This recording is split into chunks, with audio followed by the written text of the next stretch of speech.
The moment his consciousness returned, Lin felt an exquisite sensation on his back. It was a sofa made from the leather of some unknown sea beast with a softness that was just right, perfectly cradling his spine.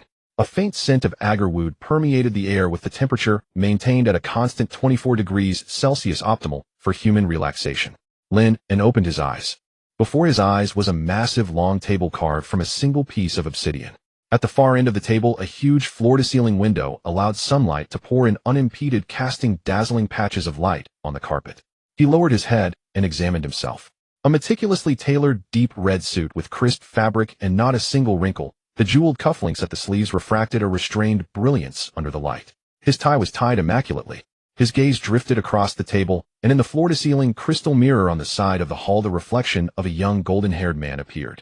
His face was stern, his eyes profound, and every gesture carried the natural pressure of one long accustomed to power.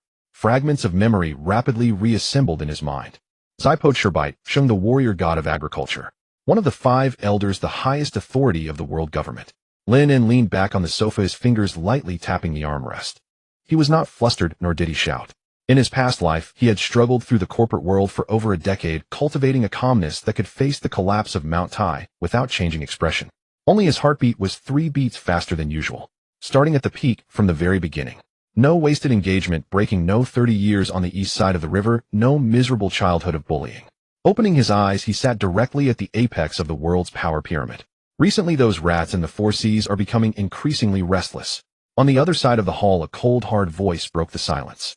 The finance warrior god, Yizambelong v. Nazishalang, Shung sat cross-legged on a cushion, wearing a white robe. He was bald, wearing round-rimmed glasses, and held a pure white silk cloth, slowly wiping the long blade on his knee. The blade of the first-generation Geoise glowed with a dim, cold luster under the dome lights. Especially the East Sea. Nazishalang Shung put down the silk cloth, picked up the steaming black tea from the low table beside him, and took a sip. That non-member kingdom called Gaia Kingdom actually had a riot on its border. A bunch of low-level ants who can't even afford to pay the heavenly tribute dared to attack the tax-collecting officials. His tone was flat, with no anger, only pure disgust. Lin reached out and picked up the crystal goblet in front of him. The scarlet liquid swirled in the glass, exuding the rich aroma of aged vintage. The age of this bottle surpassed the history of most kingdoms. Nazishalang, anger is a cheap emotion. Lin's voice was low, following the other's words, but steering the topic in a different direction. Dealing with ants' anger only dirties our hands. Crushing them is simple, but has no value. He swirled the glass, watching the trace of wine clinging to the rim, and revealed an inscrutable smile. Why not let certain people within the Navy use the blood of these ants to prove their worth and loyalty? Making use of waste, wouldn't that be better? Nazishalang Shung paused and, wiping the blade, looked up at him, a glint of approval flashing behind his glasses. Oh, you mean letting those overly weak fellows stain their hands with blood? Weakness is the original sin, Lin said calmly. Whether it's the commoners or the hounds under our command. Nazishalang Shung snorted coldly, acknowledging his words, and lowered his head again, focusing on his first-generation Geoise. Lin said no more. He stood up, holding his glass, and slowly walked toward the huge floor-to-ceiling window. The marble floor was so polished it was like a mirror, and his leather shoes made dull sounds as they stepped on it. Standing at the window, Lin looked down. This was the highest point of the home to continent, the holy land of Mali Chaoya. The sea of clouds churned beneath his feet. The distant Panga city emanated a suffocating solemnity under the sunlight. Further beyond, there were unfathomably deep clouds. Beneath the clouds was that vast world he had only seen in anime before. Countless ordinary people struggling for survival. And he at this moment stood above the clouds, holding the power of life and death. This feeling was intoxicatingly wonderful. In his past life, he had worked overtime for a mortgage, endured his boss' caprice, and dealt with clients. Now, with a casual signature, he could issue a buster call and erase any island from the map. Absolute power brought a scalp-tingling sense of reality. Lin took a sip of the red wine. The texture was smooth, the aftertaste lingering. He had made up his mind. Forget about the pirate king, the revolutionary army, the tides of the era. Let them all go. Being a well-behaved 5 elder star, drinking and attending meetings every day, enjoying this dull but peak life, it was fine. As for the corruption of the celestial dragons, the darkness of the world government, he himself was now the greatest darkness. Just as Lin was pondering what pastries to pair with afternoon tea, a sharp electric sound suddenly rang in his mind. ZZZ, space-time anchor point locked. Detected host's current living environment extremely harsh, vital signs weak. System self-check complete. Revolutionary fire system forcibly binding. Lin's hand holding the glass froze midair. What? A mechanical voice extremely Chinibu, filled with passion and grievance, exploded in his mind, making his eardrums ache. Young man, raise your head and look at this polluted sky. You were born in the garbage mountain of Gaia Kingdom in the East Sea. From childhood, you ate moldy leftovers and wore ragged strips of cloth. You witnessed the greed and corruption of the nobility firsthand. You saw how those lofty celestial dragons slaughtered common people like pigs and dogs. Lin En looked down at his priceless handmade suit, then looked out the window at the crystal-clear blue sky of... He fell silent. Are you willing to rot in this garbage mountain for the rest of your life? The system's voice suddenly rose with an agitation of frustration. No. Your veins flow with indomitable blood. What are those celestial dragons? They are nothing but parasites who steal the world. They suck on the bones and blood of the common people to maintain their hypocritical rule. Lin En turned his head and glanced at the parasite Nazishalang Sheng, who was leisurely drinking tea not far away. Nazishalang Sheng, since the gaze, looked up and pushed up his round-rimmed glasses. What is it, bite Sheng? Lin En withdrew his gaze, his tone calm. Just thinking the sunlight is nice today. Nazishalang Saint shrugged, dismissively returning to wiping his first-generation Geoise. The system in his mind continued to accuse with tearful passion. Young man, take up your weapon. Even if it's just a rusty iron pipe. Go fight. Overthrow this rotten world government. Drag those self-proclaimed gods, the celestial dragons, down from their altars and trample them into the mud. Lin En quietly watched the churning sea of clouds outside the floor-to-ceiling window. He silently drained a red wine glass in one gulp. Non-member kingdom. Garbage mountain. Eating moldy leftovers. He was now sitting on the leather sofa of the world government's power hall, known as one of the Supreme Five Elders, the highest representative of the gods. System, are you blind? The mechanical sound in his mind was deafening, carrying a tragic solemnity of one ready to sacrifice his life.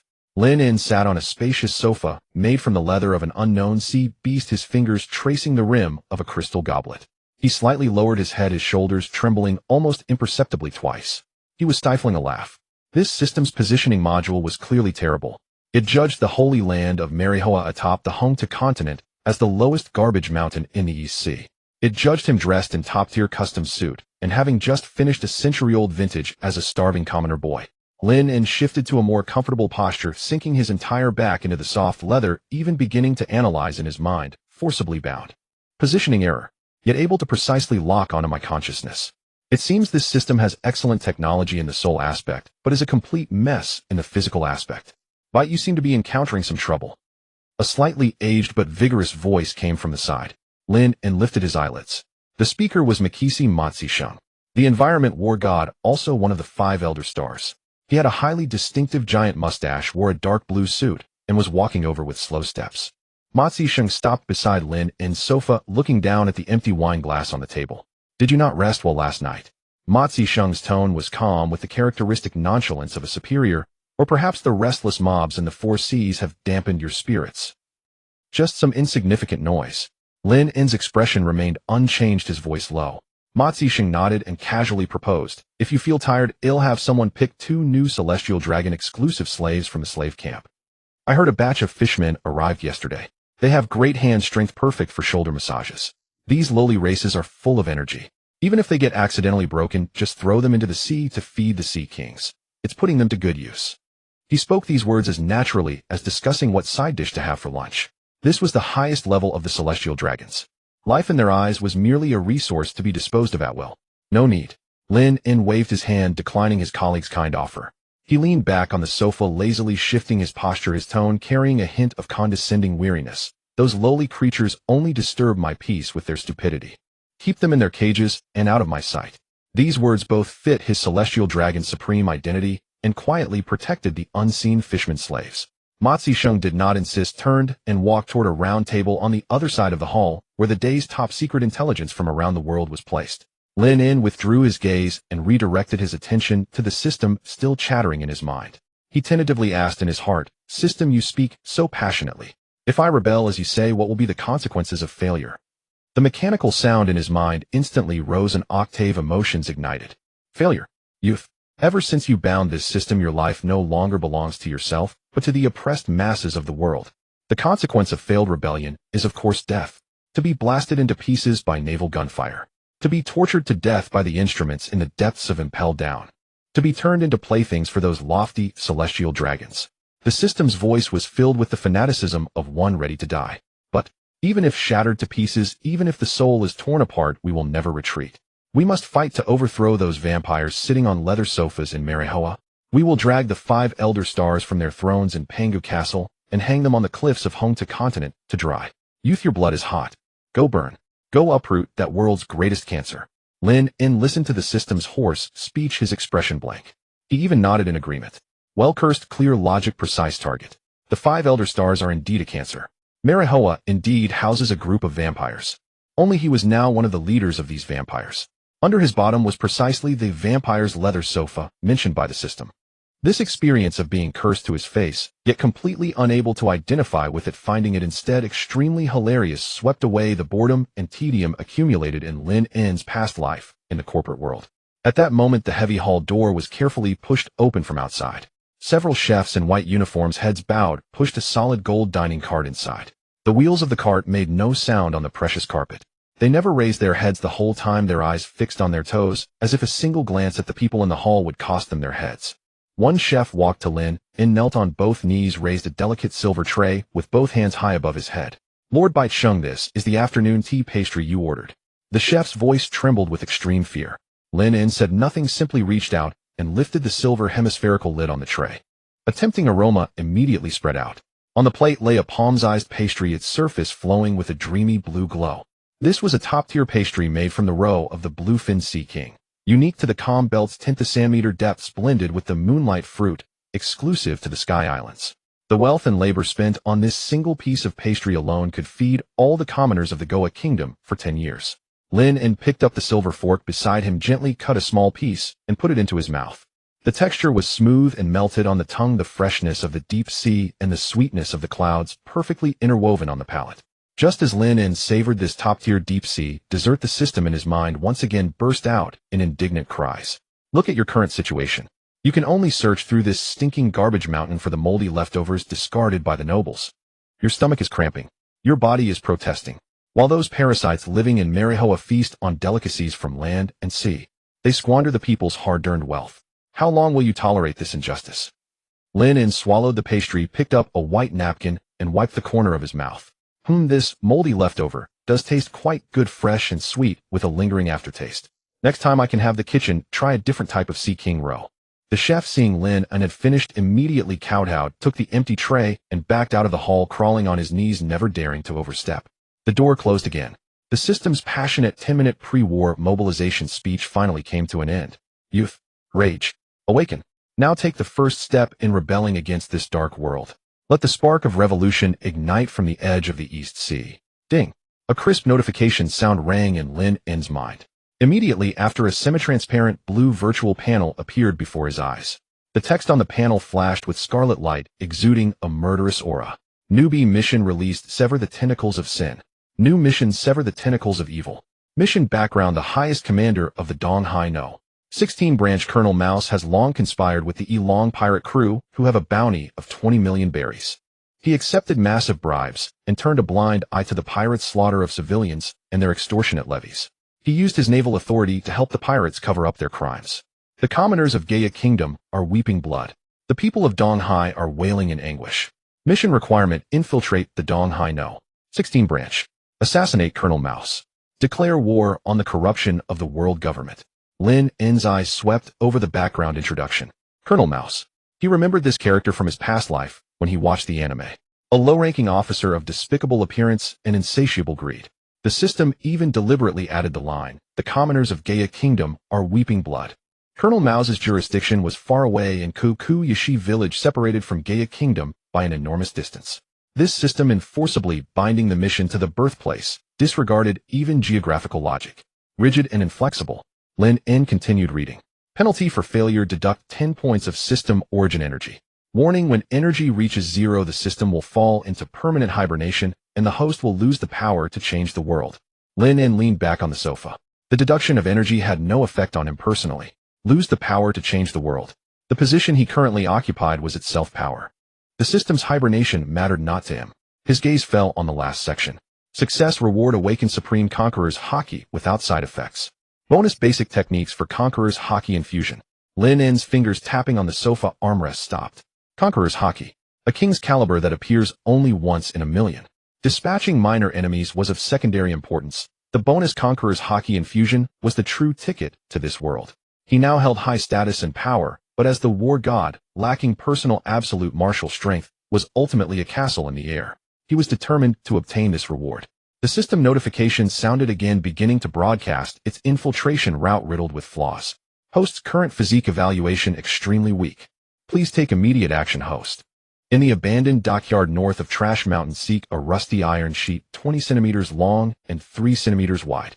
Find obsidian on the coast, rub the iron sheet repeatedly against it. A estimated time, 72 hours. It can be ground to possess basic lethality.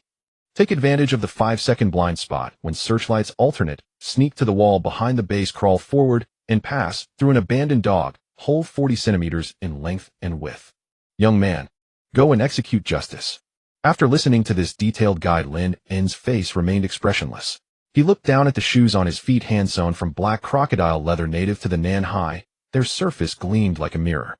He raised his hand and touched the deep crimson suit he was wearing, custom-made over 3 months by a tailor exclusive to the Celestial Dragons. The fabric was ice silkworm silk, unique to the Wu Feng dye. To make him dress like this, rummage through a garbage dump. Grind iron sheets. Then, like a true dog, crawl through a 40-centimeter hole. Lin extended his index finger and gently tapped the upper right corner of the blue panel, visible only to him, floating in the air. A red cross flickered. The voice broadcast in his mind abruptly ceased. The world fell silent. Just a Colonel Mouse. A naval officer of this rank in the hierarchy of the world government didn't even qualify to stand guard at the periphery of Mali Chiaya. Killing him was too easy. At the side of the hall, St. Na Si Shou Lang sheathed the first-generation Kitetsu. The blade made a soft clink as it slid into the scabbard. St. Baite, you seem distracted today. St. Na Si Shou Lang adjusted his round-framed glasses, his gaze sweeping through the air in front of Lin In, where there was nothing. I encountered a minor interesting problem, Lin In replied. St. Ma Zi walked over and sat on the single sofa opposite. Interesting. Need to deploy the Holy Knights. No need, Lin In shook his head. Just a mouse from Donghai, no need for such a big fuss. St. Ma Zi's huge mustache twitched. A mouse from Donghai. Those lowly plebeians are causing trouble again. Just issue a buster call and erase that island from the map once and for all. In the eyes of the 5 Elder Stars, the quickest way to solve a problem was to erase the place that generated it. A buster call is too wasteful. Lin In picked up the golden bell on the table and gently shook it. A crisp ring sounded. 3 seconds later, the heavy obsidian door was pushed open silently. A man wearing a white suit and a featureless white mask entered. A CP0 agent. The most loyal shield and blade of the Celestial Dragons. The masked man stopped 5 meters from Lin In, knelt on both knees, leaned forward, and pressed his forehead firmly against the luxurious carpet. Lin In looked at the CP0 on the ground, the perfect plan already formed in his mind.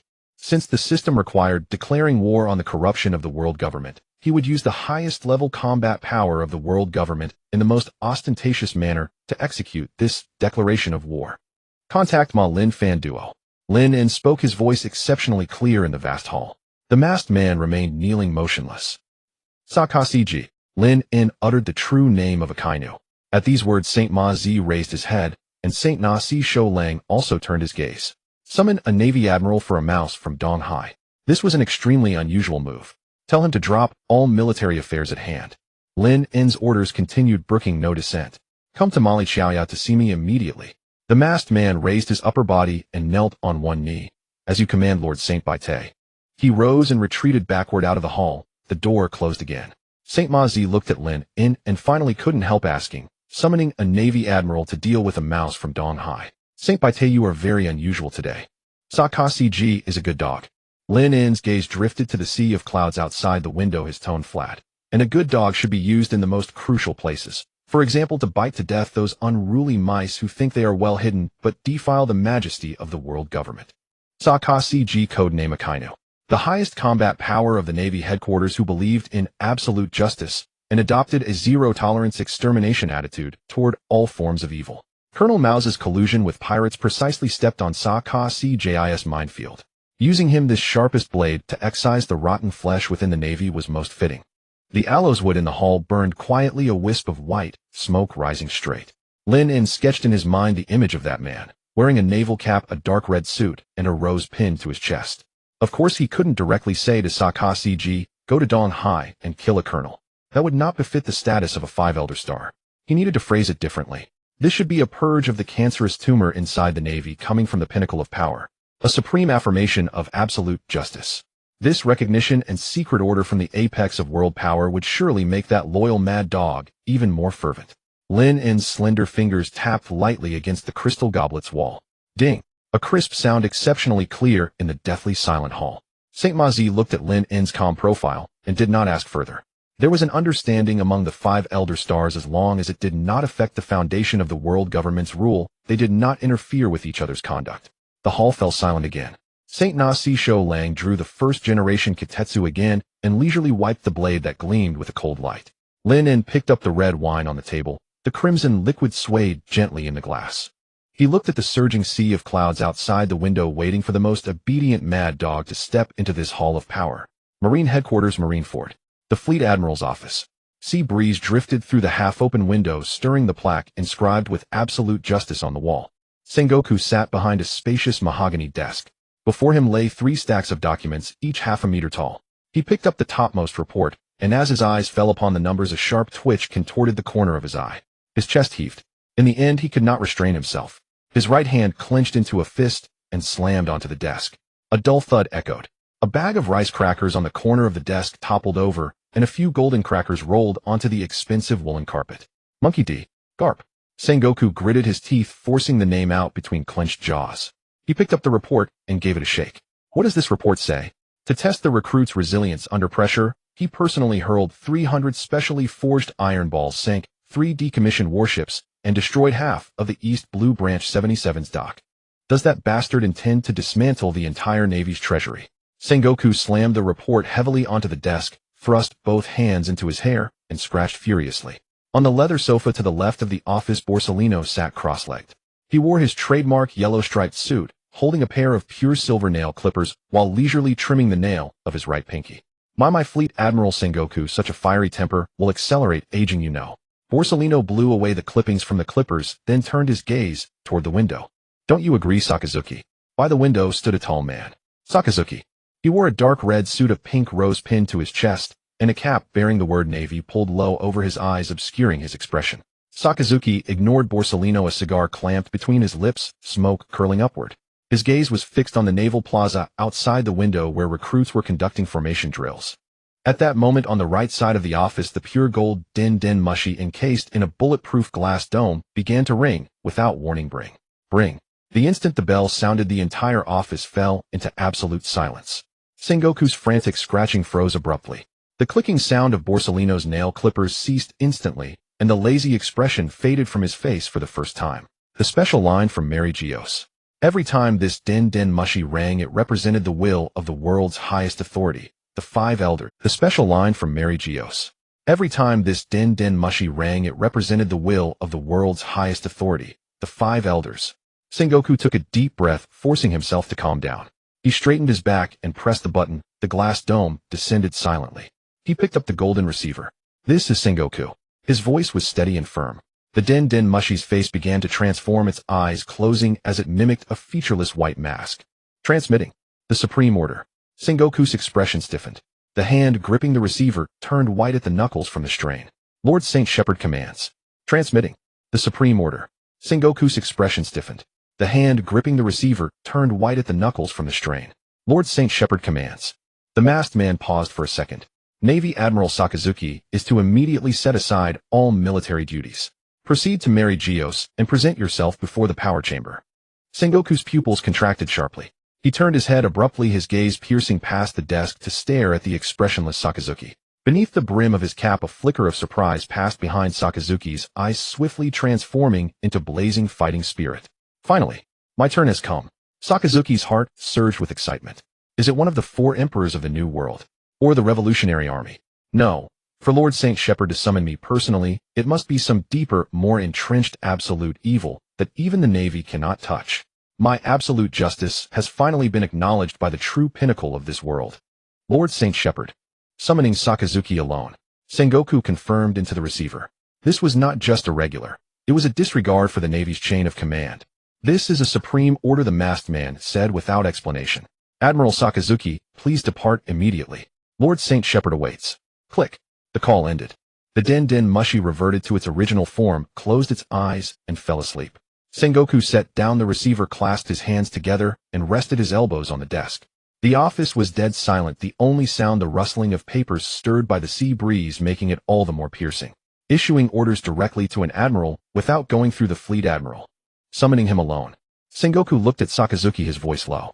Sakazuki, this is highly unusual. His mind raced through the intelligence on Lord Saint Shepherd, one of the 5 elders, the god of agriculture and military shepherd Saint Peter. He had always kept a low profile and rarely intervened directly in naval affairs. Have the emperors in the New World caused too much chaos? Or has the revolutionary army's fire reached the gates of the Holy Land? Do they need to use you, their sharpest blade, to carry out a secret assassination? Sakazuki walked to the desk and removed the cigar from his mouth. Fleet Admiral Sengoku. His voice was low and gravelly like rolling magma. Whatever order Lord Saint Shepherd issues, as long as it is to eradicate evil, I will carry it out. Sengoku looked at him and warned sternly, Sakazuki, the will of the 5 elders represents absolute rule. When you go to marry Geoise, listen more, speak less.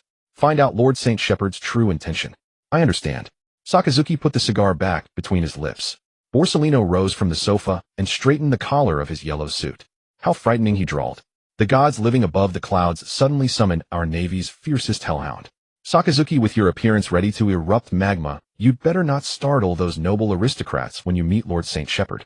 Borsellino strolled over to Sakazuki, raised a finger, and pointed at Sakazuki's chest. You reek too strongly of sulfur. The carpets in Mary Geoise are very expensive. Watch your words. Don't piss off the lords. If they cut the Navy's budget next month, Fleet Admiral Sengoku will be the one tossing you into impel down. Sakazuki slowly turned his head, his icy gaze boring into Borsellino's face. Borsellino, justice does not need to bow to anyone, not even to the 5 elders. Oh my. Borsellino immediately raised both hands in surrender. Such a thoroughly rigorous statement. I hope you can be this tough inside the power chamber. Sakazuki ignored him, turned, and strode toward the office door. He grasped the handle. Sakazuki. Sengoku spoke again. Sakazuki paused. Carry the dignity of the Navy. Sengoku looked at his resolute back. Go. Sakazuki pulled open the door and stepped out. The door closed heavily behind him. Sengoku leaned back in his chair, stared at the ceiling, and was silent for a long time. Borsellino. Go to the intelligence division, Sengoku ordered. Compile all anomalous intelligence from the past month across the 4 seas and the first half of the Grand Line. Focus on incidents involving world government member nations and the heavenly tributes. Fleet Admiral Borsellino dropped his frivolous smile. Do you believe Lord Saint Shepherd's target is not in the New World? If it were within the territories of the emperors, he would have directly issued a buster call or convened a war council, Sengoku analyzed. Summoning Sakazuki alone suggests this requires extreme force, but cannot be done overtly. Investigate. I need to know exactly what happened before Sakazuki returns. Understood. Borsellino turned and his figure dissolved into a flash of light, vanishing from the office. Huge bubble pod pierced through the clouds. The cliffs of the Red Line rapidly plummeted on both sides of the view. Sakazuki stood at the edge of the pod, arms crossed, muscles tense beneath his dark crimson suit. He was not admiring the scenery. In his mind, he was rapidly reviewing all the major events in the New World: Whitebeard's territorial expansion, the Beast Pirate's weapons deals, and the Red Hare's unusual movements. For the 5 elders to bypass Sengoku and give him a direct supreme order, it must be a threat great enough to shake the very foundation of the world government's rule. Finally, going to strike down those lawless pirate emperors for good. Sakazuki lowered his hat brim, a flash of murderous intent in his eyes. The Navy headquarters' appeasement policy had long disgusted him. He needed a war that could thoroughly cleanse all evil from the seas. The pod door opened. 2 rows of Holy Land guards in platinum heavy armor knelt on one knee, helmets bowed deeply. A CP0 agent wearing a white mask stood silently, a head bowing, to lead the way. Akainu stepped out. Before him lay a pure white stone path reflecting glaring light under the sun.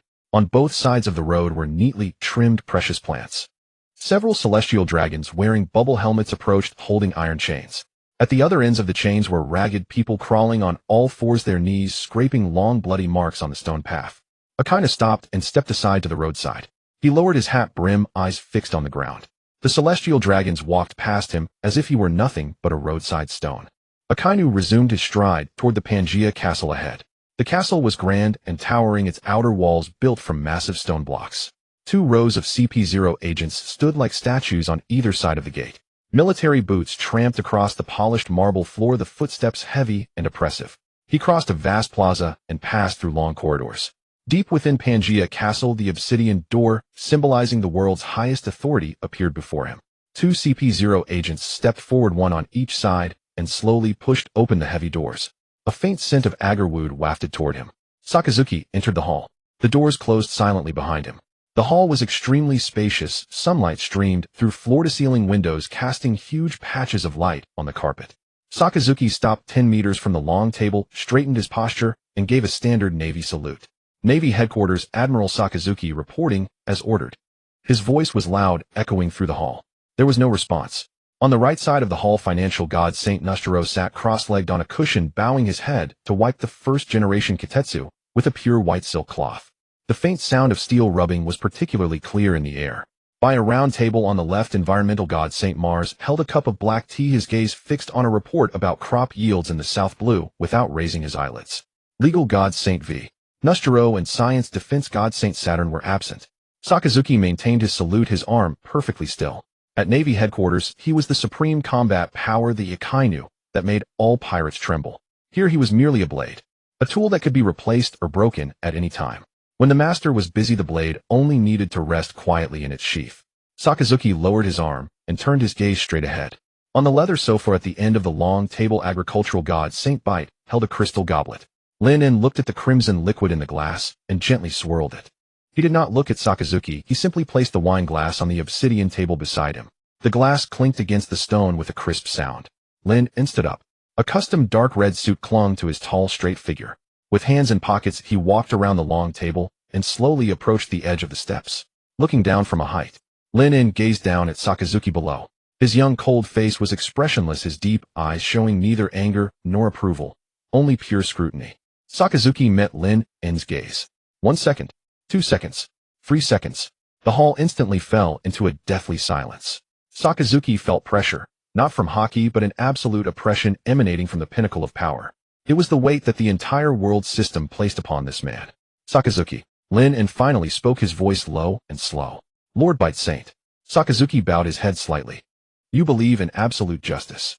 Lin looked at him, his tone flat. Then tell me, what is your view on the increasingly corrupt Navy morale across the 4 seas? Sakazuki was stunned. He had imagined countless possibilities, a campaign against the 4 emperors, suppressing the revolutionary army, even assassinating some disobedient king of a member nation. The last thing he expected was that this exalted war god had urgently summoned him from Marineford to ask about the Navy's conduct in the 4 seas. The navies of the 4 seas. Sakazuki quickly organized his thoughts, his voice steady. Far from headquarters lacking discipline, there are indeed some scoundrels. He paused, raised his head, and looked straight at Lin. Those who defy justice should all be killed. The Navy does not need parasites. It was his honest thought, but he dared not speak too plainly. One root of the corruption in the 4 seas was the heavenly tribute, and the heavenly tribute was the celestial dragon's money. He dared not criticize the celestial dragon system here. Lin watched Sakazuki's tense jawline and suddenly laughed. The laugh was light, yet carried undisguised mockery. To the side, Saint Nostro's hand wiping the blade paused for half a second. Saint Mars' fingers flipping through the report also halted briefly. Sakazuki frowned deeply. All should be killed. Lin's smile vanished, his eyes turning icy. Sakazuki, your justice is too weak. The word pierced Sakazuki's nerves like a red-hot steel needle. The temperature in the hall abruptly rose. Beneath Sakazuki's dark red suit, a faint glow of magma appeared. His fists clenched, suddenly knuckles cracking. Across the entire sea, no one dared to call Akainu weak. Whitebeard dared not, red hair dared not, even Sengoku dared not. Lord Bite Saint, Sakazuki's voice turned hoarse, suppressing volcanic fury. I never tolerate evil. Never tolerate. Lin slowly descended the steps, his leather shoes clicking crisply on the marble. He walked up to Sakazuki, less than 2 meters apart. Every day you sit in your office at Marineford staring fixedly at those pirate emperors in the New World. Lin's tone was contemptuous, each word cutting deep. You think that's upholding justice. But you can't even clean the rats at your feet. Sakazuki's pupils contracted. The Navy's strongest power. Lin paced slowly around him. A dog that can't even bite the maggots in its own backyard only barks at distant beasts. If that's not weakness, what is? The magma inside Sakazuki began to stir. A faint smell of sulfur spread through the air. He gritted his teeth, the muscles in his jaw bulging. But he could not talk back. Before him stood the highest authority of this world. Sakazuki's breathing grew heavy. Dark smoke faintly curled from the collar of his crimson suit. The veins on his neck bulged, pulsating with each heartbeat. Rage. Resentment. Humiliation. He had roamed the seas for decades, tearing through countless pirate defenses. Yet today he was being accused of weakness to his face. Lord Pit Saint. Sakazuki forced down the surging fury, lowering his head. His voice was hoarse and muffled. Please enlighten me. Sakazuki, you are obtuse. Lin looked at the subdued beast before him, but did not answer immediately. He turned, ascended the steps again, and sat back down on the leather sofa. He picked up the unfinished glass of red wine, swirling it gently. The hall was so silent that only the metallic scraping of Nasajiro Saint's blade could be heard. Sakazuki stood still, head bowed. Sweat dripped from his brow, silently falling onto the precious carpet. Lin took a sip of wine, then set down the glass. Sakazuki. Lin's voice echoed through the hall, cold and icy. You constantly claim you will never tolerate evil. Then those Marines who wear the cloak of justice, yet collude with pirates and oppress civilians in the shadows. Are they not evil? Sakazuki's head snapped up. Yes, he answered without hesitation, not a second of doubt. Since they are, why are they still alive? Lin's gaze pierced Sakazuki's eyes. Why do they still receive their monthly salaries from the world government, wear that dignified uniform, and throw their weight around the four seas? Sakazuki was speechless. These words struck the reality he least wanted to face. He had repeatedly proposed purging those scoundrels in internal meetings, but was always overruled by Fleet Admiral Sengoku for the sake of stability. The Marine organization was too vast. The branches in the four seas were too far from headquarters to control. Corruption in many places involved the interests of allied nations, even the collection of heavenly tribute. Fleet Admiral Sengoku, for the greater good, often had to turn a blind eye. Because you weigh things. Lin provided the answer for him. You worry about the attitudes of allied nations, about the allocation of military funds, about the so-called big picture.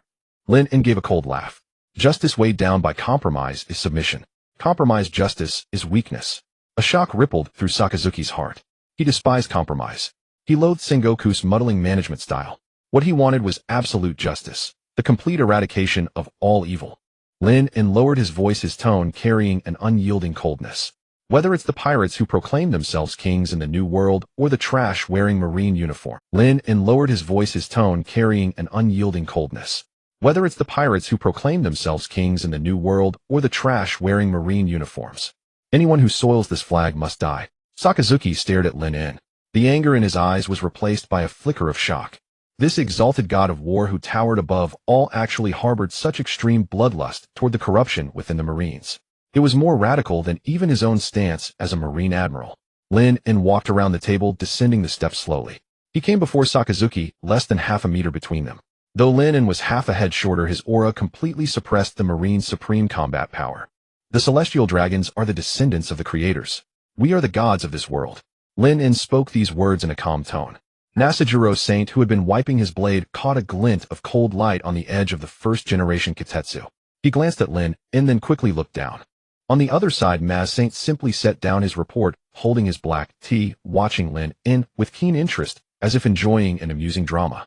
Today Lord Pitt was indeed speaking a bit more than usual, and it was somewhat interesting. Lin ignored his colleagues' gazes, and continued to Sakazuki. Gods do not need trash to dirty their hands. Lin's eyes grew deep. To rule this world, gods need pure power and a clean environment. Not rats who under the banner of gods tarnish the reputation in the lower world. Lin raised his hand, pointing to the vast world outside the window. Those corrupt Marines, those greedy low-ranking officials. They think they are being discreet. They think as long as they deliver the heavenly tribute on time, we won't care about their filthy dealings. Lin withdrew his hand, his gaze icy. They are wrong. They are gnawing at the foundation of the world government. They are feeding the revolutionary rebels with their stupidity.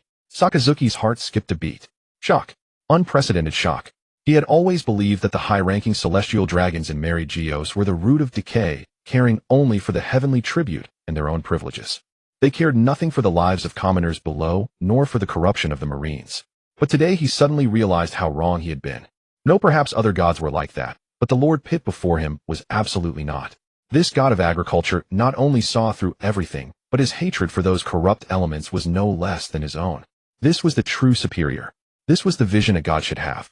To maintain the absolute purity of rule, even the rotten flesh within one's own camp must be ruthlessly excised. Wasn't this exactly what Sakazuki had been tirelessly pursuing? Thorough justice. The shock in Sakazuki's eyes gradually turned into fervor. Lord Pitt Saint. Sakazuki's voice was no longer suppressed, but brimming with boiling battle intent. Please give the order. Sakazuki is willing to clear all obstacles for you. Lin saw the fervor in Sakazuki's eyes, knowing that this blade had been fully sharpened and its hilt was now in his hand. The system's idiotic beginner quest now had a perfect stand-in. Good. Lin nodded, his tone returning to languid calm. He turned and walked to the table, picking up a document. It was something he had ordered CP0 to prepare urgently. Lin approached Sakazuki, document in hand, and handed it over. Sakazuki took it with both hands. He looked down. The document was a single thin sheet. On it was the photo of a lecherous-looking Marine officer. Name Rat. Rank Captain. Position highest authority of the East Blue 16th Branch. Sakazuki froze. He had expected that after such a grand speech the first order from Lord Pit Saint would be to purge some large allied nation's corruption network. But this? A branch captain in the East Blue. A flicker of absurdity and confusion crossed his mind. Was this some kind of test? Trash of this level was not even worthy of a glance from him. Sakazuki looked up, a hint of doubt in his eyes. Lin had anticipated his reaction. Confused, eh? Yes, Sakazuki admitted without concealment. A scum of this level could be dealt with by sending a vice admiral. There's no need for me to act personally. Sakazuki, your vision is still too narrow. Lin shook his head. Sakazuki immediately straightened, listening attentively. 1,000-mile dike crumbles from an ant-hole, Lin said. The East Blue is known as the weakest sea. It is a symbol of peace. Yet beneath this peace a captain dares to openly collude with pirates and oppress the people. Lin stared into Sakazuki's eyes. What does this show? It shows that the corruption in the Marines has rotted to the core. Even the finest nerve endings at the bottom have already died. Sakazuki's expression grew solemn. I am sending you to kill him not because he is strong or important. Lin's voice echoed through the hall, majestic and cold. But because it is a statement. It is the declaration of the highest power of the world government to the entire world. This is the first step in purifying this world. The light in the hall shifted with the angle of the sun, carving sharp boundaries of brightness and shadow on the carpet. Sakazuki's rough fingers pinched the thin piece of paper. The edges of the paper were cut too neatly. The man in the photo wore a navy uniform with epaulets indicating the rank of captain. He had a mustache like a rat's whiskers, his eyes narrowed into slits revealing an undisguised vulgarity and greed. With such a face and demeanor, he wouldn't even pass the first round of physical tests in the Marineford recruit camp. Sakazuki recalled his own 30 years of military career. Beneath his magma had fallen pirates with bounties, over 100 million vicious criminals attempting to overthrow nations and monsters who ruled the New World. Now the supreme authority of the world government had summoned him urgently from Marineford across half the world to the peak of the Red Line, just to hand him this piece of paper bearing a useless man from the East Blue. It was almost a joke. Lord Pit Saint. Sakazuki finally spoke, his voice echoing in the empty hall of power, suppressing a nearly boiling confusion. A captain of the East Blue's 16th branch. To execute such a low-level scum, why does it require your personal attention? And why? Me. He needed a reason. A reason to convince this peerless blade which had severed countless great ships to cut down a rotten piece of wood. Lin sat upright on the sofa, made of sea beast leather, not answering immediately. He elegantly raised his hand, watching the remaining red wine in the glass. The crimson liquid, refracted by sunlight, emitted an alluring color almost like blood. He gently placed the glass on the obsidian table. The collision of glass and stone produced a crisp and cold sound. In a pot of meat soup offered to the celestial dragons, a dead rat has fallen. Lin crossed his hands, placed them on his knees, leaning slightly forward, his deep gaze locking firmly onto Sakazuki below. Sakazuki, would you fish out the rat and throw it away, pretending nothing happened, and continue enjoying the soup, or would you smash the entire pot along with the bottom into pieces? Fish out the rat and continue enjoying. Smash the entire pot. Sakazuki's pupils sharply contracted. The former was Fleet Admiral Sengoku's usual method. For the sake of the bigger picture, to cover up scandals, maintain the Navy's superficial glory, and whitewash peace. The latter was a complete no-holds-barred purge. Boom. Sakazuki's breathing rhythm changed instantly. An intangible wave of scorching heat burst from his body, yet it was forcibly contained within 3 feet around him. That wasn't angry magma, but flames ignited from the depths of his soul when his mind raced and thoughts suddenly connected. This wasn't about the life or death of an East Blue captain. This was a declaration of war. The East Blue, the weakest sea, a symbol of peace. Beneath the facade of peace, Navy officers colluded with pirates oppressing the people. This rat was so important not because of itself, but because it had fallen into the meat soup offered to the celestial dragons. It had defiled the divine meal. Lord Pit Saint wasn't killing a captain. He was sending an absolute, unquestionable signal to the entire Marine headquarters and all allied nations worldwide. The purge has begun. God himself will smash this filthy pot. Sakazuki slowly straightened his body, his stiff muscles emitting sounds like steel grinding. The military boots on his feet snapped together heavily with a thunderous crack. He saluted with a formality more precise than ever before, his bowed head filled with reverence and fervor. I understand. Sakazuki replied hoarsely, his voice barely containing the tremor of finding his lifelong faith. The air around him warped from the heat of the Magu-Magu Nome's power, and the edge of the paper instantly charred and curled, turning to ash. Warning. Less than 48 hours remaining for the novice mission. A mechanical voice abruptly sounded, interrupting Lin's thoughts. Post, do not linger.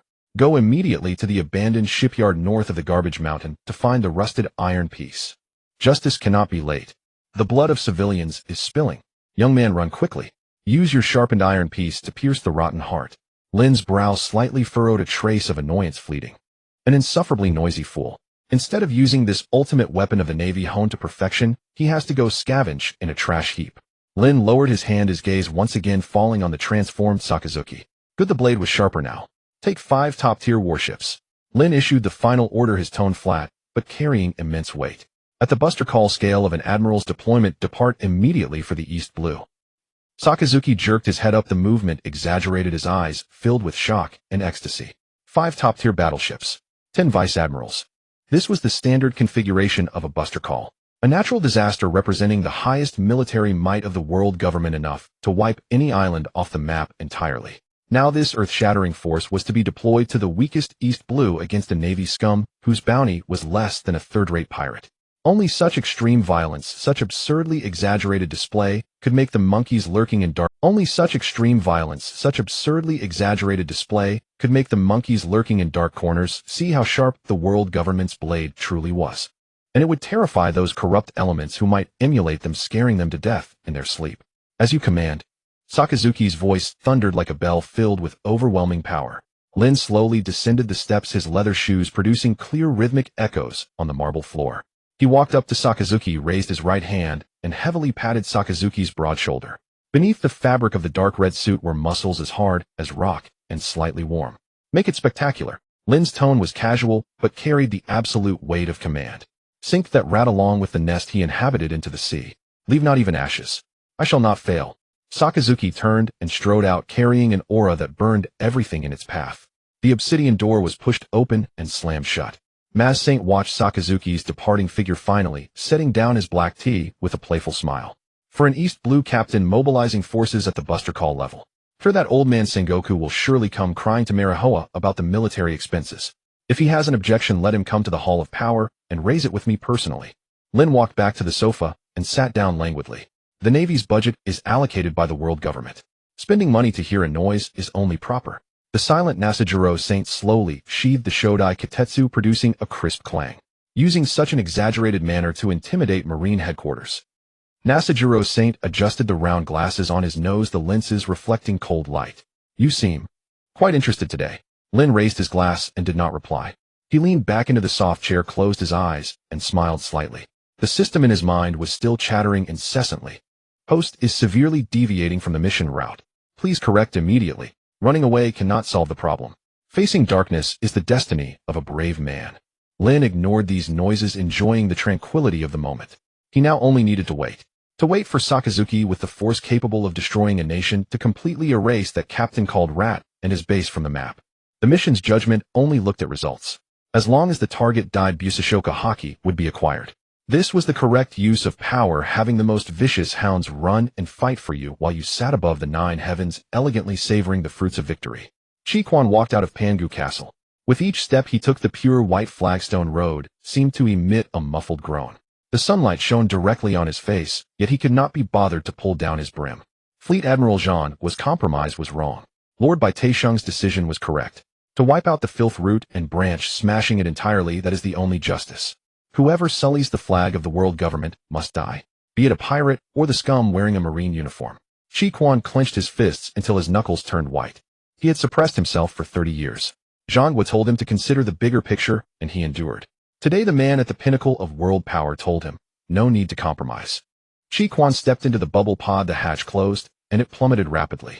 The massive cliffs of the home-to continent turned into a flowing crimson illusion before his eyes. Lord Bai Taisheng. Chiquan whispered toward the cliff in a voice only he could hear. You are the truly enlightened sovereign. Marine headquarters in Malinfanjuo. A piercing alarm tore through the peaceful afternoon. The heavy wooden door of the operations room was kicked to pieces by an immense force, splinters flying like shrapnel. Vice Admiral Geoise and Vice Admiral Deo Bowman turned back in shock. Chi Quan strode in. A thick smell of sulfur instantly filled the entire room, making the air hot and suffocating. Issue the order. Chi Quan's voice was deep and scorching.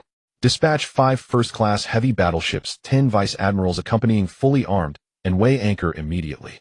All the keyboard clacking and chatter in the operations room ceased abruptly. The Marine soldiers froze in place. Geoise's eyes widened as he rushed a few steps to Chi Quan. Admiral Sakaseiji.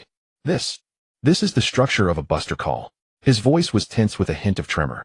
Fleet Admiral Zhang Guo has not issued such an order. What happened? Did Whitebeard attack? Or Kaido? This is a supreme directive. Chi Quan's eye showed not a flicker of emotion. Dao Bowman stepped forward, his hand already on the hilt of his sword, muscles bulging. Who is the target? We need an operation plan. There is no operation plan. Chi Quan said coldly. I will personally guide the target. You carry out the orders. Geoise and Dao Bowman exchanged glances, each seeing the shock and determination in the other's eyes. A supreme directive. From Malikia? The two asked no more questions, immediately turned around, grabbed the den mushi on the desk, and roared with all their might. Sound the first-class battle alert. Logistics. Immediately allocate the highest specification ammunition. Notify Wushu Huashishin Citralobili. Everyone assemble at No. 1 military port. The entire Malinfanjuo instantly transformed from a peaceful fortress into a high-speed war machine. The military port dock. The sea breeze was strong, stretching the huge seagull flag into a taut white cloth. Chi Quan stood before berth No. 1. 5 warships lined up, their dark cannon maws pointing menacingly at the sea. The metallic clatter of shell loading was like a death knell drumbeat. He looked at those cold gun barrels. This was the power to smash that pot of dirty soup. Behind him came lazy footsteps. Bolusolinuo, in his iconic yellow striped suit, hands in pockets, sauntered over leisurely. Ooh, how terrifying. Bolusolinuo drawled. Sakaseiji, with that expression on your face, Fleet Admiral Zhang Guo, is about to have a heart attack in his office. He originally didn't want me to come, but I was just too curious. Chi Quan didn't turn his head, his gaze still locked on the warships. Going to the Xian Shiji? Bolusolinuo asked. Donghan. Chi Quan ground out the 2 words between his teeth. Bolusolinuo's steps halted. The signature laziness and lewdness on his face completely vanished for the first time. Donghai, he confirmed. You're taking the Buster Call force to the weakest sea. To clean up the trash. Chi Quan finally turned his head, his magma hot gaze staring straight at Bolusolinuo. To purge the filth from the realm of the gods. Bolusolinuo squinted. You've been brainwashed, Sakaseiji. His tone turned cold.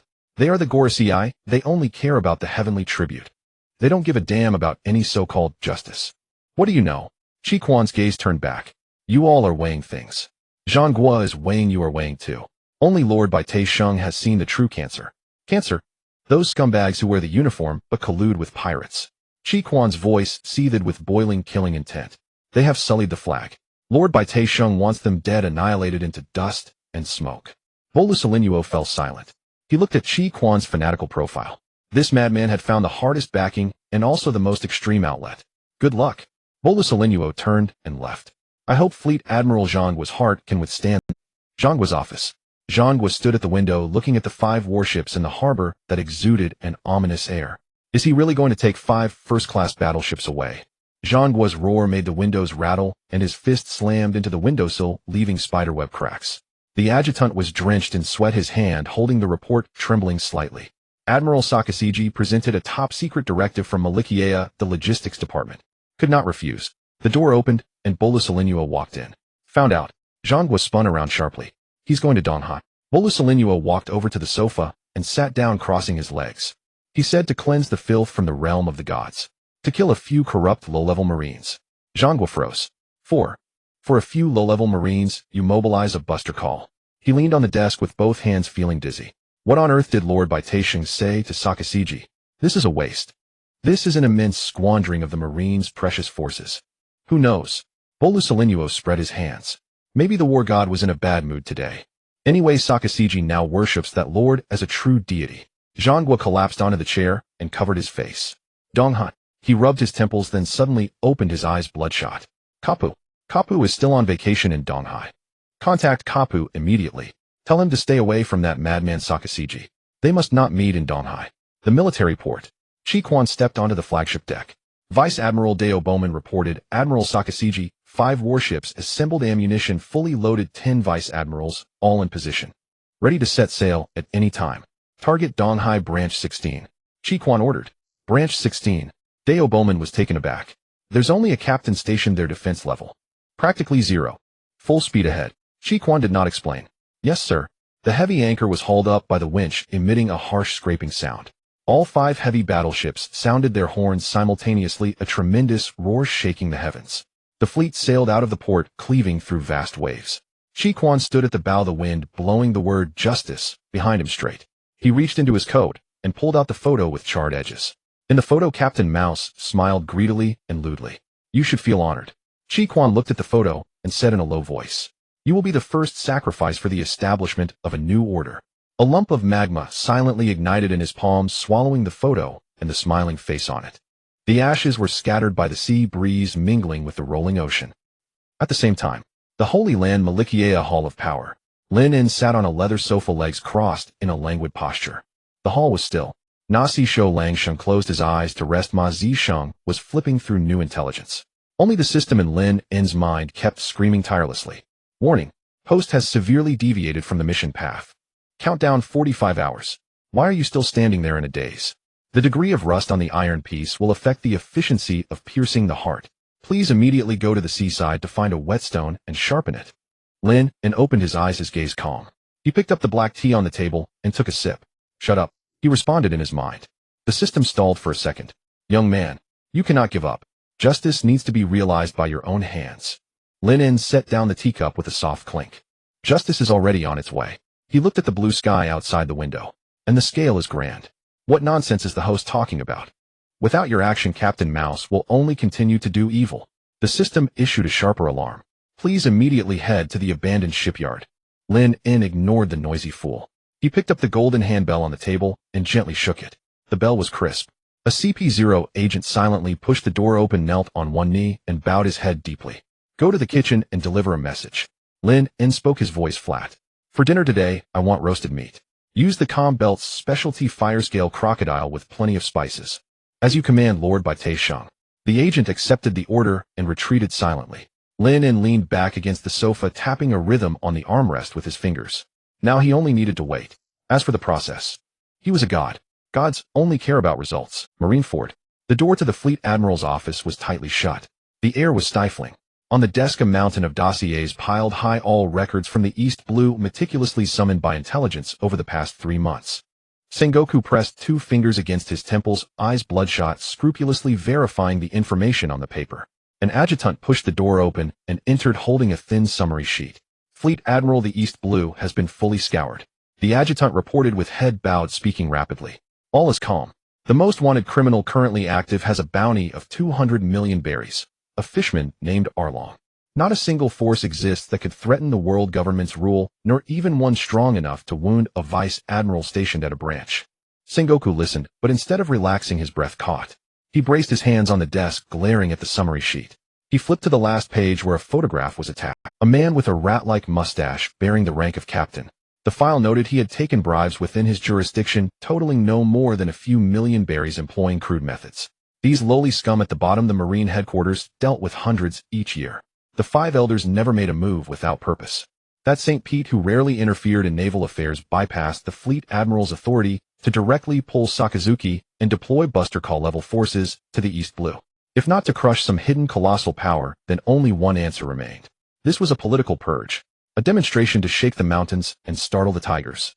On the left sofa, Chief of Staff Vice Admiral Tsuru held a cup of hot tea and uttered those 4 words. She set the cup down the base, striking the saucer with a soft clink. The East Blue is called the weakest sea, a symbol of peace. It is also Garp's homeland.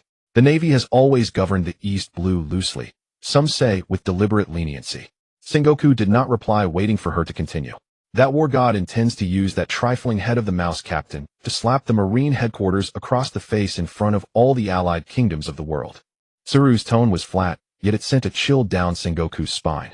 Using the Buster Call to tell everyone, even the Navy's most peaceful backyard can be crushed by violence whenever the celestial dragons wish. This is the ultimate warning to the conciliatory faction within the Navy's upper echelons. Borsellino, seated on the other side, paused, his nail clipping. He put away the clipper, his tone uncharacteristically losing its flippant drawl. That's quite the grand gesture. Borsellino looked out the window. Using 5 first-class warships to kill a rat, the cost alone could rebuild 10 branch bases. But since it's meant to chastise us, the expense is fitting for Marihoa's style. Sengoku slammed his palm on the desk, making the teacups tremble. Issue the order. He gave the command. First, all East Blue branches must conduct overnight self-inspections. Any officer with monetary ties to pirates will be sent to impel down. No more excuses for Marihoa to launch an attack. Second, seal the news. Ensure that Garp, currently on leave in the East Blue, is kept utterly unaware and never let him set foot near Branch 16. The adjutant snapped to attention, saluted, then turned and jogged out of the office. Sengoku collapsed back into his chair, staring at the chandelier overhead, a chill seeping into his heart. His gaze crossed the vast sea, returning to the summit of the Red Line. At the Holy Land Marihoa, in the power hall of Pangaea Castle, bright sunlight streamed through floor-to-ceiling windows, casting interlacing patterns of light and shadow on the carpet. Lin En reclined in a throne chair crafted from the finest Sea King bones. The chair, polished by top craftsmen from the South Blue over 3 years, featured a natural curvature that perfectly cradled the human body, covered in a thin layer of ice silk cushioning with a cool touch. Several stunningly beautiful maids in sheer gauze knelt on the carpet, heads bowed. One held a pure gold slender pair of tweezers, picking up a peeled crystalline morsel of premium chilled Sea King fruit and gently placing it into Lin En's mouth.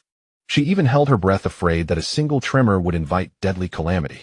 Lin En closed his eyes and chewed slowly. The cool, sweet flesh dissolved, dispelling the afternoon's mild heat. In his mind, that Chinibu system still screamed hysterically. Warning: 43 hours until mission failure. Host: innocent civilians are bleeding in dire straits. Yet you revel here, feasting on the sinful fruits of the exploiting class. Go to the scrap dock. Sharpen your blade. Fight. Overthrow this rotten throne with your own hands. Faced with the system's indignant clamor, Lin En didn't even bother to shift his posture. He replied in his mind, "If I'm to rebel, how can I fight on an empty stomach?" Those words, tossed out lightly, caused the system's impassioned logic to freeze. Only a strange electric crackle remained in his mind. Being, rebellion, and heating, logic, conflict, reorganizing. Warning, warning. The host's actions severely violate the spirit of proletarian revolutionary struggle. Cease consumption of Celestial Dragon exclusive provisions immediately. This is corruption. This is degradation. Lin En ignored it. He lifted a finger, and the maid understood, picking up another piece of fruit and sending it into his mouth. On the other side of the hall, Saint Matsi, Shung, the god of environment, stroked his mustache while observing Lin En's demeanor. With 5 first-class heavy warships setting sail, that Bird Morgan's from the World Economy newspaper is bound to catch the scent. Matsi Shung spoke. Should the Holy Knights pay a visit to warn the newspaper and suppress this matter? Lin En swallowed the fruit, not even raising his eyelids. Suppress it for what? His tone was flat, as if stating an obvious triviality. News is written based on what the gods want the world to see. Matsi Shung looked at him. A rat that soiled the Celestial Dragon's dining table must die under the gaze of the multitudes. Lin En picked up the glass of water beside him to rinse his mouth. Let Morgan's write. Make the Buster Call's cannon fire as fierce as possible. Let the kings of the allied kingdoms see what happens when they offend the majesty of the world government. Matsi Shung paused briefly, then nodded with a light laugh. He realized that although this colleague's style today was extravagant and absurd, the tyranny that treated all things as ants truly befitted a member of the 5 elders. Well said. Matsi Shung lifted his black tea. Fear is the best nourishment for order. Let those country folk in the East Blue witness true power, and they'll be more obedient in paying their heavenly tribute. Lin En did not respond. He enjoyed the maid's service while his plans steadily advanced. Once the mouse captain died, the mission would complete, and Armament Haki would be his.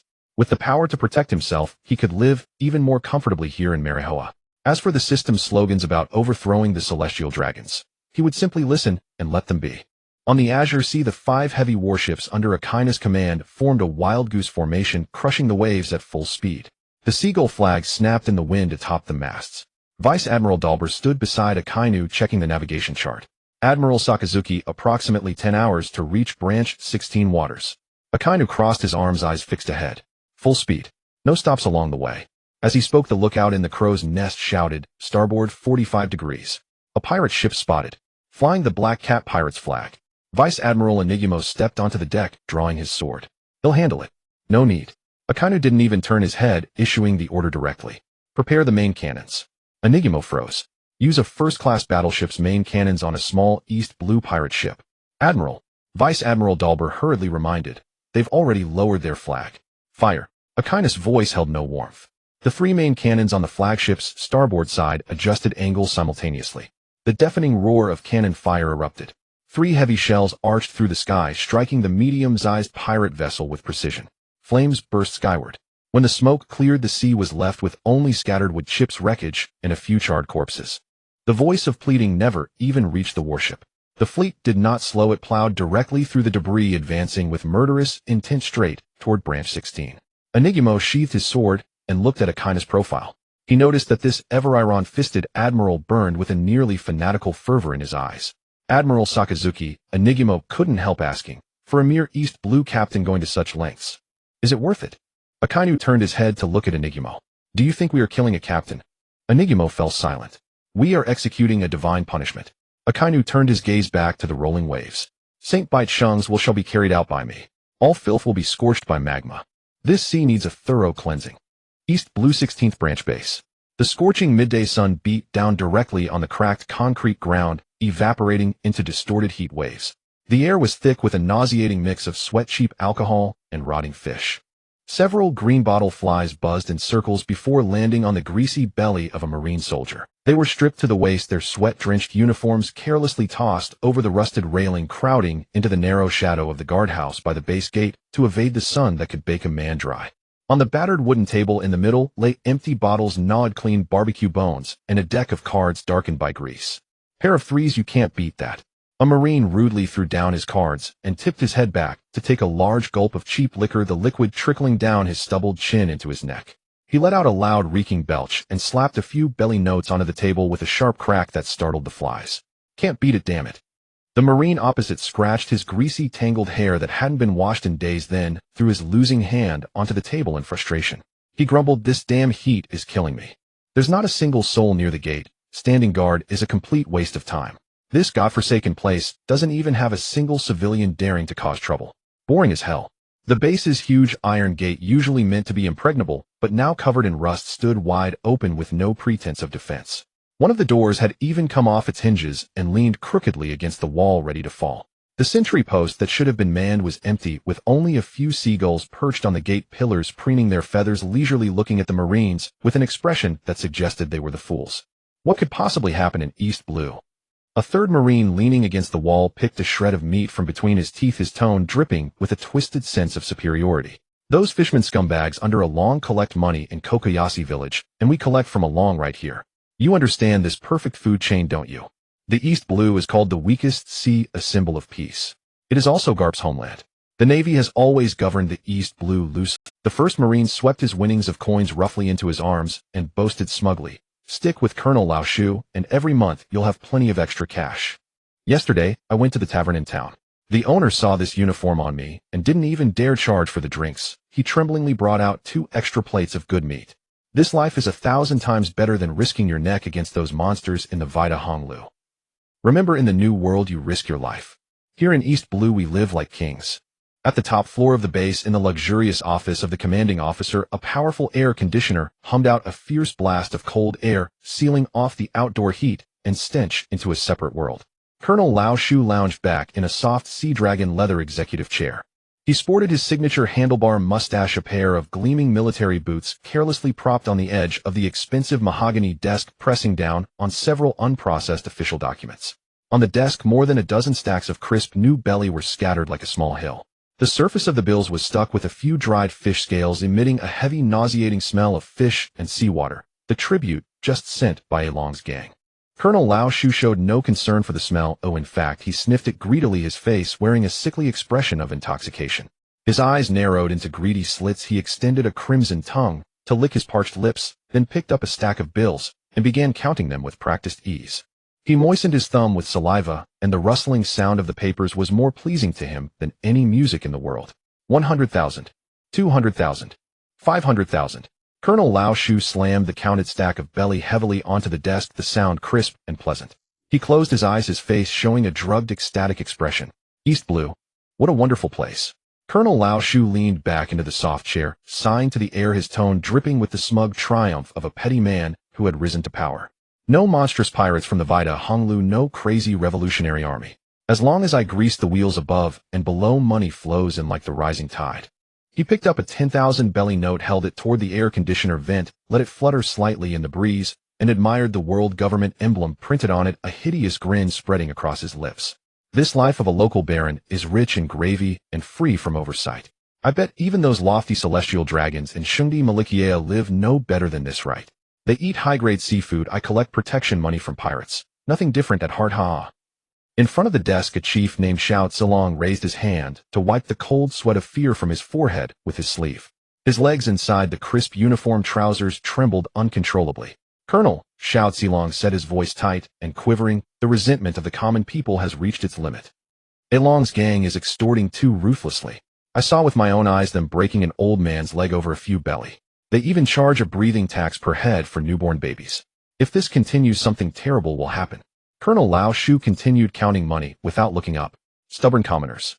Just disposable materials that can be replaced at any time. What's there to complain about if a few starve to death? If they have no money, they can work, sell blood, or die. If they can't pay and get killed, it serves them right. But, Colonel, someone is secretly rallying. Xiao Zilong swallowed, lowering his voice further, almost pleading. They want to build a ship by any means and escape Donghai to the Marine headquarters in Malinfanjuo to report us. Xiao Zilong took half a step forward, nearly kneeling, his tone utterly earnest. Colonel, please ease up. I beg you. If the news really reaches headquarters, all our heads will be on the chopping block. Marshal Zhang was fury. We can't withstand it.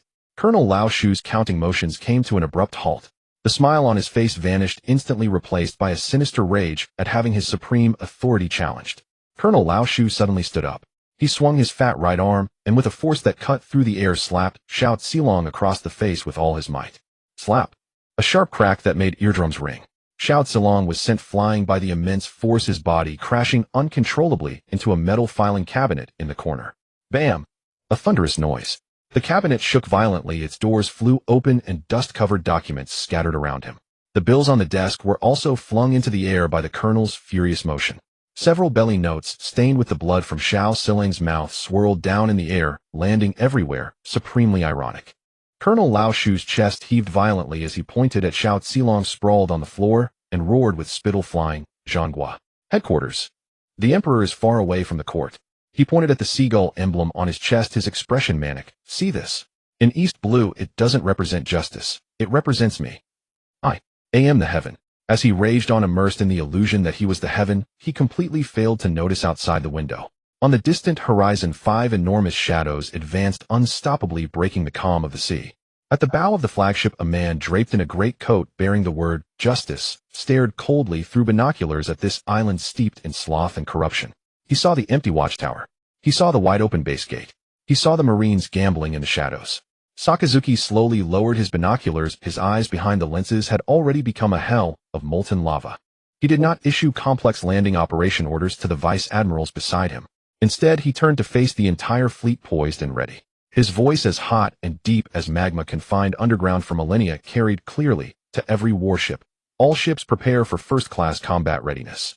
Target the island ahead. Indiscriminate fire coverage. Execute. From Sakazuki's mouth came the 2 words that in Lin's mouth would have been a joke, but here were the ultimate verdict. Divine punishment. Colonel Rat circumvented the desk and strode before Xiao Zilong. He lifted his impeccably polished military boot, then with a casual cruelty, stamped it hard onto Xiao Zilong's chest. Lose your head. Colonel Rat looked down upon him, his facial muscles twisted by extreme fury, veins bulging at his temples. He roared, "Are you fucking brainless? Or have those beggars' tears softened you?"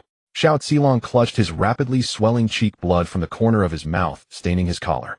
The heel ground against his sternum, the excruciating pain stifling even a moan. He could only open his mouth helplessly. The Grand Admirals and Fleet Admiral in Malinfanjuo are busy locking horns with the 4 Emperor's monsters in the New World. Colonel Rat stomped with manic force, the hard sole grinding against Xiao Zilong's ribs, producing a sickening, teeth-gritting crackle. They process dozens of casualty reports daily. They keep watch on Whitebeard on Kaido. Who the hell has the leisure or inclination to travel thousands of leagues to look into the affairs of a few country ants in the East Blue? Colonel Rat withdrew his foot disgustedly, wiping the sole on a clean patch of carpet nearby, as if he had trod on something filthy. He turned toward the wide, floor-to-ceiling window, abruptly spreading his arms, mimicking the posture of the legendary celestial dragons surveying the world. In this jurisdiction of the East Blue, there are no rules from headquarters. Only my rules. Colonel Rat's voice rose to its zenith, brimming with morbid arrogance and insanity. My will is what I say goes. If I order them to pay, they shall kneel and offer tribute. If I decree their death, they shall die with gratitude. Whoever defies me is opposed to the justice of the entire world government. Xiao Zilong supported himself against the wall using every ounce of strength to painfully rise from the floor. He hunched over, coughing violently, blood foam seeping between his fingers. He kept his head low, not daring to gaze again at his superior's back, bathed in sunlight, yet more maddening than any shadow. In his mind flashed the smiling face of the village girl who had once slipped him an orange, the smile instantly stained crimson. Despair like icy seawater utterly engulfed him. Colonel Rat returned to his desk. To extinguish any unrealistic thoughts among the common folk, he yanked open a drawer and grabbed the meticulously oiled, gleaming service pistol. He released the magazine, glanced at the golden rounds inside, and clicked it back into place with a sharp metallic sound that echoed through the silent office, heralding approaching death. Go tell the first platoon. The fat on Colonel Rat's face bunched into a malevolent grin as he issued the order. Immediately arm and deploy, burn down the most troublesome Nwokigo village right now. Remember, burn it to the ground. Xiao Zilong shuddered violently, jerking his head up, eyes filled with horror. Burn. Burn the village. Kill all the adult males, hang them at the village entrance as road markers, sundry them into jerky. Colonel Rat slammed the pistol heavily onto the desk, adding the appalling details with the relish of savoring a gourmet delicacy. Bring back the young women and all valuables. Later pin it on the Black Cat pirates and issue a bounty. I will use blood and the deepest terror to make every bastard on these waters fully understand who is the sole master here. Xiao Zilong's eyes turned utterly dim, all struggle, pleading, and fear gave way to a dead numbness. He lowered his head, his voice as light as a murmur. Yes, Colonel. I will convey the order at once. He turned his stiff body and walked toward the office door, each step dragging despair. As the door closed, shutting out the insane laughter, Xiao Zilong leaned against the cold corridor wall and slowly slid to the floor. He stared at the seagull emblem on his chest, once his lifelong pride, now a branding iron that seared his very soul. Justice. What is it? He could no longer fathom. East blue outskirts of Sector 16 jurisdiction, the dilapidated Nwokigo village. Waves lapped feebly against the barren sand, the foam bearing a hint of grayish decay. A dozen gaunt villagers knelt despairingly on the beach, their patched clothes rustling in the sea breeze. A young villager barefoot stumbled into the crowd, panting heavily, his face ashen. The base has dispatched. The young man's legs gave way, and he collapsed to the ground, his voice hoarse and parched. The first platoon. They're armed. Heading this way. They said. They'll burn the village. A dead silence fell over the crowd. No one screamed, no one fled. Long-term oppression had drained their last ounce of strength, and the news of the massacre stole away their final shred of hope. A few women instinctively clutched their children closer, stifled sobs escaping their lips. The men lowered their heads, calloused hands resting limp on their knees, lacking even the strength to clench a fist. An old village chief knelt at the front, his withered hands clawing deep into the sand, the nail beds filled with mud mixed with blood. Why? The old chief slowly raised his head, staring at the cloudless, blinding sky. Murky tears slid down his furrowed cheeks, dripping onto the arid sand, and instantly evaporating, leaving no trace. We only wanted to survive. He wailed at the heavens with his last breath. Is there truly no justice left on this sea? Have the lofty gods utterly forsaken us? The sea breeze carried away his despairing voice. Nothing remained but deathly stillness. The old chief lowered his head slowly, closing his eyes, ready to await death. At that moment, a strange low rumble, as if from the very core of the earth, began to tremble the sand. It was not thunder nor the waves. A villager kneeling beside him stiffened, sensing the vibration, and raised a trembling hand toward the distant horizon. What? What is that? The villager's voice was dry, raspy, filled with disbelief. The old chief wearily opened his eyes and followed the pointing finger. At the edge of the horizon, a line of black dots appeared. No, they were not dots. The black specks were growing at a visible speed. Larger, and still larger. They were 5 colossal warships beyond imagination. Their black steel hulls reflected a cold, merciless gleam in the sunlight, like 5 moving iron mountains whose shadows rapidly surged toward the coastline. Rows of main cannons, like the fangs of prehistoric beasts, pointed forward with chilling menace.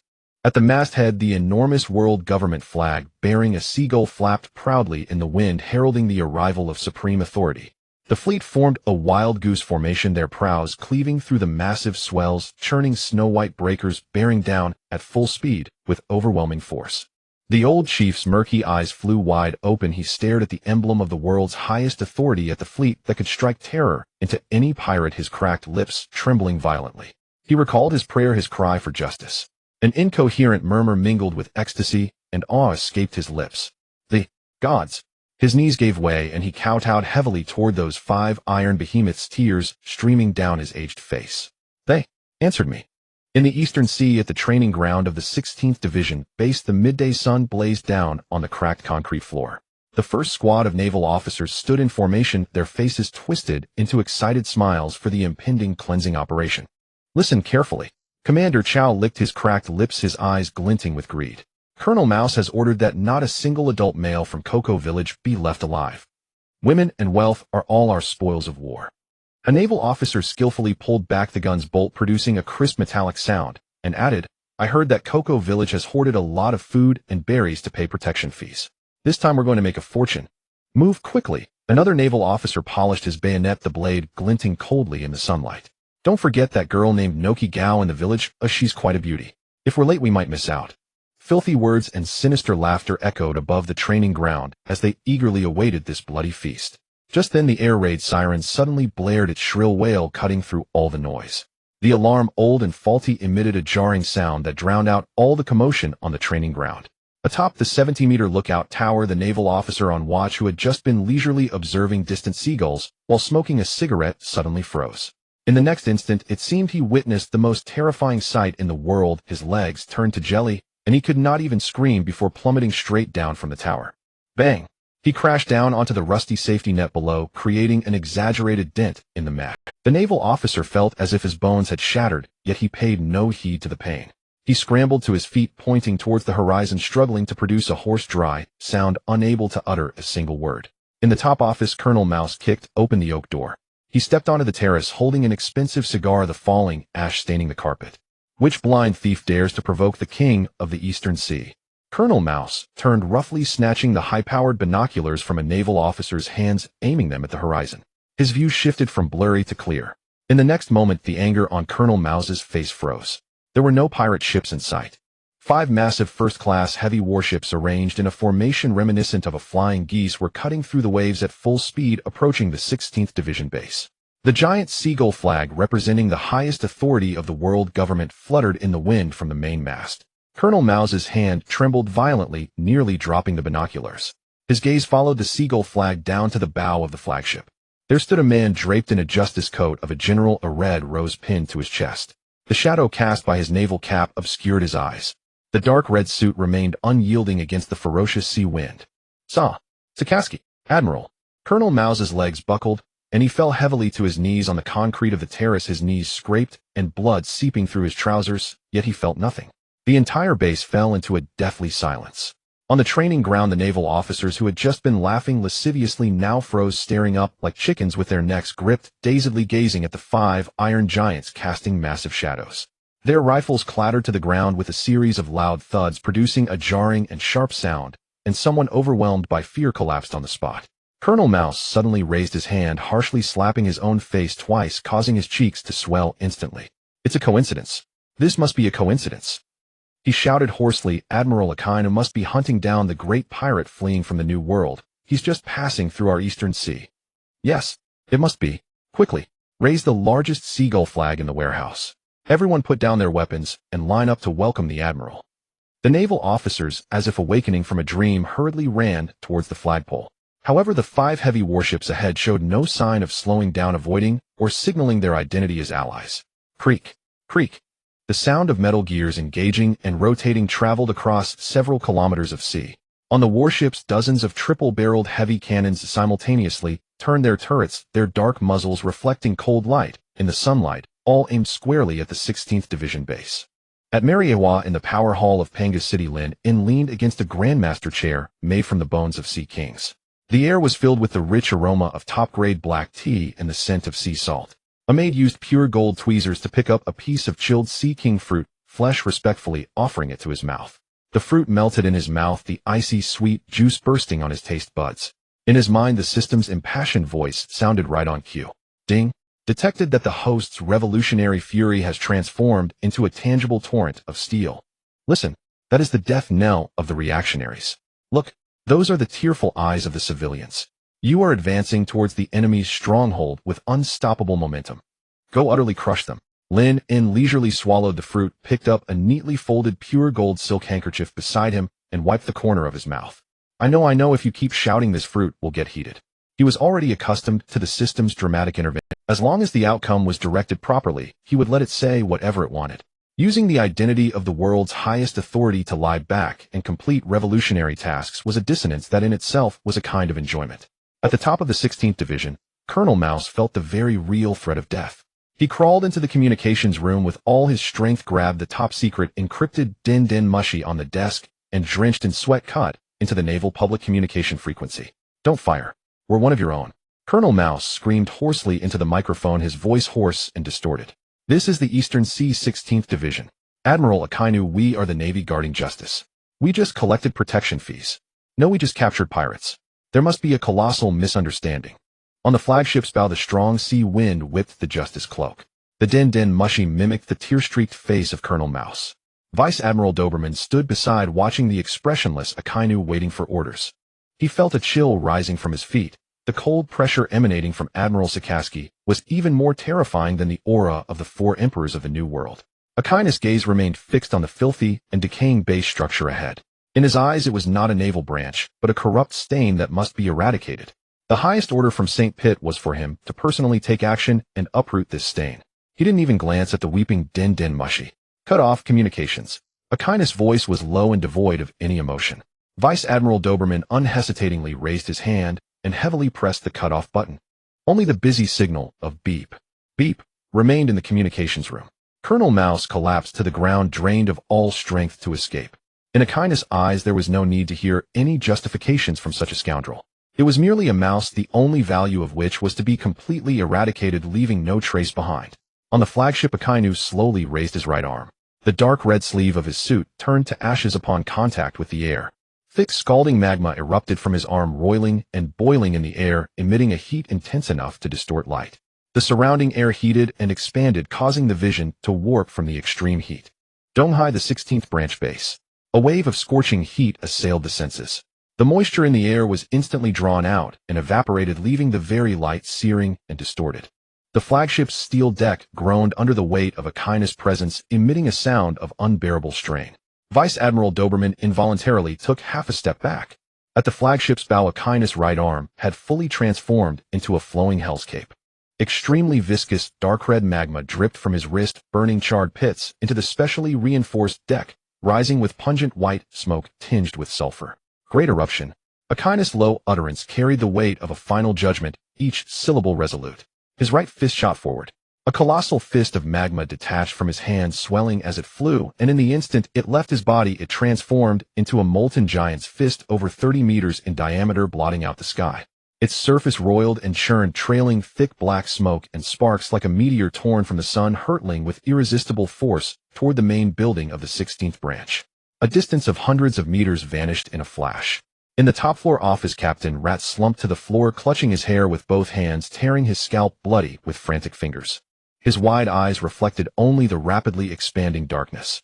In his vision, there was nothing else but this apocalyptic magma meteor. Intense fear constricted his throat, his vocal cords trembled violently, but could not produce a single plea for mercy. A foul liquid streamed down his pant leg, instantly soaking the costly carpet. Blazing magma flooded the entire office with devastating force.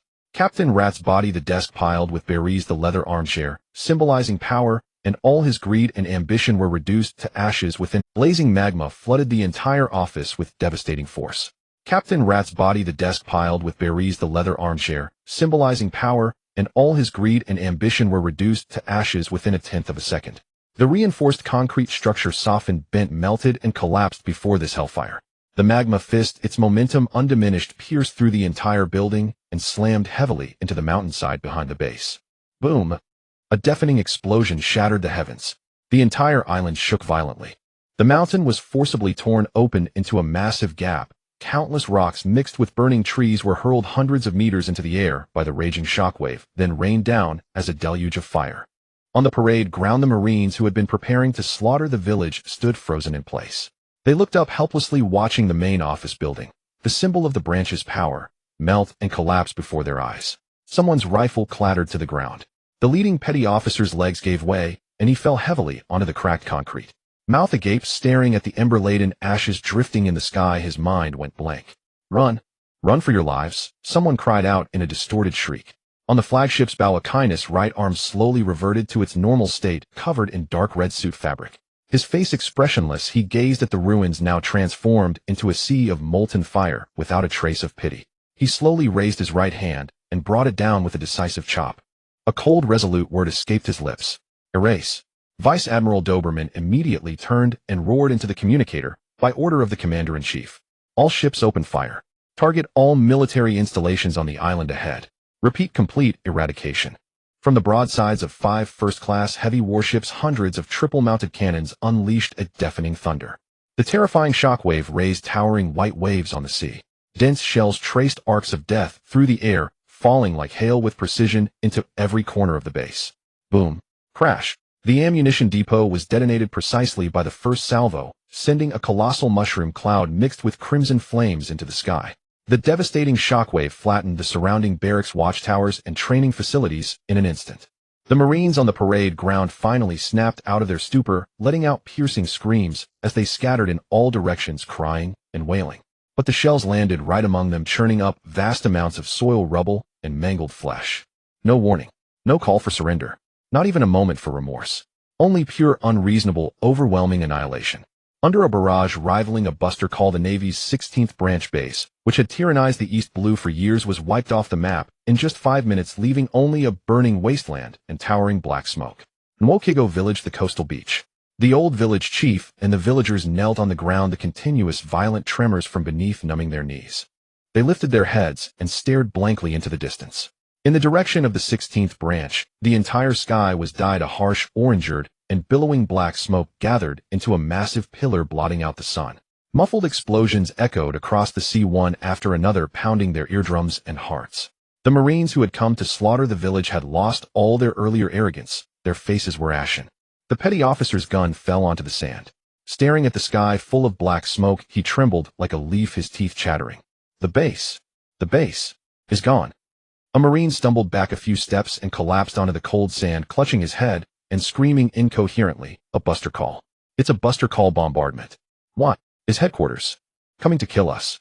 The old village chief's withered lips quivered slightly. He looked at those Marines, once so arrogant, now terrified beyond measure. The depression, despair, and rage that had long oppressed his chest shattered with the distant thunder of cannon fire. Heaven has opened its eyes. The old chief suddenly fell forward, his bony hands striking the sand in anguish, and the tears of a lifetime burst forth as he wailed loudly. Captain Rat is dead. Those demons have been judged. The villagers finally came to their senses and threw themselves onto the ground, their weeping becoming a chorus. There was no cheering, only heartfelt cries, a release of all the oppression, pain, and fear they had endured for so long. As the cries gradually subsided, a few young villagers rose to their feet, their bloodshot eyes fixed on the terrified Marines. The petty officer swallowed hard, trying to maintain authority despite his fear. He picked up his rifle and shouted with a bluster that belied his inner terror, "What are you looking at? Back off. What do you rabble want to do? Rebel." A young villager did not answer. He silently picked up a clam-digging shovel from the ground and stepped forward. Behind him, more villagers picked up stones and sticks. The tide of fury was about to engulf those who had lost Holy Land. Mary Geoise, the power chamber of Panga Castle. Lin lounged leisurely in a chair made from the spine of a sea king, eyes closed, savoring the sweet, refreshing taste of chilled sea king fruit melting in his mouth. Just then, the grating mechanical voice in his mind suddenly rose an octave, bursting forth with an incredulous ding. Detected East Sea Branch 16 has been annihilated. The corrupted leader, Colonel Rat, has vanished. Novice mission: sever the tentacles of evil. Overfulfilled. Mission evaluation: SS level perfect destruction. Rewards being distributed. Congratulations, host. Reward: top tier Conqueror's Haki awakening. Bonus: basic techniques for Conqueror's Haki coding. This system has simulated countless possibilities. You were in the lowest garbage mountain of the East Sea, facing the Marines armed to the teeth, with a chance of victory less than 1 in 10,000. You should have used that rusty iron shard, sneaking in the dark night, using blood and life to fight a bloody path. Unexpectedly, you broke out of the conventional tactical framework. Using unknown means you crossed the obstacles of the Vita Honglu, and the Hong Tu Dalu successfully turned the highest combat power of Marine Headquarters Admiral Chiquan. You had him bring a Buster Call level fleet to destroy that evil fortress. You used the enemy's fangs to tear the enemy's throat. Without spending a single soldier, you made the hounds of the world government fight among themselves. What a terrifying strategy. Host, you are a born wise general, the strongest chess player capable of overturning this decaying world. Even the Revolutionary Army leader dragon would feel inferior before you. Lin En shifted to a comfortable position. The hands of the maid behind him were pressing on his shoulders with just the right amount of force. Listening to the system's passionate imagination, Lin En found it amusing. Turn a Marine Admiral. He merely moved his lips as a superior. But to the system it became an epic strategy of a grassroots rebel. This system is truly amusing. The moment the reward was issued, Lin En felt his soul as if thrown into a furnace. Not scorching, but an ascension illusion. His consciousness was infinitely elevated, breaking free from the chains of the flesh, overlooking the entire power hall and the entire Panga city from a god's perspective. An absolute desire for domination from the depths of his soul erupted like a volcano. This was not ambition, but an absolute confidence of this is how it should be. He is the king of the heavens. This will uncontrollably overflow from his body, transforming into an invisible king's pressure, sweeping outward aggressively. The hall instantly filled with a suffocating pressure. The maid who was massaging Lin En's shoulders bore the brunt. Without even a groan, her eyes rolled back, and she collapsed limply onto the carpet, losing consciousness. Several other maids carrying fruit trays also fell one after another, the trays hitting the thick carpet with dull thuds. The CP0 agent guarding by the door, his knees weakened, fell heavily to his knees. With heavy panting coming from under the white mask, he propped himself up with his hands on the ground, desperately resisting this sudden pressure. This top assassin proficient in the 6 powers was now stripped of even the strength to stand. He felt he was facing not a person, but an insurmountable towering mountain. On the other side of the hall, the teacup in Ma Zisheng's hands stopped midair, tea rippled, and spilled onto the table. Nasa Shilang Sheng stopped wiping the Chudai Gish, raised his head, and his gaze crossed the long table, locking onto Lin En. The science defense war god Satan Sheng emerged from the shadows, leaning on a cane, his brows tightly knit. This spiritual fluctuation, violent and disorderly, violates the balance. The legal war god Wachili Sheng put down his documents, his massive body leaning forward slightly, and said in a deep voice, such arrogance. This is the aura of a tyrant that defies all order. The 4 war gods simultaneously released their own haki, neutralizing the spreading pressure. Baite. Nasa Shilang Sheng pushed up his round-frame glasses and sheathed the Chudai Geoise. Your haki has changed. Sharper and more dangerous. Lin En sat in the armchair looking at the fallen maids. He tried to retract the outward force. Conqueror's haki, the king's quality found in less than 1 in a million. For him, who was just an ordinary person in his past life, suddenly acquiring this power, controlling it, was still unfamiliar. The pressure receded. That CP0 agent finally managed to breathe, collapsing onto the ground, his body drenched in cold sweat. The old you had a kind of natural inertia in your haki. Ma Zisheng put down the teacup, picked up a handkerchief to wipe the water stains on the table. Today this force is extremely aggressive, even carrying the arrogance to crush everything. This doesn't suit your style? Lin En leaned back into the chair, looking at the sea of clouds outside the window. People always change. Seeing some dirty things scurrying under my nose always gives rise to a desire to clean them up personally. The heart moves with thoughts, and the force changes accordingly. That's normal. Lin En spoke. Seeing some dirty things scurrying under my nose always gives rise to a desire to clean them up. The force changes accordingly, that's normal. Satan Sheng limped closer on his cane, his voice hoarse. For that, Colonel, in the East Sea. Deploying Buster Call level forces just to kill a rat. This practice of yours violates the principle of balance we have always upheld. The Marines' combat power is meant to deter the 4 emperors and the Revolutionary Army, not to handle trivial village matters. Lin En picked up the glass of water on the table and took a sip. The rat was just a trigger. Satan, we have stayed on the Hongtu Dalu for too long, so long that those below have forgotten what reverence is. They think that by paying the heavenly tribute they can do whatever they want in the 4 seas. They think that by colluding with a few low-level Marines they can hoodwink the heavens and cross the sea. What Chili Sheng said in a deep voice, reverence is built upon order. Your rashly breaking the peace of the East Sea will trigger a chain reaction. If the civilians see the Marines' weakness, those rats in the Revolutionary Army may take the opportunity to incite. A single spark can start a prairie fire. A single spark. Lin En put down his glass, his tone flat. Then burn the entire prairie together with the soil. The civilians of the East Sea see the Marines' cannon fire destroying even their own bases. They won't think of rebellion. They will only feel a fear that penetrates the bone. Fear is the best nourishment for maintaining order. As for the Revolutionary Army, if they dare to show their heads, have Sakazuki burn them offhand. Ma Zisheng stroked his huge mustache. You sending Sakazuki to the East Sea creates quite a stir. There will be opinions within the Marines. That old man Zhangguo will have a headache. He has always advocated for balance and compromise. Zhangguo's headache, none of my business. Lin En placed the glass back on the table. The world government keeps the Marines not for them to weigh pros and cons. It's to make them dogs. If the dogs are disobedient or have their own ideas, they should be beaten. Naisishalang Shung stood up and walked to the floor-to-ceiling window, beating the Marines, cleaning out the rotten flesh. Your methods are extreme, but the results are good. Emergency news tomorrow will silence those restless allied nations in the four seas for a long time. They will understand that the power of the world government can descend upon any corner at any time. Don't intervene with emergency, I'll let him report truthfully. Lin ordered. The several war gods exchanged glances and did not refute further. As long as the rule of the celestial dragons is not endangered, non-interference among the five elders is an unspoken rule. And Lin N's actions and words today, though a major shift in style, were more in line with the iron-blooded logic of the world nobles than before. Lin N ceased to heed his colleague's scrutiny. The system continued to babble in his mind. Host, the force you released is astonishing. Is this the rage of a revolutionary? The entire Malalikia is trembling for you. Maintain this state, let's go assassinate the five elders. As long as we kill those five lofty old thieves, the rule of the world government will collapse. Go. Use your haki to crush their thrones.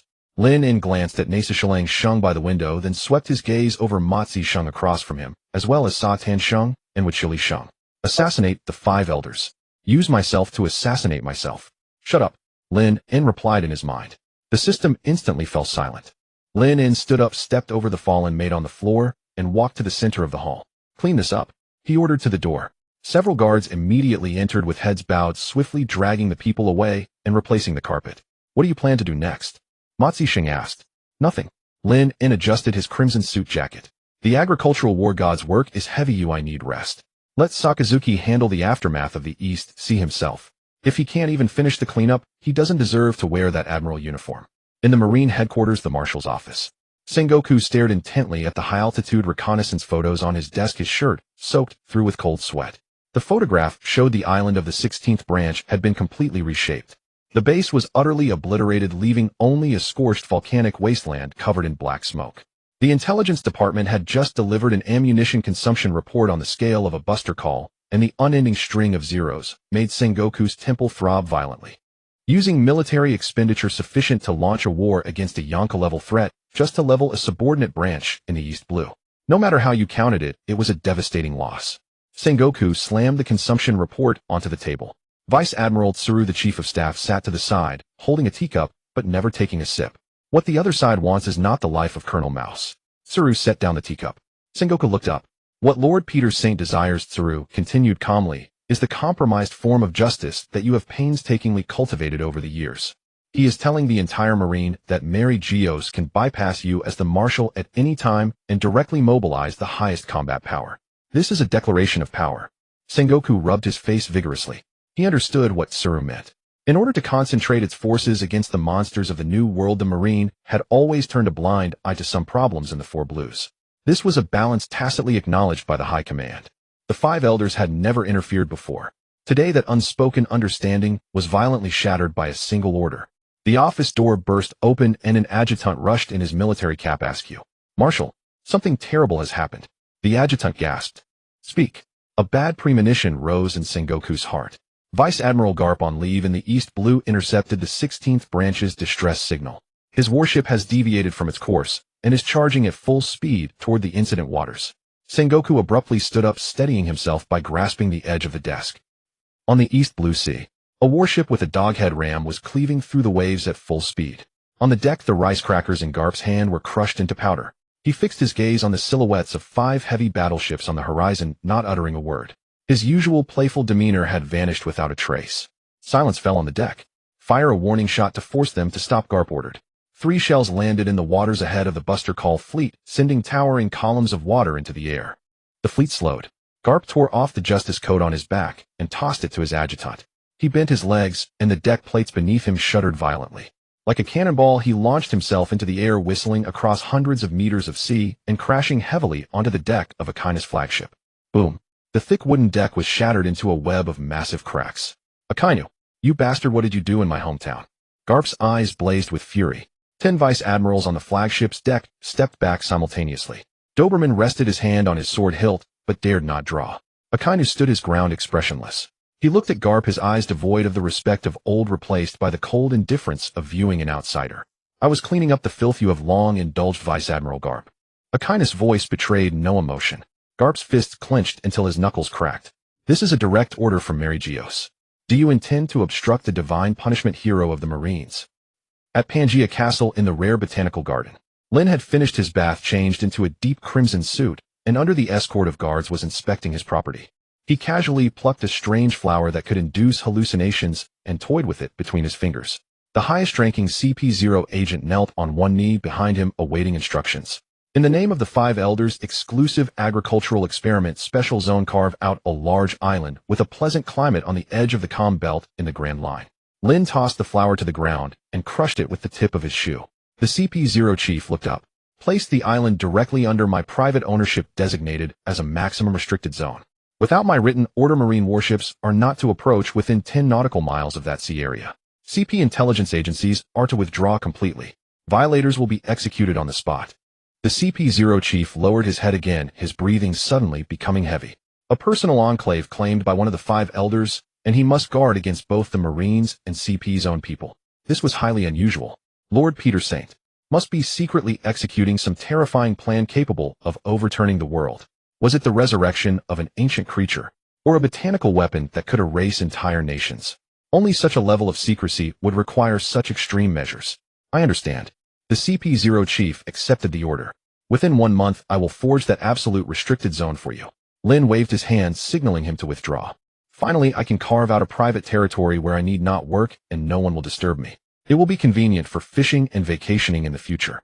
The moment the order was issued, the system's ecstatic cheer echoed in his mind. A miracle in revolutionary history. Host, you actually hacked into the world government's internal network, forged the commands of the supreme authority, and carved out an unregulated free haven in the heart of enemy territory. Such a sky-stealing, sun-displacing maneuver. You are a genius behind the scenes. Lin sighed. Go get a fine steak. He instructed a nearby maid. He needed to put something in his mouth to keep from laughing out loud, lest he shatter his... In the Grand Line, the white clay island of Baltaigo, Revolutionary Army leader Dragon clutched the urgent dispatch, his knuckles turning slightly pale. Bypassing the Marine Marshal, directly deploying an admiral and a buster call to purge low-level corruption. Dragon walked to the window, the fierce wind making his deep green cloak billow.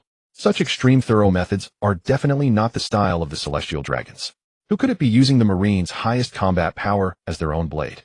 Dragon turned and looked at the world map on the wall. The location of the East Blue was circled in red. Notify Sabo to go to the East Blue. We must find this person. On the East Blue Sea, the black armament Haki coiled and rose like ink on Garp's iron fist. The air around him shimmered from the scorching heat waves. Don't use those old bastards at Mary Geoise to intimidate me. This is the East Blue.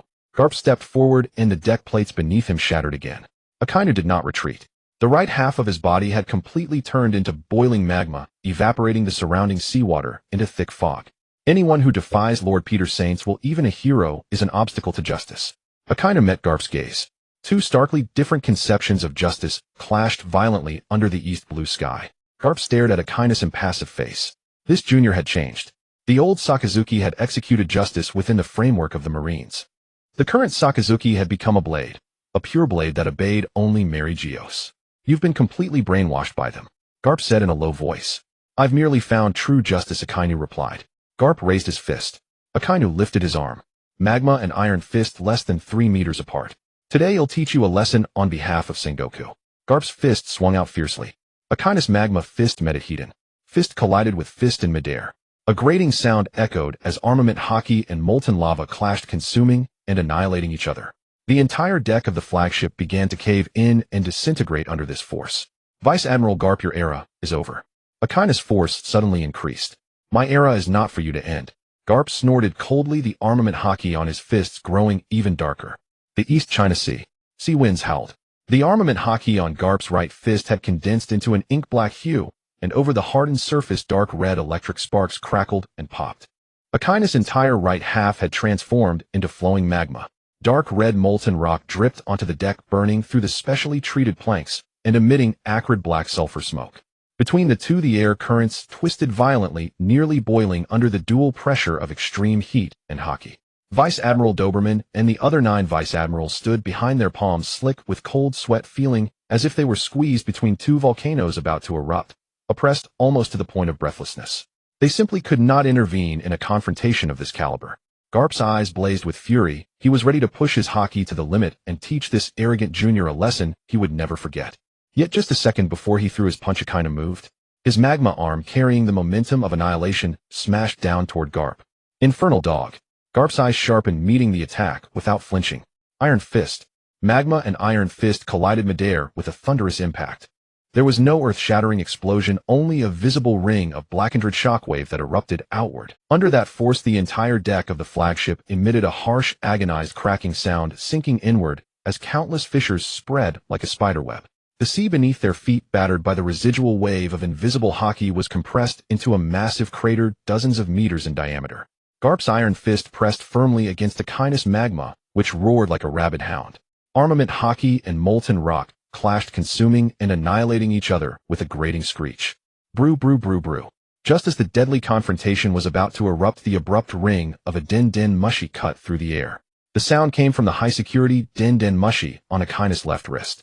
The din-din mushi's face contorted, its eyebrows slanted downward, veins bulging on its forehead, and even the whiskers at the corners of its mouth stood on end, perfectly replicating the furious expression of Sengoku at that moment. Answer it. Akainu did not turn his head, his gaze still locked on Garp as he gave the order to Doberman, who stood behind him. Doberman stepped forward swiftly and pressed the answer button. Sengoku's roar, seething with barely contained rage, exploded from the din-din mushi and echoed across the entire deck of the flagship. Sakazuki. Garp. What the hell do you two think you're doing? Sengoku's voice was so loud it made the eardrums of the surrounding Marines hum. Get your asses back to Marineford right now? Right now. The sound of a heavy object slamming onto a desk came through the line. The East China Sea matter is over. Whoever makes another move, I'll personally strip them of their Vice Admiral coat. After listening to Sengoku's outburst, Akainu's expression did not change. He looked at Garp. The roiling dark red magma on his right arm began to calm, then rapidly cooled, turning into black volcanic ash that scattered in the wind. The deep red sleeve of his suit covered his arm again. Akainu nodded slightly at Garp. Since it is Fleet Admiral Sengoku's order, I shall comply. Akainu's tone was calm, but his arrogance brooked no argument, as if stating a fact. You should understand, Vice Admiral Garp. I am not afraid of your fist. I am merely upholding the internal order of the Marines. Garp frowned deeply. The blade of justice should not be turned against one's own. Akainu adjusted his cuff. My mission is complete. The cancer of the East China Sea has been thoroughly eradicated. As for your anger, it is meaningless because the justice you cling to has long been abandoned by the times. Garp stared into Akainu's eyes. He keenly sensed that this junior's gaze had changed. The old Sakazuki had eyes filled with extreme bloodthirst and absolute hatred for pirates, his conduct driven by intense personal emotion. The current Sakazuki's eyes held something else. An absolute faith. Those eyes seemed to gaze upon the sole truth, incomprehensible to mortals, treating all things as mere weeds. Garp slowly lowered his right fist. The black armament haki receded into his body. You've truly lost your mind, Garp said gravely. Those old men in Mary Geoise have completely brainwashed you. You think you're executing justice. You've become nothing but a tool for their killing. I have simply seen the true. Akainu turned and walked toward the cabin. Set course. Return to Marineford. Vice Admiral Doberman immediately turned and shouted into the communicator, all ships hear this. Reverse course. Target Marine Headquarters, Marineford. The 5 massive first-class battleships began to turn slowly on the sea, emitting a dull mechanical roar. Garp stood still, watching Akainu's retreating figure. This was far more complicated than he had imagined. The 5 elders personally overstepped orders, even deploying a buster call. Akainu's attitude had shifted so eerily, completely abandoning the Marines' stance and aligning fully with Mary Geoise. He had to return to headquarters and find Sengoku for answers. Garp bent down to pick up his justice coat, which had fallen on the deck, and casually draped it over his shoulders. He suddenly exerted force with his legs, shattering a large area of deck beneath him. Garp leaped into the air, crossing hundreds of meters of sea, and landed steadily back on his own dog-headed warship. Set course for home. Garp ordered his adjutant. Holy Land, Mary Geoise. Deep within Pangea Castle, the Room of Flowers. Sunlight streamed through the massive glass domes, spilling over the garden's exotic flowers and rare plants. A tall, slender figure stood among the blossoms. He wore a high crown and a long, trailing robe. The true ruler behind the world's curtain, Several colorful butterflies fluttered gracefully around IM's fingertips, their movements soft and slow. Suddenly I'm stopped. Just moments ago, a burst of violent, arrogant, order-despising conquerors haki erupted from the power hall in front of Pangea Castle. That oppressive spirit pierced through layer upon layer of buildings, reaching all the way to the Room of Flowers. Startled, the butterflies scattered, fleeing into the depths of the garden. Im paid no heed. Those eyes, with their concentric ripple patterns, slowly turned toward the direction of the power hall. Deep within them, the eternal cold had for a rare moment stirred a slight wave. An extremely soft footfall sounded outside the room. The Supreme Commander of the Holy Knights, Figureland Garling Saint, knelt on one knee at the door. Lady M, Garling Saint reported in a low, hushed voice. The purge in the East China Sea is complete. Fleet Admiral Sakazuki deployed a buster call and annihilated Branch 16. Captain Rat, along with the base, has been reduced to ashes. This was the supreme order of Lord Pitt Saint. Im listened silently. The purge of the East China Sea. The soaring Haki. These two events automatically pieced together in IMS mind. Im turned and walked toward the massive map deep within the room. The other 5 elders over the long years had grown too conservative. They only knew how to maintain balance, only how to compromise. That stagnant style of rule had made the machinery of the world government grow increasingly sluggish. Only Lord Pitt Saint. Today Lord Pitt Saint revealed a completely different side. Using iron-fisted measures to cut out the rotten flesh from within, cowing the 4 seas with the most extreme military force. Even willing to unleash that violent Haki that threatened to crush the old order entirely. This is the true posture befitting a celestial dragon. Smash the old, build the new. Im walked up to the map. On the small table nearby lay several wanted posters. Im picked up a pair of golden scissors. For 800 years the blood of the gods has been diluted by comfort, becoming weak, greedy, and foolish. Im murmured softly, the voice ethereal, androgynous, yet carrying an unquestionable decisiveness. Indeed, a storm of purification is needed. Starting from within, the scissors closed. A photograph bearing a pirate flag was cut in half, fluttering to the floor. Those worthless celestial dragons who only knew how to rest on their laurels and coast along, and those corrupt, incompetent marines. All must be purged. Lord Pitt Saint, as the executor, has done well. Im set down the scissors and again let his gaze drift toward the power hall. This god of agriculture and martial arts had given him no small surprise. In Panga City, the residence of the agricultural martial god stood. Far removed from the oppressive atmosphere of the power hall, the air here was filled with a subtle, elegant scent of cedar. The entire building was constructed from pure white marble, with the dome inlaid with enormous night pearls from the Mermaid Island, illuminating the interior as brightly as day. Lin In had just finished bathing and changed into a loose silk robe. Barefoot, he trod upon carpets woven from the fur of southern sea giant beasts, walked to the liquor cabinet, and poured himself half a glass of aged rum. Many things had transpired today. The buster call had cleansed the 16 branches of the East Sea, and he had also subtly admonished Marine headquarters. Im had not imposed any punishment, indicating that such a strong-handed approach aligned with the will of the hidden ruler. Everything was proceeding according to his pace. Lin In, holding his glass, walked over to a wide velvet sofa and sat down. He closed his eyes, preparing to enjoy this rare moment of leisure. Just as he completely relaxed, a piercing alarm blared in the depths of his mind. Before his retina, the usually quiet system panel popped up, its entire interface covered in glaring blood-red light, flashing violently. Warning: extreme danger. The system's electronic voice lost its previous fervor and instead trembled, as if it might burst into tears at any moment. Host: great crisis. You've been exposed. Lin In frowned slightly and opened his eyes. The highest combat force of Marine Headquarters, Admiral Sakazuki, codename Red Dog, has been detected in the East Sea. The system's voice grew sharp with anxiety. According to intelligence projection, he has already sensed the anomaly behind the destruction of the 16 branches.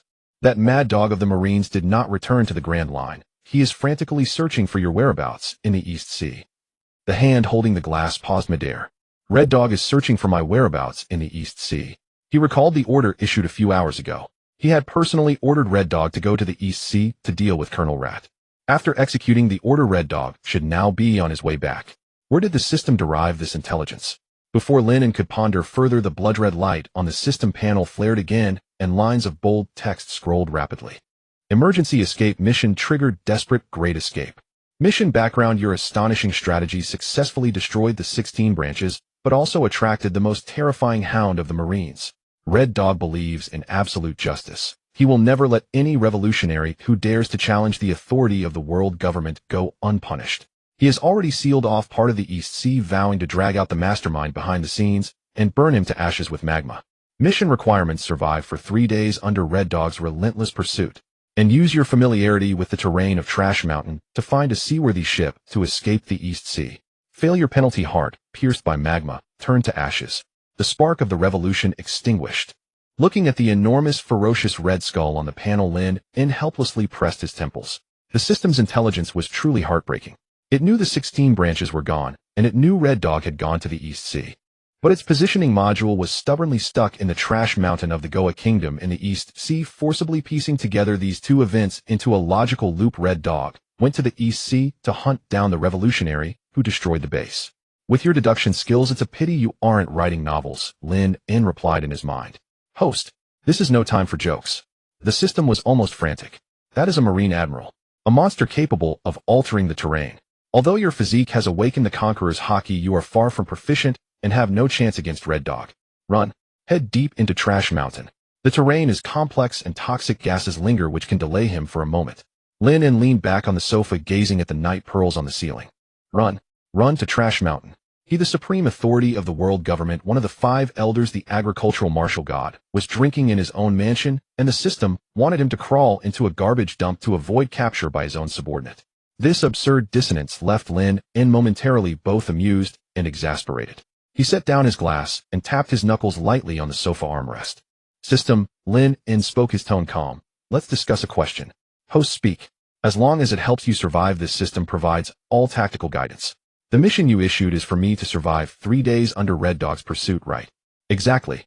3 days is the limit. Once you endure 3 days, other affairs at Marine headquarters will force him to leave the East Sea. Lin shifted his posture, propping his chin with one hand. For the previous mission to kill Colonel Rat, I exceeded expectations, and you gave me top-tier Conqueror's Haki. So for this escape mission, is there a criterion for overachievement? The system paused for 2 seconds, the red light on the panel flickering more slowly. Overachievement. Host, what nonsense are you talking about? This is Red Dog. Surviving his pursuit is already a miracle, and you think you can counterkill him. That's not overachievement, that's daydreaming. I didn't say I would counterkill him. Lin interrupted the system's incessant chatter. I'm just hypothesizing a scenario. If Admiral Red Dog not only doesn't kill me, but voluntarily comes before me, shows utmost respect, even kowtows, and toasts me, would that mission be considered overachieved? A dead silence fell in his mind. The red light on the system panel froze completely, and even the warning text. A full 10 seconds passed. Host, has your brain been fried by Conqueror's Haki? The system's electronic voice returned to mechanical, yet carried a gritted teeth tone. Answer my question. Lin's tone remained unchanged. Impossible. Absolutely impossible. The system refuted adamantly, its voice echoing in Lin's mind. Who is Sakaski? He is the most extreme mad dog in the Marines. He would mercilessly annihilate even civilians for his so-called justice. How could he bow his head to a revolutionary from Trash Mountain? Unless the sun rises in the west, the red line collapses, or the apocalypse comes. That mad dog will, let alone kowtow and toast. The system grew more agitated, and a line of bold text popped up on the panel: reject fantasies, face reality. And if it happens? Lin looked at the line and pressed further. If you really make Red Dog kowtow and toast you, this system will directly declare you have completed an epic hidden achievement. But it's impossible. Host, I beg you, be rational and pack up to run. Lin smiled. That was exactly what he wanted to hear. The system was still earnestly persuading, but Lin had already severed communication with it. He picked up the glass and drained the remaining rum in one gulp. A very soft knock came from outside the door. Enter. Lin set down the glass. A CP0 agent in a black suit pushed the door open, knelt on one knee at the edge of the carpet, his head bowed deeply. Lord St. Pidu, the agent reported in a steady voice, Marine headquarters has informed that Admiral Sakaski's fleet has changed course and is returning to Marineford. Estimated arrival at dawn tomorrow. Lin nodded slightly. After he returns to headquarters, have him come directly to Panga City to see me, Lin instructed. Understood. Should he use the secret passage? No. Have him wear his admiral uniform and enter through the main gate. I want everyone to see in whose hands the sharpest blade of the Marines is held. Understood. The agent acknowledged, backed out of the room, and closed the door. Lin stood up and walked to the floor-to-ceiling window. Outside was the tranquil night of merry Geoise, the sea clouds glowing with a silver luster under the moonlight. Tomorrow at dawn, Red Dog would come here to report the results of the East Sea Purge. As a subordinate, kneeling on one knee to report to the supreme authority of the world was a natural rule. As for the toast, if he offered a glass of wine, would he dare not drink? Lin gazed at the night sky outside the window, feeling that fleecing this system was becoming more and more convenient. He wondered if tomorrow, when the system saw Red Dog kneeling before him, it would directly burn out its motherboard. The salty, fishy sea breeze of the East Sea crashed against the flagship's armor. The encrypted din mushy on Chi Quan's wrist emitted the mechanical voice of a CP0 agent. The latest command from Bai Taisheng upon arriving at headquarters: report directly to Ma Li Xiaoya for an audience without debriefing the fleet admiral. The call ended. Chi Quan turned to the vice admirals behind him, his voice colder than the brine on the deck. All ships full speed return. 5 heavy warships carved long white wakes across the sea, racing toward the Wei de Hang Lu. Chi Quan stood at the flagship's prow, letting the icy spray lash his face. His breathing was steady, yet within him burned a blazing flame of belonging. On this trip, he had personally erased that squalid branch. No tedious approvals, no capitulatory compromises from above, only an absolute decree from the pinnacle of power. Bai Taishan's will perfectly aligned with the absolute justice he craved. This god of agriculture and martial might not only saw the rot within the world government, but possessed the iron fist and unrivaled resolve to uproot it entirely. He believed that this unyielding action had proven his worth and loyalty to that lord. Days later, the colossal Buster Call fleet like steel leviathans sailed into Ma Lin Fan Duo's harbor. As the warships docked and the heavy gangplanks had yet to settle, Zhang Guo along with staff officer He and others already awaited on the pier. The fleet admiral's face was frighteningly dark. His iconic braided beard seemed to silently convey his fury. Chi Quan stepped off the gangplank, his military boots thudding against the stone pavement. Each step landing heavily on Zhang Guo's taut nerves. Saka CG. Zhang Guo roared, striding forward and blocking his path with outstretched arms, his golden fleet admiral coat billowing in the sea breeze. Do you have any idea what you've done? Deploying a Buster Call against an East Sea branch. What do you take the Navy's budget and regulations for? Faced with the fleet admiral's wrath, Chi Quan merely halted calmly.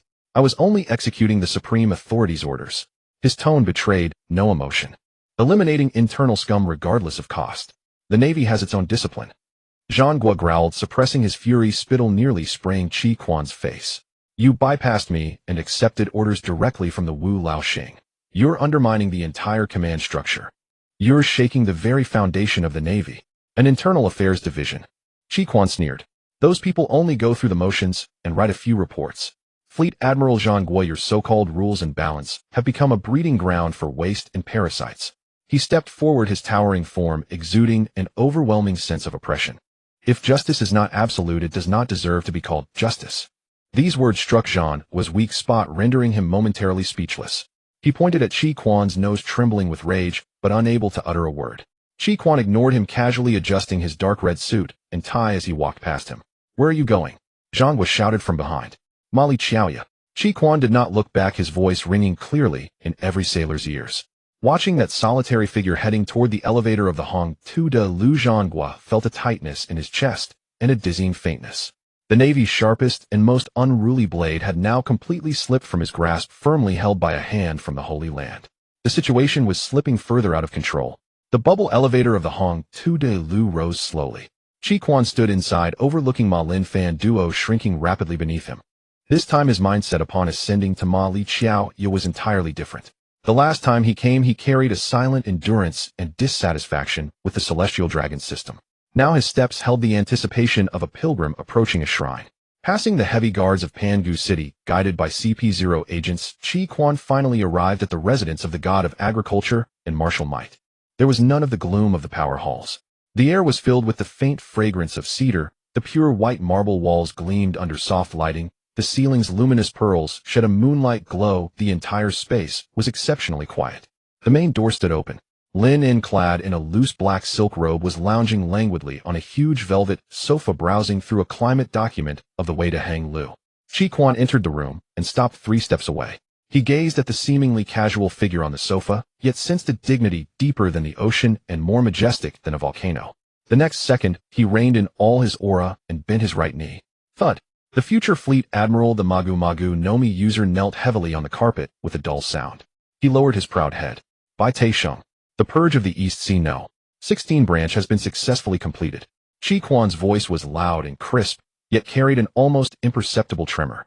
This was not merely a subordinate's report to a superior, but his absolute loyalty offered to the leader he had identified as the embodiment of justice.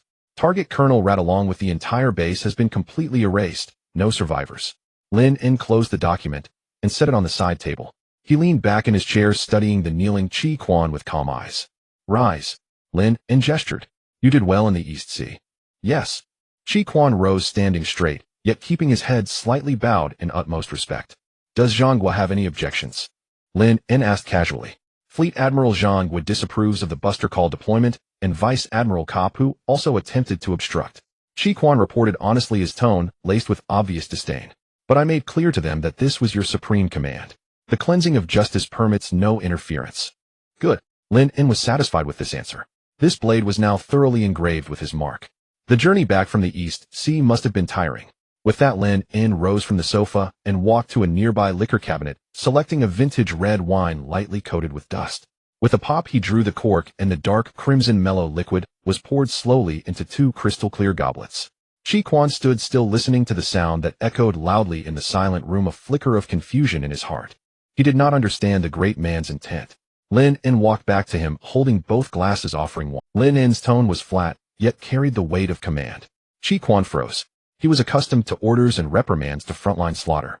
This private favor from the apex of worldly power was beyond his comprehension. He hesitated a moment, then finally extended both hands. Those hands that could melt steel and summon calamity moved stiffly as they took the delicate glass. Lin En raised his own goblet and gently clinked it against Chi Quan's rim. Ring. The crisp sound echoed in the quiet room. Sakasiji. Lin En gazed into those eyes, which for the first time revealed complex emotions, and spoke slowly. They fear your absoluteness, but I appreciate your purity. You are the true pillar of the Navy's future. Boom. These words weighed more than 1,000 pounds. Chi Quan's magma-hot heart was struck hard. Feared for his absoluteness. Appreciated for his purity. The obsessive righteousness that had been misunderstood for years, the justice regarded as an anomaly, was now given ultimate recognition from the World's Summit. His fingers gripping the glass tightened abruptly, knuckles whitening, but he released the pressure just before shattering the goblet. Chi Quan said no more. He tilted his head back and drained the blood-red liquid in one gulp. The rich wine slid down his throat, carrying a trace of heat. At the same instant, in Lin En's mind, a tearing electric noise burst forth. The shrill electric current in his mind was excruciating, like countless red-hot steel needles stabbing into his nerves. Lin En turned his head, raised his hand, and rubbed his brow. Before his retina, the warning panel that should have been flashing red was stuck on a bizarre image. The progress bar wildly reversed, then froze like a crash, the image tearing and making poor contact. Warning. Warning. Detected that the host is in close contact with an extremely dangerous target. Sakaski. The system's electronic voice, completely distorted, twisted like a scream, with its neck stepped on. Initiate emergency vital signs scan. Initiate final hostility value detection. A series of meaningless garbled text crazily scrolled in front of Lin En's eyes, almost burning through his retina. 3 seconds later, a number popped up on the panel. Enormous emerald green, utterly incongruous with the surrounding blood red. 0. Hostility value 0. Impossible. The system erupted into a scream that tore the eardrums like a slaughterhouse. Detection module damaged. Core logic conflict. Rescan. Rescan immediately. In reality, Red Dog calmly put down the empty wine glass. On the glass wall of the goblet, a few drops of crimson wine slowly slid down like blood beads. His kneeling posture did not waver in the slightest. His straight back contained the terrifying energy about to erupt. He raised his head, and those eyes that always burned with magma anger now stared directly at Lin En, revealing a complex light mixed with fervor and a sense of belonging. Lord Baicheng. Red Dog spoke, his voice rough and hoarse, yet with a resolve like metal. The old rules of the Navy headquarters should have been completely swept away by magma long ago. Marshal Zhang was way of balance, has too many concerns. Vice Admiral Kapu's so-called freedom is self-stagnating, and the laziness of Blue Pheasant and the slickness of Yellow Monkey are eroding the foundation of absolute justice. Only you truly see the deep-rooted disease of this sea. He clenched his fists and struck them heavily against his chest, producing a dull sound.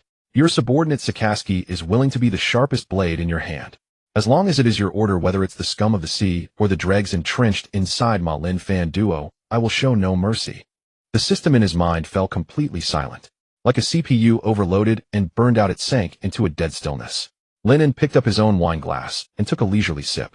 The spiciness of rum and the mellow aroma of oak elegantly spread on his tongue. He watched with interest as words like logical error, worldview conflict, attempting format, repair failed, kept popping up on the panel. This artificial idiot had finally trapped itself in an infinite loop before reality. Still there? Lin En asked leisurely in his mind. Crackle. After a simulated sound effect of electric arc reigniting, the system came back online. The entire panel's color instantly switched from harsh blood red to a dazzling dark gold, symbolizing supreme glory. Great unfathomable host. The system's voice was reborn, carrying a fervor and awe like glimpsing a miracle for the first time. This system has just performed 330 deep self-checks of the underlying logic and finally uncovered this earth-shattering truth. You didn't run at all. You staying put was not waiting for death, but setting up a killing game that would make even gods tremble. You born from a garbage mountain have unknowingly mastered some kind of long-lost forbidden mental manipulation ability that can reverse causality. In the moment you handed out that glass of wine with your supreme majestic spiritual power, you smashed the indestructible defense of the Navy Admiral to pieces. Without using a blade or shedding a single drop of blood, you tamed the world government's most vicious and unruly mad dog without a fight. Too terrifying. Post your scheming is as deep as the ocean. You effortlessly toyed with the Navy's top combat power. What a magnificent revolutionary layout. The system grew more excited as it spoke, the golden characters on the panel jumping wildly, almost overflowing the screen. I understand. Too terrifying. Post your scheming is as deep as the ocean.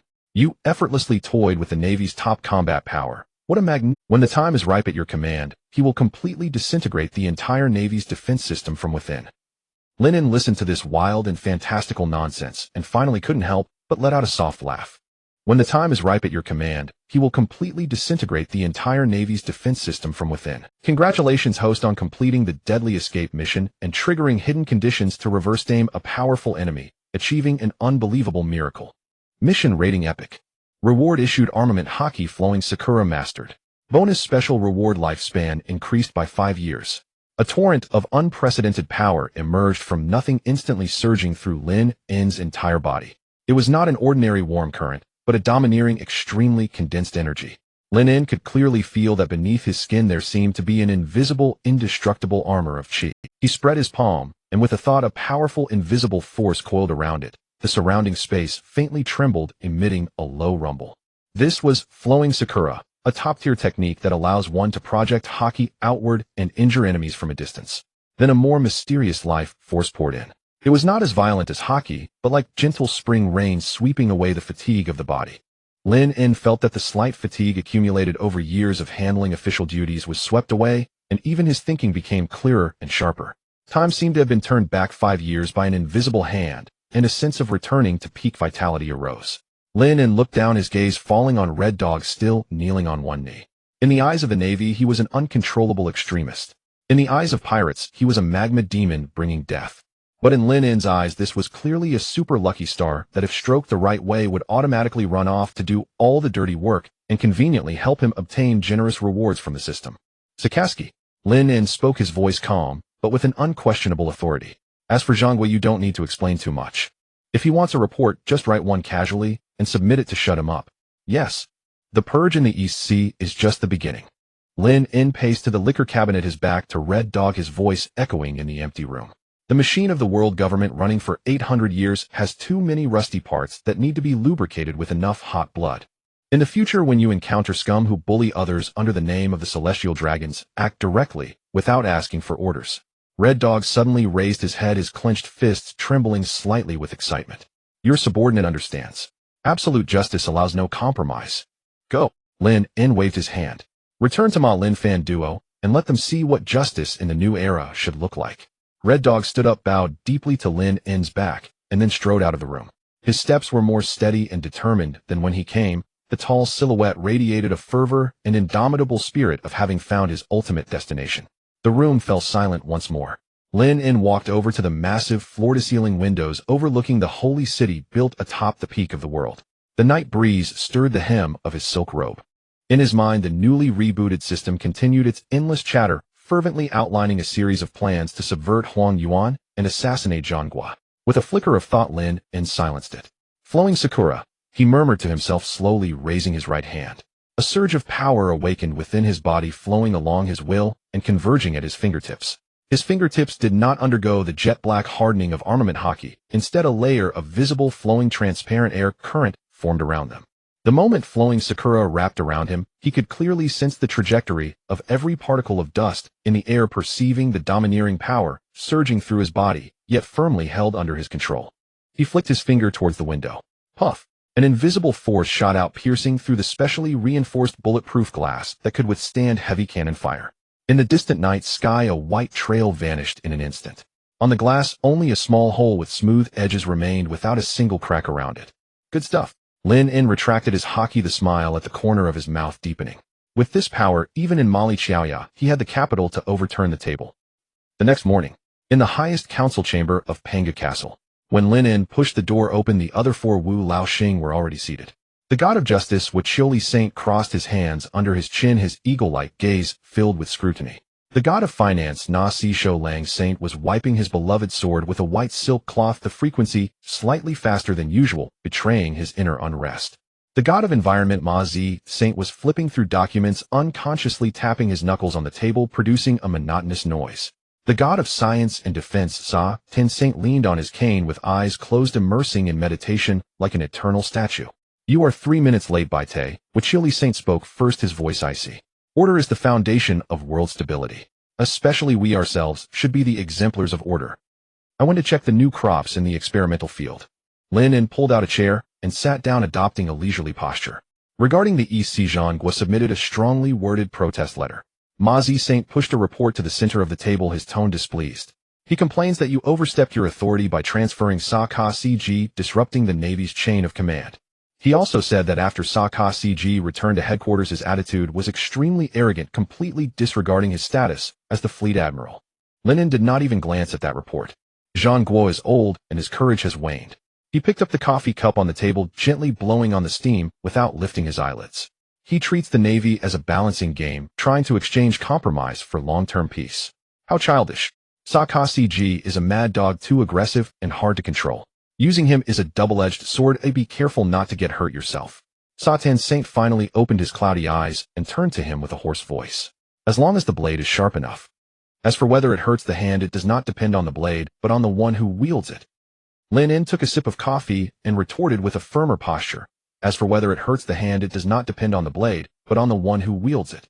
At these words, Na Si Shou Lang Saint's hand that was wiping the blade suddenly paused, and the sharp edge sliced a tiny slit in the white silk. Ma Zi Saint's fingers tapping the table also froze in midair. You all made such a fuss to summon me here, it can't be just to listen to that old man Zhang Guo's grievances, can it? Lin In put down the cup, the porcelain colliding with the table, producing a crisp sound breaking the stagnant air. Na Si Shou Lang Saint slowly sheathed the first-generation Geoise, the click, sounding like an ominous signal. He adjusted his glasses, the gaze behind the lenses turning sharp. The Revolutionary Army's movements have grown larger. After the East Sea branch was wiped out, Duo La Guest people have been frequently active in several non-member nations. His second-in-command, the Flame Emperor, Sabo, has already arrived in the East Sea, seemingly trying to find the mastermind who subverted the Navy Admiral. Upon hearing this, Lin In actually laughed. Rats in the gutter, quite curious indeed. Let them investigate. His tone was casual, yet carried a hint of cruelty. If they dare to stretch out their claws, let Sa Ka CG go to the East Sea and set another fire. It will be a good test of how loyal my blade truly is. Do not let your guard down, Geoise Saint warned in a deep voice. There are many speculations from the outside, power struggles, the rise of new forces.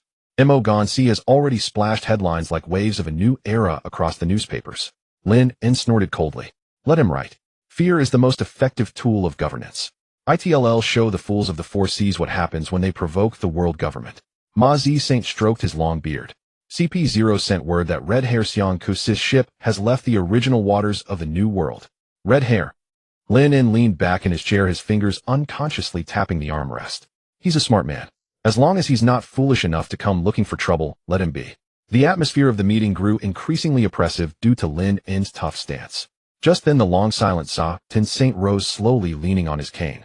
Buzz. The atmosphere in the council chamber instantly dropped to freezing point. An overwhelming sense of dread swept over everyone present, sending chills down their spines. One last matter. Sa Tin Saint's voice was extremely solemn. An imperial edict from Lord Emu. Upon hearing this name, the 5 people in the room all sat up straight. Sa Tin Saint looked at the 4, finally pausing on Lin In, withdrawing all external emotions. Lord Emu is very satisfied with the cleansing of the East Sea. Lord says that the divine bloodline needs purification. Those waste who only take cause trouble everywhere and defile the glory of the Holy Land. A batch of them should be cleansed. As his words fell, a deathly silence filled the council chamber. Geoise Saint's brows furrowed tightly, and Ma Zi Saint's long beard stirred without wind.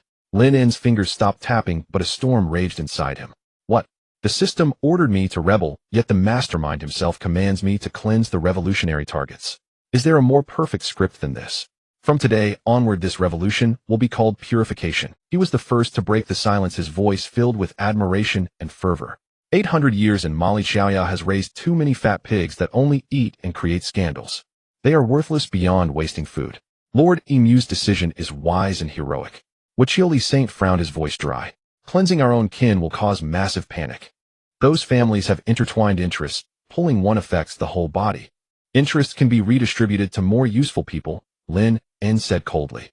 As for panic, the more they panic, the tighter they will cling to us. What we need is absolute order and obedience, not a group of deadweights dragging us down. Ma Zi Saint nodded reluctantly. Baite is right. But who will light this fire? It will offend all the celestial dragon families, a truly dirty job. All eyes, as if by tacit agreement, focused on Lin N. Lin N met all the gazes, some wary, some scrutinizing, some calculating, and slowly rose to his feet. He calmly adjusted his suit jacket, looking around at his four colleagues with their divergent thoughts. He revealed a smile devoid of any warmth. Since that small fire in the East Sea was lit by me, then this towering inferno in Mali Xiaoya that will purify everything shall be kindled by my own hands. Sakaski stepped off the warship's gangplank. The iconic dark red suit he wore seemed to have absorbed a deeper shade of blood after his visit to Mary Geoise. He did not return to his admiral's office. Instead, he led 11 hardline vice admirals, including Gui Zhizhu and Dao Bowman, directly into the Marine headquarters building. Their strides were unified, exuding an aura that would crush everything in their path. Marines along the way recoiled in terror, sensing that the admiral's oppressive presence had grown even heavier since his return from the Holy Land, suffocating all who drew near. They bypassed the elevators and descended the stairs step by step into the cold, damp basement level. At the massive iron gate of the archives, 2 guards crossed their rifles, blocking the way.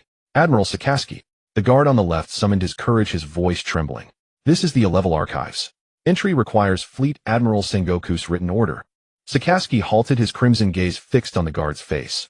A gaze devoid of anger, only the dead stillness that saw all life as ashes. Step aside. He uttered 2 words. The surrounding air seemed to grow warmer. The guard swallowed hard. Fear stiffened his muscles, but duty kept him rooted. The rifle shook violently from the strain. Dao Bowman stepped forward expressionlessly. His massive hand gripped the cold gun barrel, flexed his arm muscles, and pressed downward with sudden force. Crack! The steel barrel bent under the pressure. The guard felt an irresistible force, lost his balance, and collapsed clumsily to the ground. The other guard stood frozen, cold sweat, soaking his back pressed against the wall, forgetting even to breathe. Sakaski pushed open the heavy iron door, and the musty smell of aged paper assailed him. Inside the archives, hundreds of metal shelves reaching the ceiling stood in stern order. Seal all entrances and exits. Don't let a single fly escape. Sakaski walked inside, his voice echoing through the empty hall. Find me all records of material allocation between the branches and headquarters, military expenditure flow statements, and personal asset declarations of officer-level personnel from the past 5 years. The vice admirals immediately dispersed, stirring up a storm among the shelves, yanking open cabinets, and sending countless papers flying through the air. 3 hours later, Sakaski sat at a makeshift long table cluttered with over a dozen piles of thick. He flipped through the pages at an astonishing speed, his eyes darting across countless figures and names. Finally, he picked up a red pen. On 3 documents, he drew heavy red circles. Rear Admiral Kong Mayer, in charge of material dispatch for the South China Sea route. Rear Admiral Bilayan, responsible for headquarters logistics procurement. Rear Admiral Dermixia, in charge of personnel assessments for the West Sea branch. Sakaski read out these 3 names, each syllable like the tolling of a funeral bell. He tossed the documents to Dao Bowman, the papers scattering in the air. The accounts don't match. Their declared assets exceed normal salaries by more than 50 times. Arrest them. Marineford, 3rd floor quartermaster's office. Rear Admiral Bilayan was lounging in a wide leather chair, enjoying a cigar, leisurely counting a few gold bars he had just acquired from a drawer. This was his little perk from managing military funds. Bang! The office door was kicked off its hinges with tremendous force, hurtling into the wall and leaving a gaping hole, splinters flying. Bilayan shuddered, his cigar dropping to the floor. He looked up in horror, meeting Sakaski's emotionless face. At the doorway, 2 grim-faced vice admirals blocked all escape. Admiral Sakaski, what are you doing? Breaking into an officer's office. Are you trying to rebel? Bilayan quickly shut the drawer and stood up, shouting as he bluffed. Sakaski ignored his bluster, walked straight into the office and sat down in the chair as if it were his own. The repair funds for the warship at the 8th branch in the South China Sea. You reported 300 million berries to your superiors, but only 50 million were actually allocated to the branch. He stared at Bilayan and asked slowly, each word deliberate. Where are the remaining 250 million? Bulian's forehead beaded with cold sweat. He forced a steady voice to defend himself that's normal attrition. Sea Kings frequently appear along the route, and some supplies sank during transport. I submitted detailed reports, and Fleet Admiral Sengoku personally reviewed them. Sakazuki raised his right hand. In an instant, his entire arm transformed into molten magma radiating intense heat that ignited the papers on the desk, turning them to ash. You're lying. Sakazuki slowly rose, droplets of magma dripping onto the expensive wooden floor, burning sizzling black holes. Your personal account received an overseas remittance of 250 million berries last month. The sender was the largest mafia family in the South China Sea, the Donald family. Do you want me to show you their ledgers too? Hiss. The precious wood instantly carbonized. The gold bars in the drawer couldn't even maintain their shape under the extreme heat, melting into a twisted pool of golden liquid that flowed slowly across the table, emitting a pungent smell. Bulian stared at the molten gold, as if seeing his own dissolving future. His legs gave way, and he collapsed into his chair, his face drained of all color. I am a Rear Admiral. You can't convict me without a trial. I want to see Fleet Admiral Sengoku. I demand a court-martial. He roared in despair. Your evidence is piled up in the archives. A trial. That's a respect for soldiers, not a privilege for scum. Sakazuki walked over to him, looking down from above, and ripped the rank insignia off his shoulder. Effective now, you are stripped of all rank and honor. He turned to the two vice admirals and ordered put on sea stone handcuffs and escort him directly to Impel Down. Also inform Magellan to arrange a level 5 cell for him, so he can enjoy the rest of his life. The two vice admirals stepped forward, ignoring Bulian's struggles and cries, brutally pinned him down on the molten hot desk and snapped the cold handcuffs on him. At the same time, Rear Admiral Kong Mayer, who was enjoying afternoon tea at home, and Rear Admiral Dermixia, who was inspecting the West Sea branch, were also apprehended at their respective locations. The reason was identical: embezzlement of military funds, collusion with criminal organizations, betrayal of justice. The news spread through Marine Ford like a tidal wave. The entire Marine headquarters was plunged into unprecedented panic and dead silence. Marines in the corridors hurried about, speaking in hushed tones. Our officers locked their doors and frantically searched through their old accounts, trying to erase any possible stain. In the Admiral's office, Borsellino sat on the sofa, legs crossed, leisurely trimming the thumbnail of his right hand with a delicate nail clipper. The door opened, and Kazan walked in, yawning, pulling down his green eye patch. Hey, Borsellino heard the news. Sakazuki came back and arrested 3 Rear Admirals, shipping them to Impel Down overnight. Kazan walked to the water cooler and poured himself a glass of cold water. Borsellino blew lightly on his nail, his eyes narrowing behind his glasses. How frightening! Sakazuki went to marry Geoise and came back even more irritable than before. He didn't even go through the internal affairs procedure, just acted directly. Fleet Admiral Sengoku must be quite troubled now. Kazan took a big gulp of water, the cold liquid clearing his mind. He looked at the noticeably reduced foot traffic in the plaza outside the window and said gravely, he sealed the archives, and Dow Bowman and those hardliners are still auditing the accounts inside. This is probably just the beginning. In Marineford, the door to the Fleet Admiral's office remained at the highest floor, the Marshal's office. Bang! Sengoku slammed his palm hard onto the desk. The solid surface split with a long crack under the blow. The teacup beside him jolted upright, scalding tea spilling across important documents, soaking a large area. Has he lost his mind? Who does he think he is? 3 Rear Admirals from headquarters. Without a court-martial sent directly to Impel Down. What has he done to the 800-year-old traditions of the Navy? Sengoku's face flushed crimson with rage as he bellowed across the office at Garp and Tsuru. Garp lounged leisurely on the sofa, munching on a bag of rice crackers with a crisp crunch. Hey, calm down, Sengoku. He swallowed the cracker and spoke nonchalantly. When that kid was in the East Blue, I could already see a different fire in his eyes. The Sakazuki now is no longer your admiral, but a hand extended from Mary Geoise. You can't bend him. Vice Admiral Tsuru sat upright across from Garp, hands folded on her knees, analyzing coolly the 3 men he arrested. The inspection department had been watching them for a long time. The evidence is solid. But you, to maintain headquarters stability and fearing too many entanglements, kept pressing the matter without closing the net. Sakazuki, he simply overturned the table for you, or rather for someone higher up. Water too clear has no fish. The Navy is an enormous organization. To maintain order across the 4 seas and the Grand Line requires vast logistics and complex networks of connections. If we arrest all these people, are we supposed to let the rookies do the work? Sengoku burned with fury, feeling the delicate balance he had painstakingly built being torn apart by a rampaging mad dog. He suddenly stood and strode toward the door. No, I must go see him. I must make him stop this reckless behavior that will shake the Navy's foundation. Sengoku pushed open the door and stormed out. Garp watched his frantic retreat, took another rice cracker from the bag, and sighed. Can't stop him. That kid. This time he's found the hardest backer indeed. Sakazuki sat in his admiral's office, a fresh stack of compiled names on his desk, as he marked them with a red. The door was flung open, and Sengoku stormed in. Sakazuki didn't even lift his eyes, continuing to draw another circle on the list. Sakazuki. Sengoku reached the desk, palms flat on its surface, glaring down at him. Order your men out of the archives immediately. Transfer Brian and the others to the military court. Now. Immediately. Sakazuki finally set down the red pen. He slowly raised his head, meeting Sengoku's gaze with terror. They are the Navy's parasites, stains upon justice. Letting them stay in court only wastes time, allowing them to find loopholes in procedures and rules to evade conviction. Impel down is their only destination. I am the Fleet Admiral. All personnel appointments and arrest operations here must go through my approval. This is ultra vires. Mutiny. Sengoku roared. Sakazuki slowly rose to his feet. He was taller than Sengoku, instantly casting a shadow over him. He calmly adjusted the collar of his dark red suit. Fleet Admiral Sengoku, your compromises and balances have allowed the Navy to rot from within. You tolerated countless scum wearing the coat of justice, engaging in vile deeds behind the scenes, lining their own pockets for the sake of that laughable stability. That is not stability, it is decay. The Navy is a whole. It cannot be torn apart because of a few individuals. Your current actions will alienate all the officers, making every man fear for himself. Sengoku refused to yield an inch. Those who become alienated are only those with guilty consciences, Sakazuki replied coldly. A true soldier will never fear a purge. Sengoku clenched his fists, veins bulging. Do you think that just because you went to the Holy Land and saw the 5 elders you can do whatever you want at Marineford? You have no formal authorization document.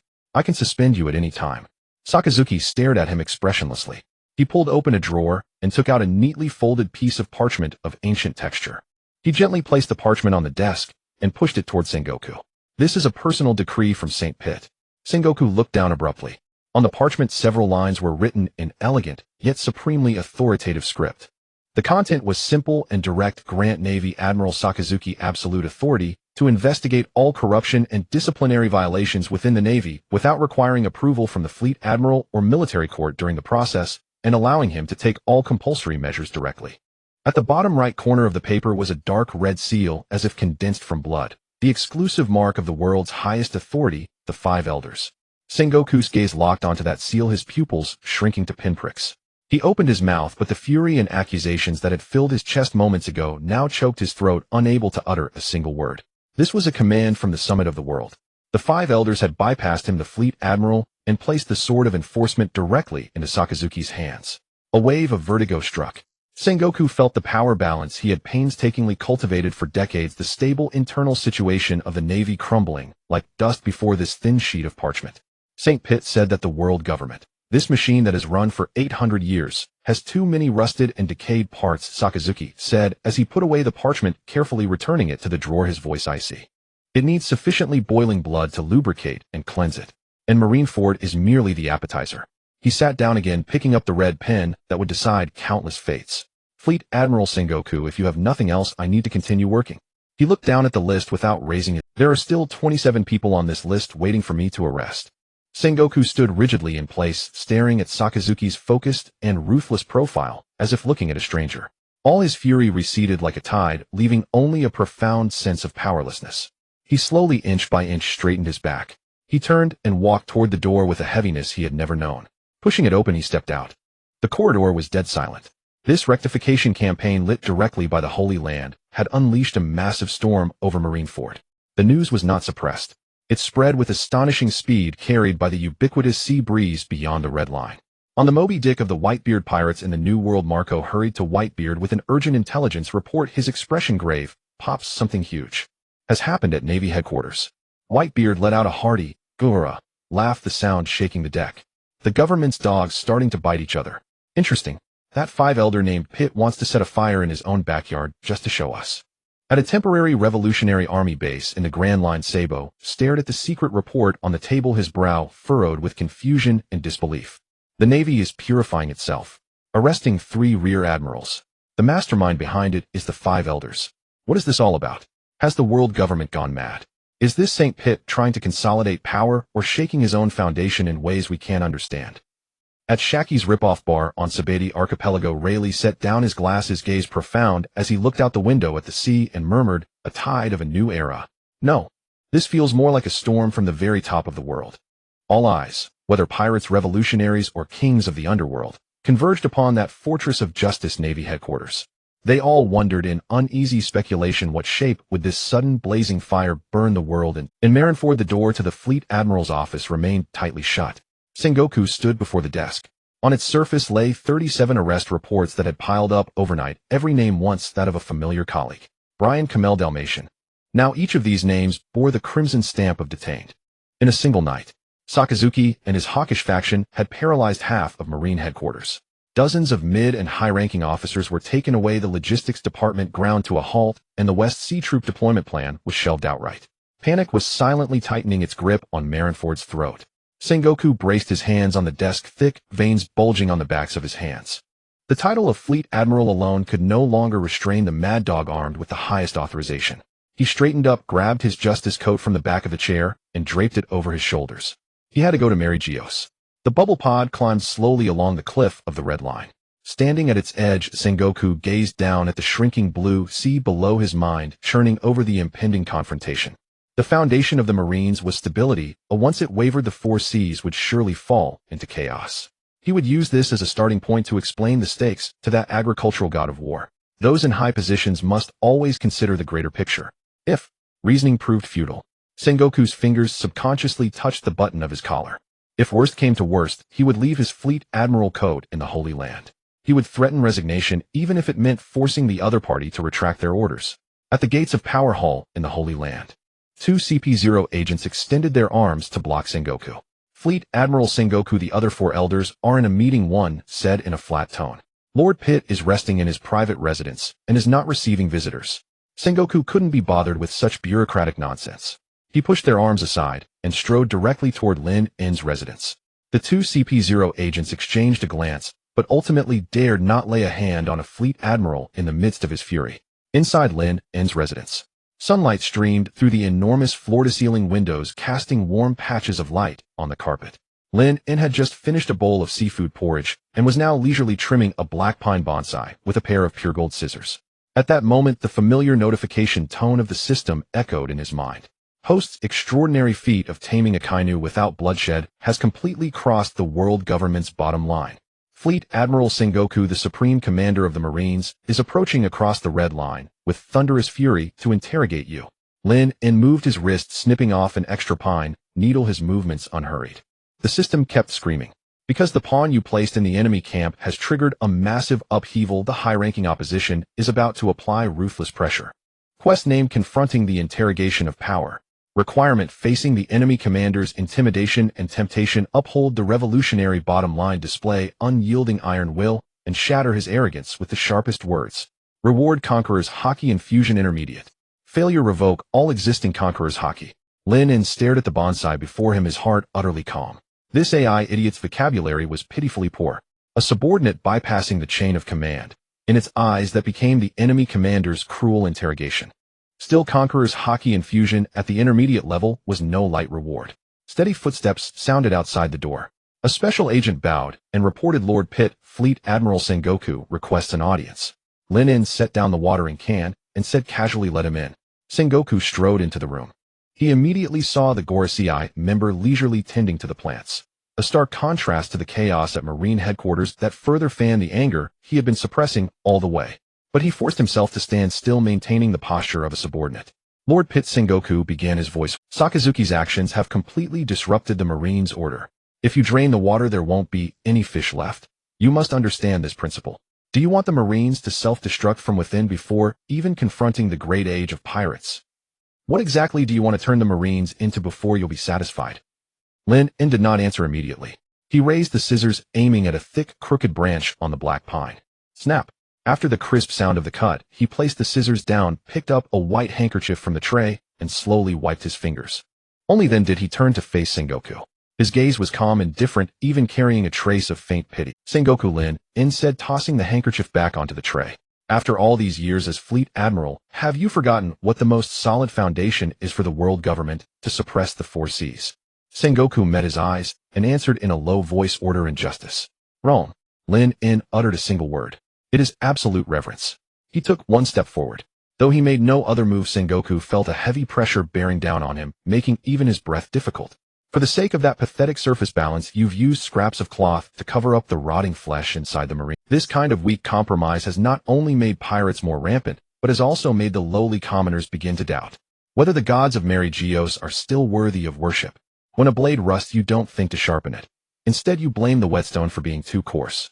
Sengoku hastily argued the special circumstances of the Marines mean one move affects the entire chain.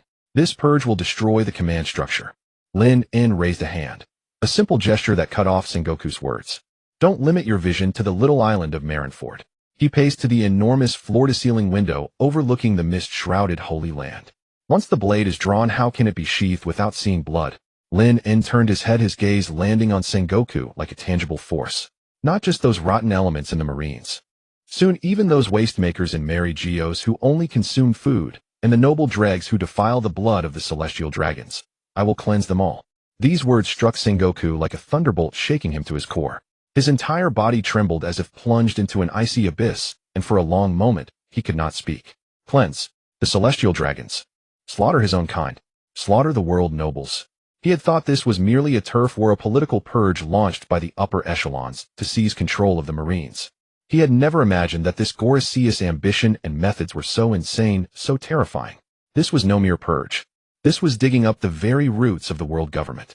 In the face of those 5 words, cleansing the celestial dragons, all the arguments Sengoku had prepared on the way seemed pale, childish, even laughable. He suddenly felt how utterly misguided it was for him, for the sake of a few corrupt vice-admirals, to confront a madman who was about to draw his sword against the gods. Lin watched Sengoku's face shift from red to white, finally turning ashen, and knew the timing was right. He stepped forward, placed his hand on Sengoku's shoulder, and gave it 2 firm pats. Sakazuki is the blade in charge of executing the cleansing, Lin said in a flat tone. And you, Sengoku, are the shield responsible for stabilizing the overall situation of the Marines. Not only will I not let him stop, but I want you to go back and use all the authority of your Fleet Admiral office to fully cooperate with him. Lin withdrew his hand. Whoever dares to obstruct, be they officer or noble, behead them without mercy. This is the will of the gods. Can you do it? Sengoku looked at the man before him. The anger, grievance, and unwillingness in his heart were all replaced by a piercing chill. He felt that he was not facing a Gorosei, but a god who was about to rewrite the rules of the world with his own hands. In the face of this all-consuming tidal wave, personal persistence seemed as insignificant as a speck of dust. Sengoku clenched his jaw until blood seeped from his gums, the rusty taste spreading across his mouth. He slowly lowered his head and bowed in salute. I understand, Lord Pitt. Sengoku turned and exited the room. As the door closed, the system in Lin's mind grew unusually excited, even adding a fireworks sound effect. Host is too great. Before the enemy commander, you used a magnificent revolutionary blueprint to completely shatter his psychological defenses. Those words about cleansing even the dregs of the celestial dragons are the most brilliant oath of the revolutionary army. The enemy commander, overwhelmed by your righteous spirit, has had his faith collapse. Quest confronting the interrogation of power completed beyond expectations. Rating S. Congratulations, host. Reward Conqueror's Haki Infusion Intermediate granted. A surging power welled up and instantly coursed through his entire body. Lin closed his eyes, quietly savoring that intangible, yet overwhelmingly dominant aura circulating within him. He picked up the pure gold scissors again and casually swept them through the air before him. A flash of black-red lightning flickered at the tip of the scissors. The void before him silently split open into a faint distortion, then healed in an instant. On the Grand Line on the island of Baldigo, winds and sands sweep across this barren land, year-round, dyeing the sky a dull yellow. In the depths of the strategic conference room at the Revolutionary Army headquarters, the air was thick with tension. Dorag stood before a world map that occupied an entire wall, his hands clasped behind his back, his gaze fixed intently on the center of the Red Earth continent. Sabo pushed open the heavy iron door and entered, holding a stack of the latest encrypted intelligence. He quickly approached the long table, spreading the documents out one by one. Chief, the Navy headquarters is in complete chaos. Sabo's voice was tinged with barely concealed astonishment. In the past 3 days, Sakazuki has mobilized all of his hawkish generals. 37 mid-level officers were arrested without going through a military court and were all detained in the city. The 3 key departments that maintain the Navy's operations, logistics, military supplies, and personnel changes, have all collapsed. Dorag turned around, his gaze landing on the papers bearing top-secret stamps, remaining silent. What about Sengoku's response? Dorag asked in a deep voice. Sengoku went to Mariewa. After returning, he summoned all the generals remaining at headquarters and issued a marshal's order. The entire army must unconditionally cooperate with Sakazuki's purging operation, with violators treated as traitors. Sengoku has compromised. Sabo reported quickly, his finger pointing at the location of Marineford. Dorag walked to the table, tapping his fingers absent-mindedly on the surface. Bypassing the marshal to mobilize the generals, destroying the corrupt branches in the East Blue, and then wielding the knife towards the core network of the Navy headquarters. Dorag murmured to himself, such drastic methods are not intended to consolidate power. Sabo frowned. Chief, what do you mean? He is one of the 5 elders, the highest authority of the Celestial Dragons. Isn't purging corruption supposed to reinforce the rule of the world government? Dorag raised his head, his eyes flashing with sharp light.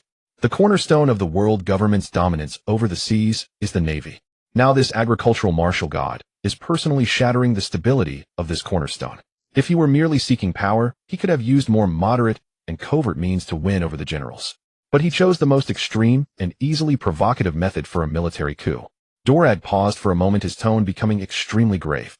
The first step to destroying the old order is often to strip it of its minions. Sabo, I have a hypothesis. This Lord St. Pet may share the same ultimate goal as us. Sabo's eyes widened in disbelief.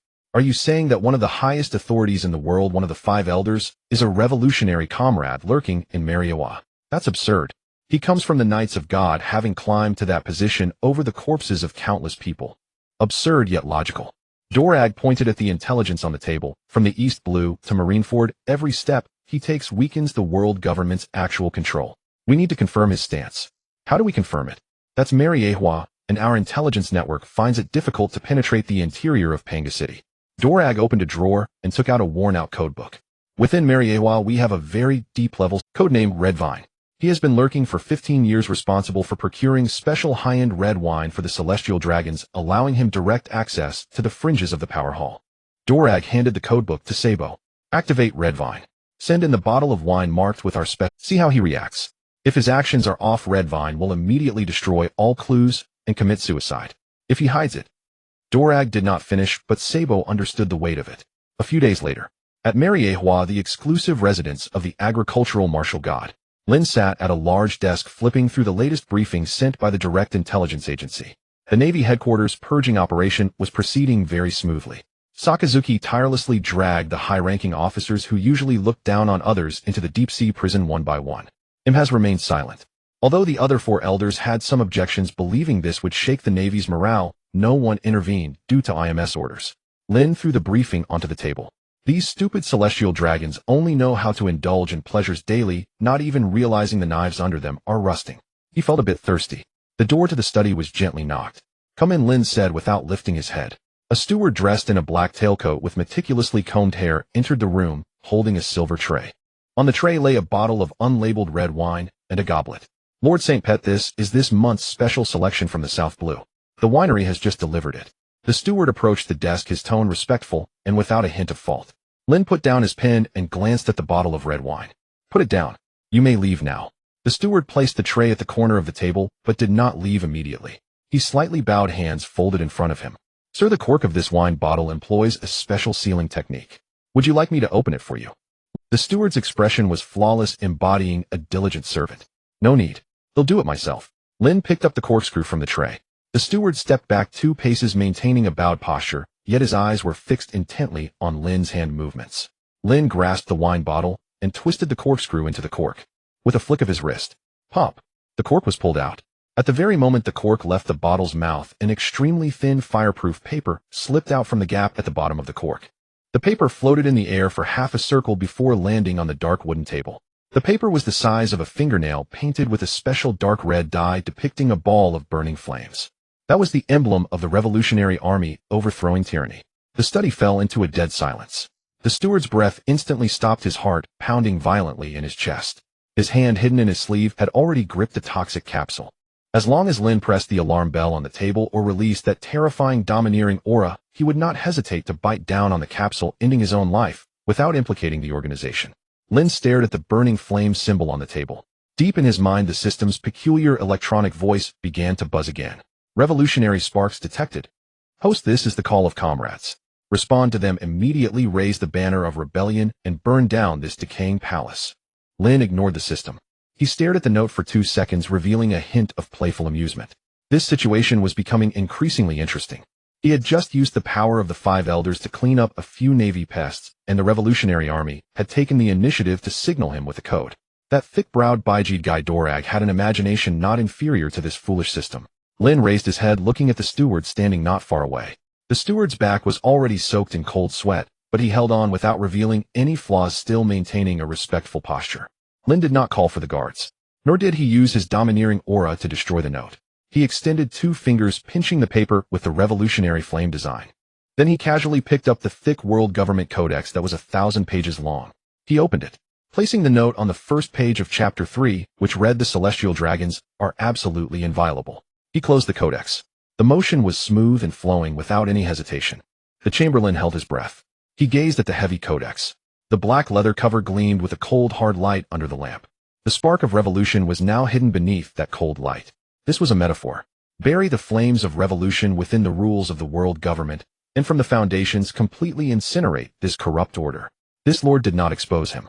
In this way he gave the clearest and most shocking answer. The Chamberlain's heart suddenly raced, and his face burned. He silently released his fingers that held the poison.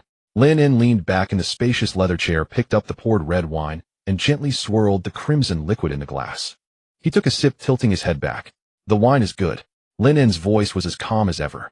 But the Chamberlain's body trembled violently, and he tried hard to suppress the tremor in his voice. "Great Lord is satisfied, that's good." He bowed deeply. Lin waved his hand. "Withdraw." The Chamberlain bowed, stepping backward toward the door, 1 step at a time. Each step felt hazy and surreal. He turned, grasped the door handle, opened the door, went out, and closed it. Only when the cold wind in the corridor blew against his face did the Chamberlain snap back to reality with a start. He leaned against the cold wall, panting heavily, and then felt that the clothes on his back were already soaked with cold sweat. That was not the fear of surviving a disaster. It was the fervor of faith finding its deity. One of the supreme power holders of the world government, the 5 elder stars, the god of agriculture. It turned out to be a comrade of the Revolutionary Army. The Chamberlain raised his hand to wipe the cold sweat from his brow, turned to glance at the closed study door, and in his eyes, it was already like a believer gazing upon a holy miracle. Late at night in the lower servant district of Malichiaya, inside a narrow storage room, the Chamberlain lit a thin candle. The dim yellow glow illuminated his still flushed face. He took out a special waterproof paper and a dip pin, the tip hovering over the paper, but unable to land. He closed his eyes, took a deep breath, and forcibly calmed his tumultuous emotions. In his mind flashed the image from 15 years ago when his hometown was casually destroyed by the Tianlong Ren and his family became slaves. That hatred had once been the only support for his survival. But now what supported him was a grander, more incredible hope. Finally the nib landed. He did not write any unnecessary details. In Malichiaya, 1 more word in intelligence transmission meant 1 more risk of exposure. He only wrote 1 sentence: "The fire is hidden in the throne, the conjecture is confirmed." After writing, he rolled up the note and stuffed it into a small metal cylinder. Pushing open the small window of the storage room, an extremely tiny black albatross stood quietly on the windowsill. The Chamberlain tied the cylinder to its leg. "Go," he whispered. The albatross flapped its wings and silently merged into the night. The Chamberlain watched the direction it disappeared. In the distance, the lights of Malichiaya were as brilliant as ever. But he knew that beneath this brilliance a fuse capable of destroying everything had already been laid. New World by 2, Ji Dao Ba Air Digo. Wind and sand beat against the windows. The strategic meeting room was dimly lit. Duo La Gu sat alone at the end of the long table, with Sa Bo standing beside him. A black albatross flew in through the sandstorm and landed on the table. Sa Bo immediately stepped forward, untied the metal cylinder from the albatross leg, poured out the note, and unfolded it. After just 1 glance, his face showed surprise. "Chief." Sa Bo's voice changed tone, and he quickly handed the note to Duo La Gu. Duo La Gu took the note. "The fire is hidden in the throne, the conjecture is confirmed." He stared at the line of text, silent for a long time. In the meeting room, only the increasingly wild wind and sand outside the window remained. Duo La Gu took the note. "The fire is hidden in the throne, the conjecture is confirmed." He stared at the line of text, silent for a long time. In the meeting room, only all of this was too unreal, like an absurd dream. Duo La Gu stood up, walked to the huge world map, and fixed his gaze again on the center of the Red Earth continent. Tucked the revolutionary note into the codex. Duo La Gu softly repeated the detail that Red Vine had supplemented in another encrypted telegram. "No fuss, no arrests. He is telling us that what he wants to do is to disintegrate the entire world government from its heart within the rules. Duo La Gu turned around, his sharp gaze fixed on Sabo. Zhonghua has compromised the Navy's purge continues, and Saka Cji's knife is madly cutting into the flesh of the world government. He walked back to the table and propped his hands on the surface. He holds a high position, spending day and night with the other 4-5 elder stars with the gaze of Imu beside him. He must disguise himself as a ruler more brutal and ruthless than all Tian long run. He can't even reveal half a word of his true plan to us, and can only convey signals to us in such an obscure way. Duo La Gu's eyes were immensely solemn, even with a hint of heartfelt respect. He is walking the loneliest and most dangerous path. A thorny path that no one can walk alongside, only alone, facing endless darkness and suspicion. Listening to the chief's analysis, a tidal wave of respect surged in Sabba's heart for that comrade he had never met. He seemed to see a lonely figure walking a tightrope alone above a bottomless abyss. Chief, what should we do? Pass the order. Duo La Gu straightened up. From today, the Revolutionary Army will completely cease all direct attacks on the member states of the world government in the first half of the Grand Line. Sabo was taken aback. Cease attacks. Yes. Duo La Gu nodded. We must not disrupt. His purge has already severely weakened the Navy. If we launch a large-scale offensive now, it will only draw the world government's attention onto us and bring unnecessary pressure to him. Duo La Gu walked to the window, looking at the yellow sandstorm outside. Move into the shadows, fully cooperate with his actions. If he needs the Navy to be in chaos, we will lie low and let him create chaos. If he needs cracks to appear within the Tian long run, we will find ways to tear those cracks wider. Duo La Gu turned his head, his voice resolute. Notify all army commanders to enter the highest level of silent status. Wait for the fire on the throne to fully ignite. Understood. Sabo abruptly snapped to attention, gave a standard military salute, turned, and strode away. Holy Land, Mali Xiaoya Lin N's residence. The sun was bright.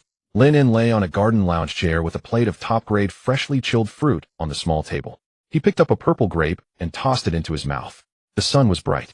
Lin N lay on a garden lounge chair with a plate of top-grade freshly chilled fruit on the small table. He picked up a purple grape. The system's electronic voice carried fervent worship. You merely casually tucked the note into the codex and successfully conveyed the supreme directive to the Revolutionary Army: bury the fire of revolution deep beneath the corrupt codex. You are playing a big game. You used the Navy's corrupt elements as sacrifices, perfectly concealing your true revolutionary intentions. Lin N closed his eyes, enjoying the warm sunshine, too lazy to pay attention to this system, whose overthinking ability rivaled that of Duo La Gu. Life these past few days had been simply delightful. Shi Quan was frantically arresting people in Ma Lin Fan Duo with extremely high efficiency. After being disciplined by him, Zhonghua obediently cooperated. Lord Imu was very satisfied with his iron-fisted approach of breaking and rebuilding greatly. 2 days ago, he even specially sent someone with several boxes of 800-year-old aged cigars. As for the Revolutionary Army, ever since he tucked that small note into the book, the whole world had gone quiet. The Revolutionary Army seemed to have collectively vanished. Not even a report of an attack on a member state was submitted. Lin N knew very well that Duo La Gu, that thick-browed Baiji guy, must have misunderstood something again. But that was exactly the result he wanted. The Revolutionary Army causes no trouble. The Navy is busy with internal strife. He could then peacefully stay in Mali Xiaoya, enjoying this tedious, boring, yet luxurious peak life. Eating from both sides. No risk at all. At the Panga City, inside the Hall of Authority, the routine deliberation was merely halfway through. Saint watchily perused the tax reports of the Southern Sea, the rustling of paper echoing through the spacious chamber. Through the window, a commotion drifted, in its volume considerable. Saint Motzi paused his movements, tossing the documents onto the table. What's all that noise outside? Haven't the guards cleared the area? Lin N lifted his bone china coffee cup and took a sip. He rose and strode toward the open-air balcony adjoining the hall. Pushing open the glass door, the social plaza below lay fully exposed. On the square beneath Panga City, a farce was unfolding. St. Charlos, encased in a transparent dome, had snot nearly dripping into his mouth. His obese body straddled a whip-scarred pirate's back, clutching a spiked coarse whip. The whip cracked through the air, lashing across the pirate's back and raising another bloody stripe. Crawl faster, you useless wretch. If you dawdle any more, I'll feed you to the Sea Kings. St. Charlos shrieked in a shrill voice, then burst into laughter himself. A crowd of similarly hooded celestial dragons had gathered around, pointing and jeering. The black-clad guards and CP agents formed a ring, their backs to the onlookers, leaving the center open. Such scenes were a daily occurrence in merry Geoise. No one dared to intervene, and no one would. St. Charlos also held a rope, its other end looped around a woman's neck. The woman's clothes were tattered, her skin covered in abrasions. She was said to have once been royalty of some minor kingdom. She seemed drained of strength, her knees buckled, and she collapsed onto the ground. The rope suddenly tautened, tugging St. Charlos. His wrist wrenched painfully, and he halted, turning to glare at the prostrate woman. The excitement drained from his face, replaced by displeasure. He dismounted from the pirate's back, his leather boots clicking against the stone. From his waist, he drew a gold-inlaid pistol studded with rubies, pressing its muzzle against the woman's forehead. "You despicable insect, how dare you hurt my hand?" St. Charlos cursed loudly, his thumb cocking the hammer. The gun barrel pressed against her skin. The woman ceased struggling.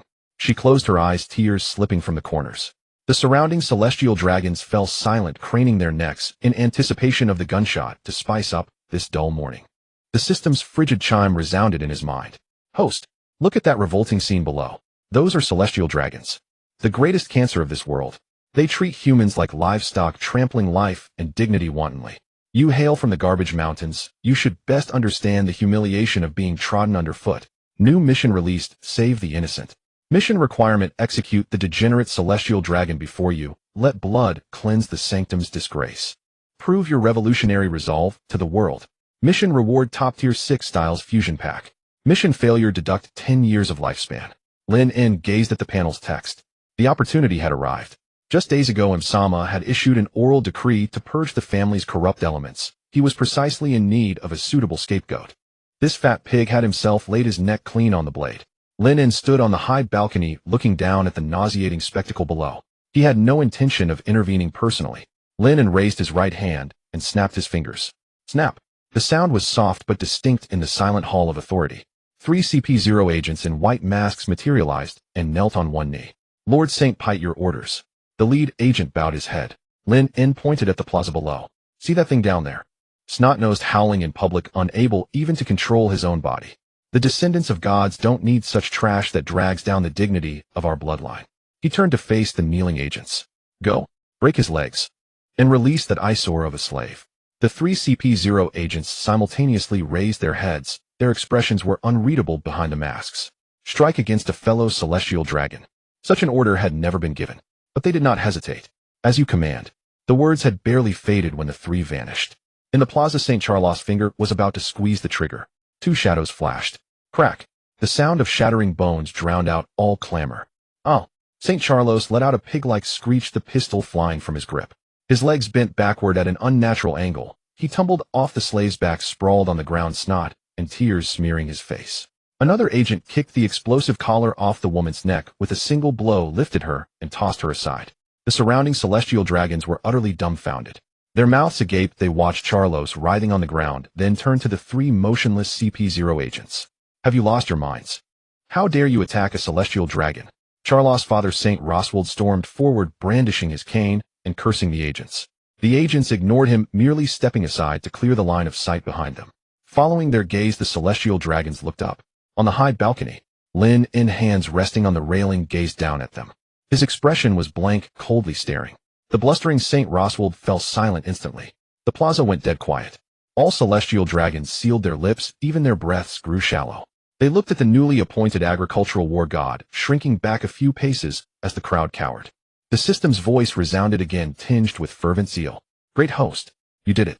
In the heart of the celestial dragons, before all the nobles, you publicly executed one of their own. What a magnificent declaration of revolution.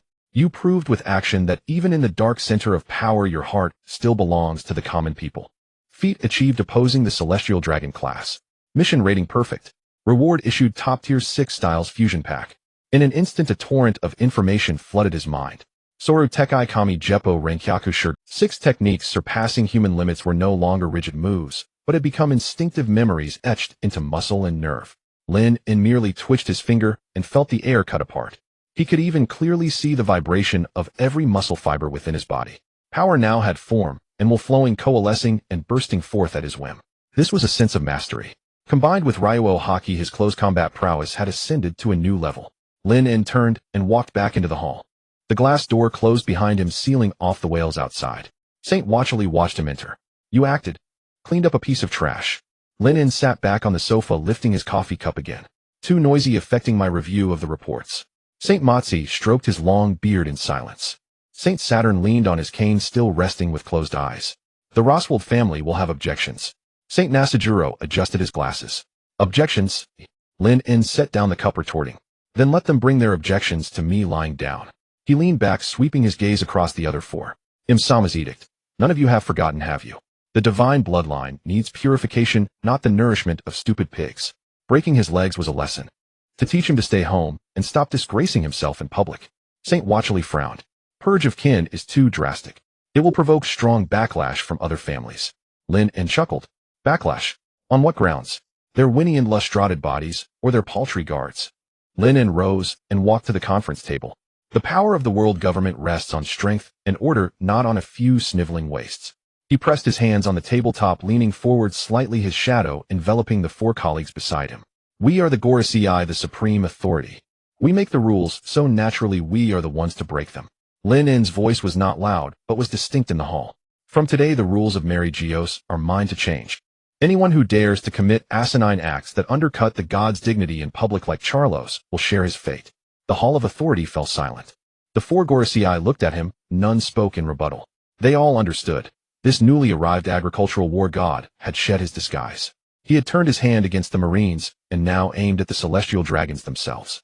Most vexing of all, his actions precisely aligned with Imsama's will. I said it. Lin En withdrew his hands and smoothed the hem of his suit. Everyone, let's continue the meeting. I haven't finished the Southern Sea Tax report. He returned to his seat and picked up the document once more. In the Pangu City, the Hall of Power, Lin En sat on the leather sofa, holding a tax report from the South Sea in his hand. The edges of the paper were faintly yellowed, and the densely packed figures recorded the collection of heavenly gold for that quarter. A deficit of tens of millions of berry. Lin En picked up the pure gold fountain pen and circled the deficit figure. The nib scratched across the paper with a rustling sound. The hall was exquisitely soundproofed, yet disorganized footsteps and guards' muffled protests filtered through from outside the door. Lord Rosward, the five elders are in council. You cannot enter now. Move aside. Lowly servant. Don't touch me with your filthy hands. A sharp slap echoed. The heavy mahogany double doors of the power hall were violently shoved open. Rosward stumbled in. The transparent bubble helmet was gone, his splendid garments were covered in dust, his collar torn open, revealing a plump neck. The gem-encrusted cane tapped out a harsh rhythm on the polished floor.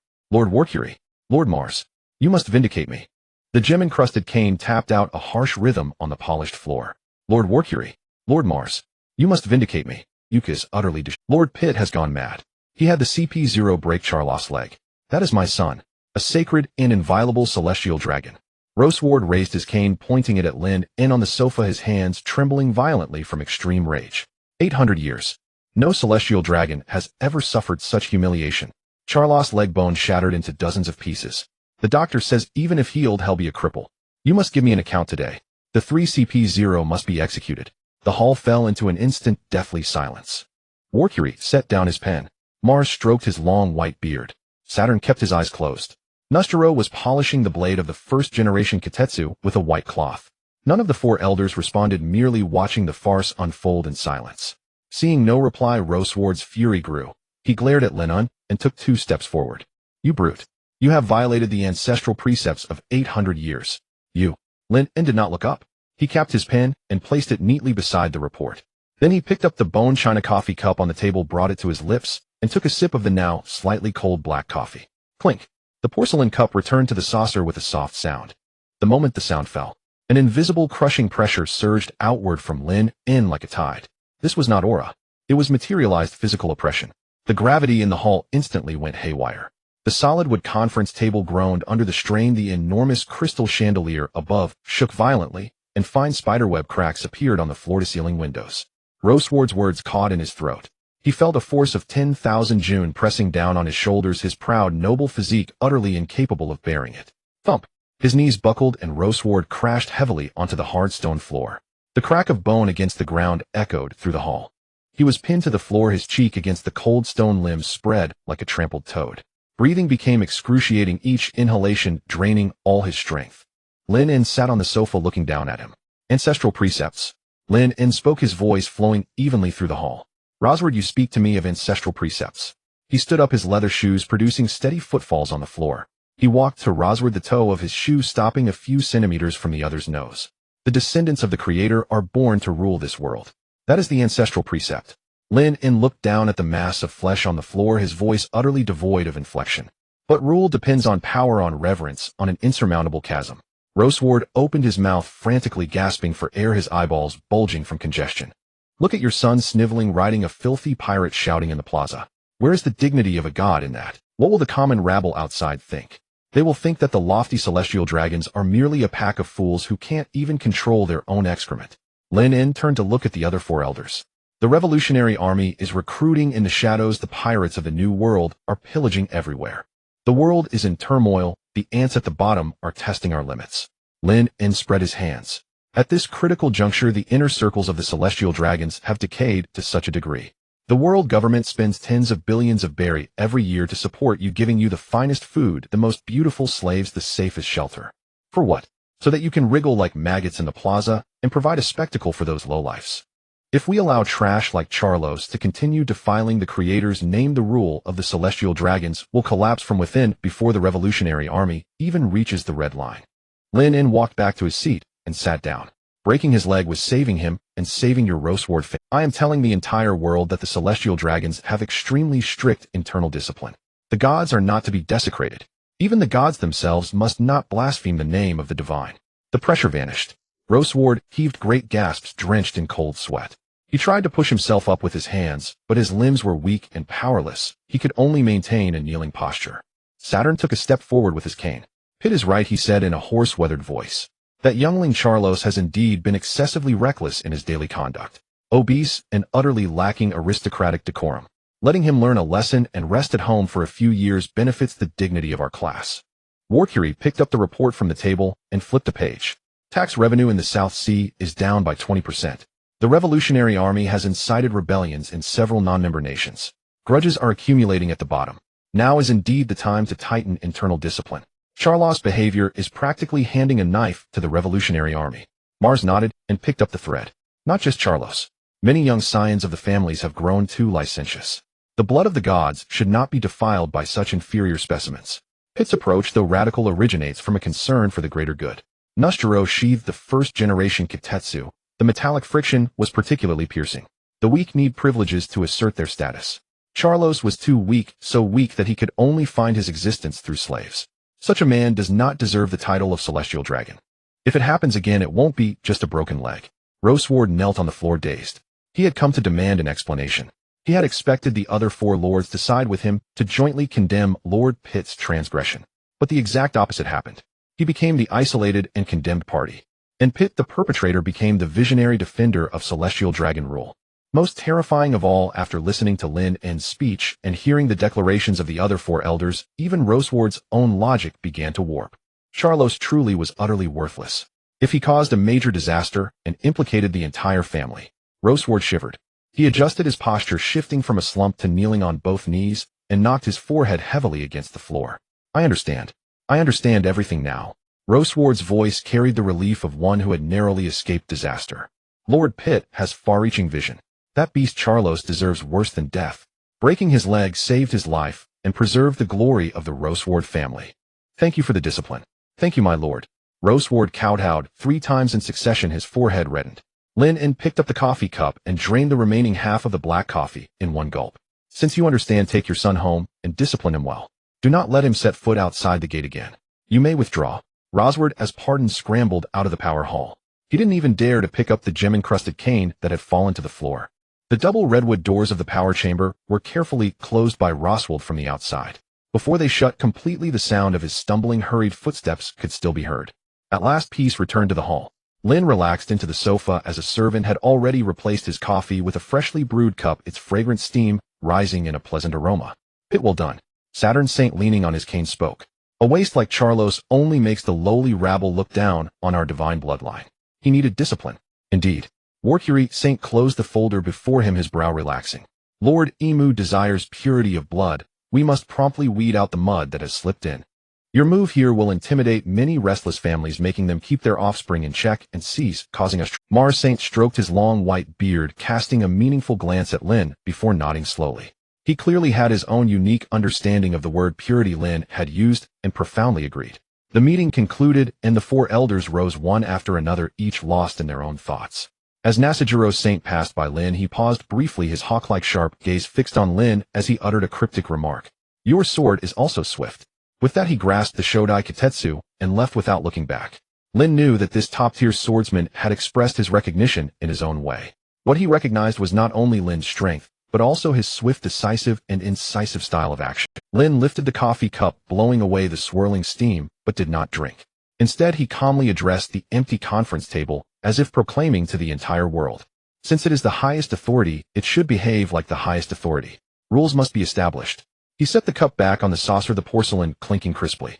Under the awed gazes of the CP0 guards, he walked out of the power chamber at a leisurely pace, intending to return to his mansion for a lobster risotto and an afternoon nap. Back in his luxurious mansion, Lin dismissed all the attendants. In the spacious living room, the afternoon sunlight streamed through the floor-to-ceiling windows, casting patterns on the carpet, and the dust motes in the air were clearly visible. He sank into the soft sofa, his fingers tapping lightly on the armrest. Just then a buzzing sound rang. Beep, beep, beep. The edge of his vision turned crimson. The system, silent for a while, erupted once again hysterically. Warning. Highest level alert. Detected thousands of compatriots suffering hellish torment. They are weeping. Host, please listen. This symphony from the abyss of despair. Each drag of chains is a lash upon our class. The system's electronic voice was hoarse and blood-soaked, with a fitting background of clanking chains and the mournful wail of the sea wind maximizing the dramatic effect. Location: Sabaody Archipelago. The criminal slave auction house is selling our brothers and sisters. Those bloated oppressors wave filthy money, trampling the dignity of life. That is a festering wound upon the world. A shame to civilization. A cancer that must be eradicated with fire and steel. Lin remained indifferent, walked to the liquor cabinet, and poured himself a glass of red wine. He had to sigh again at the AI's positioning module, as foolish and stubborn as ever. It still stubbornly judged him the master of the Holy Land, as one of those compatriots it spoke of. Main quest triggered: smash the shackles of sin. Quest requirement: infiltrate the first Red Tree district of Sabaody, use the revolutionary Iron Fist and Blood to completely destroy the slave auction. Free all imprisoned low-class slaves. Plant the banner of rebellion atop the burning ruins of the oppressors. A red virtual panel unfolded before his eyes. His gaze swept over the quest requirements and landed directly on the reward. Quest reward: top-tier observation haki, future sight. Lin's hand, swirling the wine glass, paused. Future sight. That was exactly the ability he lacked now. With it combined with top-tier armament haki and physical techniques, his strength would reach a new level. His eyes slowly moved downward. Quest failure penalty: deduct 10 years of life. Another simple and brutal punishment. Before Lin could think further, the system popped up a very thoughtful quest guide. Recommended strategy: host should immediately go to the back alley of the Pangea Castle kitchen, find the No. 7 slop bucket, smear the grease and scraps all over your body to mask the noble aura. Then infiltrate from the southeast sewage outlet of the first Red Tree of Sabaody, follow the underground sewer map we have drawn, bypass 3 guard posts and 2 nests of seeking rats, and reach the auction dungeon. Lin looked at this detailed, almost laughable sewer infiltration guide, and the corner of his mouth twitched involuntarily. He directly cut off the system's chatter with his mind. Him, the highest authority of the world government, the descendant of the gods, one of the true masters of Pangea Castle, crawl through a sewage outlet and smear himself with slop water. This system probably thought his undercover life was too comfortable and wanted to give him some revolutionary immersive experience. Destroy the auction, free the slaves. That was a hard target linked to 10 years of life and future sight. It had to be done. But the process must be his own. Sneaking through sewers was the revolutionary army's way, the rat's way. The 5 elders didn't do that. He needed a reason. A reason that standing at the pinnacle of power was irrefutable. One that would even make others applaud him. He had to package the dirty work of destroying the auction as a righteous act of upholding the gods' dignity and purity. Lin's gaze moved across the empty, luxurious living room, past priceless artworks, and finally settled on a document on the coffee table. It was a file brought back from the previous meeting, its cover embossed with gold letters: proposal on improving air quality in Mary Geoise and strengthening disease prevention and control. Proposer: environmental god of the land, Muscarold Mars Saint. Lin recalled that colleague with the long white beard and stern expression. He clearly remembered that last month a king of a member nation seeking to curry favor had gone to great lengths to present a rare white horse of noble blood worth hundreds of millions of berries. He clearly remembered that last month a king of a member nation seeking to curry favor had gone to great lengths to present a rare white. He vividly recalled that last month a king had presented a rare white horse of noble blood. Merely because its tail had brushed against some mud from the lower world, while passing through the red port, Mars Saint flew into a rage, declaring the horse carried unknown, potentially contaminating germs of the Holy Land, and ordered it purified, burned together with the carriage. The Sabaody Archipelago slave auction. There gathered pirates, thugs, nationals of defeated nations from all corners of the world, all kinds of rabble, and those locked in the dark, damp dungeons, strange, misshapen, rare race commodities carrying who knew how many germs. That place, wasn't it a colossal mobile biological contamination source gathering the world's germs? And those fat, complacent celestial dragon brothers were happily attending the auction, then bringing those unclean contamination risk slaves back to marry Geoise. Lin's tapping fingers stopped. He lifted the wine glass. The crimson liquid traced a graceful arc on the glass. He gazed at his own stern reflection in the wine, a cold glint of amusement flickering in his eyes. Got it. A flawless, impeccable excuse. One that would make even Mars Saint applaud, one that no celestial dragon could argue against. In the study, the hands of the mahogany wall clock steadily approached 3 o'clock in the afternoon. In the tranquil air, the only sound was the beating of one's own heart. Lin set down the tall wine glass, the base of the crystal glass clinking against the smooth glass table, emitting a crisp sound that seemed particularly clear in the excessively quiet environment. He reached out and pressed the antique brass bell at the corner of the table. Immediately, a steady and restrained sound of footsteps could be heard approaching from outside. The chief steward Hong Tung pushed the door open and entered, his leather shoes making no sound as they stepped onto the thick Persian carpet. He stopped 3 steps away from the desk, his hands folded in front of his abdomen, his back slightly bent, exuding an impeccable posture. "My lord, what is your command?" Hong Tung lowered his head, his voice steady. "Summon Chief Medical Officer Ha." Lin did not look up, his long fingers toying with a pure gold griffin ornament on the table. The cold metallic touch made his chaotic thoughts become clearer. "As you command." Hong Tung silently turned and withdrew, closing the heavy door behind him. Walking down the spacious and luxurious corridor, his usually steady breathing was for the first time a bit disordered. Chief Medical Officer Hoffman. The medical system of Mariewa is the most elite private property of the Celestial Dragons, and the 5 elders, the pinnacle of the world, rarely summon a doctor individually, because they almost never fall ill. The Lord had just established his authority in the power hall with a thunderous display, and now he suddenly wanted to see a doctor. It could not possibly be for the sake of seeking medical help. Hong Tung's mind raced through all recent intelligence. The slave auction in the Sabaody archipelago. Many foolish celestial dragon families were stirring restlessly. Was the Lord planning something with the medical officer? To use the medical officer's hand to introduce some kind of virus into the slaves? No, the moment this thought emerged, Hong Ting instantly extinguished it. Such methods were too despicable, the traces too heavy and far too easily exposed.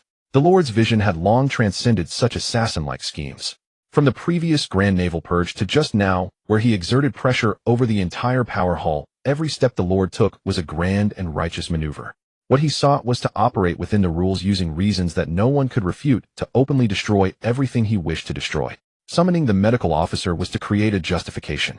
A justification that would make Mas Saint applaud and delight, one that the other 4 elders could not refute, a reason that was sacred and correct. Hong Tung's footsteps quickened suddenly. As the most loyal piece in this grand game, he had to execute every detail of the task flawlessly. In the study, Lin opened the drawer and took out a piece of finely textured, high-quality parchment, slowly spreading it out on the table. He unscrewed the cap of the pure gold fountain pen, dipping it deeply into the dark ink. The pen glided across the paper, producing a soothing and reassuring rustling sound. For the first line of the title, he wrote down an elegant, yet cold phrase: Mariewa Health and Disease Prevention Act draft. The system urged him to go to the Sabaody archipelago, to stealthily crawl through the sewers like a thief, to rescue the slaves and smash the auction house. But who was he? He was Pete Saint, the highest authority of the world government. If he were to issue an order directly in the capacity of an elder, he would undoubtedly face fierce opposition from those compatriots who treated slaves as playthings. Cutting off their financial resources and depriving them of their pleasures did not align with his current persona as a staunch defender of celestial dragon rule. He needed to change his approach. A perspective from a higher dimension, one that all celestial dragons could not refuse, one that stemmed from their own most fundamental interests. The pen raced across the paper, leaving behind cold and ruthless phrases. The environment in the lower realms is polluted with a complex mix of drifters and pirates throughout the seas. Slaves who have long been in harsh living conditions are prone to harboring unknown lower-level viruses that pose potential threats to the upper class. The celestial dragons are the descendants of the Creator, their bloodline sacred and pure, not to be sullied in the slightest. Any lower realm creatures that have not undergone the highest level of quarantine procedures, especially within the highly concentrated and cross-infection risk slave populations, have constituted an immeasurable biological threat to the Holy Land. To maintain the absolute safety and purity of the divine bloodline from this day Fourth, any location involving large-scale transactions of lower realm living beings must undergo the highest level of epidemic prevention inspection. Any area deemed to have contamination risks should employ all necessary means to effect the most thorough physical clearance. After finishing the last line, Lin and set down the pen, picked up the parchment, and gently blew on the still wet. He perfectly packaged a revolutionary action to liberate the oppressed into an internal purification for the protection of the esteemed celestial dragons from viral threats. The cleanliness-obsessed Maz Saint would be the first to support it. The order-loving Walchuli Saint along with Satan and Nasu Shoru would also never joke about the health and safety of all celestial dragons. As long as he stood firmly in legal terms, he could legitimately mobilize the most powerful forces of the world government to act against the auction houses in the Sabaody archipelago. Not to rescue, but to prevent disease. As for the means of prevention, naturally, it would be to completely eliminate both the virus and its carriers. A notification from outside interrupted his thoughts. Hong Tung led in an elderly man with graying hair and a slightly plump figure. The old man carried a red medicinal box with gold-trimmed beads of sweat covering his forehead. He was none other than the chief medical officer of Mariwa Hoffman. Upon entering, Hoffman did not even dare to raise his head to see the figure behind the desk, but directly knelt down on both knees, his posture so standard it seemed he had rehearsed it 1,000 times. I am Hoffman, here to pay my respects to Lord Pete. I do not know if the Lord's holy body has any discomfort. I shall certainly do my utmost. I am not ill. Lin coldly interrupted him, his tone devoid of any fluctuation. He picked up the parchment on the table, flicked his wrist casually, and the paper floated down like a fallen leaf, landing lightly before Hoffman's knees. Take a look at this. Hoffman trembled nervously, picking up the parchment and adjusting his gold-rimmed glasses that had slipped down his nose due to panic. Just a glance at the title made the sweat on his forehead pour down even more fiercely. Lower-level viruses. Biological threat. Having been a doctor in Mariwa for decades, his main job was to treat the depleted bodies of those celestial dragons who indulged excessively and to handle some ailments that could not be presented. He had never heard of any virus from the lower realms that could threaten the gods residing in the Holy Land, enjoying the highest medical resources in the world. Hoffman swallowed hard, feeling his throat dry as if it were on fire. He stammered, "My lord, regarding the lower-level viruses mentioned in the draft. According to current medical observations there have been no confirmed cases. This claim is in medical terms, I fear." He dared not say it was nonsense, but could only use all his learned tact to express that there was no scientific basis for this. Lin slowly leaned back against the expansive chair, crossing his hands over his abdomen, sinking entirely into the shadows. "Huo Fumin, how many years have you served in the Holy Land?" "Reply, my lord, 35 full years." 35. Lin's tone remained calm, yet it made Huo Fumin feel as if all the air in the study had been drained, leaving a suffocating vacuum. "Then you should know better than anyone what the divine bloodline signifies. It means absolute purity, not permitting even a trace of error or possibility." Huo Fumin's breath stopped, and cold sweat instantly seeped from his pores. "You speak to me of medical observation and evidence." Lin's voice came as if from an abyss, icy and indifferent. "I only ask you one question. If tomorrow some family's heir, after a visit to Shampoo Land, came into contact with slaves just unloaded from filthy cargo ships, returned with festering sores, and within 3 days infected 10 other celestial dragons." As he spoke, Lin leaned slightly forward, the shadows receding a little from his face, revealing a pair of eyes that inspected like ants, utterly devoid of emotion. "Can that head of yours bear this responsibility?" Boom. Huo Fumin's mind seemed to explode with thunder. His body stiffened abruptly, and his vision darkened, nearly causing him to faint. He raised his head in terror, meeting Lin's gaze for the first time. What kind of eyes were those? No anger, no murderous intent, only an absolute indifference that would grind him and his so-called science and expertise into dust. This adult of the 5 Elder Stars was not discussing a medical issue with him at all. This was issuing a political command that brooked no argument. The lives of celestial dragons are more precious than the world itself. As long as there is even the slightest risk of possible illness, even if fabricated, who would dare gamble with their own head? If he stubbornly insisted there is no virus, then in the future, should any celestial dragon catch a cold or fever, that black pot would be firmly placed on his head, leading to eternal damnation. Conversely, if he followed the adult's intention and exaggerated the risks infinitely, then he would be preventing trouble before it happens, using his expertise to defend the lives of the Creator's descendants. This was an enormous merit. In just 1 second, Huo Fumin's back was completely soaked with cold sweat. He understood everything. He no longer hesitated, and with extraordinary agility, he knocked his forehead heavily on the carpet, producing a dull thud. "My lord is wise. It was this subordinate's negligence. It was this subordinate's stupidity. He jerked his head up, his gaze and tone undergoing a radical transformation. The pitiful scholarly backbone from before was utterly gone, replaced by the certainty and frenzy of a survivor. As you say, my lord, this subordinate remembers. Heavens, how could I be so slow? Recently, during routine physical examinations of newly arrived slaves, multiple individuals were found with signs of unknown, hard-to-cure red spots. At the time, I thought it was a common skin disease, but now I realize it is definitely the early symptom of some unknown virus. I have consulted ancient texts. This pathogen has an extremely long incubation period and is highly contagious. Once it breaks out in the Holy Land, the consequences would be unimaginable. Lin En quietly watched his impassioned performance, a faint trace of a smile flickering in his eyes. Seeing this, Huofumin felt as if his extra meridians had been opened, speaking more fluently, his logic clear, as if he had written a script in advance. The first mangrove area of the Xiangbidi archipelago, especially the largest human auction house. That place is densely populated, a mix of good and bad with filthy conditions. It's a natural petri dish and breeding ground for this virus. As chief medical officer, I judge that it must be immediately placed under the highest level of quarantine and seal. We must not allow any living thing from there to enter the holy city and pollute the sacred air. Lin En finally nodded in satisfaction. Very good. Lin En nodded with satisfaction, again leaning back into the chair and once again sinking into shadow. Since red spots have already appeared, that means the hidden danger is no longer a possibility, but a fait accompli. He sat upright, regaining the dignity of a 5 Elder Star. Words are not enough. I need a formal official report that can be submitted to the Power Hall. Within half an hour, I want to see a detailed quarantine report signed jointly by you and all attending physicians. The report must clearly detail the harmfulness of this virus and the severity of the Xiangbidi archipelago auction house as an extremely dangerous source of infection. This subordinate understands. I will do it immediately. I guarantee the task will be completed. Huofumin felt as if pardoned, carrying his heavy medical kit, and almost crawled out of the study on all fours. The study fell silent again. Hongting, standing all along in the shadowed corner, was like a lifeless statue. But in his downcast eyes, waves were already surging, stirring up a tempest. Too brilliant. No, this could no longer be described with brilliance. This move of the Lord was nothing less than supreme statecraft, turning clouds with a hand and rain with a flip.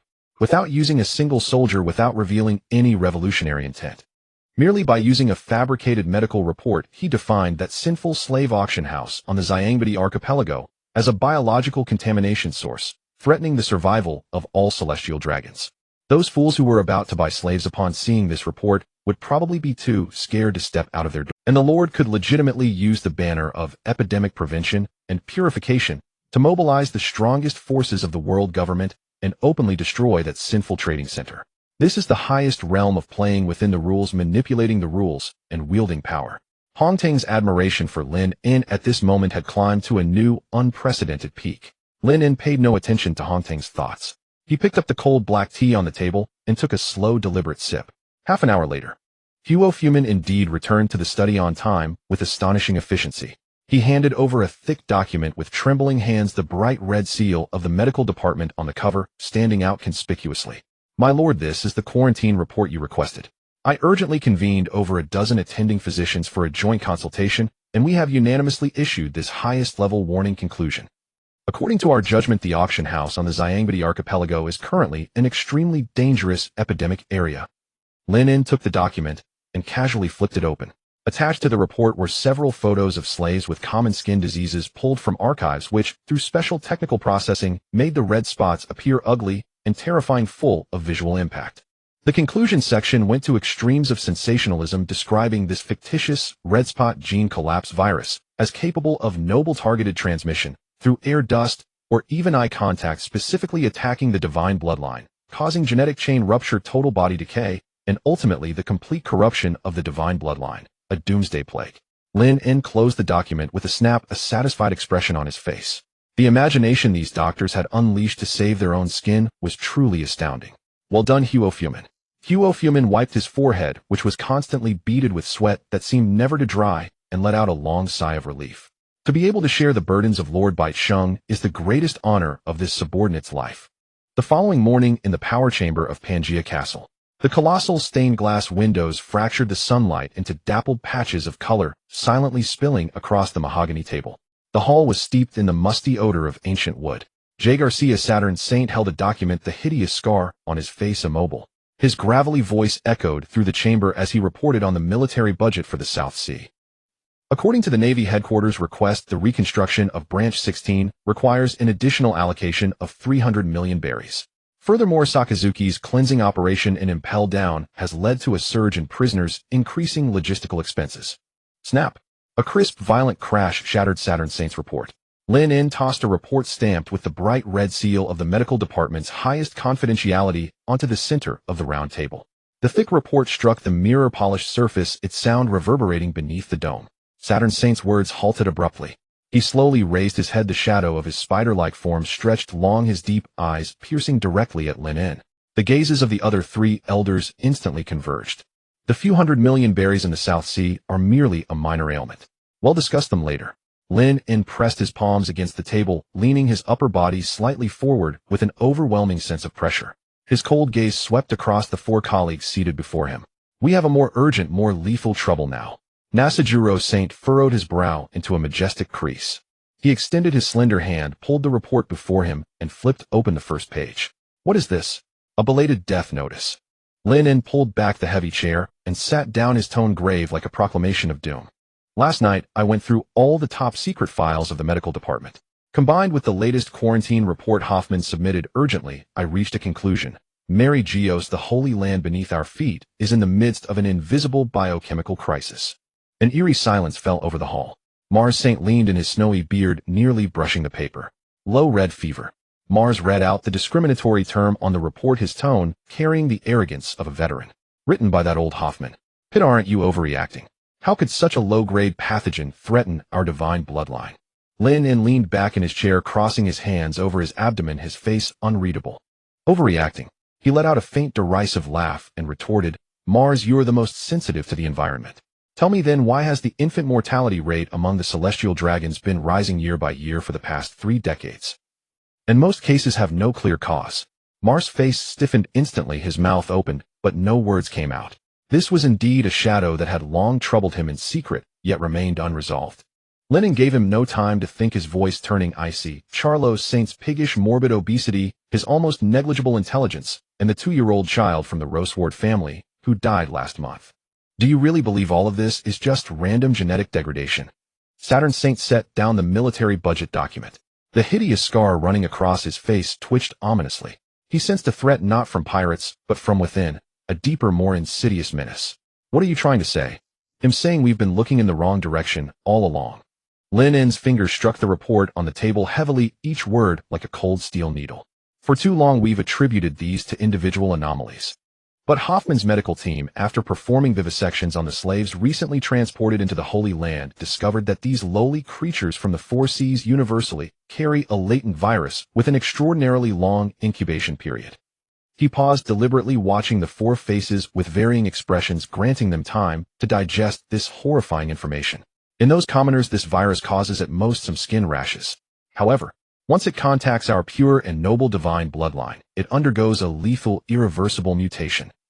It silently destroys our genetic chains, causing obesity, premature aging, mental degradation, and even directly taking the lives of our newborns. Warcury Saint's hand, flipping through the report, suddenly stopped. The artistically enhanced photographs of nauseating red rashes on the paper seemed to come alive, grating on his nerves. You mean those slaves are walking sources of contamination? Warcury snapped the file shut and pushed it to the center of the table, his tone dripping with icy, murderous intent. It's the entire slave trade system. Lin In corrected him, emphasizing his words. The human auction house in the Grove of the Red Line on Sabati Archipelago is the largest petri dish and dissemination center for this virus. Those foolish kinsmen gleefully go there every day to bid, then bring piles of living biochemical bombs carrying unknown pathogens back to Pangaea Castle. They are trading their own lives, the future of our entire race, for a low, filthy thrill. Izambaron V. Nasajiro Saint, who had been silent and in charge of finance, tapped his fingers rhythmically on the table. Tap, tap, tap. The tapping ceased. He adjusted his glasses, the lenses reflecting a cold gleam. Physically cutting off the infection source makes logical sense from a quarantine standpoint. But the real issue is that the operation of Pangaea Castle requires a vast labor force. Moreover, if we directly revoke the Celestial Dragon's privilege to purchase slaves who will appease their emotions. As for labor, let Vegapunk's science force handle it. Lin In answered fluently, clearly having planned everything beforehand. Since the pacifistas can be used to fight pirates with slight modifications, using them to sweep floors and carry bricks should not be difficult. Machines carry no viruses, nor do they resist or complain. Nasajuro stared at him and said nothing more, but his eyes still held doubts about the enormous expenditure. Lin slowly rose pace to the huge floor-to-ceiling window, clasped his hands behind his back, and gazed down at the orderly Holy Land architecture below. As for the emotions and entertainment of those celestial dragons, he turned around, a cold smirk on his face. What we are discussing is the survival of our bloodline, the life and death of the Creator's descendants. Amid such a vital matter, who cares whether they can still ride slaves? He walked back to the table, pressing his hands on the edge, once more leaning forward again. A dominating aura instantly overwhelmed the other four. And an even more crucial point. Lin lowered his voice, which seemed to possess a magic that dimmed the light in the entire hall. His sharp gaze swept slowly across the four faces. Lord M resides in the deepest part of Pangea Castle, the Flowery Chamber. Who among you dares to guarantee that this lowly virus, which can spread through air and dust, will never ever drift even a trace into the Flowery Chamber? The moment the name M was uttered, the power chamber plunged into absolute silence. Everyone held their breath. Saturn Saint's fingers clenched abruptly, almost crushing the document in his hand into powder. Mars Saint's enormous beard froze midair, motionless. Warcury Saint's newly relaxed brow tightened again, his face visibly paling. Nasajuro Saint's tapping fingers stopped in midair, as if petrified. The safety of Lord M. This was the one and only supreme iron rule under the Celestial Dragon's reign. Who would dare to guarantee on that question? Who would risk their own head on even a 1 in 10,000 possibility? If the virus truly existed, if it truly disturbed that supreme being, everyone present, no, the entire world government, would face a cataclysm worse than death. Dead silence. Only the faint heartbeats of the 5 individuals remained in the hall. The hall fell into silence. Wokili pushed the documents aside, folded his hands on the edge of the table. He was in charge of the world government's financial coffers, and his thoughts were always oriented around numbers. Pite, your quarantine logic has no flaws. Wokili spoke, his voice echoing in the empty hall. Labeling the slave trade in Xiangbedi as a source of biological contamination will silence everyone. The problem is that the auction houses there involve enormous interests. The transaction taxes and protection fees collected from there each year are an important supplement to the heavenly tribute. Matsi stroked his long beard and nodded along. He had a cleanliness obsession, but he also understood that the operation of power could not be separated from money. Directly overturning that plate, Wokili continued, speaking slowly with the shrewdness of accounting. What will fill the annual shortfall of tens of billions of berries? Those families accustomed to dividends. If you cut off their profits, they will raise hell and pangutching. You've only just broken Kylus's leg, and now you want to touch everyone's money bags. Have you calculated how much resistance there will be? Satan interjected. The Navy's military expenses are still being pressured. That madman Sakasiji is conducting a great purge in the Navy, which has caused Tuajinching to be overcrowded, and the costs for food and maintenance are skyrocketing. Cutting off a source of wealth at this critical juncture is not a wise move. Lin leaned back in his chair. He looked at Wokili, rubbing his finger along the edge of a bone china cup. Tens of billions of berries. Lin repeated the number and laughed. Wokili, this paltry sum is worthless in the face of the purity of the divine bloodline. You are too meticulous in your calculations, and thus lose sight of the bigger picture. He extended his index finger and tapped the medical report on the table. They conduct business in Xiangbedi, continuously transporting those lower world species into Malikia. This is not business at all, it is chronic poisoning of the Holy Land. Are you using tens of billions of berries to purchase the slow death of the entire Celestial Dragon class? Lin stood up, placed both hands on the table, and looked down at his colleagues across from him. Those families that want dividends are going to cause trouble. That's easy. He spoke in a calm tone, enunciating clearly. Let them sign a life or death pledge. Whoever wants to continue buying slaves in Xiangbedi should roll out of pangutching themselves and go live in the lower world beneath the Hongta continent. Who dares to step forward and guarantee with their own head that the slaves they buy are absolutely clean? If they dare to ignore the safety of Lord Emu for that filthy money, then lock them all up in the 6th level of Tuajinching. Let them count their money slowly in the endless darkness together with those legendary great pirates. Nasi Sholong pushed up his glasses, and the lenses reflected a cold gleam. By invoking Emu, this chess game became a dead end. No one dared to pick up that thread. Whoever responded would be joking with Lord Yaima's life. At that moment, the heavy mahogany door of the power hall was pushed open from outside. No guard announced. 3 handmaidens wearing floor-length robes walked in with their heads bowed. Their robes were embroidered with patterns representing the highest authority. The 5 elders simultaneously stopped talking. The leading handmaiden walked to the round table, knelt on both knees, and pressed her forehead to the back of her hands. Lord Imu has ordered summoning the god of agriculture and martial arts Saint Pite. The air in the hall instantly froze.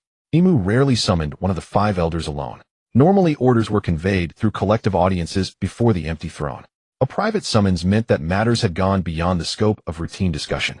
Wokili glanced at Lin but said nothing. Motzi stopped stroking his beard. Lin smoothed the ring. He walked around the long table toward the door. The eyes of the other 4 followed him until he left the room.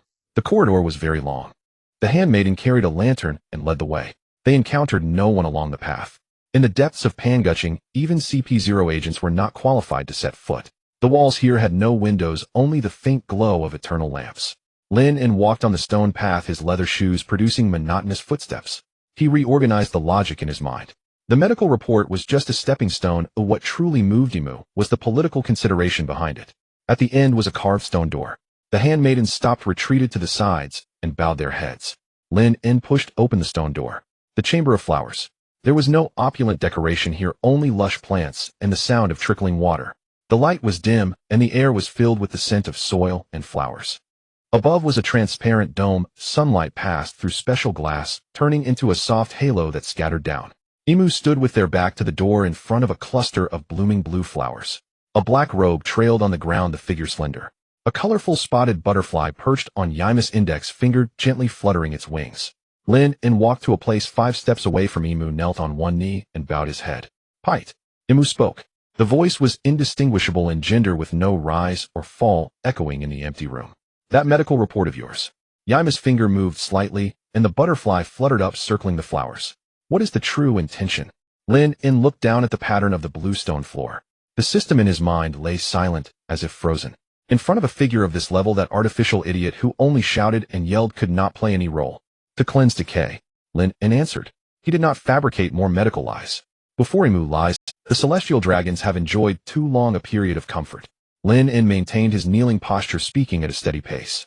They waste excessive energy on base amusements. The slave trade on Xiangbidi Islands not only brings the filth of the lower world into the Holy Land, but also corrodes their will as rulers. He paused and continued. If this continues without the pirates and the Revolutionary Army lifting a finger, the divine bloodline will rot by itself. I need a legitimate reason to cut off this degeneracy. To ensure the absolute safety of the Holy Land, and also your safety. In the chamber of flowers, only the sound of flowing water remained. Lin did not explain further. More words would be useless. Imu could see through all appearances. He packaged his actions as a severe purge within the ruling class, which matched the tough stance he had recently shown. The butterfly landed on a broad leaf. Imu turned around. The wide had covered their face, revealing only a silhouette. They are indeed too decadent, Yaima's voice came over. Indulging in pleasure, they cannot even maintain the most basic dignity. Long-term peace has made them forget the weight of power. Lin did not respond. He had guessed correctly. Imu did not care whether the celestial dragons could buy slaves, or how much money the auction houses in Xiangbidi could earn in a year. Imu only cared about whether the rule of the gods was stable and whether the bloodline was pure. Lin used the highest level of means to solve the internal corruption problem. This bold approach of drastic reform was exactly to Yaima's liking. Go and handle it. Imu turned back to look at the flowers again. Since it is a malignant tumor, dig it out cleanly. Leave no traces. As you command. Lin stood up, took 3 steps back, turned, and walked out of the chamber of flowers. Outside the door, a handmaiden presented a tray. On the tray lay a piece of parchment stamped with Yaima's special seal. Lin picked up the parchment and returned along the same path. The power hall. The 4-5 elders were still sitting in their original positions. The documents on the table were untouched. The door opened, and Lin walked in. He walked straight to the long table, placed the parchment in the center, pressed the edges with 2 fingers, and slowly, the bright red seal was exposed to the air. Everyone, Lin looked at them. Lord Imu has ordered the auction houses of Xiangbidi Islands shall be completely eradicated from today onward. Within Malinfanjuo, the office of the Navy Admiral, Sakazuki sat behind a broad wooden desk. The ashtray on its surface was layered with cigarette ash. He held a document that had just been ejected from an encrypted fax machine. The paper carried a pungent smell of ink, and the upper right corner bore a crimson seal, the highest confidentiality of the 5 elders. The title read Health and Epidemic Prevention Act. Sakazuki read it word by word. The document's requirements were clearly written: seal all slave auction houses on the Xiangbidi Islands. The reason given was to prevent unknown low-class viruses from contaminating the Holy Land. At the end of the document, there was a supplementary note regarding the disposal of slaves. All seized live merchandise is strictly forbidden from being executed on-site to avoid secondary contamination from blood splatter. They must be uniformly loaded onto ships and transported to a barren island on the edge of the comm belt. To prevent viral mutation, any medical intervention is strictly prohibited.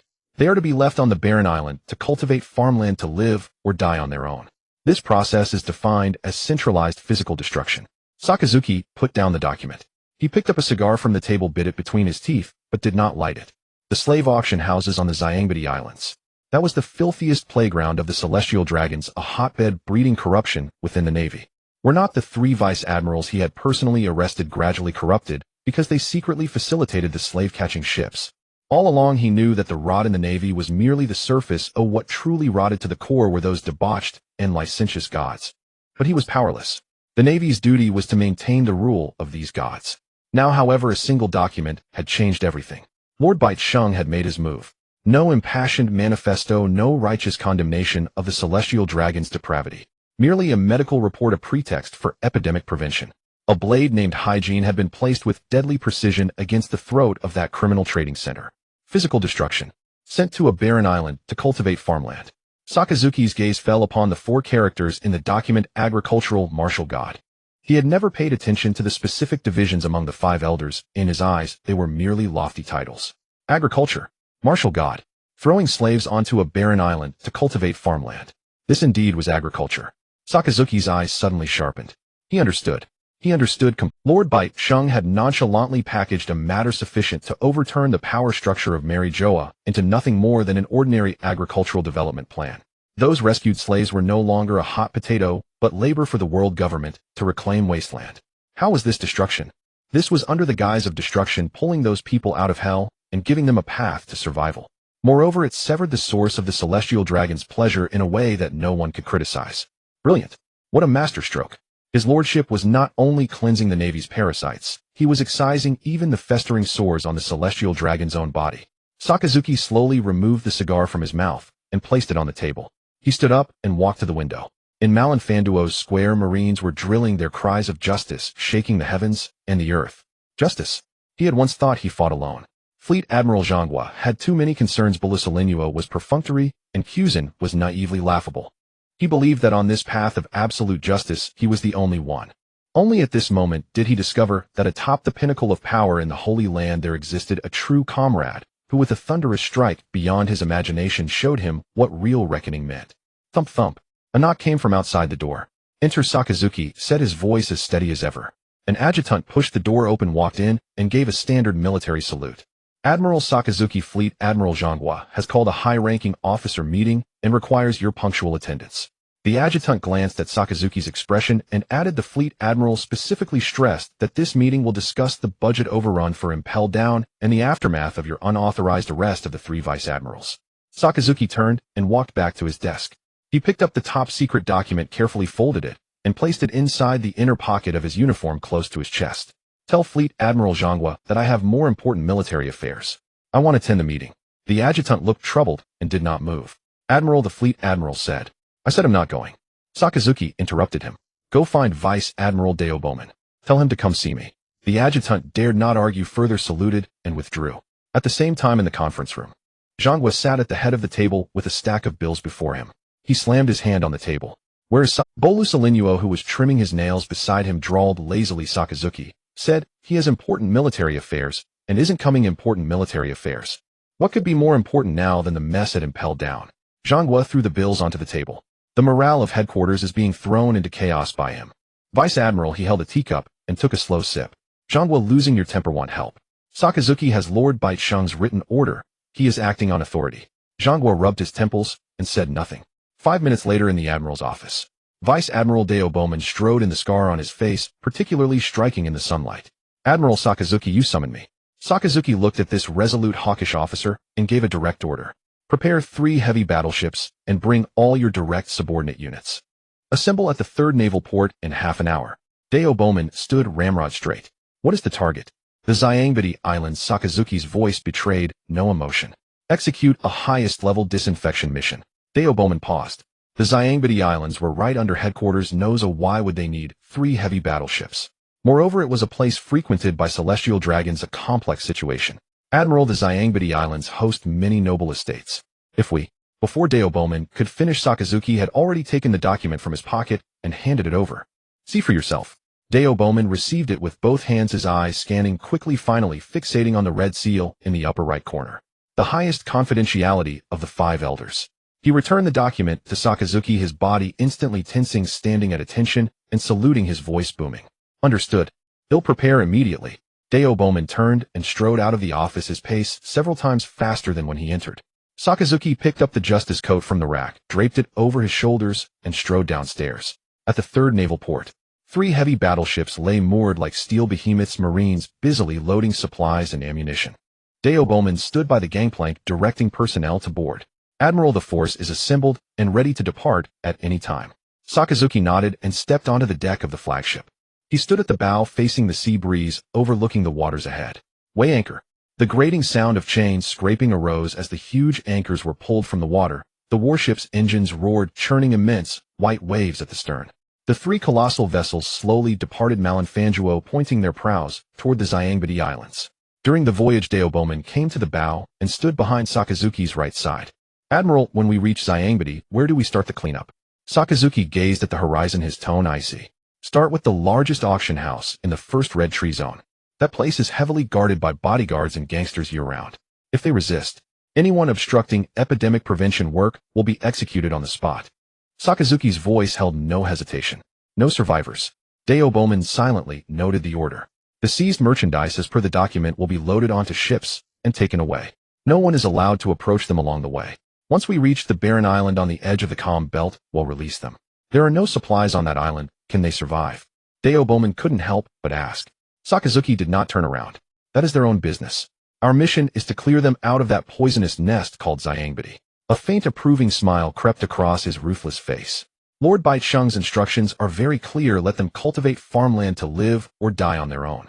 At least it's better than being chained like livestock in an auction house. In the Zyangbitti archipelago, the No. 1 red mangrove area. Giant roots intertwined to support a vast semicircular building. Colorful bubbles ceaselessly rose from its top into the sky, then burst. This was the largest slave auction house across the entire archipelago. Inside, the hall blazed with light.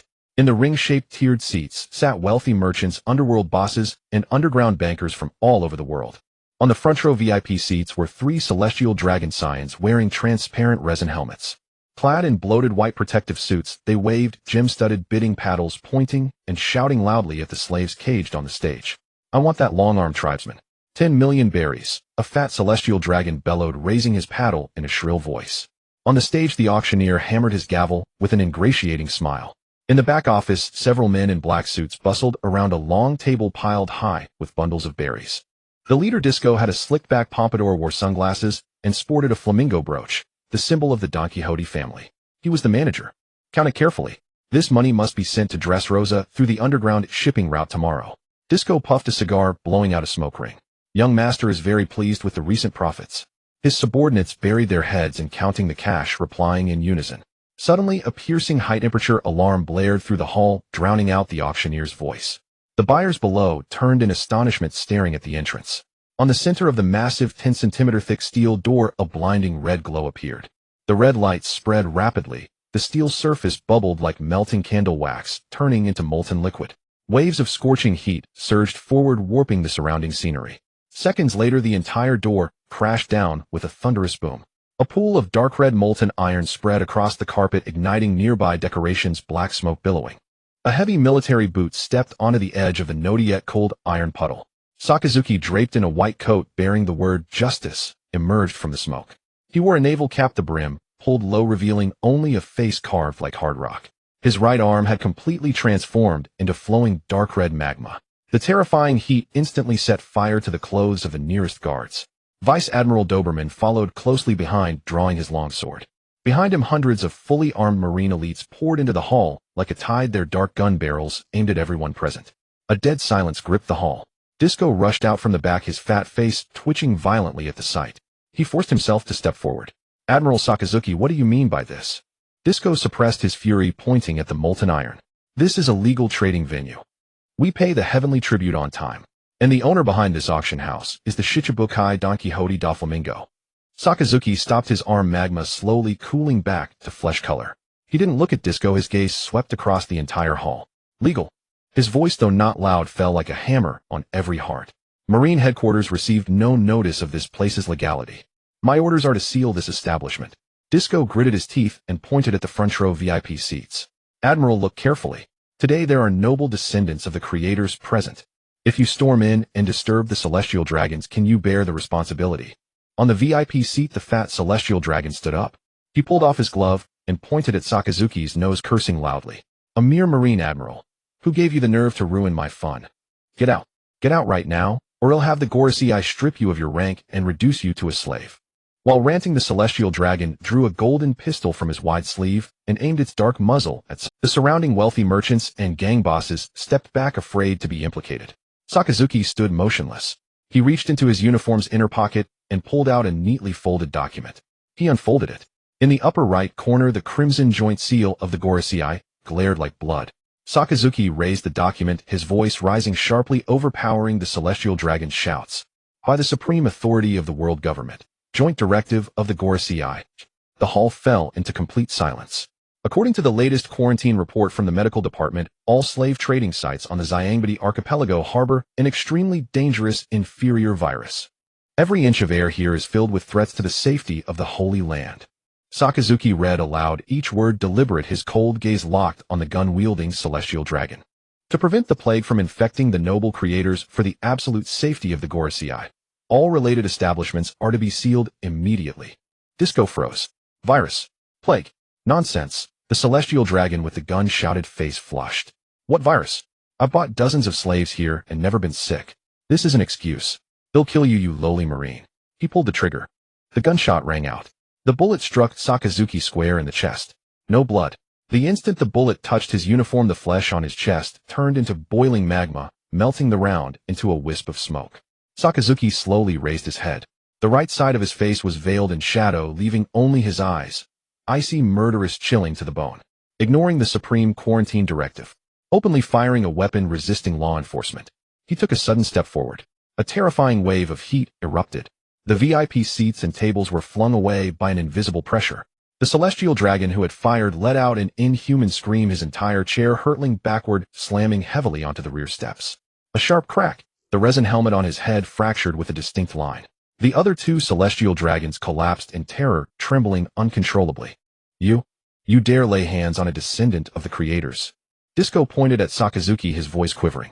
I am executing a protection protocol. Sakazuki's tone was as cold as ice.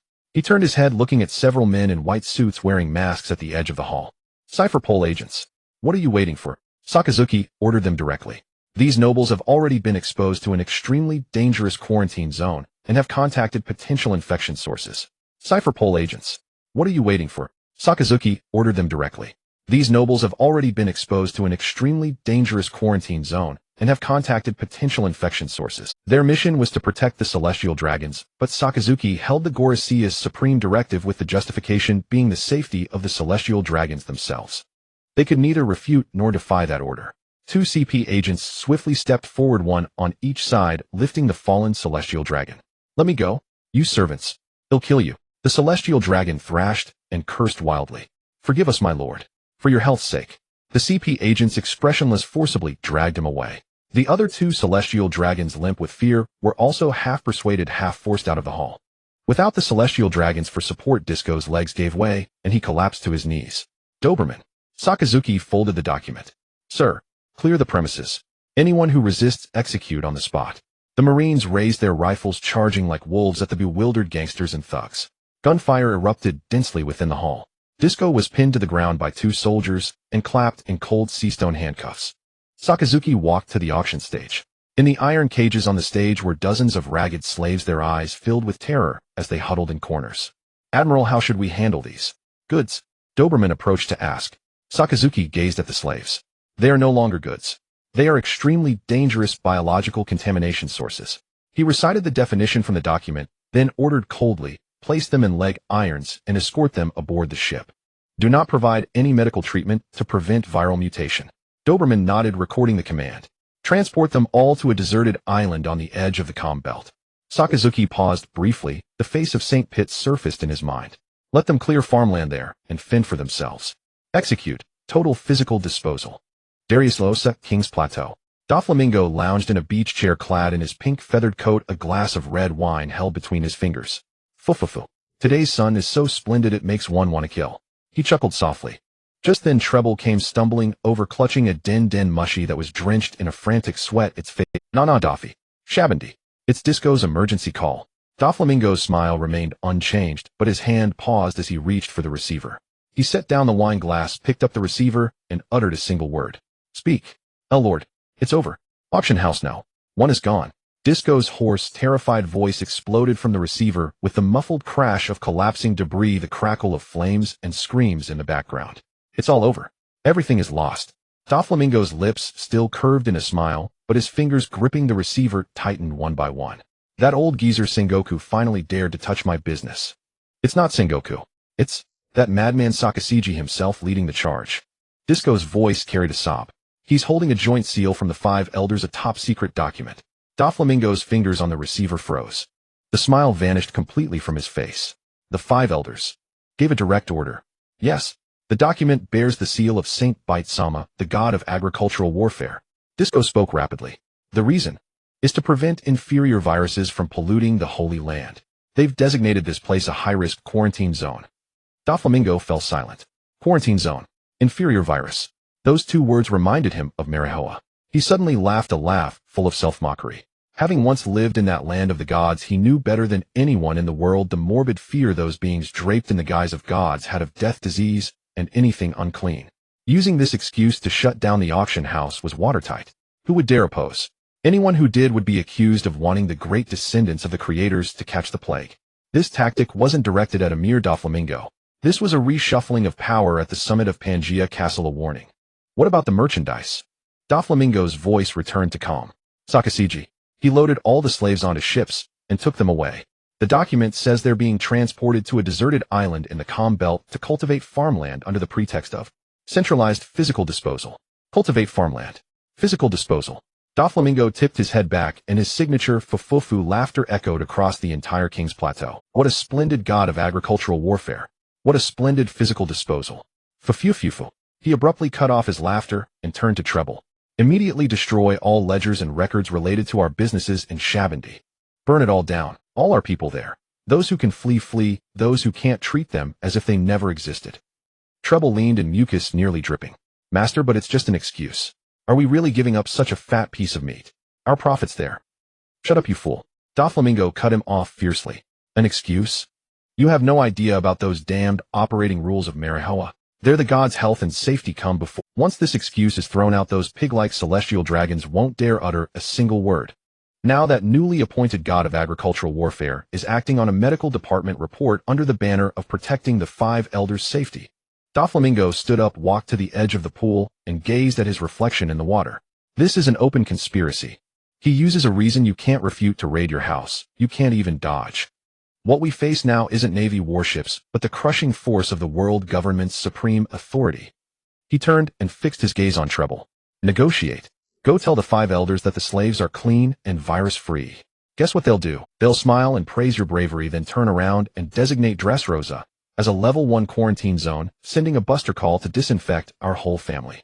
Treble swallowed in terror, not daring to speak. If you want to die, don't drag the whole family down with you. Doflamingo picked up a towel and wiped his fingers. Someone big in Pangaea Castle is rewriting the rules. Whoever sticks their neck out now will be ground to dust. He hurled the towel to the ground. Tell Disco that his arrest is an honor. From today onward, the Don Quixote family never set foot in any business on Shabandi. Who is he? I don't know him. Shabandi Archipelago Naval Port. The decks of 3 heavy warships were packed with slaves just rescued from the auction house. They bore no fresh wounds, and their wrist shackles had been removed. Only leg irons remained to prevent escape. Among the crowd, a fisherman mother held her child, soothing the little girl in her arms with a trembling voice. Don't be afraid, don't be afraid. The Navy officers said they're taking us to a new place. A place where we can farm. Beside her, an old man with a missing arm muttered curses. Don't trust them. Just another cage. A deserted island. They're sending us to our deaths. Sakaseiji stood at the bow looking down at the crowd below. Vice Admiral Doberman approached to report. Admiral, all personnel have been taken in. No one left behind. Set sail, ordered Sakaseiji. The warships departed the harbor while deep in the mangroves revolutionary intelligence agent, Hummingbird, lowered his monocular telescope and swiftly transmitted everything he had just recorded with a visual din-din mushy through an encrypted channel of the highest level. Recipient Baltigo. Grand Line White Earth Island Baltigo. Unceasing gales whipped sand against the windows of the Revolutionary Army headquarters. In the underground meeting room, a single hanging lamp was the only source of light. Dragon was reading a freshly decoded intelligence report. Sabo pushed open the door, bringing in a gust of sand. Chief news from Shabandi. Dragon slid the document over. Sabo quickly flipped through it, taking in Hummingbird's report and a few blurry photos. Sakasiji led the operation in person under the pretext of disease control and shut down the largest auction house. Sabo read out the key information, then looked up, his pupils contracting sharply.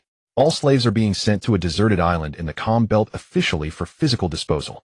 But in reality, they're being made to cultivate farmland. Correct. It's an order from Saint Bite-sama. Dragon's voice was low. Our comrade seated on the throne did not misjudge. This new god of agricultural warfare is using his power to shake the very foundations of the world. Sabo's breathing quickened. He paced back and forth, trying to digest this astonishing intelligence. This excuse is too perfect. He used the celestial dragon's deepest fear to silence everyone.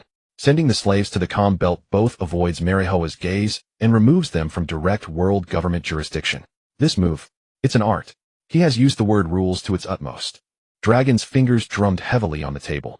This is 100 times more effective than us storming Shabandi. If we went, we'd be terrorists drawing an admiral's siege. With one order from him, Sakasiji, who hates pirates and slave traders most, becomes the escort captain for the slaves. Sabo couldn't help but laugh. I bet Sakasiji is still brimming with righteous fervor, believing he's carrying out some holy purification mission. Dragon stood and walked to the enormous world map on the wall. His finger traced a firm circle on a blank sea area at the edge of the Calm Belt. The slave trade in Shabandi is an interest chain shared by the celestial dragon's nobles of allied kingdoms and underground syndicates.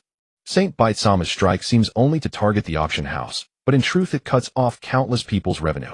This will create countless potential enemies for us within the world government. Dragon's voice remained calm, but every word carried weight. Those nobles and gangsters who lose their profits won't dare resent the celestial dragons. They'll only vent their fury at the 5 elders who issued the order. This internal rift, suspicion, and hatred are worth more than 10 armed uprisings. But Chief, Sabo pointed at the circle on the map and raised a concern. The island is devoid of supplies and fresh water.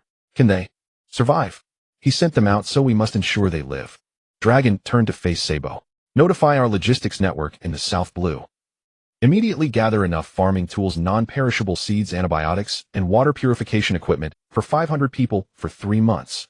Sabo grabbed a pen and jotted down notes rapidly. Also dispatch our best captains with several merchant ships capable of withstanding the roughest seas, disguised as lost traders, to stand by at the edge of the Calm Belt. Make sure the supplies reach them the moment the Navy leaves. Dragon's orders brooked no dissent. Comrade Saint Bite-sama stands alone in Marihoa. We must not let him down. Understood. Sabo snapped his notebook shut with a decisive nod.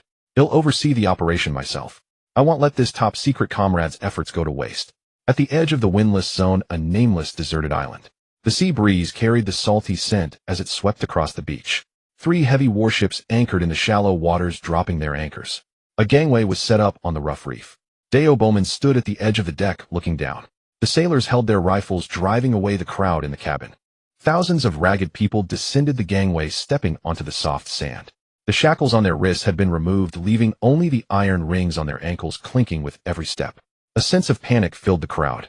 A young girl bit her lip, tightly afraid to cry out. Children were tightly held in their parents' arms, their eyes wide with fear. More people simply gazed around in a daze, searching for an escape route that did not exist. Hurry up!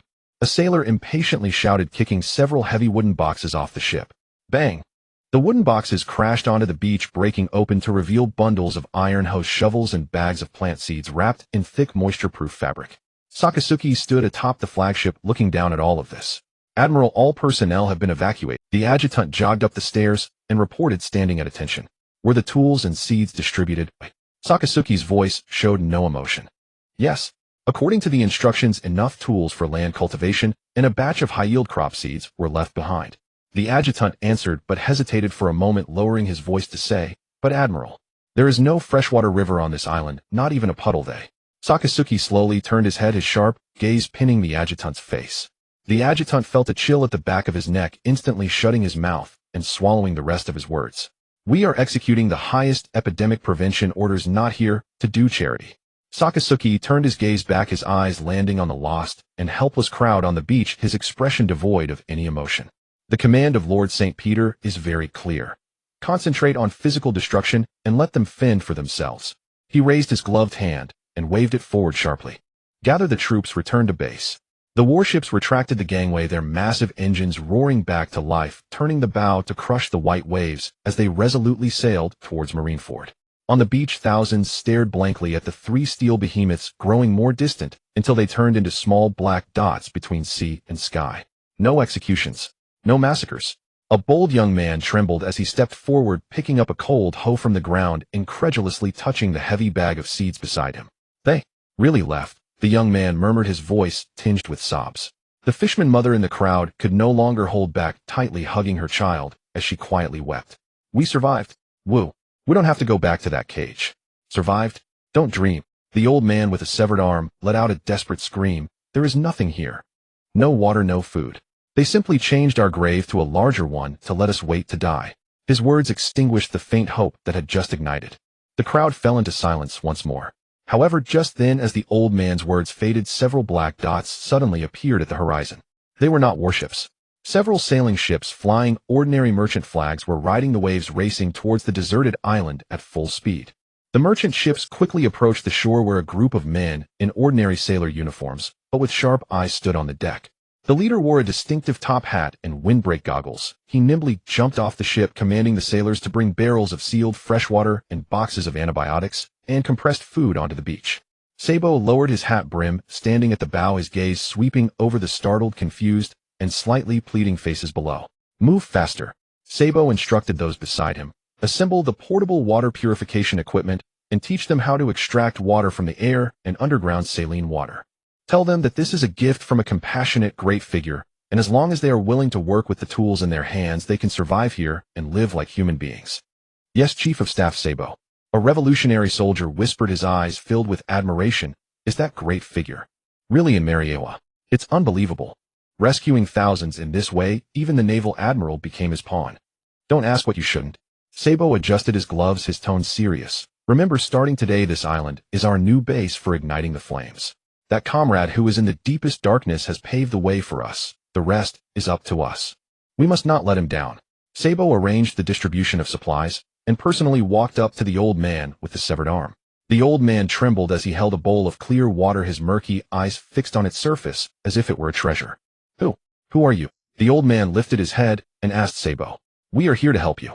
Sabo handed over a hard compressed biscuit, his voice gentle yet powerful. The soil on this island is very fertile. As long as you plant the seeds, you can be self-sufficient in a few months. Before that, we will regularly bring supplies. The young man holding the hoe also stepped forward, gathering his courage to ask, why didn't the Navy kill us directly? This question voiced the thoughts of everyone. Sabo remained silent for a moment, looking up at the sky, his gaze distant, focused on the peaks of the faraway red Earth continent. His tone was filled with respect. Because someone is watching over you from above.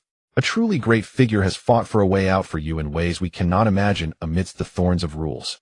Do not let down his good intentions. The old man and the young man followed Sabo's gaze, looking towards the blue sky. In the direction of Mariewa, the white clouds were pure, just as the legends described. They did not understand what political games were, nor did they comprehend the epidemic prevention policies. They only knew that in their most desperate times someone had quietly pulled them up. Thud. The old man suddenly knelt on the beach, heavily knocking his forehead against the damp sand. Thank you. Thank you, great figure. In an instant, thousands of surviving slaves knelt down in unison, facing the direction of Mariewa, collectively expressing their gratitude. At the peak of the Red Earth continent, the holy land of Mariewa, Panga City, the residence of the agricultural martial god. The morning sunlight penetrated the floor-to-ceiling windows, casting bright patches on the carpet. Lin In sat on a genuine leather sofa, his legs crossed. On the rosewood coffee table in front of him lay a set of exquisite bone china tea sets. Hong Tung stood beside him holding a tray. Sir, this is the premium coffee bean tribute from the Sky Island, freshly roasted this morning. Hong Tung bent down, placing a steaming cup of coffee in front of Lin In. Lin In picked up the cup and brought it to his nose, inhaling the rich aroma. He blew on the floating foam and was just about to drink. A sharp electric current sound rang in his mind, deafening. Lin En paused, placing the cup back on the coffee table. A piercing electronic sound exploded in his mind, loud enough to pierce through his eardrums. Lin En's hand holding the cup slightly stiffened, his brows furrowing in displeasure. He slowly placed the cup back on the tray of the coffee table, producing a soft click. The Great Liberator. The beacon of the proletariat. You are the only star illuminating the darkness. Detected that the slaves of the Shambadi archipelago have been completely evacuated. Personnel have been properly settled in their new home. Main mission: crush the chains of evil. Perfectly accomplished. Oh my. This is simply a textbook-level revolutionary art. The host is trapped in the enemy camp, facing the stringent surveillance of the world government's high-ranking officials, confronting the formidable might of the naval admiral, yet not only did he not retreat, but instead utilized the deepest fears within the enemy to masterfully apply the pretext of epidemic prevention. Lin En leaned back against the sofa, exhausted, listening to the grandiose praises in his mind that rivaled a bad melodrama. He merely wanted to find a reasonable excuse to seal off that disgusting place in Shambadi, while conveniently completing the system's idiotic task to preserve his life, so as not to affect his quality of life in the Holy Land. When it came to the system, it was directly transformed into a magnificent feat of liberating all humanity. What an adorable delusion. Mission evaluation SSS level. Reward issued: top-tier observation Haki future sight. Along with the system's announcement, a warm current materialized out of thin air, surging along Lin En's spine and rapidly spreading throughout his body. His muscles, bones, and internal organs underwent a qualitative transformation under the erosion of this power. A faint metallic luster surfaced on his skin before vanishing beneath his clothing. His sensory perception exploded exponentially. Lin En could even hear the faint rustling of a beetle's mouthparts scraping leaf fibers as it nibbled on foliage in the garden 100 meters away. He could smell the subtle ozone scent created by static electricity in the air. He could feel the temperature brought by each photon of sunlight striking his skin. He closed his eyes and attempted to concentrate. Instantly, countless chaotic fragmented images and sounds flooded into his mind. Hong Tung's left foot steps on the carpet, tassel her body, leaning forward. Hong Tung trips on the tassel, but stabilizes herself, spilling a little coffee. Hong Tung notices the tassel and carefully steps around it. So that's how it is. Lin En understood in his heart. The so-called future sight was not a glimpse of a fixed, unalterable fate line, but a hyper-accelerated deduction based on a vast stream of information capturing the main branch with the highest probability of occurrence. And as the observer, every action he took could easily alter the course of this main branch. Lin En opened his eyes. 1 second. 2 seconds. Sure enough, Hong Tung stepped back, her left foot landing precisely on the tassel. She let out a short gasp, her body suddenly lurching forward, the tray in her hands slipping and hurtling straight toward the coffee table. Lin En didn't even turn his head. He casually extended his right hand, his index and middle fingers steadily catching the edge of the tray. Hong Tung braced her hands on the coffee table, avoiding the embarrassment of a fall. Forgive me, my lord. I was clumsy. Hong Tung steadied herself, her head bowed, her voice trembling. Lin En placed the tray on the table and picked up the undamaged cup of coffee. Future sight. This ability could completely nip all accidents in the bud. Combined with his already supreme authority in the world, it would make things much easier to manage within Pangaea Castle. He took a sip of coffee. It was too hot. He frowned and pushed the cup away. The system's incessant chatter continued. According to this system's meticulous deduction, the host's next strategic objective must be to exploit the internal contradictions among the celestial dragons, inciting conflicts of interest among them, thereby disintegrating this decadent class from within. Host, keep up the good work. The dawn of revolution is at hand. The system unilaterally declared the next course of action and then fell silent. Lin En set the cup back on the table. This system had no other talents, but its self-flattery was first-rate. He didn't need to deliberately provoke any conflicts. As long as he continued issuing stringent quarantine laws and internal management regulations under the pretext of protecting Imsama and the celestial dragon's safety, those celestial dragons accustomed to doing as they pleased would naturally be unable to bear it and would jump out to protest. At that point, he could legitimately eliminate those troublemakers, completing the system's tasks to receive rewards while demonstrating his loyalty to Imsama. It was a win-win proposition with enormous returns. You may withdraw. Lin En spoke. Hong Tung, as if granted amnesty, picked up the tray and retreated from the room. Lin En stood up, walked to the floor-to-ceiling window, and looked down at the bustling Marijoa below. The incident at Sabadi Archipelago was just the beginning. The plan to rectify the behavior of the celestial dragons required further action. Those wastrels accustomed to lounging on their privileges. It was time for them to experience what real discipline meant. Just then a knock came at the study door. Enter. A CP0 agent in a black suit pushed the door open and knelt on one knee. Lord Peter Saint Emergency Meeting of the Five Elders. Lord Saturn Saint requests your presence in the power chamber. Lin En turned around. What is it? Regarding the latest report from the World Economy newspaper. The agent reported with his head bowed. Morgans has published the incident at Sabaody Archipelago. Now the entire world is discussing the quarantine directives you issued. Lin En adjusted his cuffs. That Birdman Morgans was certainly quick. Understood. Lin En walked out of the study and made his way down the corridor toward the power chamber. He pushed open the mahogany door. Inside the power chamber, the other four elders were already seated around the round table. In the center of the table lay that day's issue of the World Economy newspaper. The headline, printed in bold black letters, bore a sensational title: shocking. Unknown plague erupts in the Holy Land. Marine Admiral burns down Sabaody auction house. The accompanying image was a back view of Sakazuki standing before a molten steel door, his arm transformed into magma. Warcury crossed his arms, his expression dark. Peter, look at this newspaper. Warcury Saint pointed at the newspaper on the table, his tone aggressive. That bastard Morgans has heavily exaggerated something called a lowly virus in his article, hinting that our divine land is no longer safe.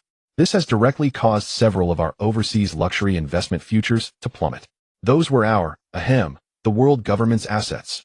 Mars stroked his long beard and chimed in, the impact doesn't stop there.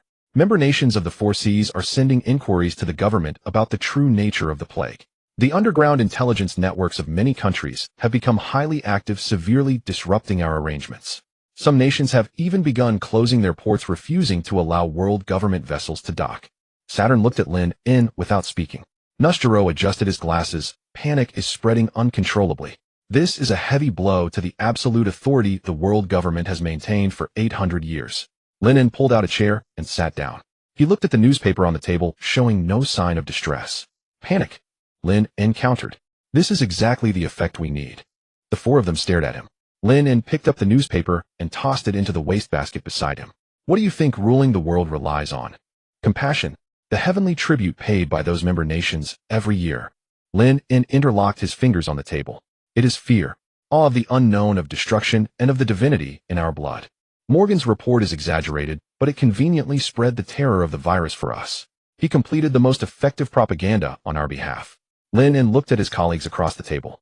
Let the mortals of the lower world understand that to maintain the purity of our bloodline, we can wipe out an island without hesitation. Let them understand that the world government's bottom line is not to be crossed. Anything that threatens the security of the Holy Land will face utter annihilation. Member nations closing their ports. Let them. When they realize that without the world government's protection, pirates will gnaw their countries down to the bone, they will beg us on their knees to reopen the shipping lanes. Lin En stood up, placing his hands on the table. We don't need to explain. Gods never explain to mortals. The hall fell silent. Warcury's furrowed brow slowly relaxed. Mars stopped stroking his beard. Nustero slid a document across the table to Lin En. This is this year's list for Heavenly Tribute Collection, Nustero said. Several non-member nations have been causing trouble refusing to pay the protection fee. The marine forces are stretched thin and don't have spare personnel to suppress them. Lin En picked up the list and glanced at it. Send CP0. Lin En tossed the list back onto the table. Tell them if they can't pay the heavenly tribute, designate their territory as a plague zone. Have Sakazuki lead a team to disinfect it. The Hall of Power. Atop the Panga City, the air in this chamber seemed several times heavier than elsewhere. Above the dome, murals depicting 800 years of glorious history gazed down upon everything, every inch of paint imbued with the majesty of time. On both sides of the mahogany long table, 5 elderly men who stood at the pinnacle of the world's power sat in their respective seats, with silence forming the dominant theme of the place. Watchily Sheng flipped through financial reports, his brow furrowed. Matsi Sheng leaned back in his chair, eyes closed in repose, indifferent to all that surrounded him. Naza Sheng, with a piece of snow-white silk, meticulously wiped the demon's sword. Satan Sheng rested on his cane, his murky gaze fixed on the wood grain of the tabletop, lost in thought. Lin En sat in his seat, holding a freshly replaced cup of steaming Kongdao coffee in his hand. He seemed to be the only one savoring the tranquility of the moment. Boom! The heavy doors were rudely shoved open from the outside, crashing against the wall with a thunderous sound. A figure wrapped in fury and the scent of iron and blood strode into the Hall of Power. He wore a well-tailored dark suit, and the emblem on his chest representing the supreme commander of the gods' knights refracted a cold gleam under the crystal chandelier. His iconic crescent-shaped, unruly hair added an unparalleled sense of oppression. Fagialandage, he did not glance at the other 5 elders, but walked straight to the end of the long table, pulled out an empty chair, and sat down with a roughness that seemed intent on tearing the chair apart. Bang! A thick stack of documents was slammed onto the mahogany table by Jialansheng, papers scattering across the surface. Can someone explain this to me? Jialansheng's voice was hoarse and grating, each word carrying undisguised anger. In the past half-month, who exactly has been going mad? The hall fell into a deathly silence, so quiet that even a pin drop could be heard. Watchily Sheng lifted his eyelids, glanced at the documents stamped with the seals of the Navy headquarters and the Holy Land Internal Affairs Department, then lowered his head again, as if the numbers on the reports were more important than the interrogation of the God's Knights. Ma Zixing opened his eyes, his gaze drifting lazily toward the ceiling murals, his fingers tapping irregularly on the armrest. They all tacitly chose not to bear this black pot. The operation on the Shampoo Islands, in name a quarantine, but in reality a purge, had been orchestrated from start to finish by the agriculture god of war, even bypassing them to directly command the Navy. Jialansheng coldly observed the reactions of these two, his fury intensifying. He reached out and rapped heavily on the table twice, producing a dull thud. The Navy Admiral personally led the team under the pretext of sealing off the epidemic zone and burned down the slave auction houses on the Shampoo Archipelago. Now the slave-catching ships from the Four Seas don't even have a place to dock.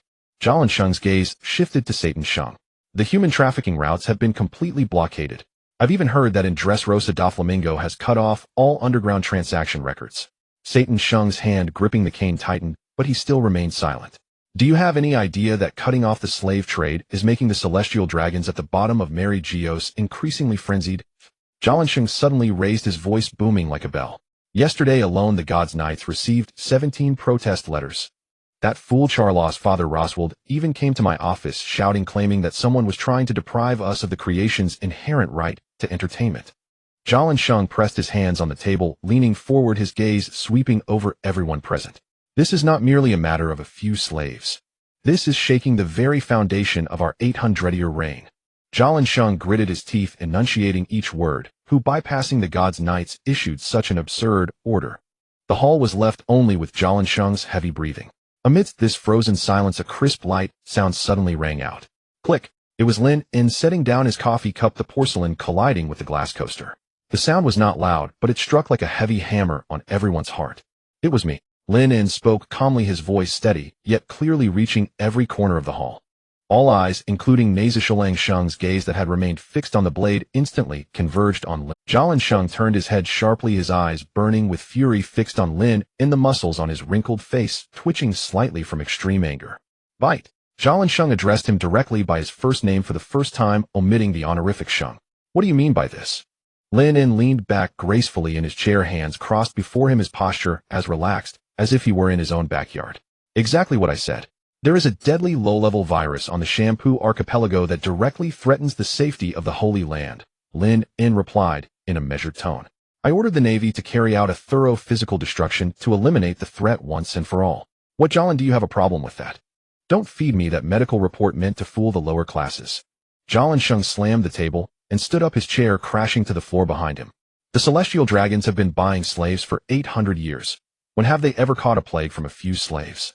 You're using this as a pretext to settle personal scores. You're wrong, Lin In said, looking at the enraged Jialansheng without a flicker of emotion. Just half a month ago, Chief Medical Officer Hoffman personally submitted a report. The infant mortality rate among celestial dragon newborns is rising year by year. This latent virus, transmitted through contact, has an extremely long incubation period. If it were to break out in Panga City, this place would become a true city of death. Lin In paused, his gaze turning icy. Or are you, Jialan, representing those fools who can't even control their own snot and excrement, going to teach me how to protect Lord IMS safety? You. Jialansheng laughed in extreme fury, the laughter dripping with murderous intent. Bite, you've overstepped your bounds. As his words fell, a terrifyingly overwhelming aura erupted from within Jialansheng. Dark red lightning-like energy danced wildly around him. A seamless fusion of top-tier Armament Haki and Conqueror's Haki. The violent pressure instantly engulfed the entire hall of power. Creak, crack. The surface of the heavy mahogany long table was instantly covered in cobweb-like cracks, as if it would shatter completely the next second. The murals on the walls depicting glorious history began to peel off, paint crumbling into dust.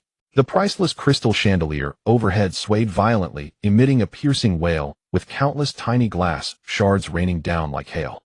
Watchily Sheng and Ma Zixing both frowned simultaneously, a faint layer of light glowing over their bodies as they withstood the dual assault of spirit and physics. Naizishilang Shung's fingers on the hilt of the first-generation Kitetsu had turned white, the blade humming with a desire for battle. The entertainment of the celestial dragons is none of a farmer's business. Jialan Shung walked step by step toward Lin, and each step causing the floor to tremble slightly. Do you think that by concocting some damn quarantine law you can do whatever you want and marry Geoise? The God's Knights only recognize the rules of bloodline. Yet in the center of this storm of haki that would make even an admiral-level powerhouse tremble, Lin remained firmly seated in his chair, his posture unchanged. The raging airflow and mental pressure upon reaching 3 feet in front of him were silently and completely decomposed and smoothed by an invisible force. The coffee cup he had just set down before him had a surface as calm as a mirror, not even a single ripple. He simply watched the advancing Jialan Shung quietly, his expression indifferent, like looking at a gesticulating, utterly harmless ant. Inside the Hall of Power, the dark red aura of Conqueror's haki ran rampant. The mahogany long table, unable to bear the burden, had its varnish peeling off inch by inch. St. Jialan strode forward with an overwhelming pressure. With each step the marble floor trembled, leaving shallow footprints behind. The air was thick with the scent of rust and blood. Lin, however, remained seated, his posture unchanged, without even a flicker of his brow. A flash of red light passed through his eyes. Observation Haki, the ability to foresee the future, was quietly activated. Lin's vision shifted, everything around him slowed down, and he saw the scene 5 seconds later. St. Jialan would, upon reaching 3 steps from him, suddenly tense his left leg muscles, shift his center of gravity forward, and curl his right hand into a claw. He would not attack directly, but instead slam the table edge hard, venting his anger and applying pressure. At the same time, St. Jialan's left hand would reach for the sword at his waist, his thumb flicking the blade out by an inch as a show of force. The vision returned to normal. St. Jialan took that crucial step, his left leg muscles beginning to exert force, his center of gravity shifting. Just as his right hand was about to lift, and his left hand instinctively reached for the sword hilt. Lin moved. He picked up the cup of Sky Island coffee that he had earlier found too hot, casually flicking his wrist. The brown hot coffee left the cup arcing through the air in a parabola, precisely landing on the trajectory where St. Jialan's left hand would draw the sword. Sizzle. The scalding liquid splashed onto the calloused back of St. Jialan's left hand. The sudden heat brought a sharp sting. St. Jialan instinctively contracted the muscles in his hand, forcefully interrupting the motion of drawing the sword by an inch. The haki and fury that had been built up to the peak dissipated in that instant of pause. The raging pressure vanished like smoke. The terrifying force in the entire hall abruptly disappeared, leaving only devastation and a suffocating silence. St. Jialan froze in place. He looked down at the steaming coffee stain on his hand, feeling the searing pain, but it was nothing compared to the shock and humiliation churning within him. The haki and fury that had been built up to the peak dissipated in that instant of pause. The raging pressure vanished like smoke. The terrifying force in a coincidence. No, St. Jialan was well aware. This could not possibly be a coincidence. The timing, angle, and speed of the splash had precisely hit the weakest point of his force transition. This was an almost insulting mockery. It was prediction. Top-class observation haki. When had Pipe mastered such a level of observation haki? This guy who only knew how to fiddle with plants. How deeply had he been hiding? St. Jialan's eyelid twitched violently. He did not continue to draw his sword. Because he knew that before a monster with such ability, drawing his sword would only invite more thorough humiliation. If you can't control your temper, get out of the Hall of Power. Lin finally looked up, his gaze piercing straight at St. Jialan. Drawing your blade on me. Jialan, are you plotting rebellion? St. Jialan took a deep breath, his chest heaving violently, as he forcibly suppressed the humiliation of being toyed with and the urge to act. The physical provocation had failed. Persisting would only bring further disgrace. Don't try to intimidate me with rebellion, St. Jialan sneered coldly. He reached into the inner pocket of his suit, pulled out a craft paper envelope, and flung it onto the cracked mahogany table. See what you've done. The envelope was unsealed. A dozen black and white photos slid out, scattering across the table. St. Wokieli stopped flipping through the reports. St. Motzi opened his eyes and straightened up.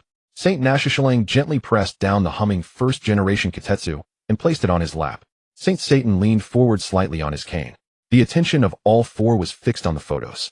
The photos had been taken from a concealed angle by professional CP agents. The background showed a deserted island at the edge of the calm belt.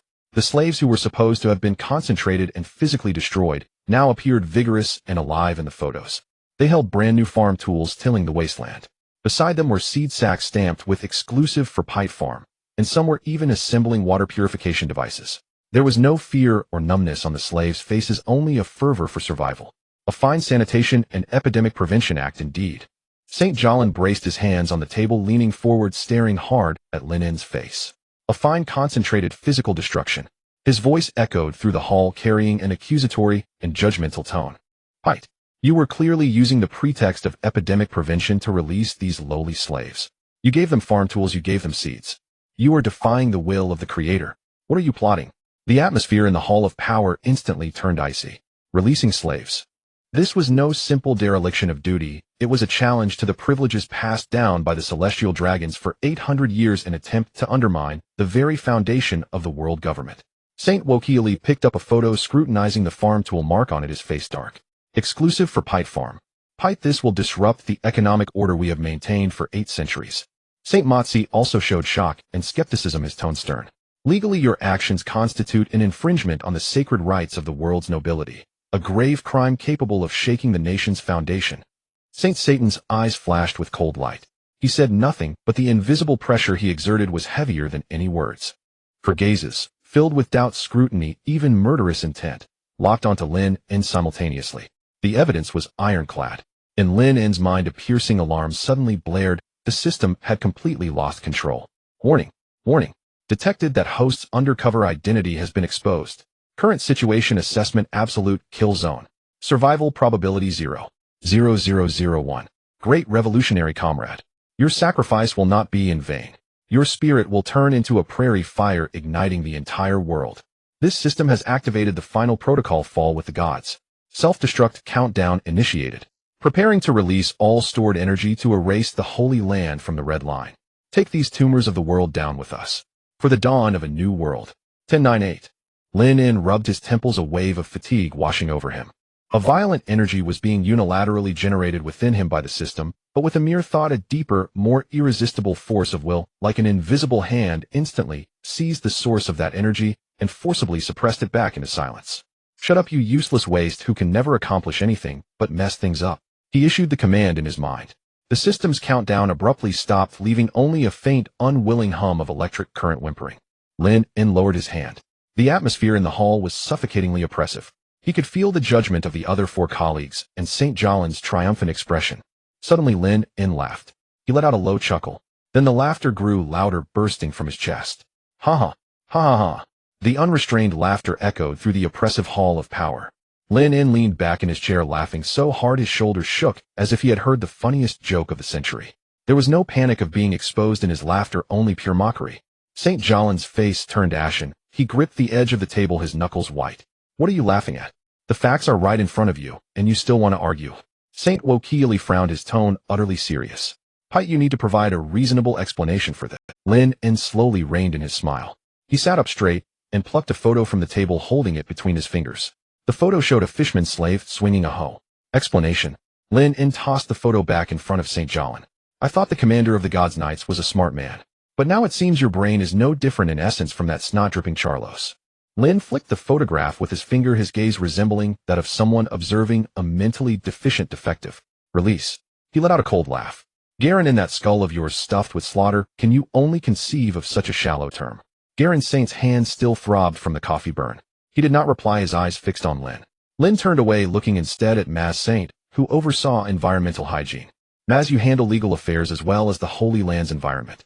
I ask you, if tens of thousands of slaves carrying a mutated virus are executed on the spot, how do we dispose of the corpses? Maz Saint's brow furrowed, his fingers stopped drumming on the armrest. Lin's questioning did not pause. Mass cremation. The toxic smoke would rise with the updraft onto the Red Continent, and the entire Holy Land would have to inhale that poison. Burial. Shabandi is surrounded by sea. The corpse fluids would seep into the ground and contaminate the ocean currents of all 4 seas. By then, every marine product in the world would carry the plague of the lower castes. Lin's gaze fell upon Maz Saint's face. The deep-sea caviar you eat every day would also be tainted with the rotting juices of those slaves. Maz Saint had an extreme aversion to filth. Following Lin's description, the image of tens of thousands of poisoned corpses decaying made him physically nauseous. He quickly pulled a pure white handkerchief from his bosom, pressing it firmly over his nose and mouth, as if the stench had already pierced through time and space. Pitt is right. Maz Saint's voice came muffled from behind the handkerchief, somber and resolute. The large-scale disposal of poisoned corpses poses a serious biohazard risk. Conventional methods are absolutely unacceptable. The sanctity of the Holy Land must not be defiled. Garen Saint roared, then dump them all into the calm belt and feed them to the Sea Kings. Not even bones will remain. Where's the pollution? Lin scoffed. Foolish. What if the Sea Kings eat the poisoned corpses, mutate, and then attack Navy? What if mutated Sea Kings swim out of the calm belt and attack merchant ships of allied nations? Will you credit that to the gods' knights? Will you compensate for the lost tribute? Lin stood up, pressed both hands on the table, leaned forward, and looked down at Garen Saint. Therefore living slaves are the best filters.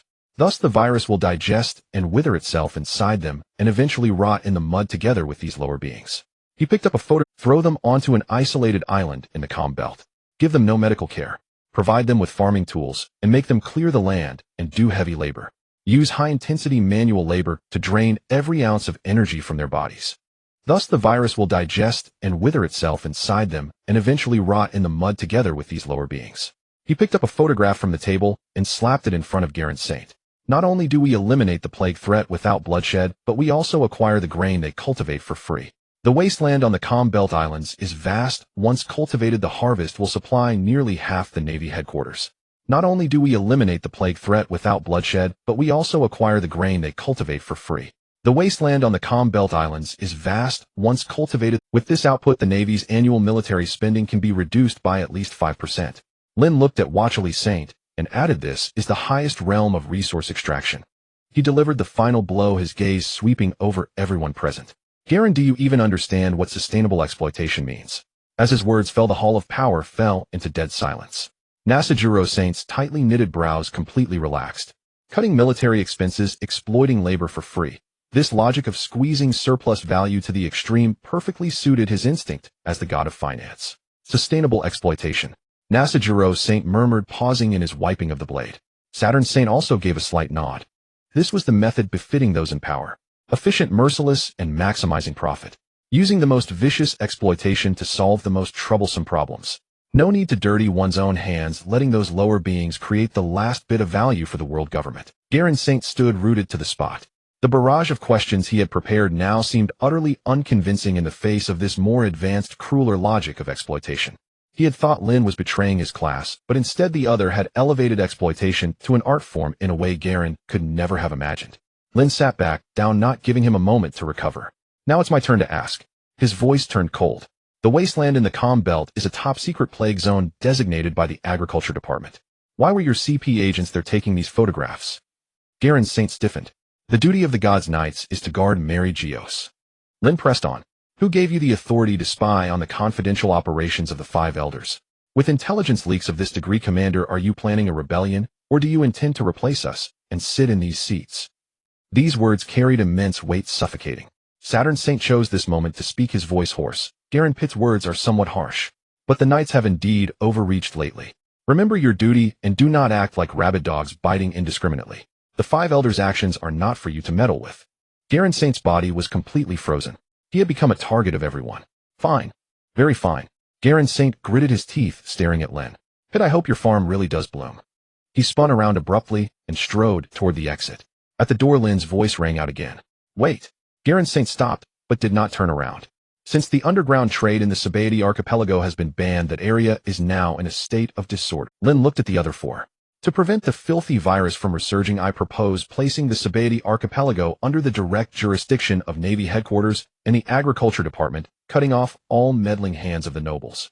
Any unauthorized vessel approaching shall be deemed as spreading the plague and sunk on the spot. Watchley Saint nodded.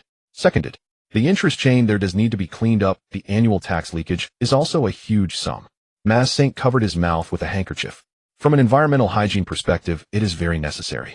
Military blockade must be implemented. Nasajuro Saint and Saturn Saint also expressed agreement. The proposal passed unanimously. Garen Saint snorted, kicked the door open, and stormed off, his sleeves billowing. Deep within the Holy Land, the flower chamber. Above the immense empty throne, a slender figure stood quietly amidst a sea of flowers.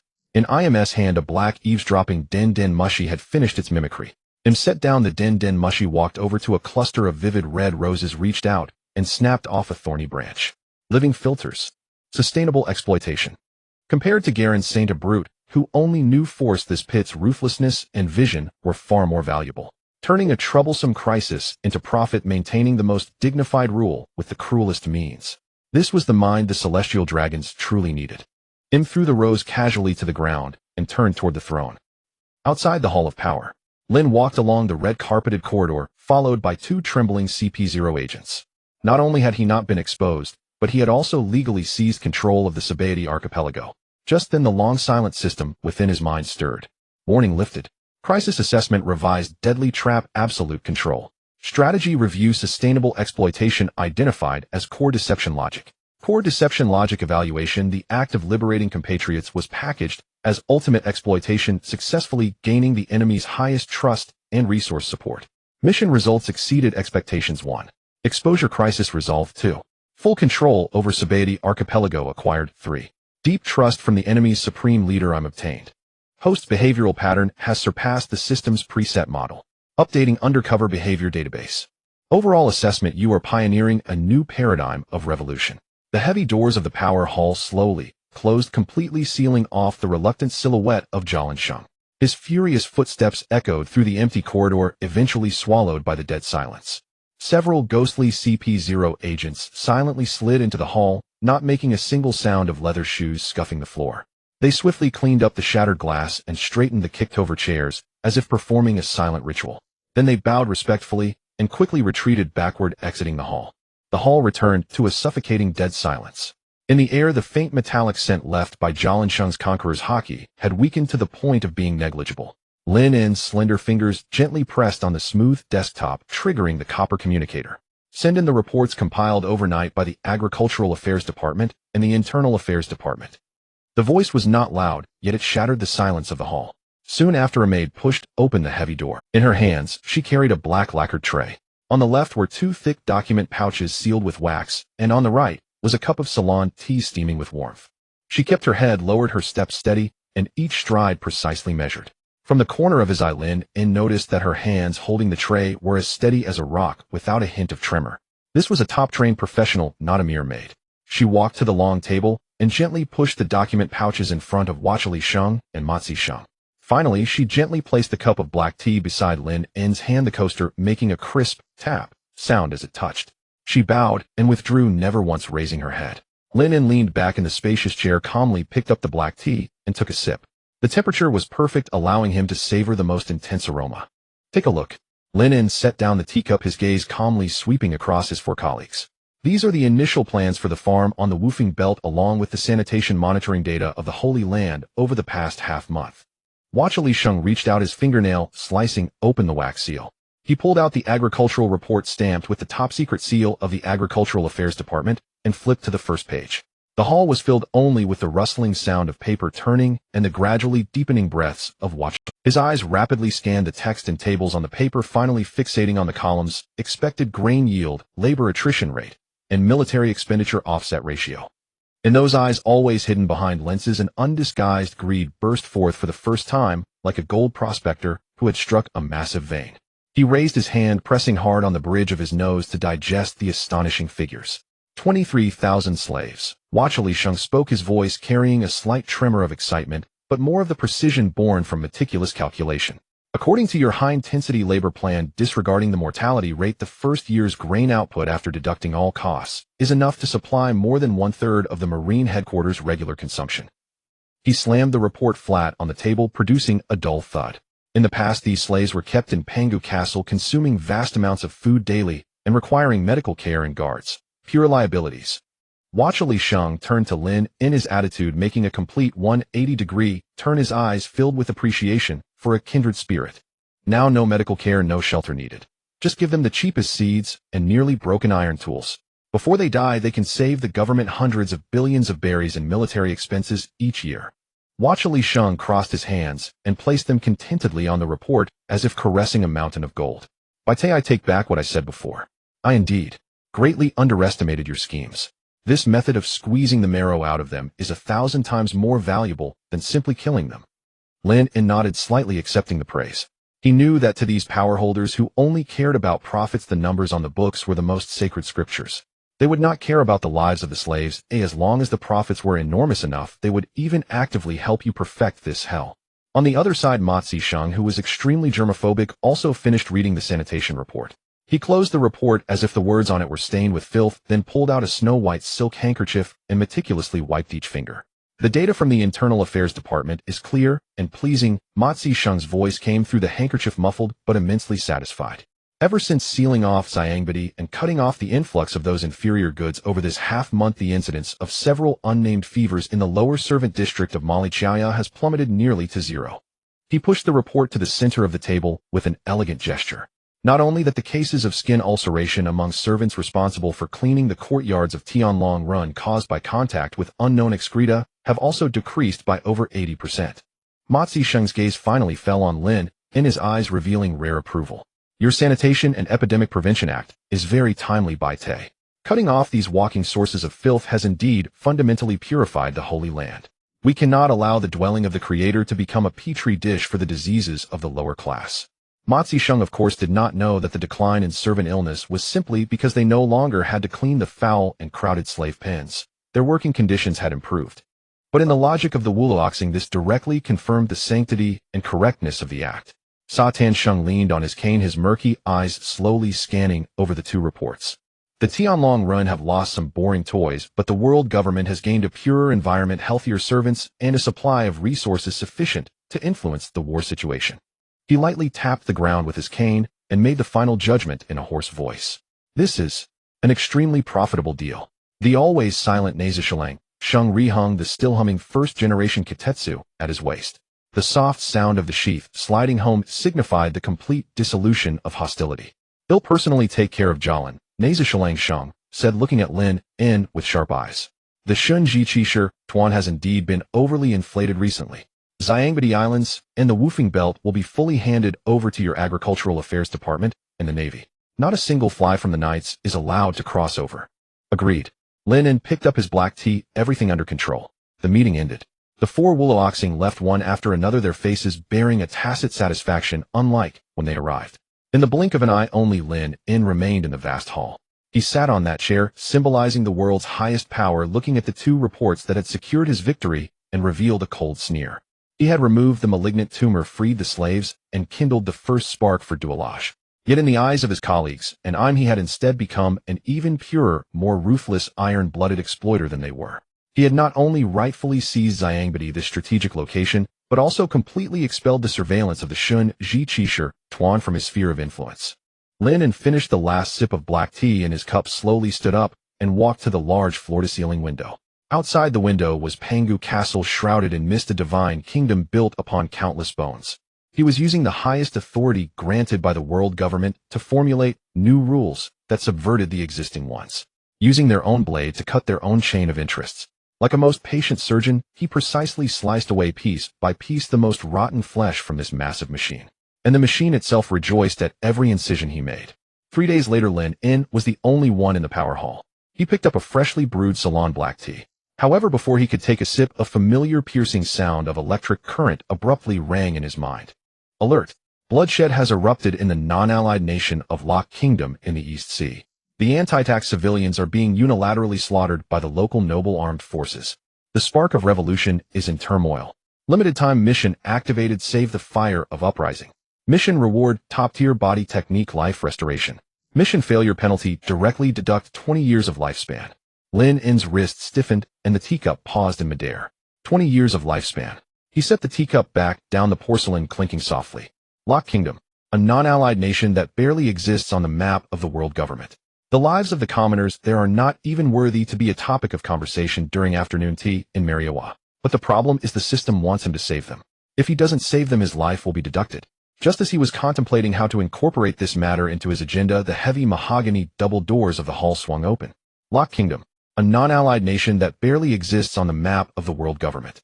The lives of the commoners there are not even worthy to be a topic of conversation during afternoon tea. He strode to the long table and flung a document stamped with an urgent seal onto the surface, the paper sliding to a stop at Lin In's side. Take a look. Jialin Saint pulled out a chair and sat down, his hands folded over his chest, his tone dripping with undisguised mockery and provocation. Lin In did not reach for the document. He leaned back in his chair, observing Jialin Saint. Is a non-allied nation that can't even pay the heavenly gold worth a personal visit from the Supreme Commander of the Knights of God. Of course no one cares about the fate of non-allied nations, Jialin Saint sneered, pointing at the document. But their rebellion has affected neighboring countries. The heavenly gold transport ship bound for Mariawa has been forced to remain at the port. The shipping route has been blocked by those rioters' derelict ships. Jialan Saint fixed his gaze on Lin, in trying to discern even a hint of difficulty or panic on his face. Delays in heavenly gold are the greatest blasphemy against the Creator. I propose we deploy the Knights of God to completely erase Lock Kingdom. Let those ignorant lower-class people across the seas see what the consequences of rebellion are. He was asserting his power. The Sabaody archipelago had been forcibly taken over by Lin in the name of epidemic prevention, and the Knights of God were kept at bay, leaving Jialan Saint simmering with frustration. Now he had seized the turmoil in the East Sea, intending to use a spectacular unilateral massacre to reassert the iron blood and authority of the Knight Order. At the same time, he aimed to stomp on Lin N's theory of sustainable exploitation with the most violent means. Lin N looked at Jialan Saint. This old man not only wanted to kill, but also sought to sabotage the system's mission, taking away his 20 years of life. Eradicate. Lin N countered, his tone casual. How do you plan for the Knights of God to eradicate them? Kill them all, Jialan Saint replied bluntly. Leave not a single survivor. Hang their corpses on the coastline for all allied nations to see. Lin N lightly tapped his fingers on the table. Jialan Saint, do you think the Knights' uniforms are too clean that you must go and cover them in mud? Jialan Saint frowned. What do you mean by that? Did you not read a single page of the medical report from Sabaody? Lin N pushed the cup of black tea forward. And attacks riots. Do you think this is just a simple rebellion? Lin N stood up, leaning his hands on the table, looking down at Jialan Saint. This is a disease. Jialan Saint was taken aback. He had anticipated Lin N to use various excuses to evade responsibility, but he did not expect such a completely irrelevant argument. Disease. You call rebellion a disease? What else? Lin N replied as if it were obvious. The Creator has bestowed upon them the order of existence, yet they seek to break it. Isn't that a sign of a malfunctioning mind? This is a highly contagious collective mental epidemic. If one person leads the way in falling ill, others will lose their sanity like rabid dogs. Lin N walked around the table, moving next to Jialan Saint. You go and kill them. As the knife falls, blood will spatter. Do you know what filth is hidden in the blood of those vile commoners? Jialan Saint did not respond, but he instinctively glanced at his own hands. The red mark from last time he was burned by coffee still lingered. The Knights are also flesh and blood.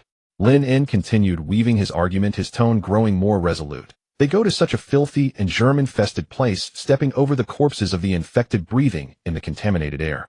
What if someone contracts this rebellion virus lurking within them and returns to Mariewa? Lin N bent down, staring directly into Jialan Saint's eyes. Do you dare to guarantee that when they return they won't go mad in Panga City? That they won't transmit this virus of resistance to the servants in the Holy Land, or even to the celestial dragons? Jialan Saint was momentarily dazed by this line of reasoning.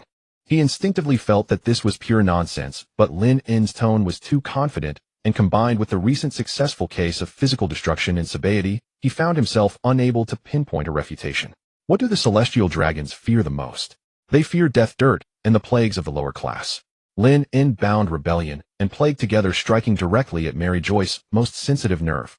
The hygiene and safety of Mariewa come above all else. Lin N straightened up, not giving Jialan Saint any room for thought.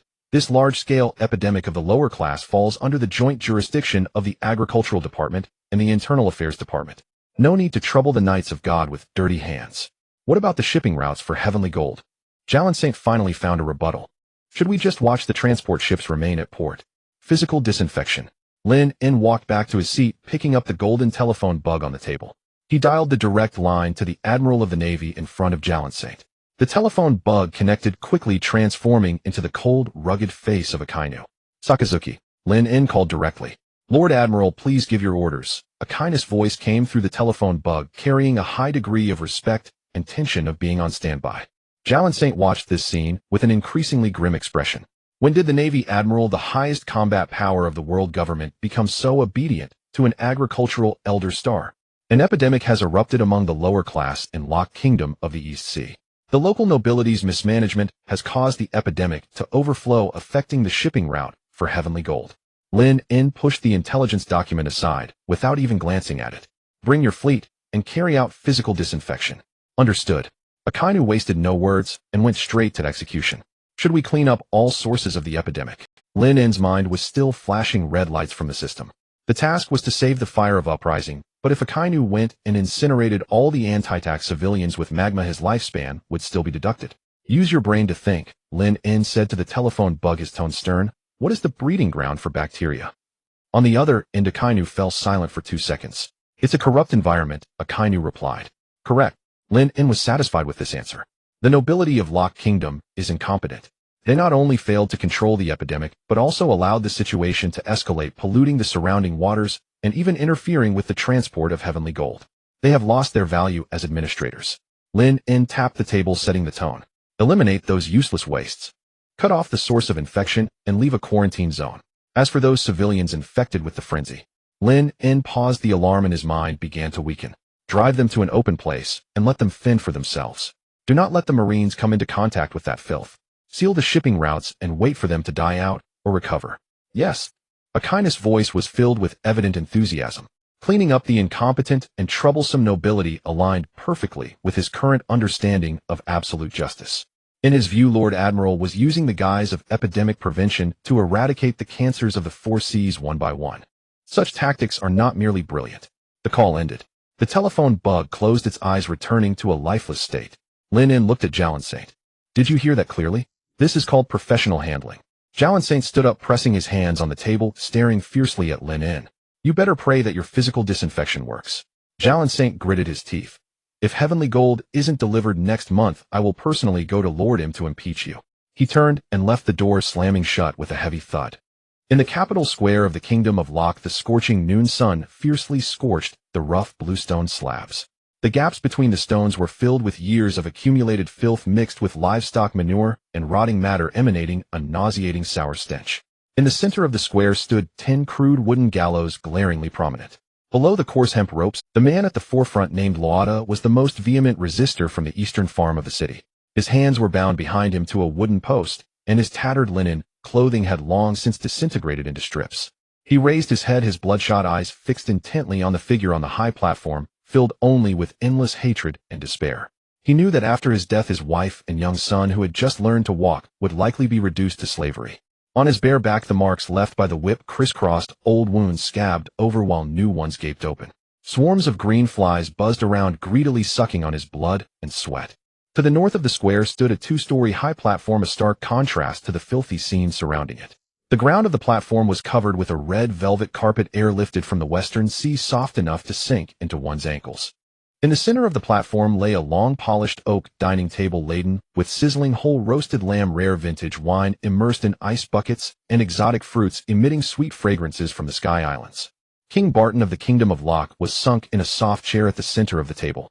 His corpulent body caused the chair to groan under the strain, and the fat on his neck piled in 3 layers, stretching the collar of his luxurious silk shirt to the point of tearing.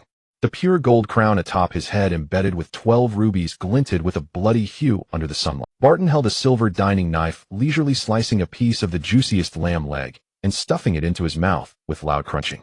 Grease dripped down the corners of his thick lips onto the pristine napkin, creating a greasy stain. Your Majesty.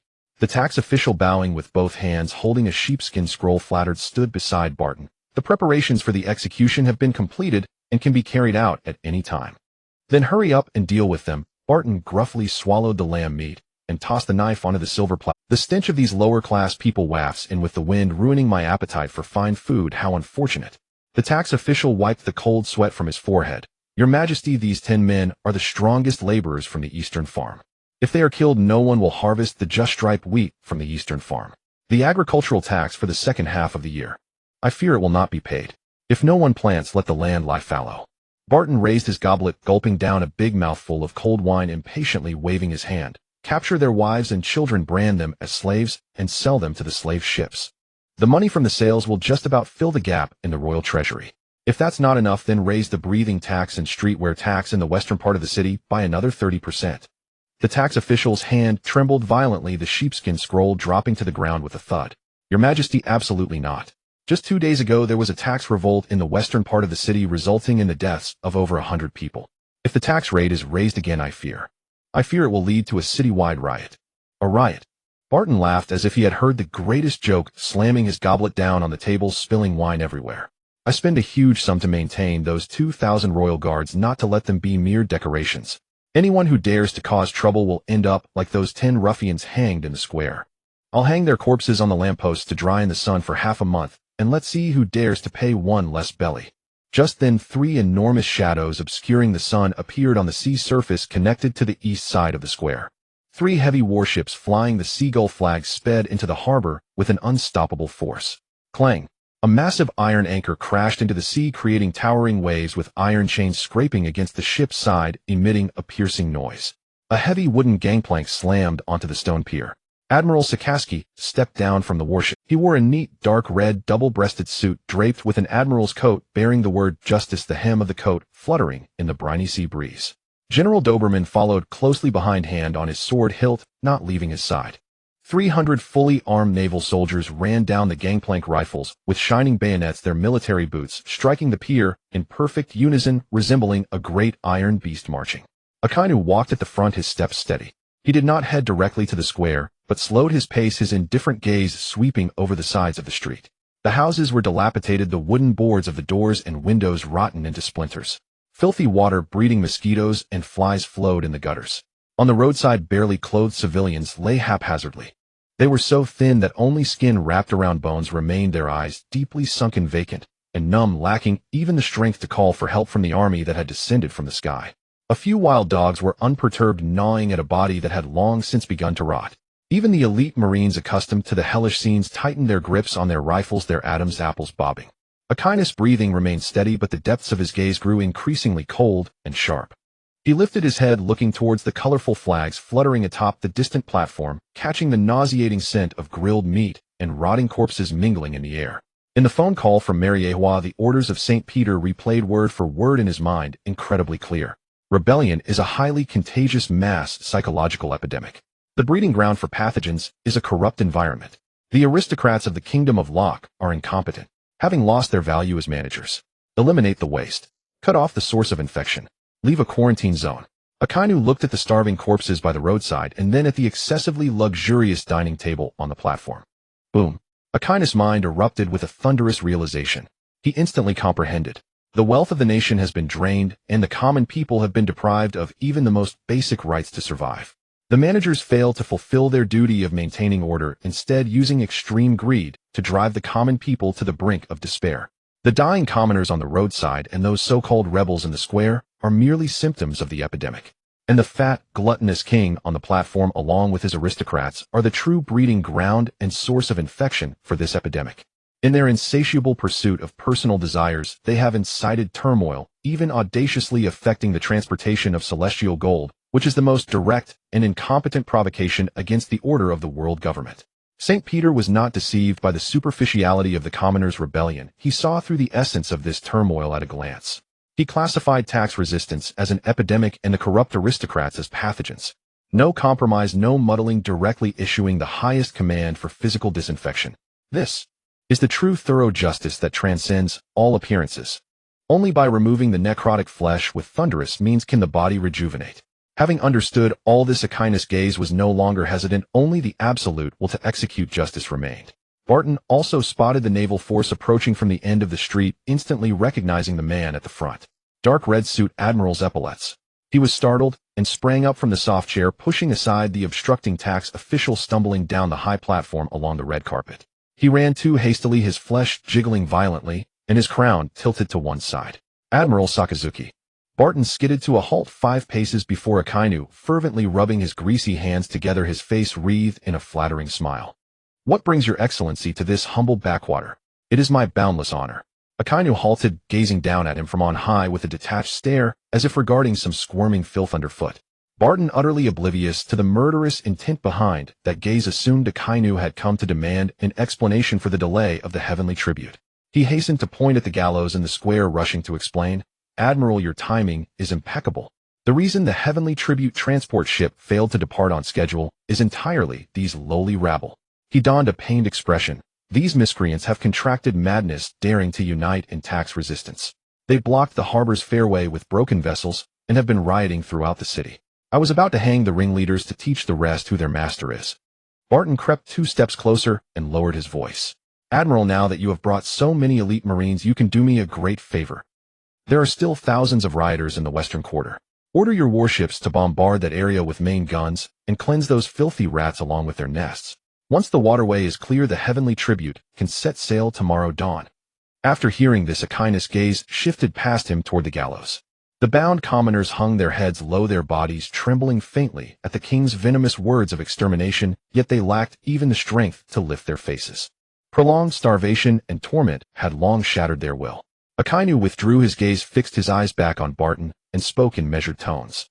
The heavenly tribute is delayed, the passage blocked, because your exorbitant levies have driven the commoners into tax revolts. Barton froze, then waved his hands vigorously. No, Admiral, you misunderstand. They are lazy and greedy. They refuse to dedicate their labor to the great creator. It is a contagious. Akainu repeated those two words, his eyes turning utterly cold. Barton, thinking he had hit the mark, nodded eagerly. Yes, it is a disease that must be cured. St. Pite himself characterized it as such.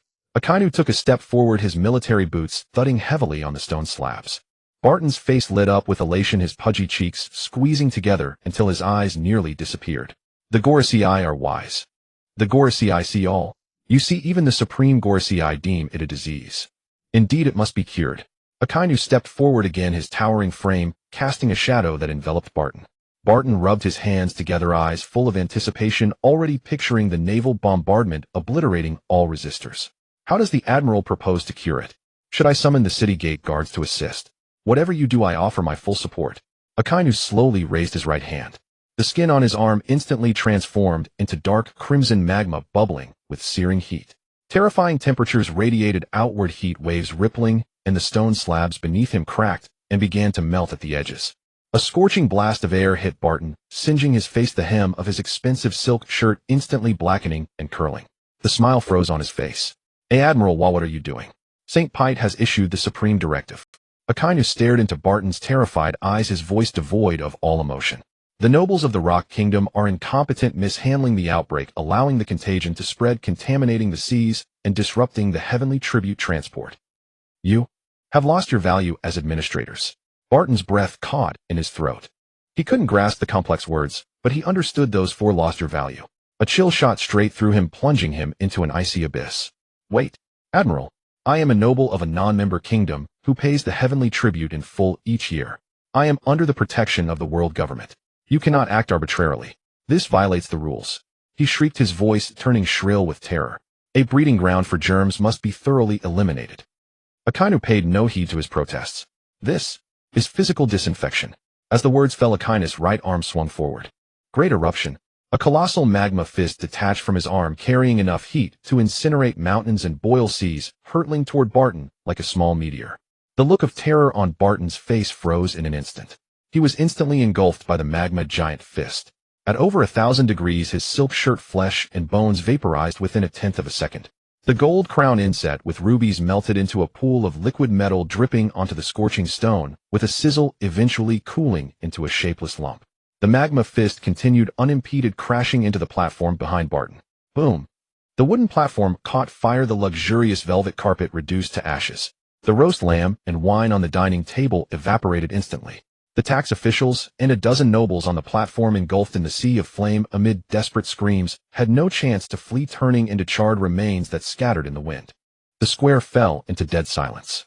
Only the crackling of the burning wreckage remained. Beneath the gallows, the 10 commoners who had been resigned to death slowly and painfully raised their heads. They stared at the sea of fire that once symbolized supreme power, at the king and nobles now reduced to ash, their minds blank, pupils reflecting the towering flames. At the forefront, Rod's pupils contracted sharply, reflecting the blaze. His enemies were dead, in a way he could never have dreamed. Yet the one who killed them was an entity even more terrifying than his enemies. This was not deliverance.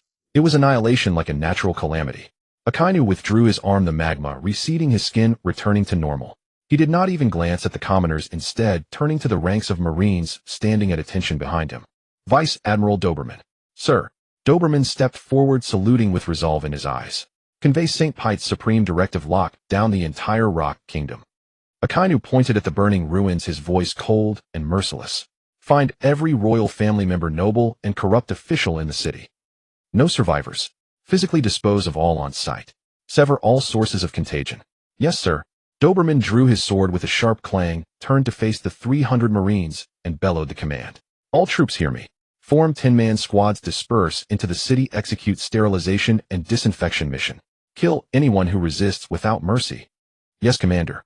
The 300 Marines roared as one shouldering rifles fanning out swiftly and charging into every corner of the city. Thus began the physical disinfection of the ruling class. In the square, the crackling of burning wood was particularly piercing. Luo Da was tied to the stake of the gallows, his gaze fixed solely on the charred ruins. King Ba Dun and those lofty nobles were left with barely any ashes. Everything that had just happened exceeded his comprehension. The Marine Admiral killed the king. He quickly regained his senses. The Marines were here to suppress the riot. With the nobles all dead, it would soon be the turn of these rabble-rousers who led the tax resistance. Below the platform, an elderly man with graying hair collapsed to the ground among the crowd. He was the village head of the eastern part of the city. The old village head trembled all over, his withered lips quivering. Even the king had been reduced to ashes in an instant. They, as mere commoners, did not even have the right to beg for mercy. The old village head closed his eyes, waiting for the scorching magma to fall upon his head. Vice Admiral Dao Bowman, holding a blood-dripping longsword, walked behind Chi Quan. Admiral Sakasiji, the nobles and corrupt officials in the city have been cleansed. Dao Bowman glanced at Luo Da and the others on the gallows. What about these commoners involved in the riot? Execute them on the spot. Chi Quan's arm had returned to its original state, and his dark red suit was not stained by even a speck of... He turned his head, his gaze sweeping over the 10 gaunt men on the gallows, then looking at the commoners far away who were kneeling on the ground trembling with fear. He recalled the words of Lord St. Pite. Drive them to an open area and let them fend for themselves. Don't let the Marines touch those filthy things. Fend for themselves. Sakasiji was not a fool who only took things literally. He recalled the operation in the Xiangbedi archipelago where the slaves called biocontamination sources had ultimately been sent to the Pite farm in the Calm Belt. Labor force. Lord St. Pite never did anything meaningless. Since it was classified as a mass psychic plague, these people were patients. Mere killing is the most primitive method. True wielders of power squeeze out every bit of surplus value. They are not rioters. Chi Quan's voice was steady without fluctuation. Dao Bowman was taken aback.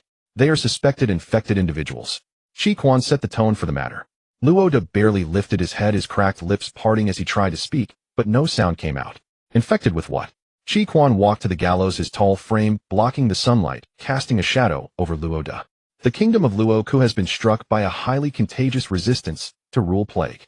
Chi Quan looked into Luo Da's eyes. You people involved in the riot have already harbored the pathogen in your bodies. According to the world government's Epidemic Prevention Act, you must be placed in centralized quarantine. The old village head snapped his eyes open, his face full of astonishment. Exempted from the death penalty. Chi Quan continued to announce. From this moment on, everyone will wear heavy iron shackles and be escorted by the Marine fleet to the Calm Belt farm. Suppressed exclamations erupted from the crowd. On that desolate island you will engage in high-intensity physical labor to purge the toxins from your bodies, until you are fully cured or you die in the fields. Chi Quan's words had no warmth, entirely in a matter-of-fact tone. Luo Da was stunned for a full 5 seconds. He thought he would be burned to ashes or hung on a lamppost to rot under the sun. The result was to go farming. For these commoners in the kingdom of Luo Ku who had been bled dry and even gnawed on tree bark, how could this be a punishment? This was simply heaven. Your Excellency, the benevolent judge. The old village had knocked his head heavily on the bluestone slab, blood instantly seeping from his forehead, but he was oblivious, tears and snot mixing together. Great Marine Lord, you have saved my entire family's lives. Luo Da, tied to the stake, had red-rimmed eyes. The few men beside him were already sobbing uncontrollably. Quick, put handcuffs on us. Luo Da shouted at the nearby Marines. I'm strong, I can farm. Just give me some food, and I can plow 2 mu of land a day. The Marines looked at each other in bewilderment, their faces full of confusion and disbelief. They had carried out countless suppression missions, seen desperate resistors, and those kneeling to beg for mercy, but they had never seen people scrambling to be handcuffed for hard labor. What had become of this world? Dao Bowman waved his hand. The Marines stepped forward, using bayonets to cut the ropes and replaced them with heavy iron shackles on Luo Da and the others. The cold iron shackles on his wrists, instead of feeling humiliating, gave Luo Da a profound sense of security. This was a token of survival. The commoners in the square spontaneously formed a long line, stretching out their hands to the Marines, afraid that if they were too slow they would miss the chance to go to the farm where they could eat their fill. Thank you, Admiral. Thank you, world government. We will work hard and purge the toxins. Voices of gratitude rose and fell across the square. Chi Quan watched this absurd scene, arms crossed, his eyes cold. He had anticipated resistance, anticipated rebellion, but he had never imagined that these people would regard cruel exile and exploitation as a tremendous favor. This was the wisdom of Lord St. Pite. Using the most legal and high-sounding reasons, he had cleansed the corrupt nobles, while transforming these commoners who were meant to be slaughtered into a steady stream of labor. Not a single violent conflict was triggered. All the hatred had been burned away by that fire, leaving only gratitude toward the world government. Killing breeds hatred while rules create order. Chi Quan remained silent, his conviction growing stronger. Dao Bowman walked over to him and asked in a low voice, "Admiral, there are still several thousand people in the west of the city. Should we escort them together? Classify them all as suspected infected individuals." Chi Quan gave the order. "Mobilize all transport ships. Not a single one must be missed. This is a quarantine task personally assigned by Lord St. Pite. If there is any mistake, you will be held accountable." "Yes." Several newsbirds circled above the kingdom of Luo Ku, their telephoto lenses focused on the commoners lining up below to wear handcuffs. Tomorrow's newspaper headlines were already set. East Sea Kingdom of Luo Ku hit by severe epidemic. Marine Admiral Sakasiji swiftly strikes implements physical disinfection.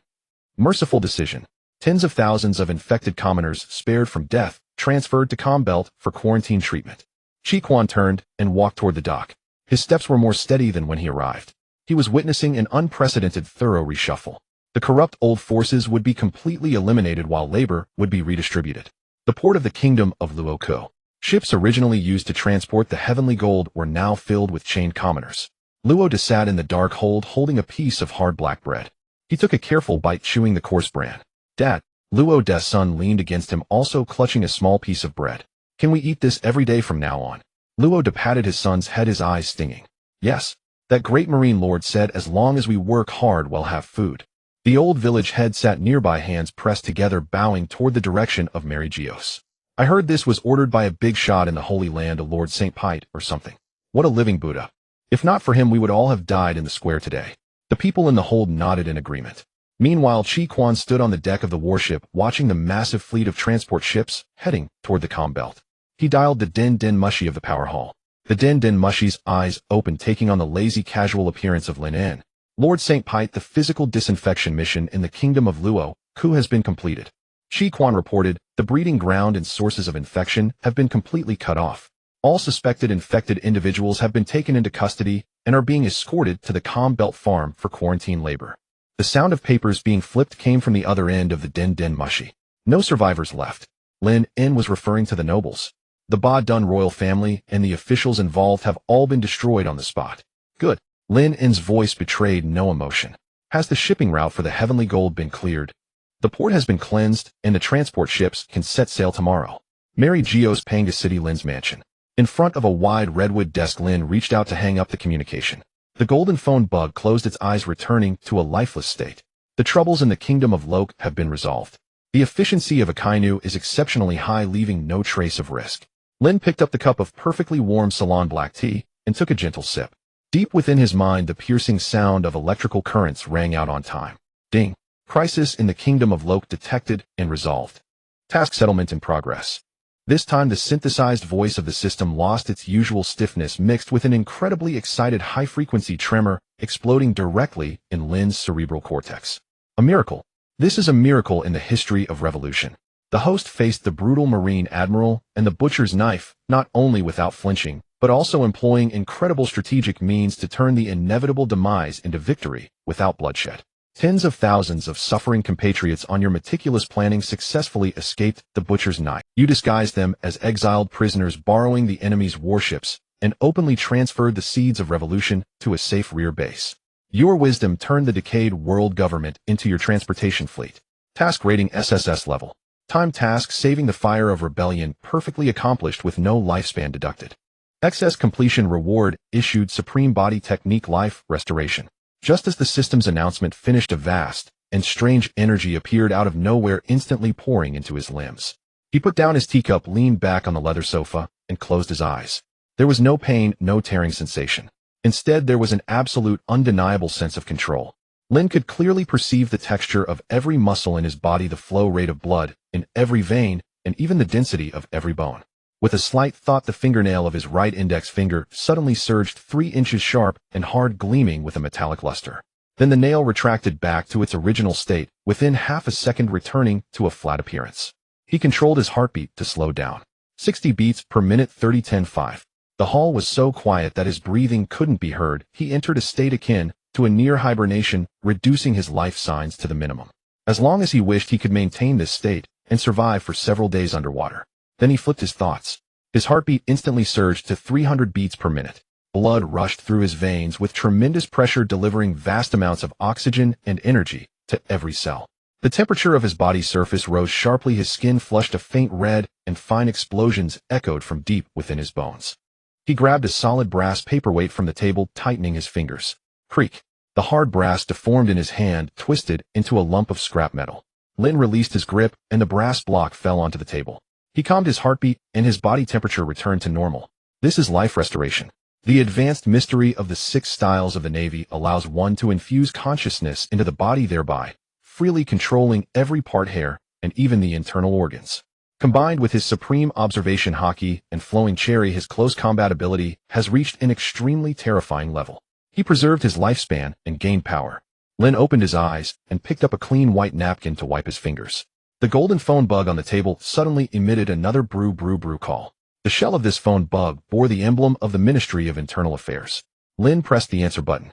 The face of the phone bug instantly changed, sprouting a thick beard, acquiring a birthmark on its forehead, and wearing a pair of rimless glasses. This is the exclusive appearance of Justice Wokuli. Peter. The phone bug transmitted Wokuli's different from the high and mighty emotionless indifference during meetings. Wokuli's tone now carried a hint of uncontainable excitement. I just finished reviewing the shipping records submitted jointly by the Ministry of Internal Affairs and the Navy headquarters. Wokuli's speech was a third faster than usual. The handling result of the Kingdom of Lok has already reached me. Akainu is very efficient. Lin's tone was flat. More than just efficient. Wokuli took a deep breath. I saw the transfer list. 37,000 young laborers. The eyes of the phone bug narrowed slightly, revealing a greedy gaze, as if it had seen a mountain of gold. Peter, do you know what these 37,000 people mean? Wokuli asked and answered himself. This means, along with the previous batch of slaves sent to the Sabeti archipelago, you now have over 60,000 free laborers on the farms in the Calm Belt. These 60,000 people do not require a single belly in wages. They do not need clean drinking water, do not need to build shelters from wind and rain, and do not even need to be provided with a single doctor. Their only value is to wear heavy iron shackles, wield iron picks under the scorching sun, turning the barren land of the Calm Belt into fertile fields that can produce grain. When they die from exhaustion or disease, they will be buried directly in the ground, serving as fertilizer for the next season's crops. Wokuli seemed to have stood up, pacing back and forth in the room. Satan was still complaining about tight military funds and the diminishing gold in the sky. Now, without shedding a drop of blood, you have solved this problem. You did not mobilize a single soldier to suppress it, did not consume expensive shells. You didn't even dirty the Navy's uniforms. Wokuli stopped, his tone serious. You simply changed the name and turned a potential grassroots uprising that could shake the rule into an extremely lucrative labor harvest. You transformed those worthless rioters into the highest quality, cheapest expendables. In the 800 years of Mary Geoise's history, there has never been an exploitative genius like you. Wokuli gave a high evaluation. This skill of monetizing a rebellion is truly an art. I fully support your reforms in the Ministry of Agriculture. Lin leaned back on the sofa, quietly listening to Wokuli's praise. He looked at the intricate and luxurious crystal chandelier on the ceiling and smiled slightly. This is just the beginning, Wokuli. Lin adjusted his tone, his voice carrying a cold rationality. The territory of the world government is too vast. There will always be some unruly weeds. Pulling them out is meaningless. We must drain them dry, extract their marrow to lubricate our ruling machine. This is just the beginning, Wokuli. Lin adjusted his tone, his voice carrying a cold rationality. The territory of the world government is too vast. I will. The call was disconnected. Lin put down the receiver. In his mind, the system was tirelessly. A spark can ignite a prairie fire. Host, you have gathered 60,000 comrades harboring deep-seated enmity towards the world government in the base you established in the Calm Belt. As long as they are given time, they will surely become the strongest sword to overthrow Mary Geoise. Great revolutionary mentor, please continue to guide them forward. Lin drank the last sip of black tea in his cup.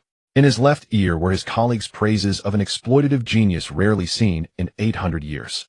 In his right ear was the system's hymn of great revolutionary mentor. Listening to two completely different praises in his mind, Lin's smile grew increasingly playful. This feeling was indeed comfortable. The Grand Line, the island of Baldigo. The atmosphere in the underground conference room of the Revolutionary Army headquarters was exceptionally heavy. Several recent intelligence scrolls were spread out on the stone table. Sabo leaned over the table, fixating on the words above, his breathing growing heavy. Seated in the main position, Dracul Mihawk's square tattoos seemed like knife-carved marks under the light. He clasped his hands under his chin, remaining silent. 37,000 people. Sabo broke the silence, his voice trembling slightly with excitement. Not a single one of those tax-rebelling civilians from the Kingdom of Rock has died. Akainu sent them all to the Calm Belt under the guise of physical disinfection. This is impossible. A Western Army officer abruptly stood up, his face filled with disbelief. That's Akainu. His absolute justice is to turn all potential threats to ashes. How could he possibly show mercy? It's not that he showed mercy, Dracul Mihawk spoke in a deep voice, tapping his fingers lightly on the table. He raised his eyes, sweeping a gaze over all the corps officers present.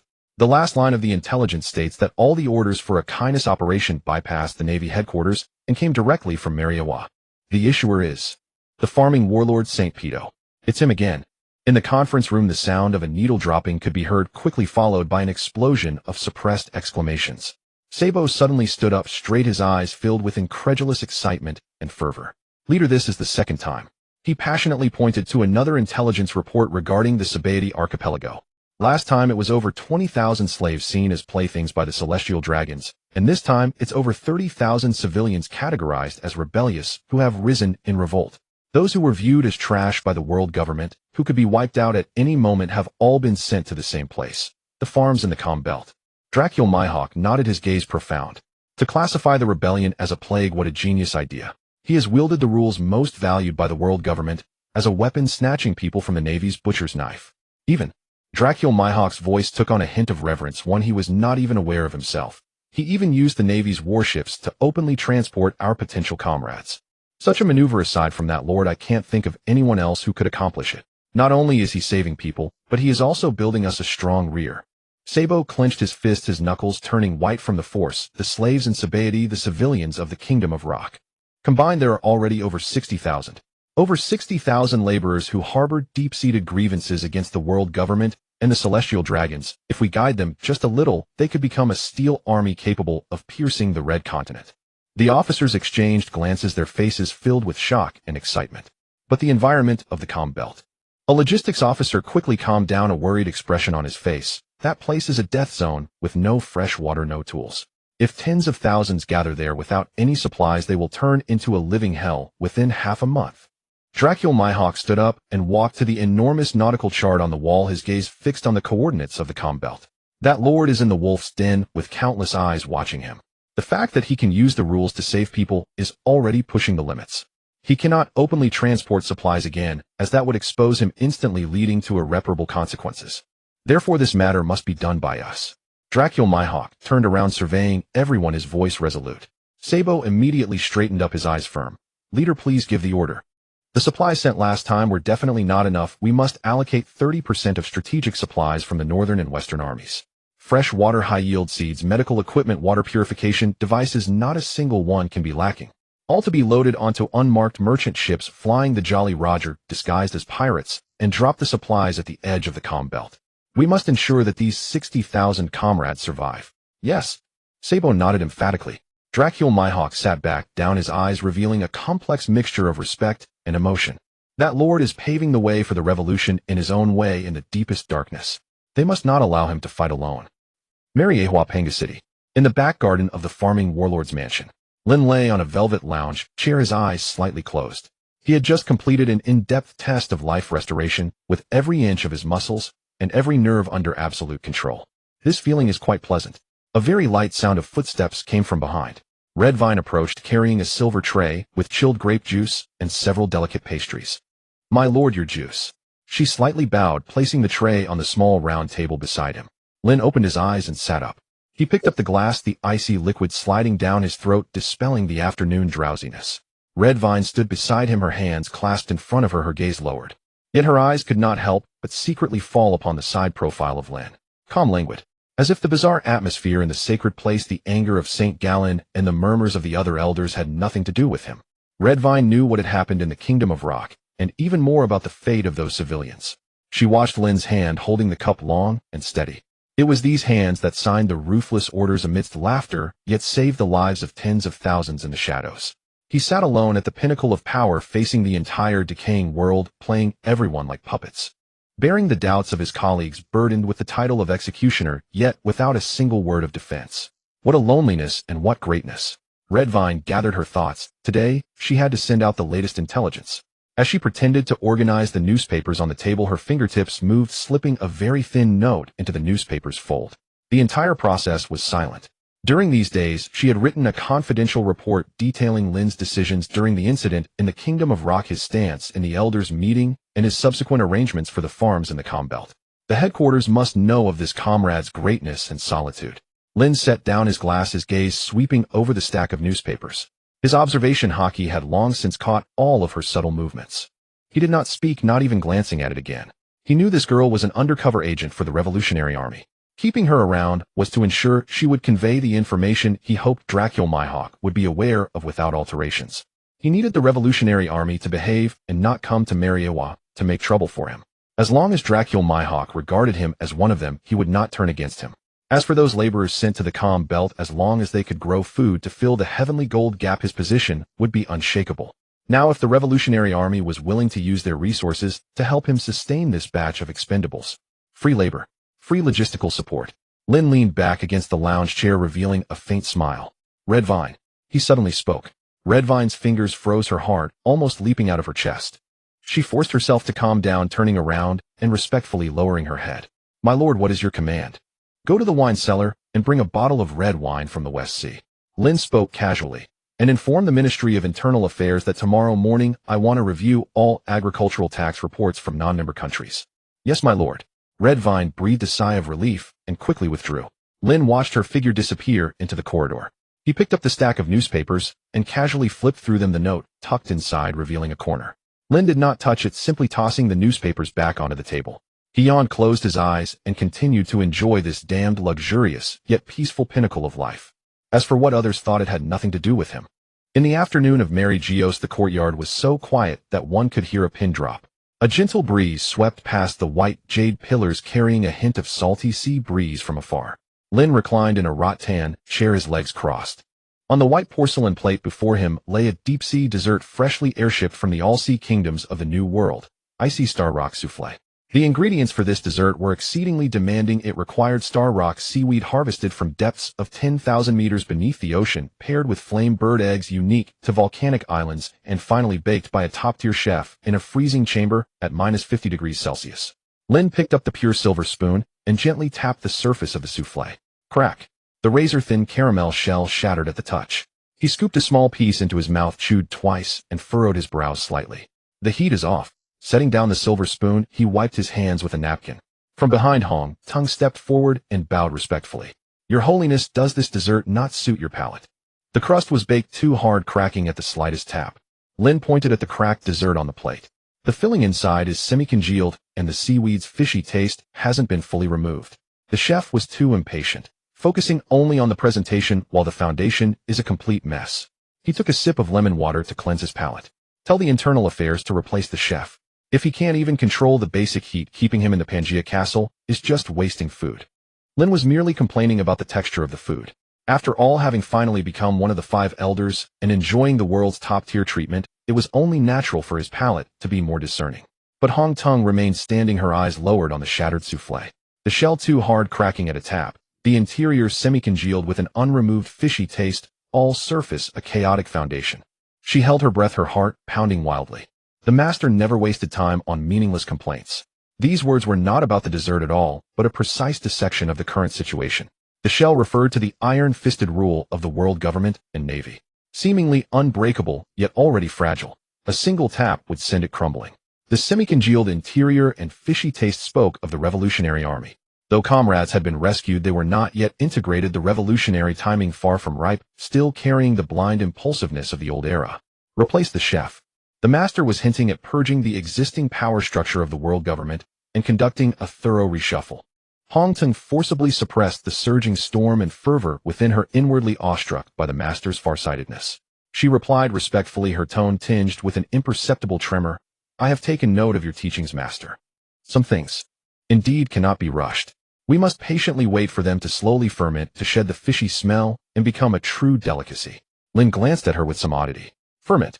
Could a souffle still be edible after fermentation? It would probably turn into a biological weapon. This girl's thinking was always so peculiar.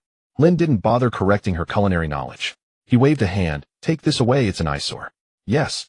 Hong Teng picked up the plate and walked toward the corridor outside the courtyard.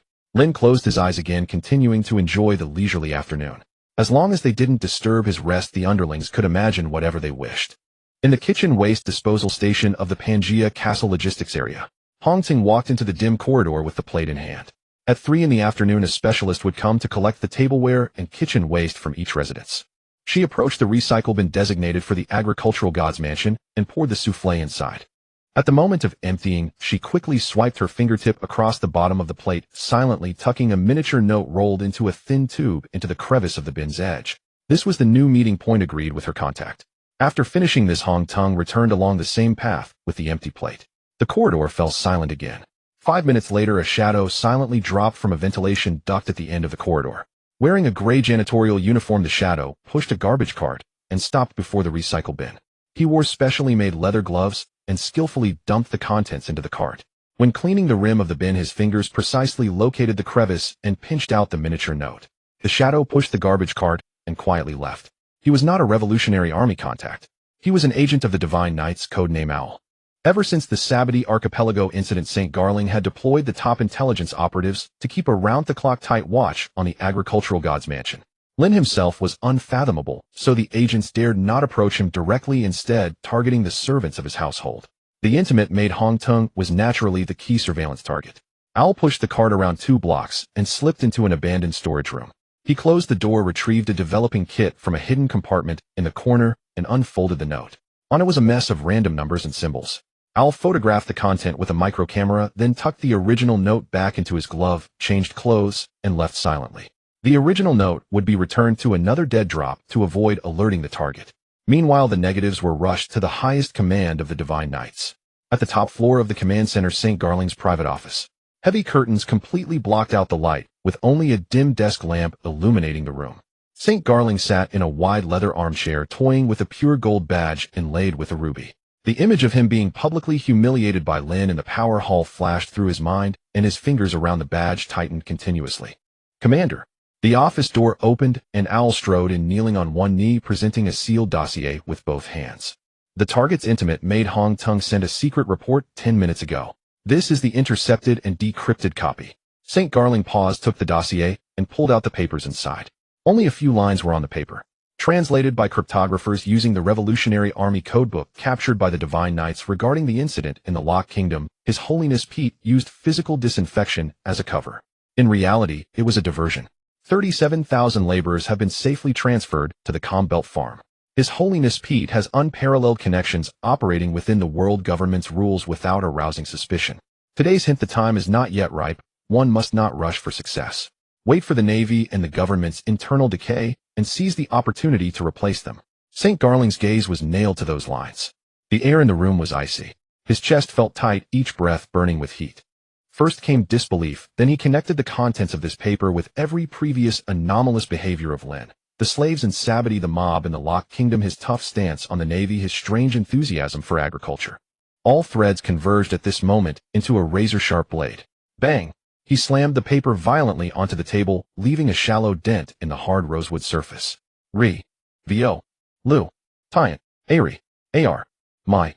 St. Garling articulated each word, his voice dripping with ice. He had originally thought Lin was merely a power-hungry madman willing to betray even the celestial dragon's interests to suppress rivals. He never imagined that a 5 elder, the world's highest authority, was actually an accomplice of those rats in the gutter, using physical disinfection to protect the mob, exploiting the world government's rules to funnel fresh strength to the Revolutionary Army. Moving tens of thousands of people to the Calm Belt wasn't for some damned agricultural tax. It was building the Revolutionary Army's rear base. Ha. After the peak of rage, St. Garling suddenly burst into laughter. The sound echoed in the empty office, carrying a cruel and mad exhilaration. Pete, oh Pete. St. Garling stood up, both hands resting on the table, his eyes fixed on the report, as if reading Lin's death sentence. I was racking my brains to find a flaw in you, and you've handed me the knife yourself. In the holy land of Ma Li Qiaoya, within the Pan Gu Castle's Hall of Power, the aroma of afternoon black tea lingered in the silent hall. St. Satan leafed through the expense details of Marine headquarters, his brows deeply furrowed. St. Wichio Li leaned back in his chair, scrutinizing a confidential report from the New World. Saint Ma Zi and Saint Na Si Shou Lang were each handling government affairs. The atmosphere solemn. Boom. A thunderous explosion. The heavy solid wood door was kicked open with immense force, the hinges groaning under the strain. The Supreme Commander of the Divine Knight Order Fei Jialan de Jialin Saint strode in his military boots, stomping on the marble floor with furious tap-tap sounds. Ignoring all etiquette, he rushed straight to the round table. Slap. He slammed several sheets of paper onto the table, rattling the teacups. Look. Take a good look at what your fine colleague has done. Jialin Saint propped his hands on the table, leaning forward, his usually arrogant face twisted with manic glee. Saint Wuqioli looked up and pulled the sheets toward him. Saint Satan also set down his accounts and leaned in. It was a deciphered copy of the secret report, harboring the mob, establishing a base behind the comm belt, waiting for the government to decay, and seizing the opportunity to take over. Hiss. Saint Wuqioli's hand holding the paper showed bulging veins on the back. Saint Satan tightened his grip on his cane, his knuckles turning white. After Saint Ma Zi and Saint Na Si Shou Lang reviewed it, their expressions turned exceedingly grim. The hall fell into a deathly silence. For pairs of eyes brimming with murderous intent simultaneously looked toward the open door. Lin En walked into the hall with his hands in his trousers pockets, strolling leisurely, as if on a casual walk. Jialin Saint spun around, his raised finger almost poking Lin En's nose. Baite, you still have the nerve to step in here. His voice was hoarse, like two pieces of metal scraping together. Wearing the cloak of a god, but behind the scenes you act as a dog for those vermin of the Revolutionary Army. Using the Epidemic Prevention Act to shelter rebels, deploying marine warships to send rioters to the comm belt to establish a base. You've even drafted a plan to overthrow the world government, preparing to seize the opportunity to take over. He looked around at the other 4-5 Elder Stars and announced with all his might, according to the highest ruling law of the Divine Knight Order, this is treason. I will now detain him, strip him of his 5 Elder Star seat, and throw him into the deepest depths of infinite hell, never to rise again. Just as Jialin Saint issued his ultimatum, the untimely system alarm blared sharply in Lin En's mind. Alert! Revolutionary mentor identity fully exposed. Issuing Shrank emergency breakout mission, escape the Holy Land. Reward the voice of all things. Failure, annihilation of body and soul. Lin En sneered inwardly. Escape Mali Xiaoya. Give up the leather sofa and top-grade red wine to share a cave with Duo La Ge. This system is indeed consistently stupid. The thought flashed through his mind. He completely ignored Jialin Saint, walked straight to his own seat, pulled out the chair, and sat down. He lifted the silver teapot and poured himself a cup of black tea. Mist rose. Clink. The porcelain cup struck the saucer with a crisp sound, breaking the heavy silence. 800 years, Jialin. Lin En raised the cup, blew away the swirling steam, his tone calm, almost to the point of pity. Has your brain degenerated along with the fertility of those worthless ones below? These words choked Jialin Saint's prepared retorts in his throat, his face instantly turning purple. The evidence is irrefutable. At death's door, and still daring to quibble. Lin En chuckled softly, set down the teacup, and tapped the secret report lightly with his long fingers. Take over. He looked at his 4 colleagues, a scrutiny in his gaze. Do you only recognize these 2 characters, or have you lost even the most basic political deduction skills? You, or rather all of you, truly think that my takeover means letting Duo La Ge's bunch of bumpkins sit on the chairs beneath our backsides? The gazes of the 4-5 Elder Stars met in the air, the previously murderous atmosphere subtly loosening. Saint Wuqioli was the first to ask in a low voice, then explain, what exactly does this secret report mean? Literal meaning. Lin En crossed his hands, interlocking his fingers, and placed them in front of him. The world government as an institution has become bloated to its limit.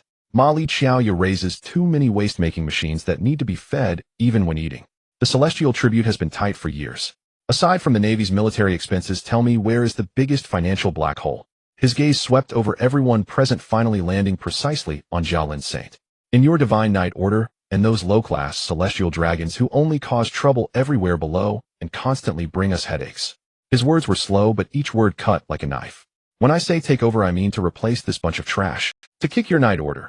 Those who hold positions without doing anything, waste enormous military funds, and only bully within, out of the core interest circle. To clean out those fools who only waste resources and tarnish the god's reputation. Replace them with more efficient, more loyal tools, thereby highly centralizing the power that belongs to us, the gods. Ridiculous. Nonsense. Jialin Saint's heart trembled, and he instinctively slammed the table and roared. You are splitting the descendants of the creators. You are shaking our very foundation. I am cleaning up your mess. Lin En gave the other no chance to catch his breath, pulling a document from the inner pocket of his suit and tossing it onto the center of the round table. A financial report jointly audited by the Agriculture Department and the Justice Department. In the past 5 years, the Divine Knight Order's annual expenditure has tripled. What equivalent contributions have you made? Apart from showing off in the Holy Land, you make a fuss over the fate of a few slaves. Lin turned to Saint Satan, and Saint Wachio, his tone meaningful. Today Jiao Lin came to attack with a dubious piece of paper, not to catch a traitor. He just sensed danger. He knows I've taken control of the free labor in the Com Belt and solved the government's fiscal gap. He fears that his privileges and budget will be drastically cut, so he rushed here. A cornered beast. An accusation of treason was instantly turned into an internal conflict of power and interests. Saint Nasi Shou Lang, the god of finance, stared at the alarming expenditure curve on the bill, his eyes gloomy. His dissatisfaction with this expenditure had been brewing for a long time. Saint Satan also lowered his head to examine the data. They all knew that Lin's Com Belt farms saved the world government tens of billions of belly in massive annual expenses. Nonsense. Seeing the situation turn sharply against him, Jiao Lin Saint pointed at the secret report in a final struggle. This secret report was sent out by your personal maid Hong Tung. She is a Revolutionary Army informant. Don't tell me you didn't know. A dignified 5 Elder Star having a revolutionary spy as your personal attendant and even revealing your so-called strategic intent to her. How do you explain that? As long as this was confirmed, Lin's crime of harboring a spy and colluding with the enemy could not be cleared. The gazes in the hall once again focused on Lin. Lin looked at Jiao Lin Saint's expression of believing he had grasped the last straw and shook his head gently. Of course I knew she was an informant. Those words froze Jiao Lin Saint's expression on his face. Even the other 5 Elder Stars showed looks of it. Saint Ma Zi frowned deeply and asked the most critical question. Bai Te, since you knew, why did you still keep her by your side? Because. Lin picked up the now lukewarm black tea again and took a leisurely sip. Keeping a waist I can control in plain sight is far better than leaving a clever variable in the shadows. He set down the teacup, looked around the room, his voice low but clearly reaching every corner of the hall. She is a double agent I personally selected and deliberately retained. And also, a bait I intentionally cast out. Lin raised his teacup, speaking unhurriedly. Garen, you had people watching my mansion obtain this note and thought you had caught me by the weak point. His voice was flat, but it made St. Garen's breath tighten. Have you ever thought about what those over 60,000 wastes called rioters in the Com Belt can eat? What do they use to reclaim wasteland? St. Garen frowned deeply, saying nothing. Lin placed his teacup back on the tray. That place is a forbidden zone for life. No fresh water, no high-yield seeds, no farming tools. Throw tens of thousands of people there, and within 10 days they'll become a pile of rotten flesh. The world government's finances are already stretched thin. Do you still expect to carve out a huge sum from the Navy's budget to buy rations for these lowly consumables? St. Watchley, who had been looking down at the account book, slowly raised his gaze and fixed it on Lin. Lin raised one finger. So, I need someone to support these consumables for us. That fool Redvine thought she was hiding well. I kept her precisely, so she would pass on the absurd illusion of I am a high-level mole to Dragon. The hall was left with only the sound of Lin's statement. Dragon is a romanticist. As long as he believes this rhetoric, the Revolutionary Army will pay out of their own pockets at extremely high risk to continuously transport the supplies we urgently need. Even the water purification equipment leaked by Vegapunk into the Com Belt. Lin leaned back against his chair, hands folded, looking relaxed. They will passionately tend the farmland for the world government, helping us turn barren land into granaries. And we just sit back and reap the benefits, pocketing tens of billions in fiscal revenue every year for free. Let's do the math. Lin's gaze shifted to St. Watchley, who oversaw finances. Basic rations for 60,000 people, medical supplies tool, were plus transportation costs across the Com Belt. If borne by the government, the initial investment would be at least 5 billion berry. Subsequent maintenance costs are an astronomical figure. Now this money is fully advanced by the Revolutionary Army. Lin adjusted his posture, sweeping his gaze across everyone present. The underlying logic of finance is to increase revenue and reduce expenditure, but the most brilliant method is cost shifting. They drain their coffers just for an illusory comrade fantasy. We are using the enemy's blood to nurture the government's fields. Garen, do you call this treason? St. Watchley looked at Lin, his lips twitching, then burst into uncontrollable laughter. Ha ha! Use the enemy's blood to nurture the government's fields. St. Watchley slammed the table, making the teacups rattle. A brilliant scheme. St. Saturn leaned on his cane, his eyes blazing beneath his lenses, nodding repeatedly. Brilliant. St. Nasajiro stroked his sword hilt and uttered 2 words. St. Mars leaned forward slightly, his gaze toward Lin completely changed. Lin did not smile. He stood up and walked over to St. Garen. Now you come here with this deciphered scrap of paper, shouting and making a scene. Lin's palm lightly tapped the secret report on the table. The sound was soft, but it made St. Garen's heart tremble violently. You nearly ruined my 100 billion plan. If Dragon gets wind of this and stops the material delivery, and those 60,000 laborers starve to death in the calm belt, will you cover the shortfall in the heavenly tribute? St. Garen's lips turned pale, and he instinctively stepped back half a pace. Or Lin stepped closer, his voice turning cold. You simply don't care whether the government lives or dies. You only want to protect the privileges of the Holy Knights and shield those celestial dragon wastes who do nothing but eat, drink, and excrete all day. Oi. Two heavy accusations crushed down, leaving St. Garen breathless. He looked around. St. Watchley's gaze toward him was already like looking at a nuisance, and St. Saturn also snorted coldly. The ironclad evidence in his hand turned into proof of his own stupidity in an instant. St. Garen gritted his teeth, clenching his jaw, but couldn't utter a single word. Under the cold, harsh stares of the four Gorosei, he felt a chill all over. He suddenly grabbed the copy of the secret report on the table, crumpled it forcefully into a ball, turned around, and walked toward the door. His leather boots clattered on the floor tiles, his steps unsteady. The door slammed shut behind him. Lin sat back down in his chair and poured tea again. System notification sounds kept ringing in his mind. Detected that the host faced extreme desperation and did not hesitate to defame himself, masquerading as a brutal exploiter. Toying with the Holy Knights at his fingertips, successfully preserving the Revolutionary Army's strategic supply line. Such great sacrifice, enduring humiliation, and wading deep into the mire is nothing short of a revolutionary miracle. Breakout mission exceeded. Award voice of all things. Lifespan increased by 5 years. Lin's action of drinking tea paused for a moment. This system sure knows how to spin things. He put down his teacup and looked at St. Saturn. Saturn, you handle the negotiations with the Navy. Tell Sengoku to designate all waters near the calm belt as forbidden zones. Don't send warships to patrol, and certainly don't inspect passing merchant ships. St. Saturn was somewhat puzzled. Lin explained, we have to play the role completely. The Revolutionary Army delivers supplies secretly. If you send warships to loiter around, it will scare them away. Once they've delivered enough supplies and built the farms, we can change the pretext and harvest them later. You have to wait until the pig is fat before slaughtering it. Makes sense. St. Saturn nodded.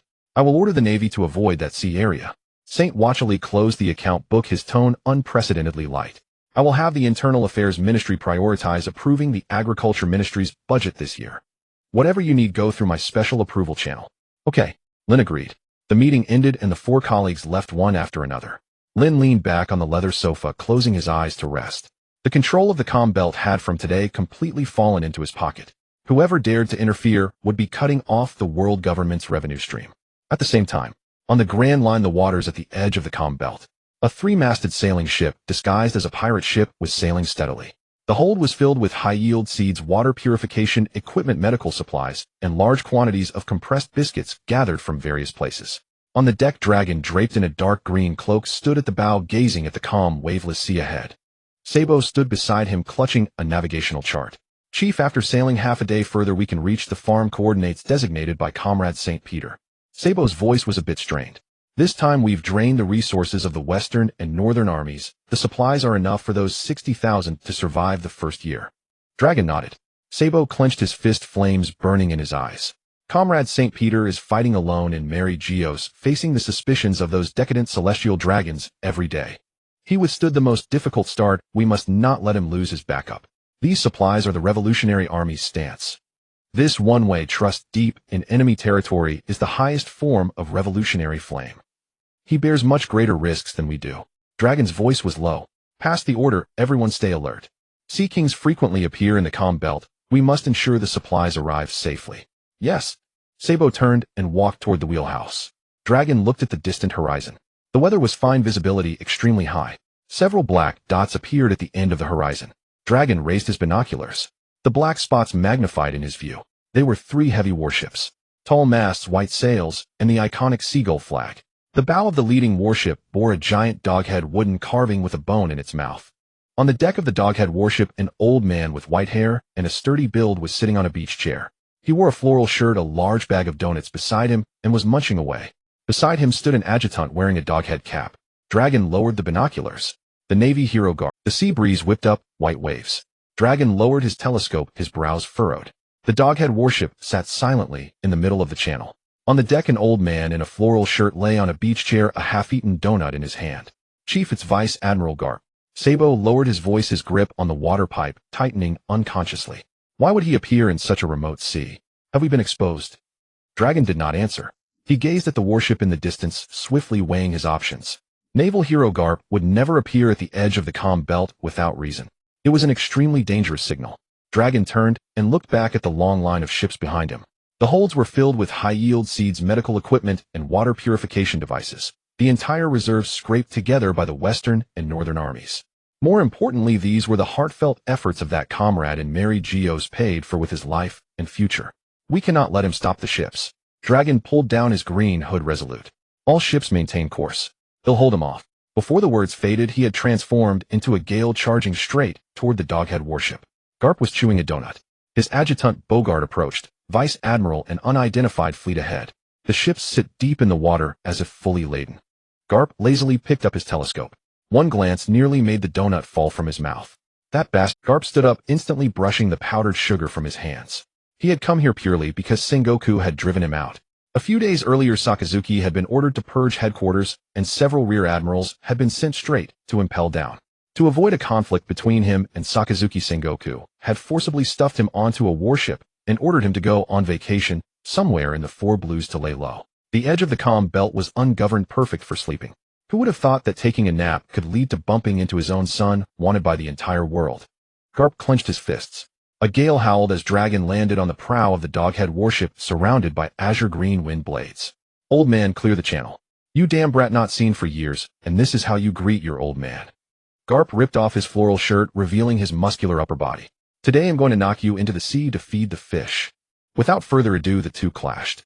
Armament Haki coated their arms, fists, and wind blades collided with tremendous force. The deck shattered inch by inch, sending wood chips flying. Dragon used the momentum to somersault in midair, landing steadily. These supplies are a matter of life and death for tens of thousands, Dragon said, staring at Garp.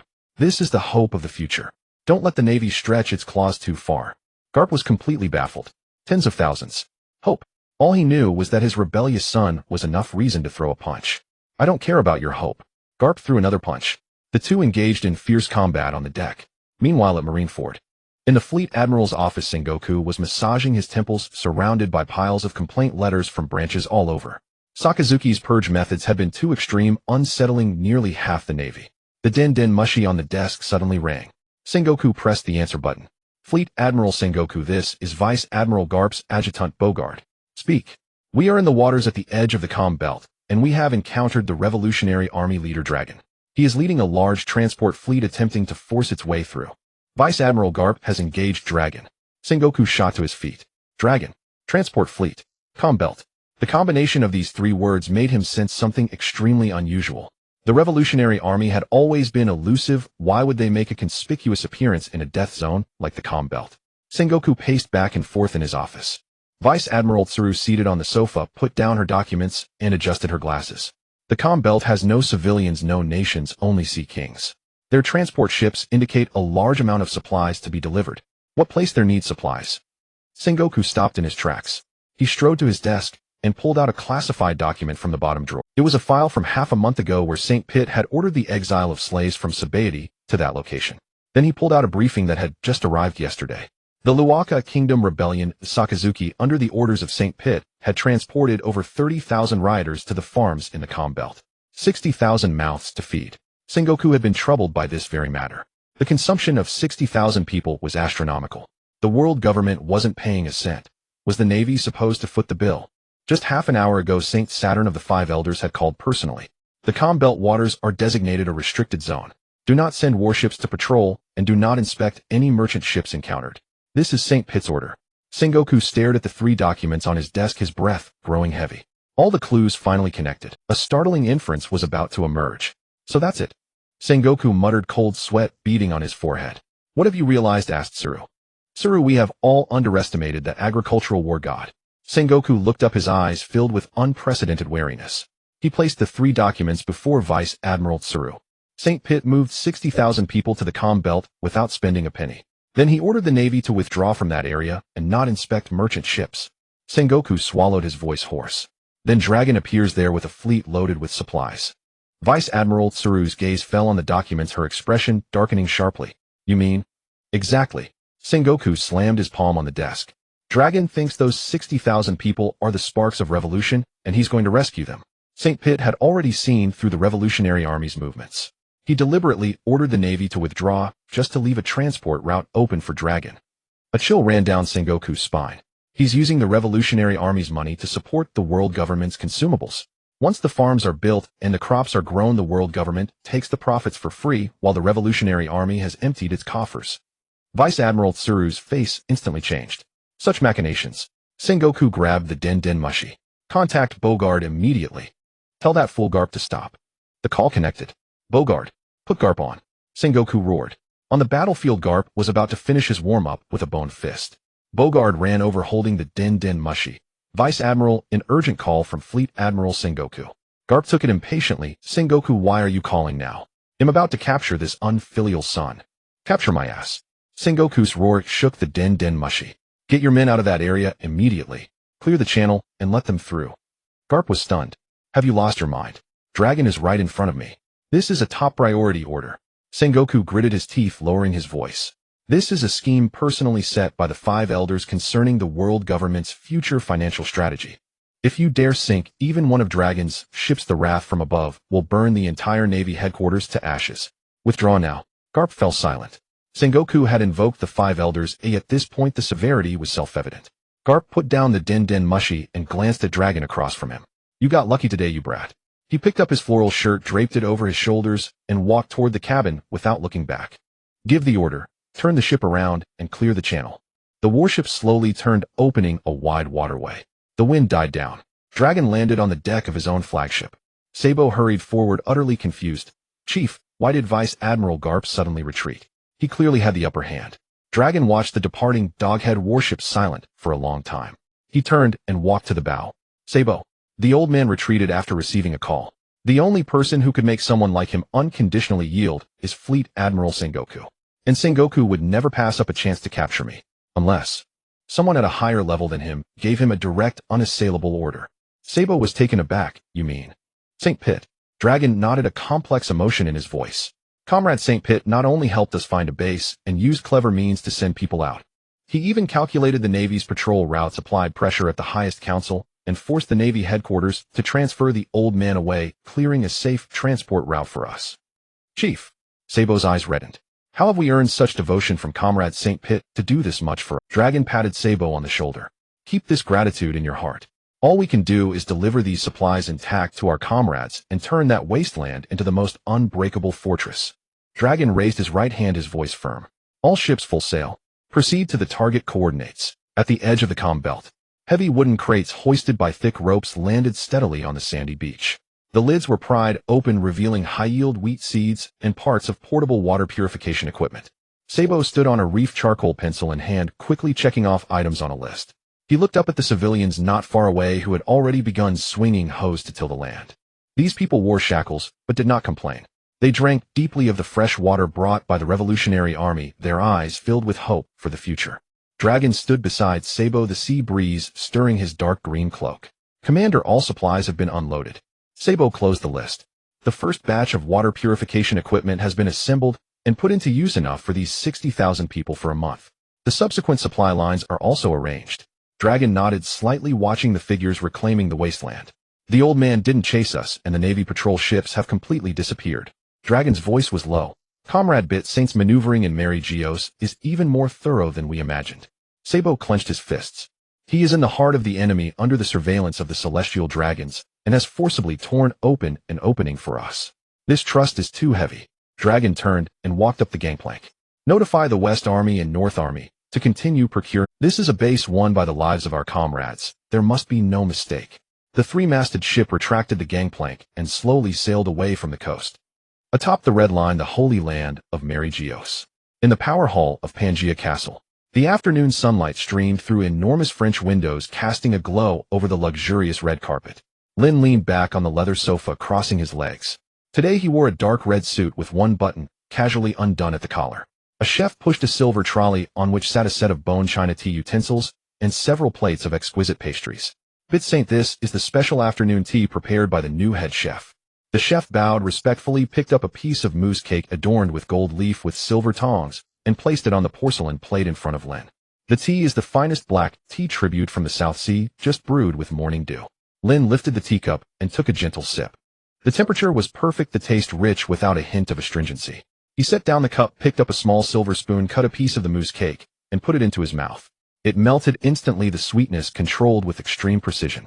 "This is good," Lin commented. The chef, relieved, bowed and withdrew. On the other side of the hall, St. Warcury sat behind a large desk piled with thick documents and ledgers. He held a fountain pen, its nib scratching heavily across the paper, producing a grating sound. "A bunch of trash. Parasites." St. Nasajiro slammed the pen on the desk, his face livid.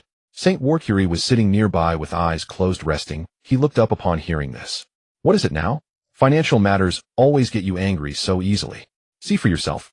St. Nasajiro grabbed a ledger and threw it onto the desk with a dull thud. "The collection of the heavenly tribute from the member countries in the first half of this year has been extremely terrible. They either claim natural disasters or man-made calamities. Several countries have applied for extensions with all sorts of ridiculous reasons and even demanded reductions. These lowly kings really think the world government is a charity." Lin took another bite of the cake, indifferent to St. Nasajiro's complaints. Just as he was about to take another sip of tea, a piercing alarm suddenly rang in his mind. Ding! The system volume was extremely loud, jarring Lin's eardrums. The fingers holding the teacup paused slightly, and his brows furrowed instantly. "Great revolutionary, vanguard of the proletariat, listen to the desperate roar from the desert." The system voice was tearful and full of indignation. "In the ancient kingdom of Alabasta, the traitorous villain Crocodile is carrying out an inhumane He used the forbidden dance powder to deprive the entire country of rainfall. Countless innocent civilians are dying of thirst under the scorching sun, their bones buried by yellow sand, their wails unheard. This is a trampling of life, a disregard for human rights. Take up your weapon. In the name of revolution, tear apart that hypocritical warlord agreement. Go save that country on the brink of extinction. Main mission: release the roar of the desert. Mission requirement: immediately go to Alabasta, expose Crocodile's conspiracy, and personally cut off his head. Mission reward: integration of the Gura Gura no Mi power, no side effects version, no need to eat the devil fruit, directly master the power of vibration.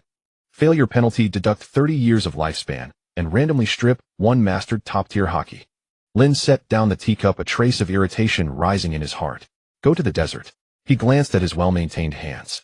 Alabasta was a place of nothing but swirling sand and a blazing sun. Going there to eat sand would leave his skin dry and cracked for days. He was one of the supreme powers of the world government. Why would he abandon the air conditioning of merry Geoise and top-tier afternoon tea to go play in the mud with a pirate in the desert? Was he crazy?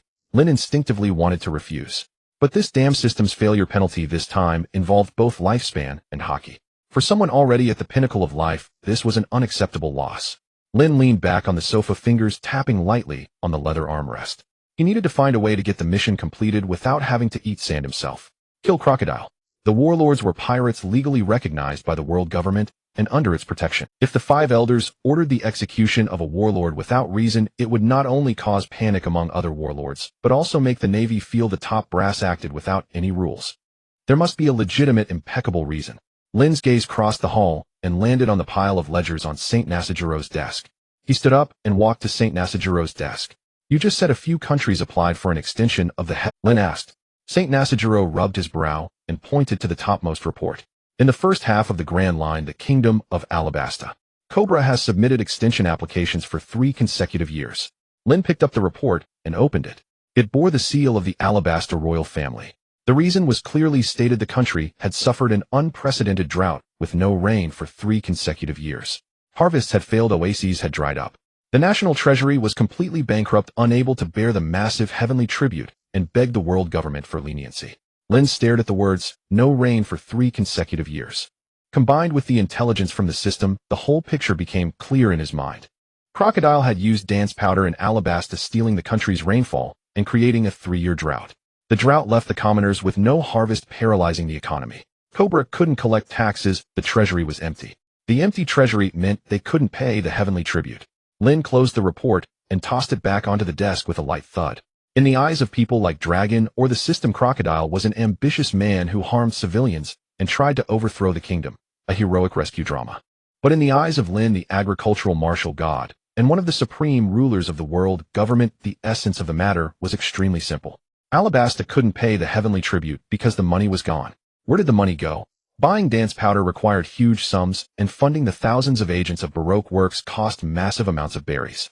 Crocodile had operated in Alabasta for years, All his activity expenses were actually squeezed out of the country's wealth. In short, this warlord had taken a bite out of the world government's cake. He had embezzled the tribute that should have been paid to the celestial dragons. Alabasta cannot pay the heavenly tribute not because of natural disaster, but because the money is gone.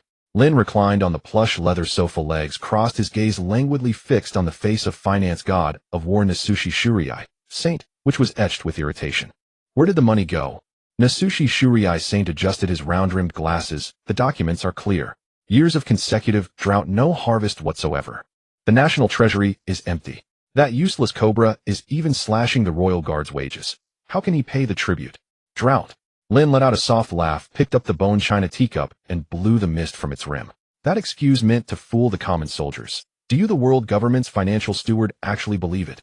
At these words, Nasushi Shuriai Saint's vexed expression froze, and he turned to glare at Lin. Mar Saint, who was in the midst of reviewing documents, halted his pen, and even Wochuri Saint, who had been resting with eyes shut, cracked open a slit, the cigar, smoke pausing in midair. The atmosphere in the hall shifted subtly. Lin took a leisurely sip of black tea before continuing. I reviewed the meteorological reports of recent years. Quite fascinating. A systematic drought precisely spanning 3 years, neither too large nor too small, just perfectly covering the entire territory of the Kingdom of Alabasta. Honored colleagues, don't you find this natural disaster a bit too obliging? He paused, then posed a second question. Another curious thing: shortly before the drought began, one of our warlords of the sea, Sir Crocodile, set up his headquarters, the rain-based casino, right there. He's a Sunasuna Nomi user. He loves dry environments. Perhaps it's just coincidence. Lin's expression was sardonic. Oh, by the way, I happened to check the CP department's black market transaction records. In recent years, a banned substance called dancing powder has seen abnormally active trade in the first half of the Grand Line. Its effect is to artificially and precisely deprive a region of rainfall. Lin's speech was slow, each word landing distinctly in the ears of the 4 other elders. The atmosphere around the round table grew delicate. You want to move against Crocodile? Saturn Saint said, leaning on his cane, his voice low. The warlord system is a crucial pillar for balancing the situation on the seas. Attacking a warlord without cause will breed suspicion among the others, and the Navy won't be easy to play. Wochuri Saint nodded in agreement, his plump face jiggling. To move against a legitimate warlord over a member state that can't pay taxes, it's not worth the loss. Cobra is incompetent, then replace him with a king who can pay the tribute. The world government doesn't support idle mouths. Lin finished listening, then suddenly smiled. He set down the teacup. The bone china met the saucer with a crisp ding. That clear sound drew every gaze. When did I ever say this was for that old fart cobra, or for the common people of Alabasta? Lin leaned forward slightly, his slender fingers tapping twice on the smooth tabletop. Honored colleagues, my dear companions, you've missed the point from the very beginning. He watched calmly as Nasushi Shuriai Saint's expression darkened, then delivered the true core issue. Dancing powder is a banned substance with an exorbitant black market price. Crocodile also secretly established Baroque works, employing thousands of elite agents. Maintaining such an operation requires astronomical expenses. Lin's voice echoed through the vast hall. So the question is, he's a pirate. We've rescinded his bounty. He no longer needs to raid at sea.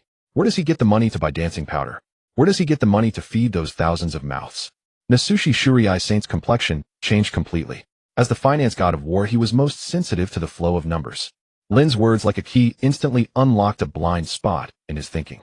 Lin gracefully supplied the answer that was almost bursting forth. He is draining Alabasta's wealth. He is devouring the flesh of this nation. And this nation is a member state of the world government. Every single belly in its treasury was meant to become heavenly tribute to be delivered to Mary Geoise. At this point, Lin's tone sharpened, his gaze cutting across everyone present.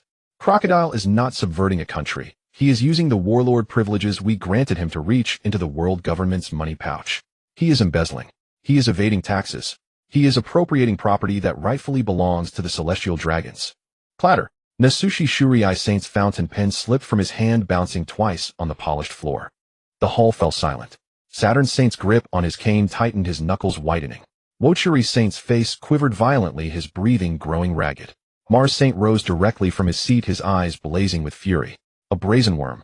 Nasushi Shuriai Saint ground out the words through clenched teeth. He now wished he could flay Crocodile's skin to make a money bag. We granted him the right to legitimate plunder, yet he targets the tributes of the celestial dragons. Saturn Saint declared solemnly, his killing intent unconcealed. A dog that bites its master must be. Watching his colleagues instantly unite in common cause, Lin leaned back into the sofa with satisfaction, his tone resuming its initial languor. That's it. So I'm not about to abolish the warlord system, nor am I interfering in internal affairs of member states. He picked up a piece of mousse cake, cutting a corner with a silver spoon. I'm just here to audit. Audit? Wochuri Saint was taken aback. Yes, tax audit. Lin said matter-of-factly. Crocodile, as a legitimate contractor of the world government, concealed massive illegal income, maliciously shorted the finances of a member state, and indirectly caused significant financial loss to the world government. Conducting a tax investigation under the charges of tax evasion and commercial embezzlement is reasonable, justified, and legal. The reasoning was impeccable. Even the authority of the warlord system itself would not be damaged. It wasn't that the government distrusted them. This contractor, named Crocodile, had dirty hands. Who to send? Saturn Saint's question had shifted from whether to act to how to act. Crocodile is a Logia type. Ordinary Navy admirals might not handle him. What is the most important thing in an audit? Lin countered, then gave the conclusion. Efficiency.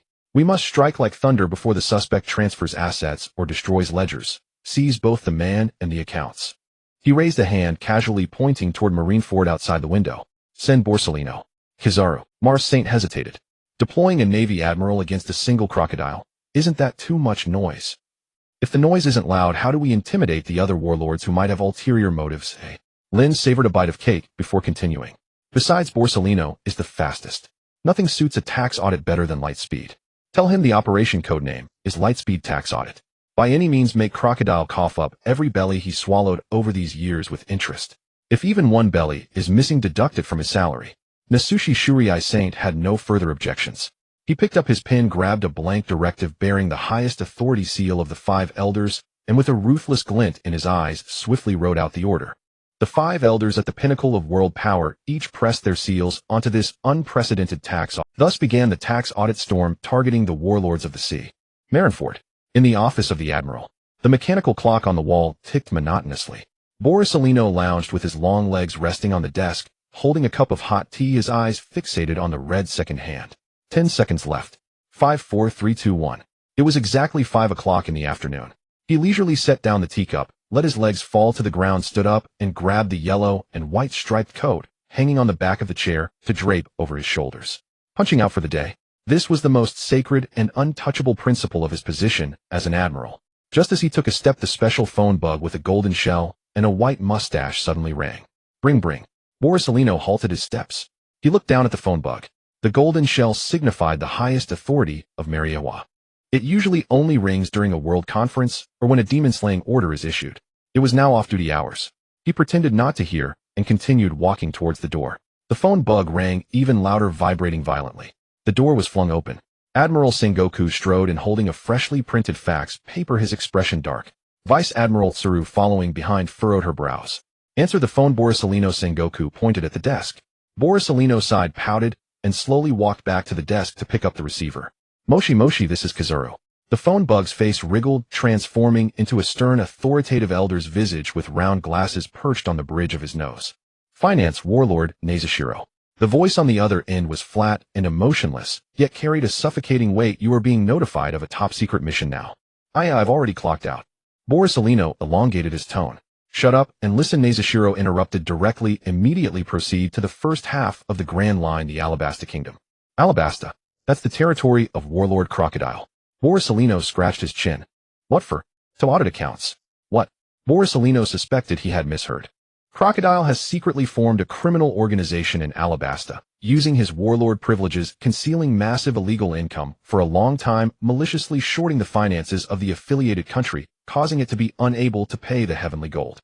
He is now subject to a forced tax audit for the crimes of tax evasion and misappropriation of commercial duties. The voice of the phone bug paused for a moment, turning chillingly cold.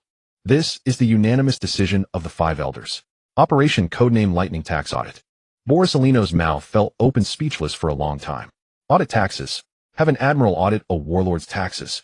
Remember, your task is to control Crocodile himself and seal all his ledgers and assets.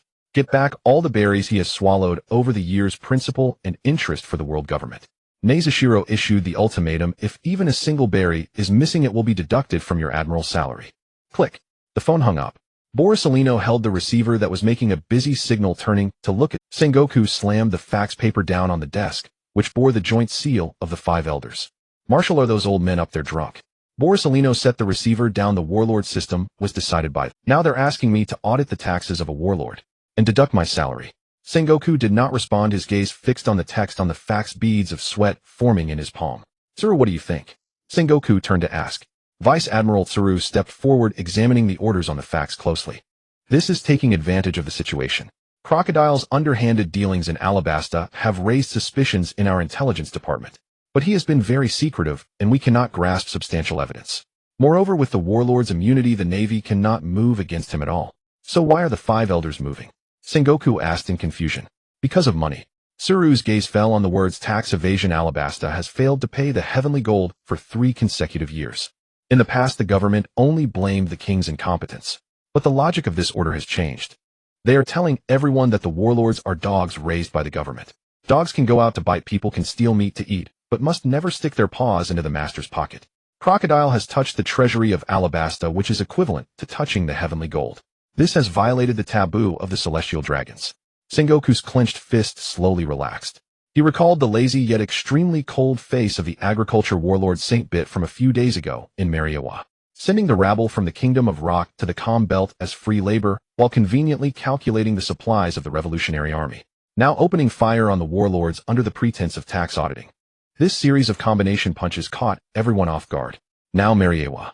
Their style of action is... Sengoku murmured, a chill creeping up the back of his neck. It seems absurd, but every step is precisely on the core of interest. Borsalino couldn't understand these political convolutions. He only cared about one thing. So am I really working overtime today? Sengoku shot him a glare. This is a direct order from the five elders. Didn't you hear Nazashiro's words? A berry less, and your salary will be deducted. Who knows how much Crocodile has embezzled? Hurry up and go. Borsalino let out a deep sigh and wrapped his coat tighter. What a terrifying order. Are they already at such a financial strait that they need to cut an admiral's salary? Golden light gathered around him. He'll be back soon. Whoosh. The office was left with only a window that was still gently swaying. In the first half of the Grand Line, the Alabasta Kingdom. Oasis City in the Rain District. This city was built in the heart of the desert and became the most prosperous gambling city in the country due to its ample water supply. At the very center of the city stood a massive pyramid-shaped building, the Rain Banquet Casino. In the owner's office on the top floor, the air conditioning was set very low. Crocodile, dressed in a heavy black fur coat, leaned back in a large leather chair. In his left hand was a golden hook, and in his right hand he held a glass of high-end red wine. In the room, there were only him and Nico Robin. Mr. Zero, the agents from various places have already taken their positions. Robin, dressed in a purple bodysuit, held documents and reported in a calm tone, the conflict between the king's army and the rebel army has reached a critical point. As long as we give it another push, an all-out civil war could break out at any time. Crocodile swirled the wine in his glass, the red liquid resembling blood. Very good. That old stubborn cobra still thinks this is just a simple drought. He let out a hoarse laugh. The effects of the dancing powder are truly marvelous. As long as I control the rainfall, I can control the lifeblood of this country.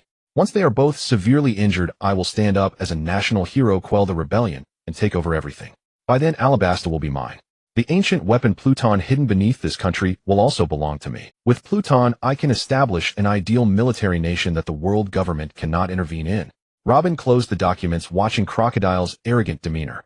Don't we need to guard against the Navy? She asked. After all, our actions in Alabasta are becoming increasingly bold, and if we attract the attention of headquarters. The Navy? A group of fools who only know how to adhere to the rules. Crocodile snorted disdainfully. I am a warlord of the sea. As long as I do not publicly raise the pirate flag to rob the affiliated countries, the Navy has no right to act against me. This is the privilege granted to me by the world government. He stood up and walked to the massive floor-to-ceiling window. Outside was the bustling street of the Rain District. Further away was the desolate land filled with yellow sand. As for the world government, those old men in Mariawa only care about the heavenly gold. If Alabasta fails to pay, they will only place the blame on Cobra, who will care about the survival of a desert country. Crocodile spread his arms wide, as if embracing the entire world. My plan is flawless, and no one can stop it. He turned back to Robin. How long can the Baroque Works funds hold out? To purchase a large quantity of dancing powder and weaponry, we have already drained the cash flow of the Rain Banquet Casino. Robin answered honestly. Currently, the funds on the books are extremely tight. If the Civil War does not end within a month, our funding chain will break. A month is enough. Crocodile sat back down in his chair. Past the order down, the Utopia plan is entering the final countdown. In the rain-soaked town atop the Rain Dinners Casino, the air conditioning was set to a bone-chilling low.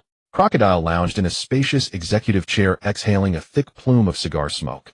His gaze fell upon the map of Alabasta spread across the desk, fingers lightly tapping the capital Alyabarna.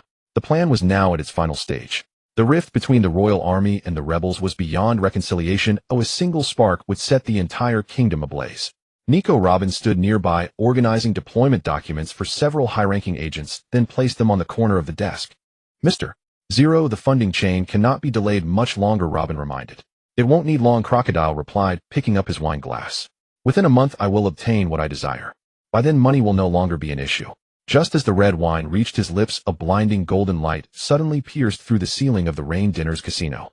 Outside the corridor, photons converged, the high-frequency hum of energy stabbing into their eardrums. Robin held her breath, her gaze instantly locked onto the corridor beyond the glass door. The next instant, boom. The solid gold door, worth tens of millions of berry and 10 centimeters thick, along with the walls on both sides, buckled inward.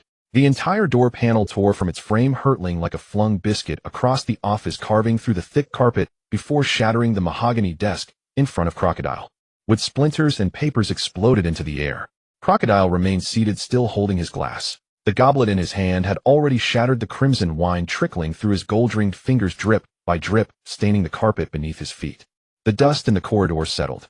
A tall man in a yellow wand-white striped suit, draped in a marine justice coat, stood with his legs still extended from a kick. He leisurely withdrew his leg and brushed the non-existent dust from his trousers. Oh my, this door is really tough. I nearly hurt my foot. Borsellino shoved his hands into his pockets, stepping through the wreckage into the office. The Marine headquarters' highest combat power, Admiral Kizaru. That name flashed through Robin's mind. Her body stiffened, she instinctively retreated until her back pressed against the icy wall, arms crossed before her chest. Why would a monster of this caliber appear here? A muscle on Crocodile's face twitched. He slowly rose, casually shaking the shards of glass from his palm. Kizaru. Crocodile's voice was low as storm, rumbling in his hoarse tone. Did you take a wrong turn? Or has the sea air addled your brain? Kizaru ignored him, lazily surveying the opulent office, his gaze lingering a moment on the twisted wreckage of the gold door. Such wealth. Even the door is made of gold. Seems the intel was accurate. I'm talking to you. Crocodile's left hook whistled through the air. This is a legitimate establishment.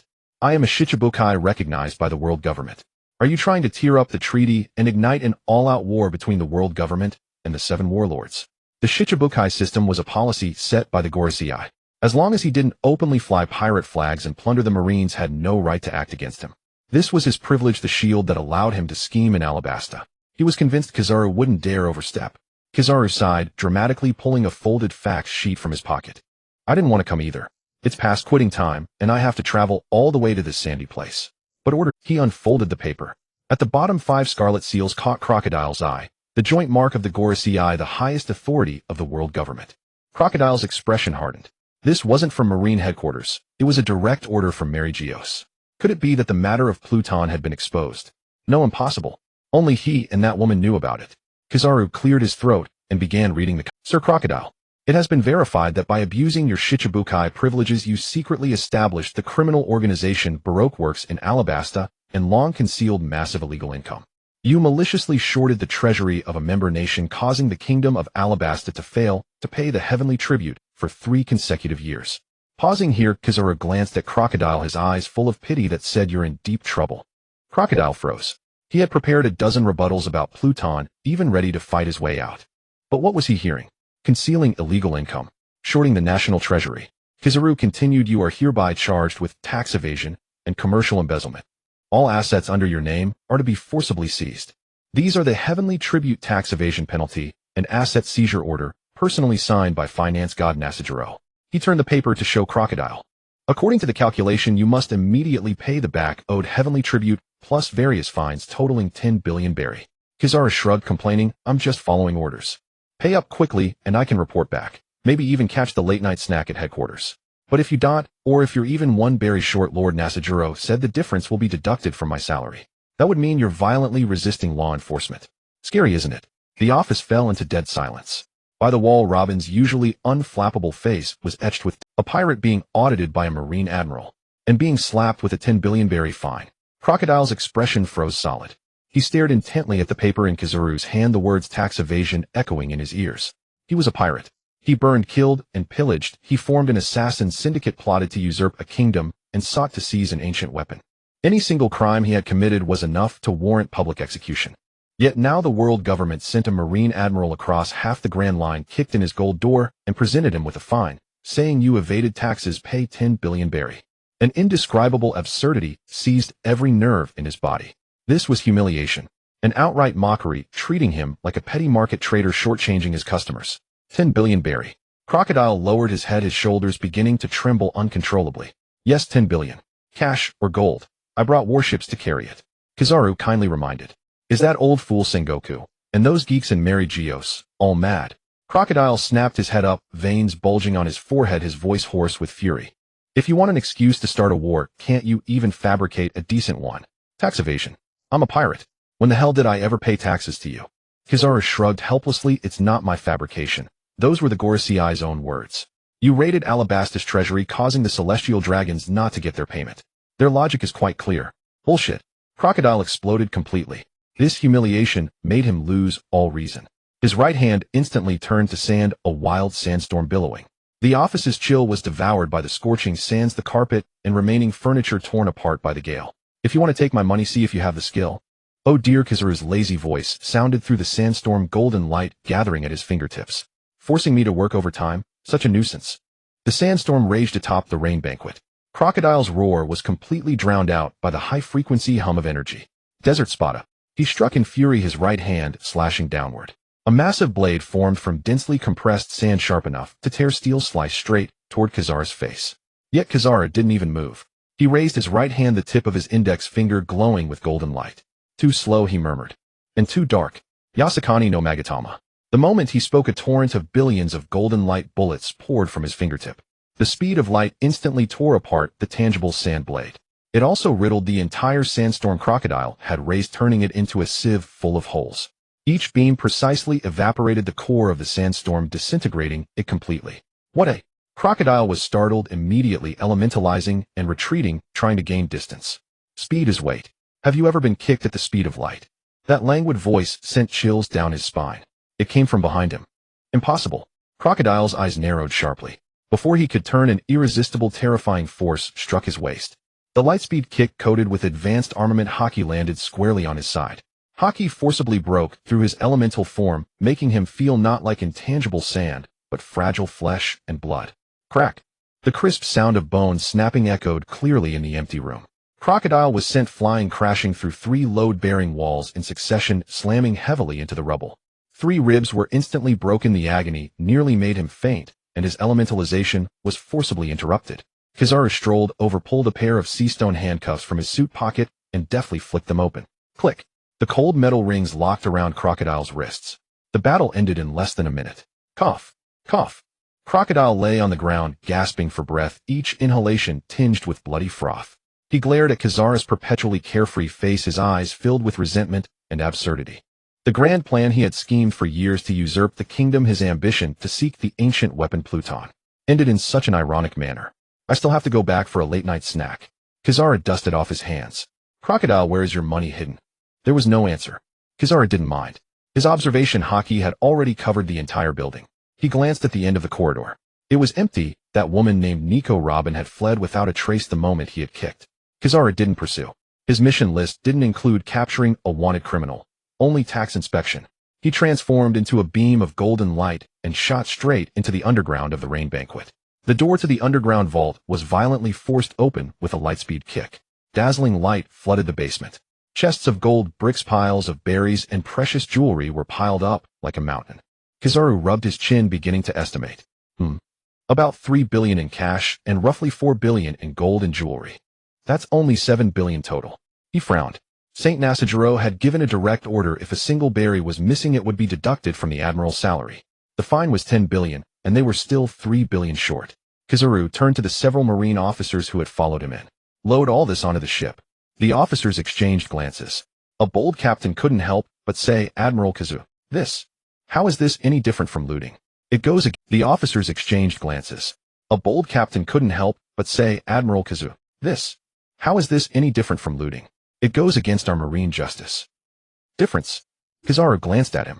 If my salary gets docked, you all won't see your bonuses this month either. That's the difference. Now get moving. Hearing that their own wallets were at stake, the Marines instantly transformed into the most professional moving company, their efficiency skyrocketing. Crocodile was being escorted out by 2 soldiers watching his painstakingly built empire being stripped bare. Even the gold leaf on the doorframe was scraped off cleanly by soldiers with blades. A mouthful of pent-up blood in his chest finally burst out uncontrollably.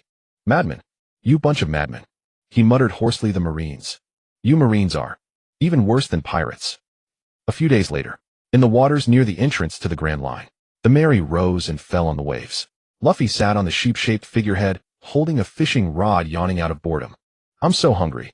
Sanji, when's lunch?" From the kitchen came Sanji's shout. "We just finished breakfast less than 2 hours ago. Do you want to eat up the whole ship's provisions in one day?" Nami lay on a deck chair flipping through the latest newspaper she had bought from the news coup. "The news on the Grand Line is really exaggerated," Nami muttered. "Bounties over 100 million every other day." Zoro was lifting a huge barbell nearby, sweat trickling down his muscles. "See any powerful swordsman?" "No, but the headline news is pretty unbelievable." Nami sat up, spreading the newspaper on the table. Shock. Warlord of the Sea Crocodile captured. Usopp, who was repairing his goggles, came over to look. "A warlord? Aren't those pirates legally recognized by the world government?" "He's on the same level as Hawkeye, a monster." Usopp swallowed. "What did he do to get arrested?" "Massacring civilians. Attacking a marine base." Nami pointed at the bold headline, her expression strange. "It says here he was slapped with a 10 billion berry fine by the world government for evading the heavenly tribute and embezzlement of office. Because he refused to pay taxes, he was arrested on the spot by Marine Admiral Akainu and is now being taken to impel down." The deck fell silent for a few seconds. Zoro stopped lifting the barbell and set the weight down. "Tax evasion. Yeah, that's what the paper says. It says he secretly formed a criminal organization in the Kingdom of Alabasta, drained the country's treasury, and left Alabasta unable to pay the world government's tribute." The top brass and Mary Geoise were enraged and directly dispatched an admiral to audit the accounts. Nami looked at the picture in the newspaper. In the photo, the once overbearing Desert King Crocodile was wearing seastone handcuffs, being escorted onto a ship by several Marines. The background showed the devastated Rain Banquet Casino, with even its main door missing. Sanji walked out carrying several glasses of juice. Hearing the news, he couldn't help shaking his head. A warlord getting busted for not paying taxes. What kind of pirate is that? Luffy tossed aside his fishing rod, jumped off the figurehead, and came to the table to stare at the paper. "This guy looks pretty fierce, scar on his face, a gold hook for a hand. Too bad he got caught. I kind of wanted to." Usopp rolled his eyes. "That's Crocodile. A Logia user of the Suna Nomi, former bounty of 81 million berries. If we met him at sea, would be dead for sure." 81 million. Luffy scratched his head, not quite grasping the concept. Why did he evade taxes? Do pirates even have to pay taxes? Warlords are protected by the government. There are probably some rules we don't know about, Nami guessed, but she only cared about the number mentioned in the article. 10 billion berries. How much money did he embezzle? If only all that money were mine. Zoro lifted the barbell again, taking him down in an instant. "That Marine Admiral named Kizaru. The top of the world is that kind of monster. Guess we can't let our guard down at all." Usopp's voice turned shrill. "How terrifying. If even a warlord can be arrested for taxes, if we small-time pirates get targeted, we'll be fined down to our underwear." Luffy nodded, losing all interest in the news. "Nami, how much farther to the next island?" "According to the log pose, about half a day's sail. But the climate on that island is very unstable, so everyone be prepared." "All right, new adventure." Luffy raised his arms, cheering. In the grand hall of the Alyabarna Palace, sunlight streamed through the towering dome windows, illuminating the polished marble floor. King Kobula sat before a pile of gleaming treasures, holding 2 documents stamped with the seal of the world government's finance department. To his left stood neatly stacked chests of gold bars, to his right bundled berry bills. Captain of the Royal Guard, Ika Laimu, stood by with a ledger, sweat beading on his forehead. "Your Majesty, we have 3 billion berries in cash plus gold and jewels worth 4 billion berries. Ika Laimu reported in a low voice. Kobula turned to his daughter Wei Wei. "A Navy admiral arrested Kaluo Kodair and then delivered this money to us," he said, his voice dry as he pointed at the treasure. "Tell me, since when did the world government develop the habit of spitting out money they've swallowed?" Wei Wei stepped forward, picking up one of the documents. "Father, the paperwork is clear," she said, reading aloud. "Due to the confiscation of Kaluo Kodair's illegal assets far exceeding expectations, after offsetting this year's arrears of the heavenly tribute from Arabasta, the remainder is refunded to the national treasury." Kobula looked at the other document, muttering the phrase, "exempt." This year's heavenly tribute. Arabasta had suffered 3 years of severe drought. The treasury was empty. Kobula had even prepared to be held accountable by the world government and stripped of its membership as a kingdom. But then the Shichibukai who had schemed in the shadows was uprooted. Admiral Huang Yuan of the Navy arrived with a fleet, and emptied the rain-based casino. Not only did they make up for the Celestial Dragon's tax, but they also gave the surplus to Arabasta as restitution for stolen goods. 3 billion in cash, 4 billion in jewels. Kaluo Kudair amassed this much in just a few years of operating in Rainland, Ko Beulah said bitterly. And our annual tax revenue from Arabasta is less than a tenth of that. Wei Wei's eyes reddened as she gazed at the treasure. This is the blood and sweat of our people. He used dance powder to create drought, forcing the commoners to gamble in Rainland, draining the last shred of hope for survival. Ika Lai Mu added, Your Majesty, when Admiral Huang Yuan's adjutant left, he left a message. He said that the 5 elders are very dissatisfied with Arabasta's financial situation. If the heavenly tribute isn't paid next year, an admiral will come to audit the palace accounts. Ko Beulah shivered. An audit? He didn't want to end up like Kaluo Kudair. Ika Lai Mu, he ordered sharply. Listen carefully. Use all this money for disaster relief. Every single expense must be recorded. Absolutely no embezzlement allowed. We must prepare next year's heavenly tribute in advance. Outside the palace, the square was packed with commoners, their cheers echoing through the doors. Kaluo Kudair has been arrested. That bastard was the cause of the drought. The Navy Admiral handled it personally. They even tore down his hideout. The world government waived our taxes this year. We can buy food now. The people cheered, praising the justice of the Navy and the mercy of the world government. Some even raised the Navy's seagull flag. In this desert nation that had suffered under pirates for years, the prestige of the Navy and the world government reached an unprecedented peak. Ko Beulah Rose walked to the window and looked at his subjects, weeping in embraces. Whatever the motives of those big shots in Mary Geoise, at least this time, they saved Arabasta. Meanwhile, at Holy Land Mary Geoise, inside the Pangea Castle's rear garden, the sun was blocked by a huge parasol. Lin En sat in a rattan chair holding a glass of aged red wine from the North Blue. The system's mechanical voice resounded in his mind. Ding! Great vanguard of the proletariat. You have smashed the tyrannical dictatorship of the privileged class with the force of thunder. You have ignored the world government's rotten balance, tearing down the fig leaf of the Shichibukai with a thunderous hand. With the wisdom that penetrates all, you saw through the essence of capitalist exploitation. You criminalized Kaluo Kudair's illegal profit accumulation as tax evasion, using a legal facade to execute the most thorough redistribution of wealth. Millions of disaster victims in Arabasta have been reborn thanks to your decision, shouting your name in the desert. This is a great, bloodless revolutionary victory. The main mission, Roar of the Desert, has been completed with distinction. Releasing Overfulfillment Reward, the Tremor Fruit, no side effects version. The supreme law of vibration was instantly imprinted into his mind. His physical structure remained unchanged, but his perception of the world was entirely different. Space, matter, energy. Everything was fundamentally composed of vibration. And he had acquired the authority to tamper with this underlying logic. No need to eat that unpleasant fruit, no need to endure the sea's curse, and no fear of sea stone suppression. This wasn't a power, it was sovereignty. Lin En stood up and walked to the open lawn in the rear garden. He raised his right hand, pressing his index finger and thumb together gently. No build-up, no unnecessary motion. As if merely flicking away a speck of dust. Snap! A faint crisp sound. The space before his finger cracked open, a palm-sized black-purple fissure spreading like a spider web. No gale, no roar, not even a ripple of energy. 10 meters away, the rockery made of North Blue obsidian along with the white marble wall behind it silently disintegrated, crumbled, and turned into the finest dust. A breeze passed, scattering the powder. Lin En examined his fingertips, deep in thought. Whitebeard was a tsunami bringing natural disaster. He was a scalpel for cutting reality with precision. Not bad power, Lin En commented. Footsteps sounded behind him. The maid Hong Tung approached with freshly baked snacks, but her steps faltered when she saw the edge of the lawn. Where once stood an obsidian rockery and a wall, now only a pile of grayish-white powder remained, as if they had always been made of sand. Hong Tung held her breath. As an elite of the Revolutionary Army, she could sense the flow of haki and identify the energy signatures of devil fruits. But just now, nothing. Have someone sweep that dust away, he instructed. Yes, Saint Bai Te Sheng. Hong Tung replied, bowing low, her fingers whitening. Have someone sweep that dust away, he instructed. Yes, Saint Bai Te Sheng. Hong Tung replied, bowing low, her fingers whitening as she gripped the tray. She retreated, hurrying to the storage room, her heart pounding like a drum. That power. Although the manifestation was vastly different, the essence of annihilation was undoubtedly the legendary Whitebeard's Tremor Fruit. But no, their leader had described Whitebeard's power as earth-shattering, uncontrollable wide-area destruction, a rampaging calamity that could shake entire islands. Yet Saint Bai Te Sheng's power was too quiet, too restrained. He compressed the world-destroying force sufficient to tear islands into that insignificant point at his fingertip. What terrifying control! No wonder. Hong Ting finally understood why their leader had ordered total hibernation and full cooperation with Saint Bai Taisheng.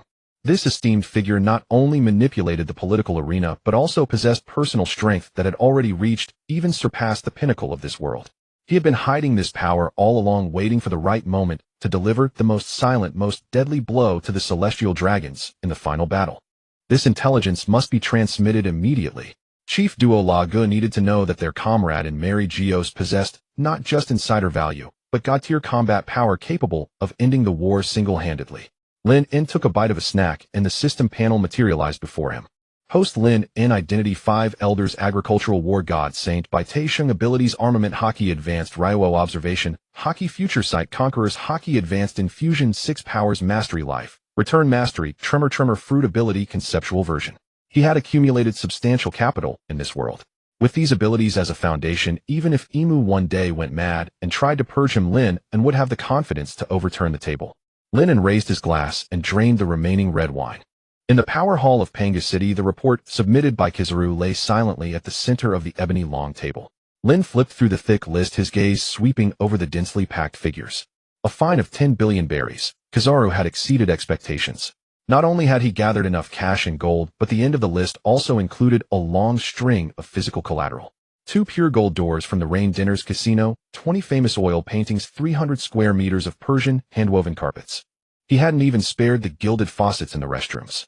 Borsellino, desperate to protect his admiral salary, had thrown all shame to the wind and directly led a team to conduct a demolition operation. Lin closed the report. He interlaced his fingers and rested his chin on them. Across from him, Saint Nostero removed his round-rimmed glasses, took out a silk handkerchief, and leisurely wiped the lenses. 70 billion in illegal gains plus collateral. Crocodile alone is worth 3 years of celestial tribute from 4 East Blue Kingdoms. Truly, astonishing efficiency. Lin leaned back in his leather chair, his voice calm. This is just one man, and only in a desert-poor country like Alabasta. What about Doflamingo and Dressrosa? Or Boa Hancock, who occupies Amazon Lily and possesses countless treasures? The hall fell silent instantly. Saint Saturn, leaning on his cane, furrowed his brows. Saint Mercury's cigar paused midair, its ash threatening to fall. Saint Mars was rapidly jotting down notes in his notebook. Lin paused, then continued. The original purpose of the warlord system was to fight poison with poison, using pirates to restrain pirates and maintain the balance of the sea. We granted them the privilege of legal plunder, exempted their bounties, and provided them with protection. He raised a finger and pointed at the shocking seizure list on the table. And what was the result? These watchdogs didn't just fail to guard the door. They built their own kennels more luxurious than their master's palace.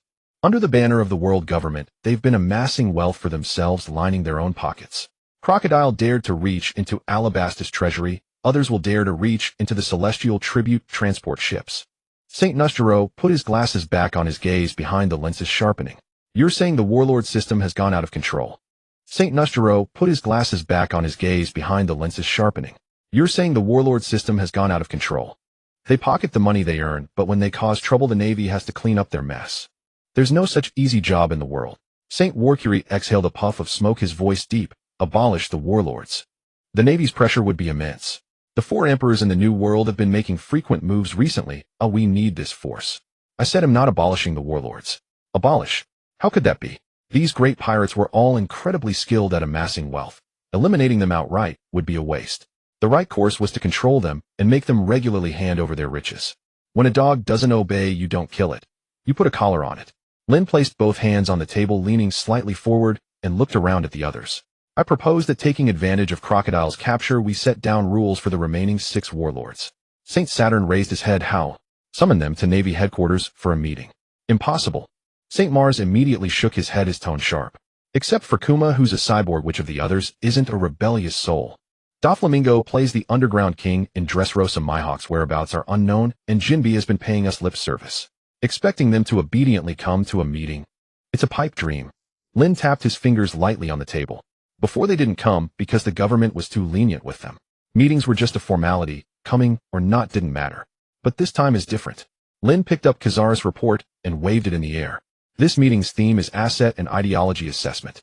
The 4 old men looked at Lin simultaneously. Inform them that in light of Crocodile's heinous conduct, the world government has decided to conduct a comprehensive tax audit and loyalty test on all warlords of the sea. Lin laid out his plan with clear logic. All warlords must within a specified time bring the ledgers of their properties and the past 3 years' income and expenditure records to Marineford in person for review. Ridiculous.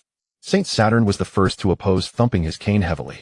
Pit, you're forcing them to rebel. Especially Doflamingo. He knows the national treasure of Mary Geoise. Do you know what that means? He himself carries the blood of the celestial dragons with a temperament that is erratic and violent. If pushed too far, he won't hesitate to leak those secrets to Morgans or even defect to Kaido. At that point, the balance of the sea will collapse instantly. Who will take responsibility? Balance. Lin sneered. Saturn, do you think the current balance is stable? A single crocodile could stir up chaos in a member state and almost steal an ancient weapon. This so-called balance is a joke in itself. As for whether they dare to rebel, Lin's tone was confident. Would Doflamingo abandon his painstakingly built Dressrosa and his vast underground empire? Would Boa Hancock risk the safety of all of Amazon Lily on a whim? Mariah has been hiding in the Florian Triangle, his edge long gone. Even if he had 10 times the courage, he wouldn't dare show his face. They all have weaknesses, interests they can't bear to lose. As long as they care, they'll have no choice but to bow their heads. What about Mihawk? And Jinbe, pressed St. Mars. Mihawk is a pure swordsman. No property, no subordinates, a lone wolf. He won't oppose us over this. As for Jinbe, Lin picked up his tea and took a sip to moisten his throat. He accepted the title for the sake of Fishman Island. If we use the island's safety to pressure him, he'll crawl here if he has to.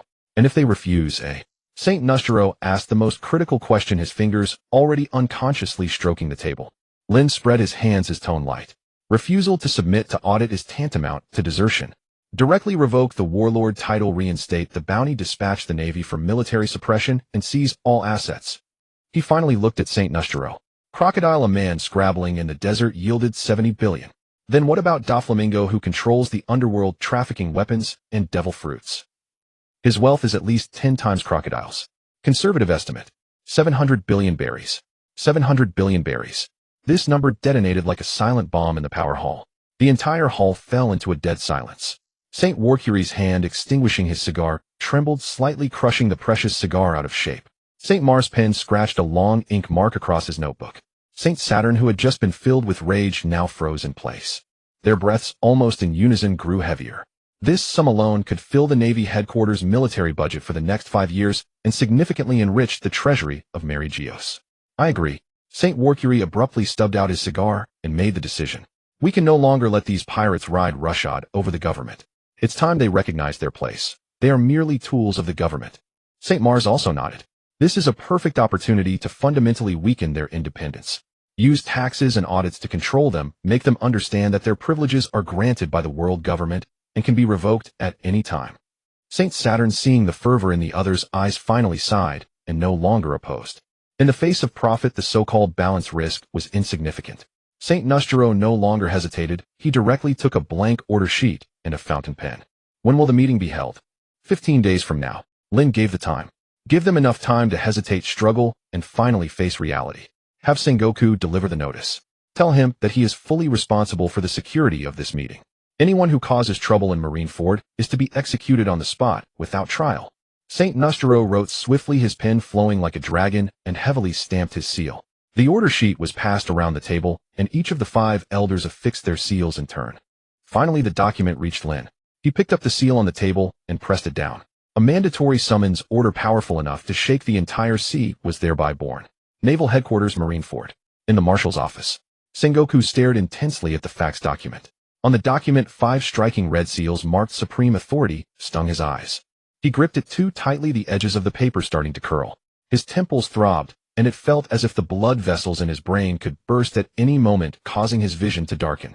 Opposite the desk, Garp sat cross-legged on the sofa, stuffing a large piece of sunbae into his mouth, crunching loudly. Crumbs fell all over him and the floor, but he remained oblivious, his gaze filled with leisurely amusement.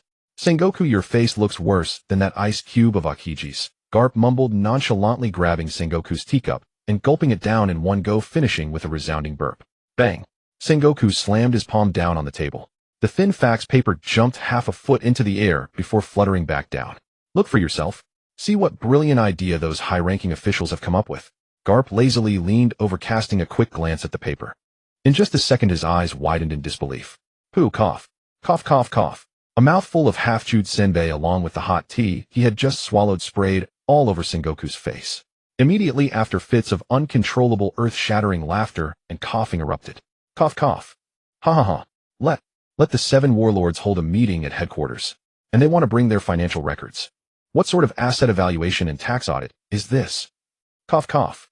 This is hilarious. Whose genius idea is this? The old fossils in Mariewa must be confused or out of their minds to come up with this. What do they take those ruthless pirates for? Just some aunties in a market waiting for a discount. Ha ha ha. I want to see it. I want to see Doflamingo in his flamboyant pink feather coat, wearing sunglasses, clutching a ledger, standing in line at Marineford Square. Ha ha ha. Sengoku's face turned ashen, raising his hand in a near-numb gesture to wipe the tea and sunbae crumbs off his face. A vein throbbed ominously at his temple, looking terrifying. Laugh. You bastard, how can you still laugh? He grabbed the fax paper, furiously crumpling it into a ball and smashing it against Garp's forehead. Crocodile was just imprisoned by Fujitora under the ridiculous charge of tax evasion. Now this fire is burning directly on all the 7 warlords. Those guys up top have tasted the sweetness of confiscation, and now they want to treat the 7 warlords like fat pigs for slaughter one by one. The office door swung open and the chief advisor, Tsu, entered with a cup of freshly brewed tea. Seeing the chaos and the furious Sengoku, she shook her head helplessly. I've seen it. This is an overt scheme, Sengoku. Tsuru sat down on the opposite sofa, placing the new tea beside Sengoku, her tone as calm as ever. Crocodile's fate is a sword hanging over their heads. Anyone who dares to not show up will be the next. The Gorosei are using the most brutal and direct method to force those unruly individuals to bow their heads, reminding them of their identity as tools at all times. This is complete nonsense. Sengoku slammed his fist on the table. The solid desk emitted a muffled sound, shaking the entire office. Gathering all those monsters in Marineford. What if they joined forces during the meeting? The headquarters would become a battlefield. What difference does that make from igniting a powder keg? The higher-ups even sent over the security protocols. Tsuru pulled out a document from her folder and pushed it in front of Sengoku. Any rioters will be shot on the spot, no trial needed. This was personally annotated by St. Pitt. It orders the 3 Marine Admirals to be present simultaneously, and all Rear Admirals at headquarters must be on standby. They were well aware and confident that those individuals wouldn't stir up trouble. Sengoku slumped back in his chair, rubbing his face vigorously, his voice reflecting unprecedented fatigue. St. Pitt. It's him again. Behind nearly every one of these disruptive orders lies his influence. Sengoku's mind flashed with the image of that young figure. This new Gorosei style of handling matters was entirely different from any celestial dragon he had ever encountered. No arrogance, no prejudice, only an extreme efficiency and a utilitarian focus. As if to him the sea was not a chessboard of power, but a piece of land waiting to be developed. What does this man really want? He raised his head and asked, "Where is Fujitora?" "Have him prepare. He is one of the key figures for this meeting. His experience in confiscation is the richest. He just escorted the seized assets from Alabasta to Mariewa. Now, he is in the infirmary. He was injured." Sengoku straightened up suddenly, looking serious. What could have injured that slippery fellow? Did Crocodile go berserk during the escort? No. Tsuru shook her head, her lips twitching slightly. He said this business trip severely exceeded the time limit, and the consecutive overtime caused him great mental stress, depression, insomnia, and disturbances in his observation haki. It has resulted in severe psychological trauma. He is applying for a full paid sick leave of 1 week, plus a psychological trauma compensation of 3 million berries. This scoundrel. Sengoku's roar shook the ceiling, causing dust to fall. He grabbed the telephone snail on the table and shouted into the receiver, "Get the infirmary." "Yes, the infirmary. Tell that bastard to come see me right now, immediately." Taking leave. He can dream. His salary for this month is all deducted. On the other end of the telephone snail, a trembling nurse's voice came through. "The Marshal," Admiral Fujitora said. He said his spirit was severely wounded and needs sunshine beaches and beautiful women to heal. He also said if forced to work, he would file a complaint with the world government's labor department. He dares. Sengoku's beard trembled with rage. Tell him that if he doesn't come over right away, I will personally go and invite him from his sickbed. Garp, munching on new sunbae beside him, added gleefully. Sengoku, don't be so angry, it's not good. What if Doflamingo's ledger doesn't balance, and in a fit of rage he spills the celestial dragon's little secrets? Now that would be fun. Just imagining that scene is exhilarating, waha. Sengoku shot him a fierce glare, raising his voice even higher into the telephone snail. He felt like he was about to be driven to early retirement by these 2 idiots teaming up against him.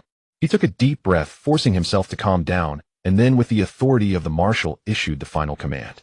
Notify the communications department to issue a mandatory summons to all the warlords in the name of the Marine headquarters. He added through gritted teeth, with each word seeming to be squeezed out from between his teeth. Within half a month, they must personally arrive at Marineford with proof of all assets and financial records for review. Finally, add this. In the largest font, tell them that those who do not come will bear the consequences. Meanwhile, across the vast seas, in the New World, Dressrosa, on the palace terrace, Doflamingo crushed the crystal wine glass in his hand. Crimson wine mingled with glass shards dripped through his fingers, blooming like an eerie red lotus on the pure white floor tiles beneath his feet. At his feet, the summoning letter had been sliced into countless shreds by invisible threads. Fufufu. A suppressed, twisted laughter squeezed from the depths of his throat as his terrifying conqueror's haki radiated uncontrollably in all directions. A flamingo sculpture cast from heavy gold at the terrace edge groaned under this pressure, cracks appearing on its below. Family Executive Diamante's legs went weak, cold sweat soaking his spine as he nearly collapsed to his knees. Asset evaluation. Tax audit. Doflamingo's smile turned icy, his gaze behind the sunglasses seeming to pierce through hearts. That failure crocodile actually got taken down with such a ridiculous excuse. Those old geezers in Mary Geoise. Do they think the meat cut from a dog tastes good, and now they want to bleed all of us dry? Then, young master, do we go or not? Diamante asked in a trembling voice, the question itself suffocating him. To go would be a monumental humiliation. Not to go would mean walking to one's death. Once the war machine of the world government decided to crush him, everything he had painstakingly built, the Smile Factory, the underground trading network, the throne of Dressrosa, would vanish in an instant. The time to overturn the table was far from now. Go? Why not? Doflamingo's smile abruptly vanished, replaced by a probing, sinister look. Tell Treble to prepare the ledgers. Anything that can't see the light must be flawless. Not a single belly. He licked the corner of his mouth, tasting a hint of blood. I want to see for myself in Marineford just which genius came up with such an amusing game. Don't let me catch you, or I'll make you know just how great a storm the treasure of Mary Geoise can stir up. Fishman Island, Ryugu Palace. Knight of the Sea Jinbe sat beside a massive coral reef, staring at the summoning letter, his blue face soft. King Neptune swam anxiously beside him, his long beard trembling slightly. Jinbe, this is clearly a trap. The world government's attitude this time is unprecedented in its toughness. It's as if they've been replaced by a different group. I understand. Jinbe's voice was low. He gazed up at the distant, illusory sunlight filtered through the seawater. If I don't go, Fishman Island will immediately lose the last protection of the warlord system and be exposed once again to human slave traders and vicious pirates. Queen Odoheim's last wish must not be shattered in my hands. He clenched his fist larger than a clay pot. For the sake of his people, he could endure any humiliation. But this order stabbed deep into the pride of a chivalrous man. To make the great heroes who roamed the seas hold ledgers like shopkeepers and submit to interrogation. This was the ultimate trampling of dignity. I will go. Jinbe stood, his broad back radiating resolve. No matter the shame, as long as it brings peace to Fishman Island, I will bear it all. The Florian Triangle, Thriller Bark. Gecko Moria clutched his onion-shaped hair, pacing frantically in the gloomy castle. Ledgers. Ledgers. Where do we have such things? Are shadows considered assets? How do we value zombies? Hi-hee, master, what is money? Can you eat it? Perona floated by with her ghost doll and innocent look. Or, master, Absalom the transparent man leaned in, we could write. We possess the world's strongest zombie army, including the legendary ores.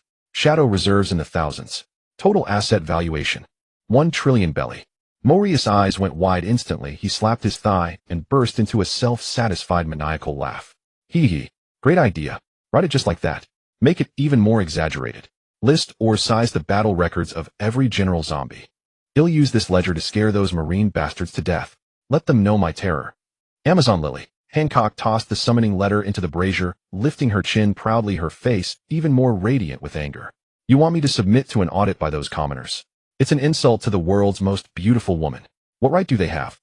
But when her sister Marigold whispered a reminder about the safety of the Kuja, the cold fear and humiliation of the slave brand burned onto her back in childhood, crept up her spine, making her body tremble slightly. This feeling again. An order from the highest power in the world that cannot be defied. Prepare the ship. The Empress bit her crimson lip, flames of fury in her beautiful eyes, both anger at the offense and hatred for the helplessness of the past. Bring all the treasury records. I want to see who came up with such a disgusting idea. When I meet him, whoever he is, I'll use my captive arrow to make him know the meaning of longing for death, but being unable to die. Karigana Island. Dracul Mihawk lifted the letter with the tip of his black blade. You read it, then flicked it casually. The paper flew perfectly into the fireplace, turning to ash. Asset evaluation. He wiped the black blade, without pausing, a slight smile curling at the corner of his mouth. Boring trick. He stood up, securing Yuru on his back. Outside the window, several humanoid baboons mimicked his movements, using branches as swords and posing pretentiously. Still, getting those interesting characters together might be better than weeding with baboons here. With that, he walked toward the coffin-shaped boat at the seaside. Holy Land, Mary Geoise Panji. Lin set down his coffee cup. The latest intelligence report from Redvine spread before him, detailing the movements and reactions of the warlords across the seas. Lord Pitta's Saint, Redvine reported respectfully. Chief Dragon asked me to tell you that your plan has stirred up towering waves worldwide. All revolutionary comrades are in awe of your methods. He says this move of yours shakes the world government's foundation, more than 10 armed uprisings combined. Lin's finger tapped lightly on the name, Doflamingo, in the report. 70 billion. No, too little. That amount is a drop in the bucket for the celestial dragon's morbid extravagance. Not even enough for Imsama to repair the garden once. The true value lies in the vast underground kingdom Doflamingo built, parasitic on the world government's body. Arms, artificial devil fruits, intelligence networks, slave trade. That is the malignant tumor capable of shaking the world's foundation and the nourishment most needed for the future revolution. He picked up his coffee, took a gentle sip, his gaze distant. The image of that arrogant pink flamingo stripped of its feathers one by one under the spotlight of Marineford seemed to unfold before his eyes. Reply to Dragon. Lin's voice was calm and assured, carrying a chill that made even Redvine's heart tremble. Tell him the butcher's knife has been raised, the feast is about to begin. The real show has just started. Half a month passed in the blink of an eye. At the power hall of Panga Castle in Holy Land, Mary Geoise Lin picked up the golden din mushy on the table and dialed the Marine Fleet Admiral's office. Sengoku, is the venue ready? The din mushy mimicked Sengoku's solemn face. By Tay Saint, everything is prepared. However, I still believe that gathering all these monsters in Marineford poses an extremely high risk. Risk is proportional to reward. Lin took a sip of black tea. Kuluakadair coughed up 7 billion. The ones coming today, their combined worth could buy half of the new world. The Navy's military budget for next year depends on them. They won't pay up obediently. If they don't, we'll beat them until they do. Lin said calmly, whoever dares to cause trouble in Marineford will be sent to Impel Down regardless of their Shichibukai title. Sengoku was silent for a long time on the other end. Understood. After hanging up, Lin casually opened the dedicated surveillance device on the desk. Marine Headquarters, Marineford. The sea breeze today was unusually calm, and the air was suffocatingly oppressive. The plaza was filled with fully armed Marines, cannons, loaded, swords drawn. 30,000 elite troops stood in formation, deathly silent, with only the rhythmic scuff of boots on stone merging into a torrent of killing intent. The meeting room was on the top floor of the main building. It was a fully enclosed circular room with walls made of sea stone mixed with a special alloy enough to imprison any ability user. Flanking the corridor, the 3 admirals stood in a line like 3 guardian deities. Bo Lu Sali Nuo, wearing a yellow striped suit, lazily leaned against the wall on the left side of the corridor. He held a small pair of scissors in his hand, intently trimming his nails. What a terrifying workload. Saka CG stood on the right side of the corridor. He wore no cape, his red suit jacket open. He himself was like a moving volcano. Saka CG stood on the right side of the corridor. He wore no cape, his red suit jacket open. He himself was like a moving volcano, the heat radiating from him, causing the surrounding air to distort. Justice doesn't need to understand ledgers. Saka CG stared at the elevator doors at the end of the corridor, his voice low as flowing lava. As long as those corrupt tumors are completely burned away, the accounts will naturally be cleared. Kuzan, on the other hand, sat directly on the windowsill, his legs dangling in the air. He pulled down the eye mask on his forehead, covering half his face, seemingly dozing off. Kuzan, on the other hand, sat directly on the windowsill, his legs dangling in the air. He pulled down the eye. If you kill them all, who will pay it? Ding! The elevator doors chimed. Shunping, the Knight of the Sea, stepped out first. His massive fishman physique cast a huge shadow in the corridor. He wore a traditional kimono, holding 3 thick ledgers in his broad hands. His steps were steady, each footfall carrying a heavy sense of pressure. As he passed Saka CG, Shinping paused. The two exchanged a glance, and the atmosphere instantly became tense. Shinping said nothing, walked into the meeting room, and sat down at the far end of the long table. He placed the ledgers neatly in front of him, hands on his knees, and closed his eyes to rest. The second elevator brought Yu Guang and Mo Lia. 2 massive general zombies followed, carrying several bulging sacks.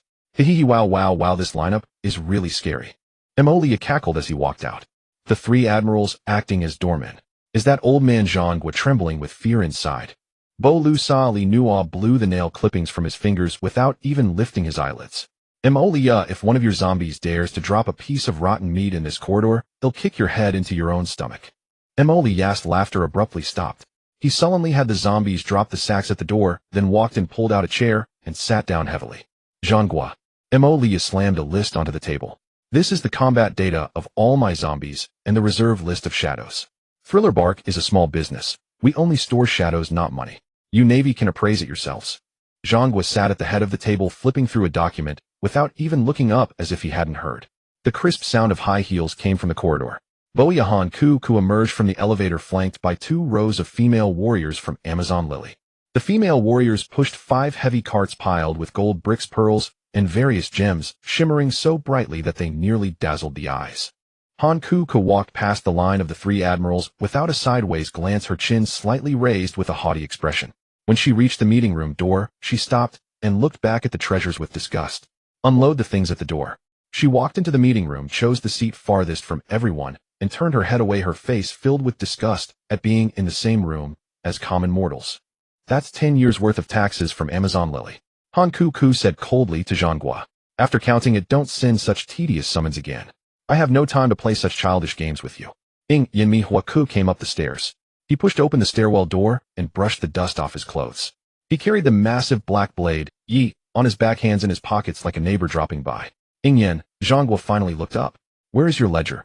Mihuaku pulled out a chair and sat down. No properties, no subordinates. Mihuaku looked calmly at Zhangguo. Do you need to inspect my sword? You may sit in and listen. Zhangguo put down the documents. Just then a highly penetrating, arrogantly defiant laugh came up from the elevator shaft. Fufufu. Fufufufu. Duo Fu Lang Ming Gu, draped in his flamboyant pink feather coat, waddled out of the elevator with a bow-legged stride. The top executive Tuale Boair followed behind, leaning on a plum blossom cane holding a thick stack of ledgers. Duo Fu Lang Ming Gu walked up to Sa Ka CG and stopped. He was half a head taller than Sa Ka CG, looking down at him. You're full of fire, Sa Ka CG.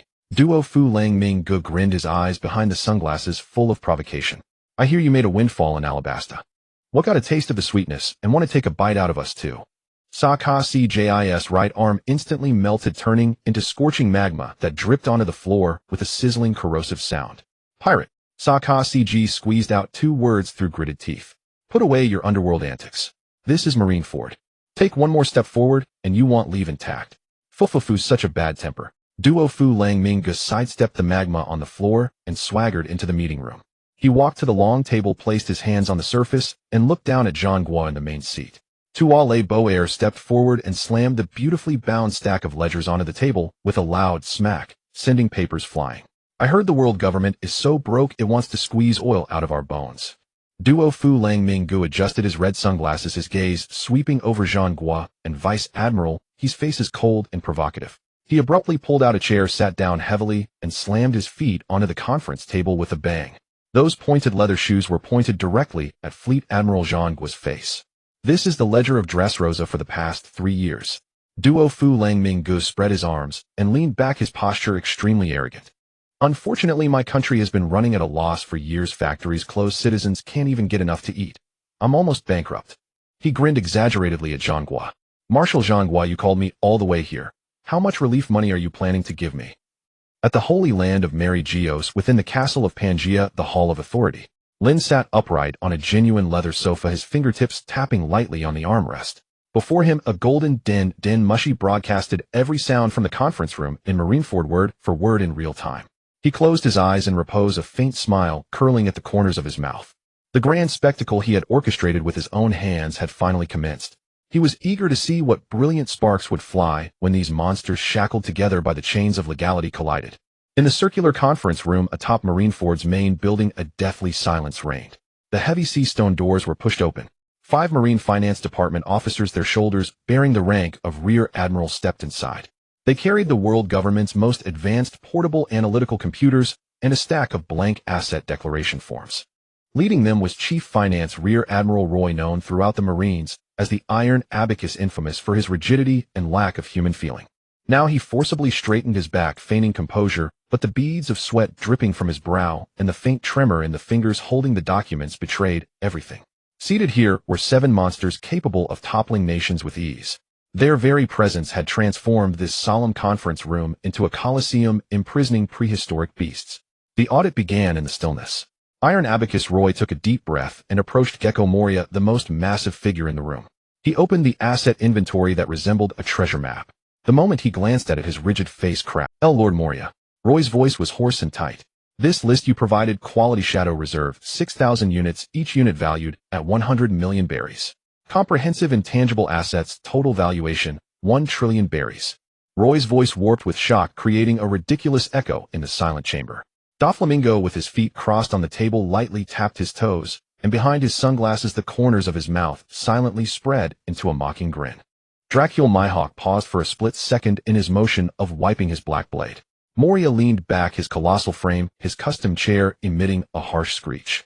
He opened his jagged-toothed mouth, and a morbid laugh rang through the hall. That's right. My shadow army is invincible under heaven. Every shadow carries a life story. They are unique, priceless treasures. 1 trillion berries is a friendship discount I'm giving you out of respect for the world government. However, sir, Roy tried to salvage his professional integrity. The current tax code of the world government has no asset category for shadows. We need to verify your cash flow, gold reserves, real estate, or equivalent tangible assets. Money. What use does this old man have for that worthless paper that burns to nothing? Moria slammed the table, making the analytical device jump. My thriller bark collects only shadows and powerful corpses. You want to audit taxes? Fine. He extended a long tongue to lick his lips, greed gleaming in his eyes. If you Marines can't cough up cash to buy my shadows, then use the bodies of Marines who die in battle every year to offset the taxes. Especially the corpses of field-grade officers. This old man will take them all, no questions asked. The Chief Finance Rear Admiral's face turned the color of pig liver. He looked helplessly at Sengoku in the main seat, only to see the Fleet Admiral pinching his brow, with eyes closed, silent, wearing an expression as though his ears had been dirted. Meanwhile, another young finance officer mustered his courage and approached Boa Hancock.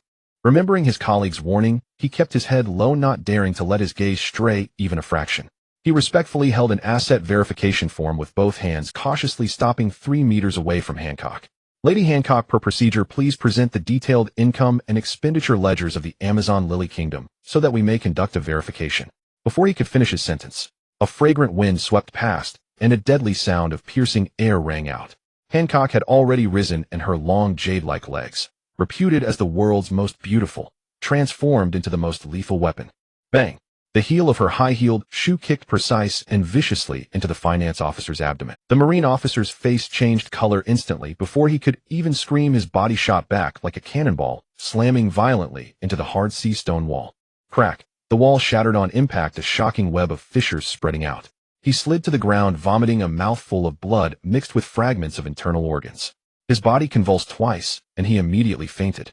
The surrounding Kuja warriors instantly drew their snake bows, coiled with Haki, shielding Hancock in the center, murderous intent blazing. Insolent commoner. Hancock slowly withdrew her leg, raised her snow-white delicate chin, and cast a glance of cold contempt at the pool of blood. To look upon this concubine even once is a capital offense. And you dared approach within 3 steps of this concubine, trying to sully me with vulgar rules. Fufufu. Doflamingo's eerie laughter became distinct. The toes of his shoes crossed on the table twitched with excitement. Behind his sunglasses his eyes brimmed with amusement, as if he were watching a splendid drama. Dracul Mihawk's action of wiping his black blade paused briefly. He glanced at the cracked wall and the unconscious officer, then resumed, as if it were nothing worth noting. Insolence. A furious roar exploded from the doorway. Sakazuki, who had been guarding the entrance, could no longer contain himself. He strode in his ferocious killing intent, causing the temperature of the entire room to rise.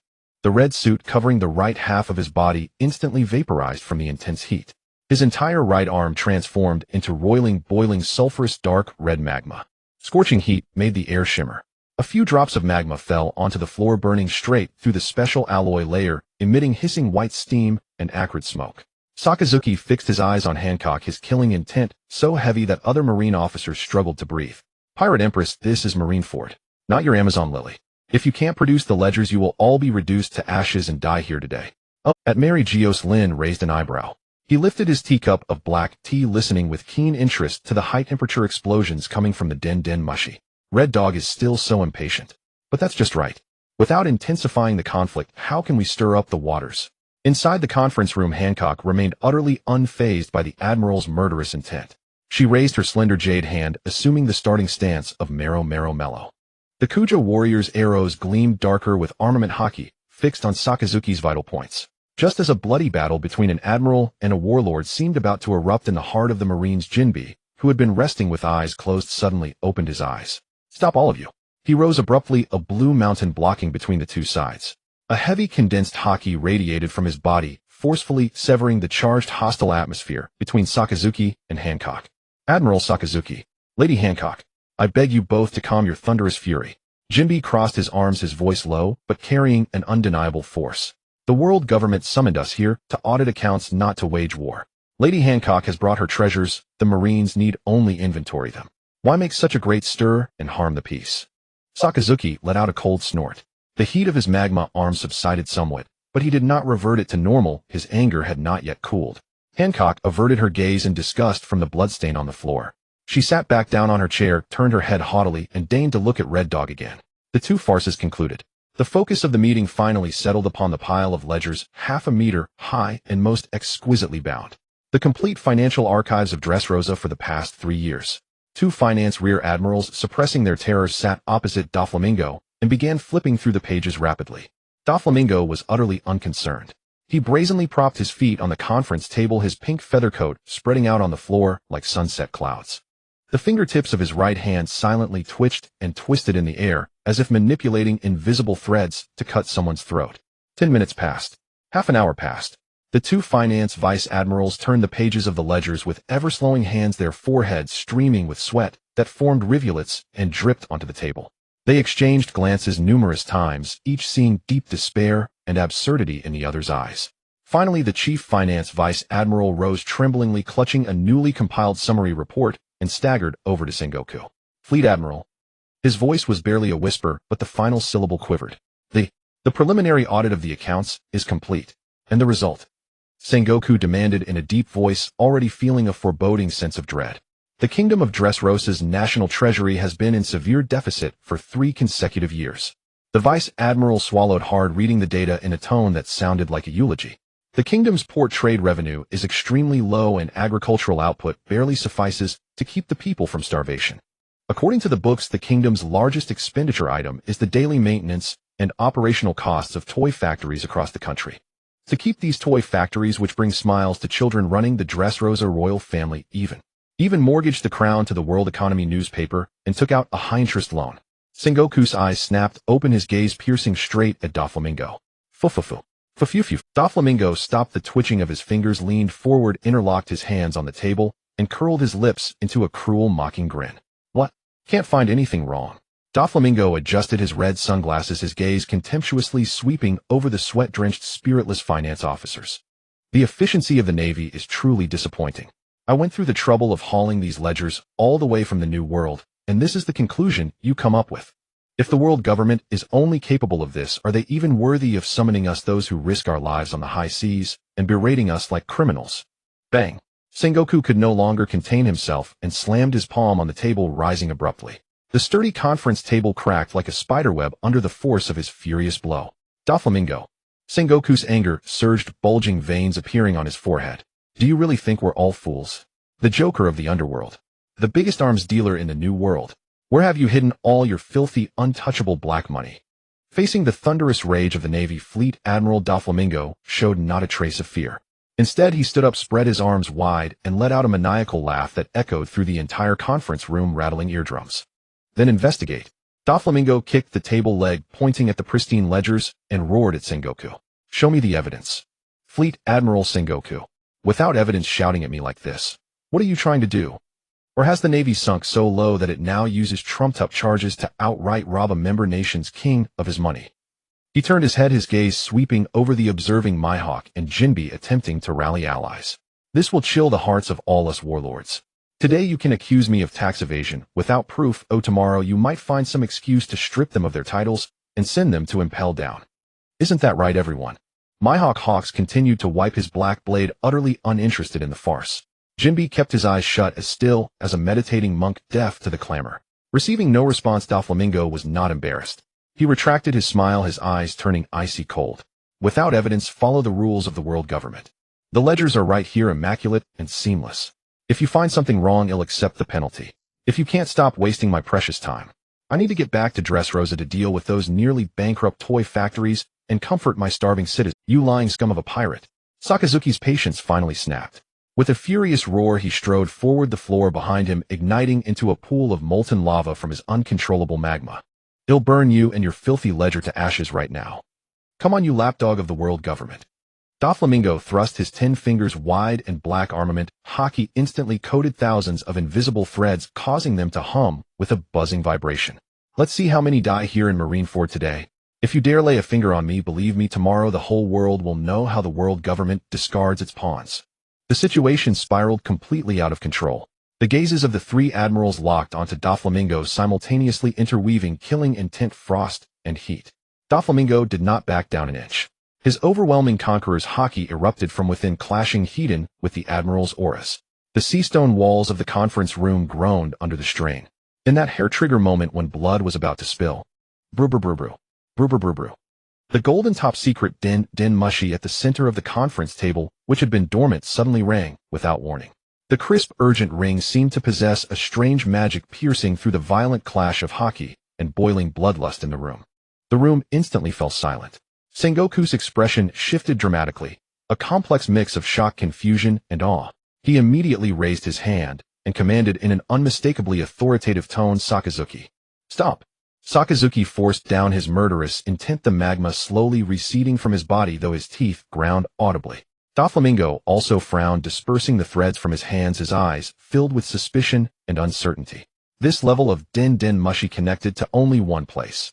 Holy Land, Mary Geoise, the pinnacle of power. Sengoku quickly stepped forward, his expression grave as he picked up the receiver. "This is Sengoku." The den mushy emitted a soft click. Then the snail's facial features underwent a dramatic transformation. Its originally dull eyes drooped halfway, revealing a cold, condescending gaze. The corners of its mouth curled upward slightly, exuding a lazy, composed, yet imperious arrogance. The moment he saw that expression, Doflamingo's wild laughter, which was about to burst forth again, lodged in his throat. He stared intently at the den mushy, his pupils contracting sharply behind the red sunglasses. That expression, he had seen it before.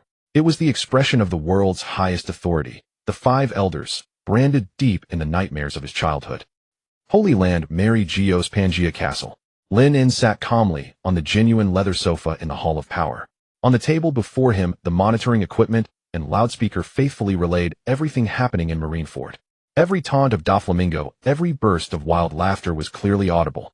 Lin In gracefully lifted the bone china teacup and gently blew on the violently oscillating audio track on the monitoring device.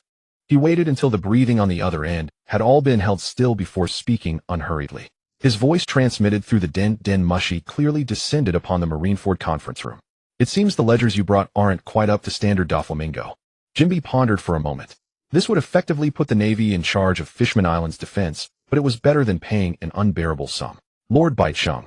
These words echoed through the sealed conference room, carrying an oppressive weight that brooked no defiance. The invisible threads that Don Quixote Doflamingo had been flicking between his fingers came to an abrupt halt. He withdrew his feet from the desk, the soles striking the hard floor tiles with a dull thud. He straightened his back, crossing his hands over his knees. Those red sunglasses concealed his eyes, but the arrogance on his face had largely dissipated. Sakazuki retracted the magma from his body and retreated to the door. Borsellino stopped trimming his nails and tucked the clippers into his pocket. Kazan pulled up his eye mask and sat upright. From the den mushy came the rustling sound of pages turning. Each flip of the page felt like a step on the hearts of all present. Mary Geoise, Pangea Castle, Hall of Authority. Lin In reclined against the back of the leather sofa. Before him, on the mahogany long table, sat an exquisite set of bone china tea utensils. He lifted his coffee cup, took a sip of the specially brewed black coffee, letting the bitterness stimulate his taste buds. Hong Ting stood respectfully at his side.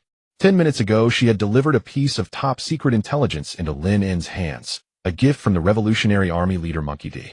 Dragon. The Revolutionary Army had lurked in Dressrosa for years, paying a painful price to unravel every filthy underground transaction flow of the Don Quixote family. Lin In glanced at the document in his hand, satisfied with the Revolutionary Army's efficiency. He picked up a red pen, crossed out Revolutionary Army Intelligence Bureau from the file header, and casually wrote World Government Audit Bureau. Doflamingo thought that by fabricating his ledgers flawlessly, he could slip through unnoticed. He forgot that while ledgers can be forged, money flow leaves traces. Lin needed money. The naval budget required appeasement, and the dissenting voices among the celestial dragons needed to be silenced with benefits. The 7 warlords, like lambs to the slaughter, would serve perfectly to fill the treasury. He set his coffee cup back onto the saucer. The crisp clink transmitted through the din mushy to the other end. Then he spoke. Sustained losses. Lin N's voice was calm, yet it seemed to carry the weight of judgment descending upon the Marine headquarters conference room. Hearing this rhetorical question, Doflamingo's brow furrowed tightly. Doffy, who taught you mathematics? Lin N's tone remained flat. Or does the bloodline of the celestial dragons prevent you from even using an abacus? Doflamingo clenched his fists fiercely. Nothing infuriated him more than someone bringing up his lineage. The 5 elders personally reviewing my accounts. I'm truly flattered. But my Dressrosa is a member nation, Doflamingo gritted out.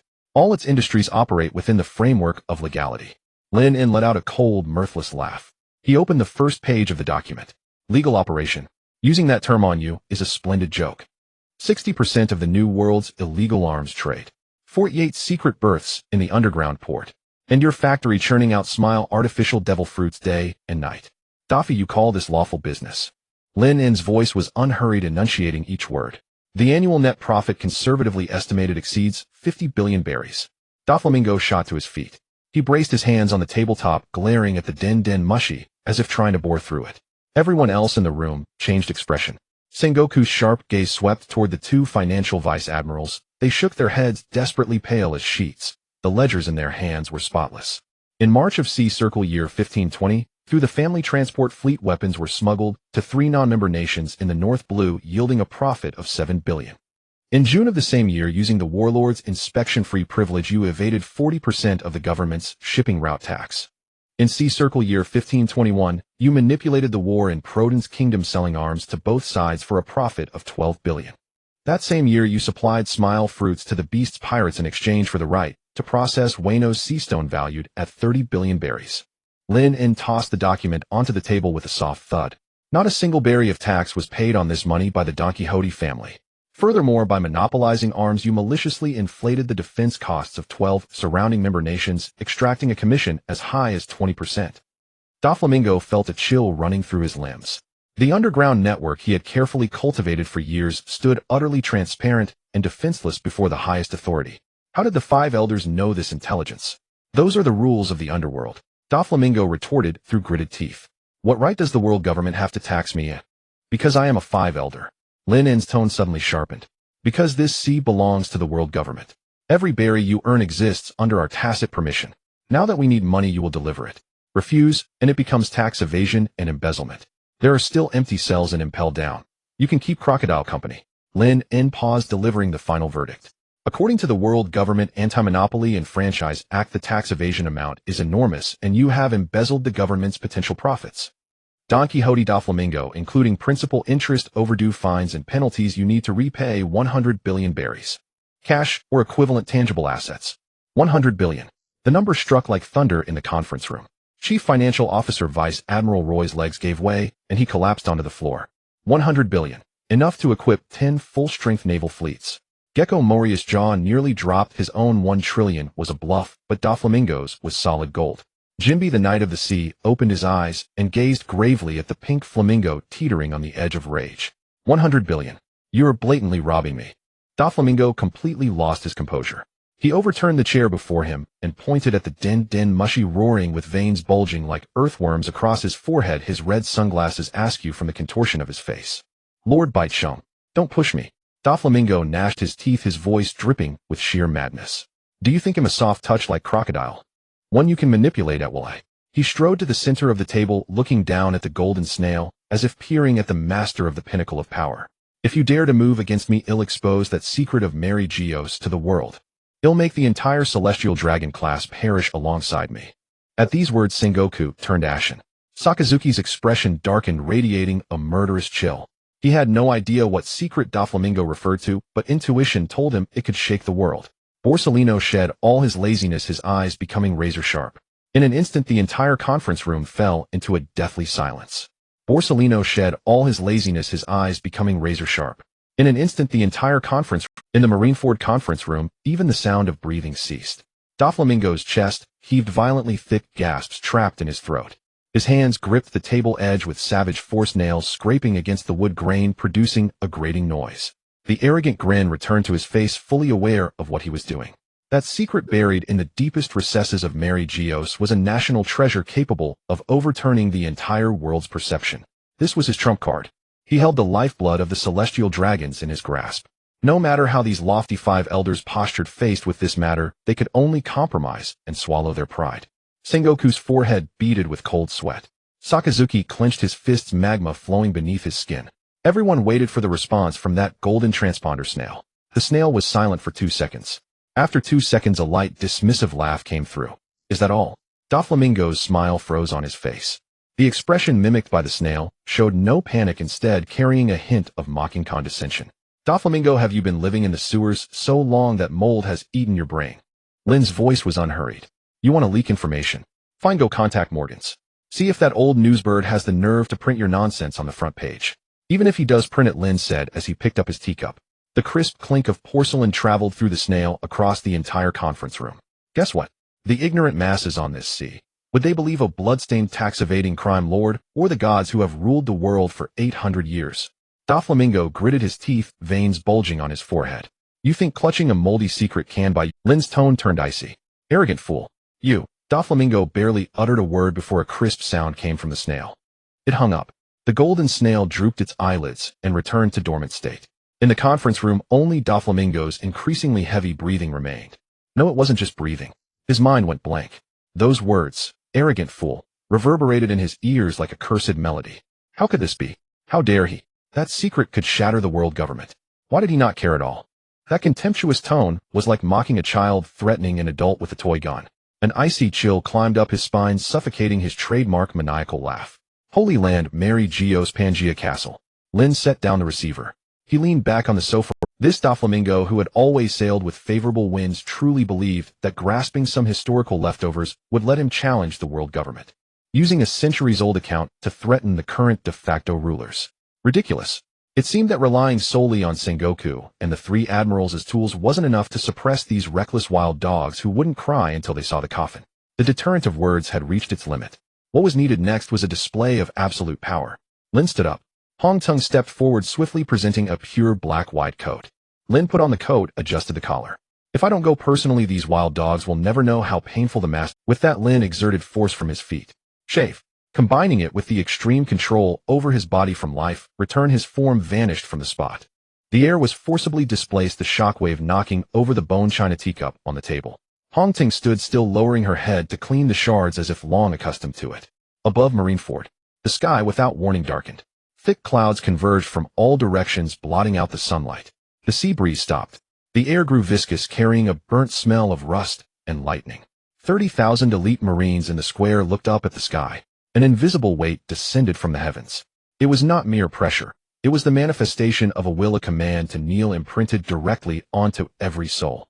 Crimson thunderbolts tore through the clouds, rumbling low. A Marine ensign in the front row staggered, breathing labored, darkness closing in. He felt his soul gripped by an invisible giant hand and easily crushed. Before he could react, his legs gave way and he collapsed. This was only the beginning. Thud, thud. A series of falls echoed across the square. Officers below the rank of captain fainted in droves, their eyes rolling back. Their flintlocks and sabers clattered against the stone. The once orderly military formation collapsed, half of the force down in moments. Those few captains who managed to hold on were pale, drenched in sweat, kneeling on one knee and gasping. Only vice admirals could barely stand, but even their temples were slick with cold sweat. What level of conqueror's haki is this? Vice Admiral Wushu gripped his sword hilt, knuckles white. He felt his will like a flickering candle in a storm about to be snuffed out. Main building, top floor conference room. Sengoku abruptly raised his head, looking out the window. Borsalino dropped his nonchalant attitude, hands in pockets, eyes fixed on the end of the corridor. Sakazuki's suit sparked with flames again. Kazan stood, emitting chilling white mist. Jinbi, who had been meditating, snapped his eyes open. Eagle-Eye Mihawk stopped polishing his black blade, his hand gripping the hilt. For the first time, his gaze became profoundly solemn. He sensed a will that transcended the realm of conquerors, an entity approaching that of the world itself. Doflamingo's facial muscles twitched violently. That familiar yet terrifying aura made him stiffen. Fear, pure fear, drowned him. He finally understood that the contempt in the phone call was no bluff. It originated from an absolute divine power like this. Bang! A figure landed on the corridor outside the conference room. Stone tile shattered. Lin straightened up, casually brushing dust from the hem of his coat. The Marine vice admirals guarding the corridor recognized the newcomer's face, drew sharp breaths, and despite the mental crushing force knelt in perfect unison, lowering their heads. No one dared to speak. Lin ignored them, striding toward the conference room door. His leather shoes hit the floor. Tap, tap, tap. The footsteps were soft, yet piercingly clear, in everyone's ears like the pendulum of death. The heavy door was pushed open. Lin entered. His gaze swept the room. Sengoku rose back straight, executing a crisp naval salute. The three admirals stood to either side, their heads slightly bowed. Finance Rear Admiral Roy had already scrambled into a corner, trembling like a sieve, not daring to lift his head. Hancock's proud head lowered, a rare sight. Her vaunted royal disposition was as insignificant as dust before this aura. That unmistakable absolute superiority was 100 times more terrifying than any celestial dragon she had ever known. Morius' massive frame shrank into his chair, trying to hide in the shadows. Jinbe assumed his fishman karate stance, only to find his limbs frozen stiff. Eagle Eye Mihawk kept his hand on the hilt, but did not draw. Lin walked straight to the conference table. Doflamingo stood there. The two faced each other across the table. Lin pulled out a chair and sat down. He crossed his legs, interlaced his fingers on his knees, his posture casual. He looked at Doflamingo, at that face twisted by extreme fear, yet still forcing arrogance. Since you can't count. He paused, and the entire conference room plunged into dead silence. Then let me teach you personally. Lin In sat in the chair, the hem of his trench coat trailing on the floor. He looked across at Doflamingo, having to come in person to teach these pirates a lesson about rules. Those elderly celestial dragons only demanded money, leaving all the dirty work to me. Lin In placed his hands on the table, tapping his fingers against the wooden surface. The ledger is beautifully done, Doffy. Lin In began, his voice calm. Give it to the maids in Pangea Castle as scrap paper. They'll be delighted. Doflamingo sat opposite, his red-tinted sunglasses shielding his eyes. He gripped the table's edges, nails digging into the wood grain. He remained silent, the terrifying pressure from moments ago still lingering. You used a toy fruit user to turn your opponents into toys, erasing their existence from the world, thinking it was foolproof. Lin In stated the facts. Doflamingo leaned forward. You. He squeezed out a single word. Lin In uttered a name, that little girl who never grows up. Should I have an admiral go to Dressrosa now, and bring her some grapes? Fleet Admiral Sengoku, standing nearby, narrowed his eyes. He finally understood the brutal truth hidden behind the eerily harmonious facade of Dressrosa. His gaze toward Doflamingo instantly blazed with overwhelming fury and murderous intent. Lin In pulled a piece of paper from his coat pocket and slid it to the center of the table. The transaction list from the underground port, the shipment records of the artificial devil fruit factory, and your financial dealings with Kaido. All here. Lin In leaned back. You thought you could use those historical skeletons of the celestial dragons as a Gatuda fail-free card. Whether it's the eternal youth surgery of the Ope no Mi or what lies beneath Pangea Castle. Do you think commoners care about any of that? Doflamingo froze. Commoners only care if they can eat tomorrow, if the heavenly tribute will squeeze them to death. Print your secrets in the newspapers. They can't read them and don't want to. Lin In tapped the paper. But if you can't pay up and the Navy lacks military funds, next year Sakazuki will personally go to Dressrosa and throw you into Impel Down. This is a bill for 100 billion. Sign it, or I'll appoint a new king of Dressrosa today. Doflamingo, I'll give you 10 seconds. Doflamingo gritted his teeth. His pride, the intelligence network he had painstakingly built, his underground kingdom, held no secrets from this man. Even the existence of sugar was laid bare. He had no doubt that refusal would mean imprisonment. 100 billion, Doflamingo said hoarsely. I don't have that much liquid cash. Then trade assets for cash. Lin In withdrew his hand. Relinquish 80% of the Seastone distribution rights in Wano to the Navy. Additionally, double your heavenly tribute. You're destroying my business. I'm here to collect taxes. Lin In stared at him. 10. 9. Sengoku stepped forward. Sakazuki's right hand emitted wisps of smoke. He'll sign. Doflamingo picked up the pen and signed his name on the bill. The nib tore through the paper, leaving a deep gash. Lin In took the document and handed it to the financial officer, Rear Admiral Roy. Roy's hands trembled as he nodded repeatedly. Lin In turned to the other end of the long table. Hancock averted her gaze, arms crossed. Did you bring the taxes from Amazon Lily? Lin In asked. They're outside, Hancock replied curtly. 5 cartloads of treasure. Count them and let me leave. That's the old taxes. With Crocodile's arrest, the warlord system's credibility is shattered. To ensure your loyalty, starting this year, every warlord must pay a security deposit of 10 billion berries. Hancock slammed the table and stood. Don't push me too far. Lin In gazed at her. That Conqueror's Haki coalesced again, pressing precisely on Hancock alone.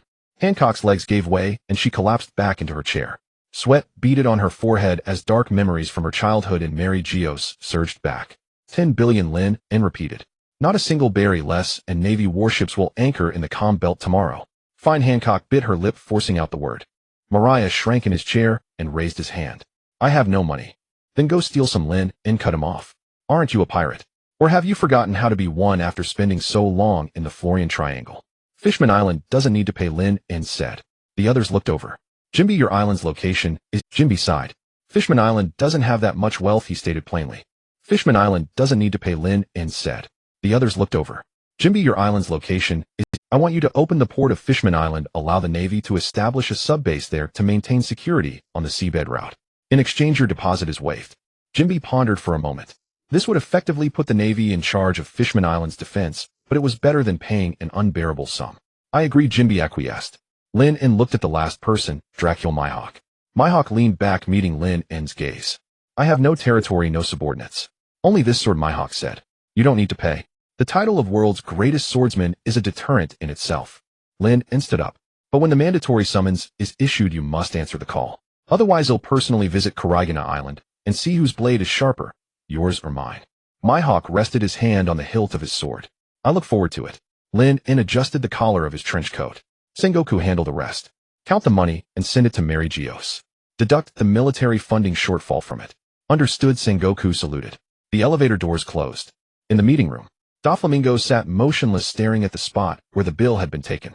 His trump cards, the very ones he prided himself on, had never even been played. 100 billion berries plus 80% of the Seastone distribution rights.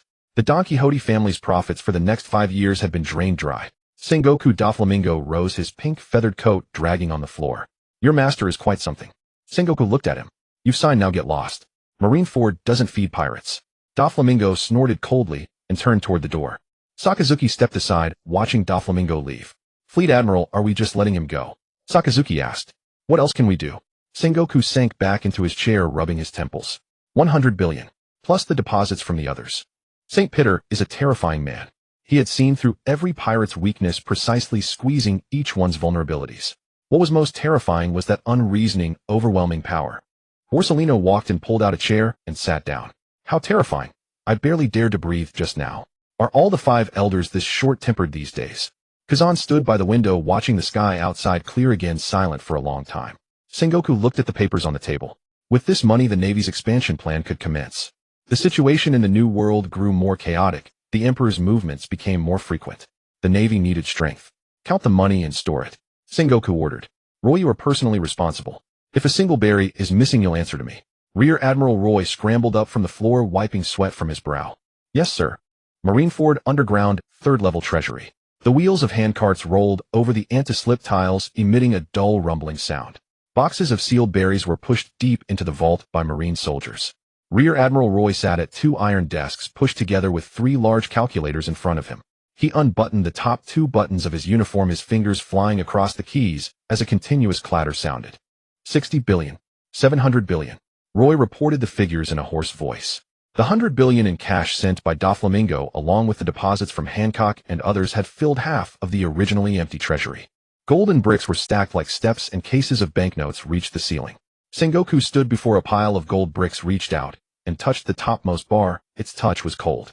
In the years since becoming Fleet Admiral, he had worried day and night about money. Ship maintenance required funds. Officer deployments needed funds. Soldier pensions demanded funds.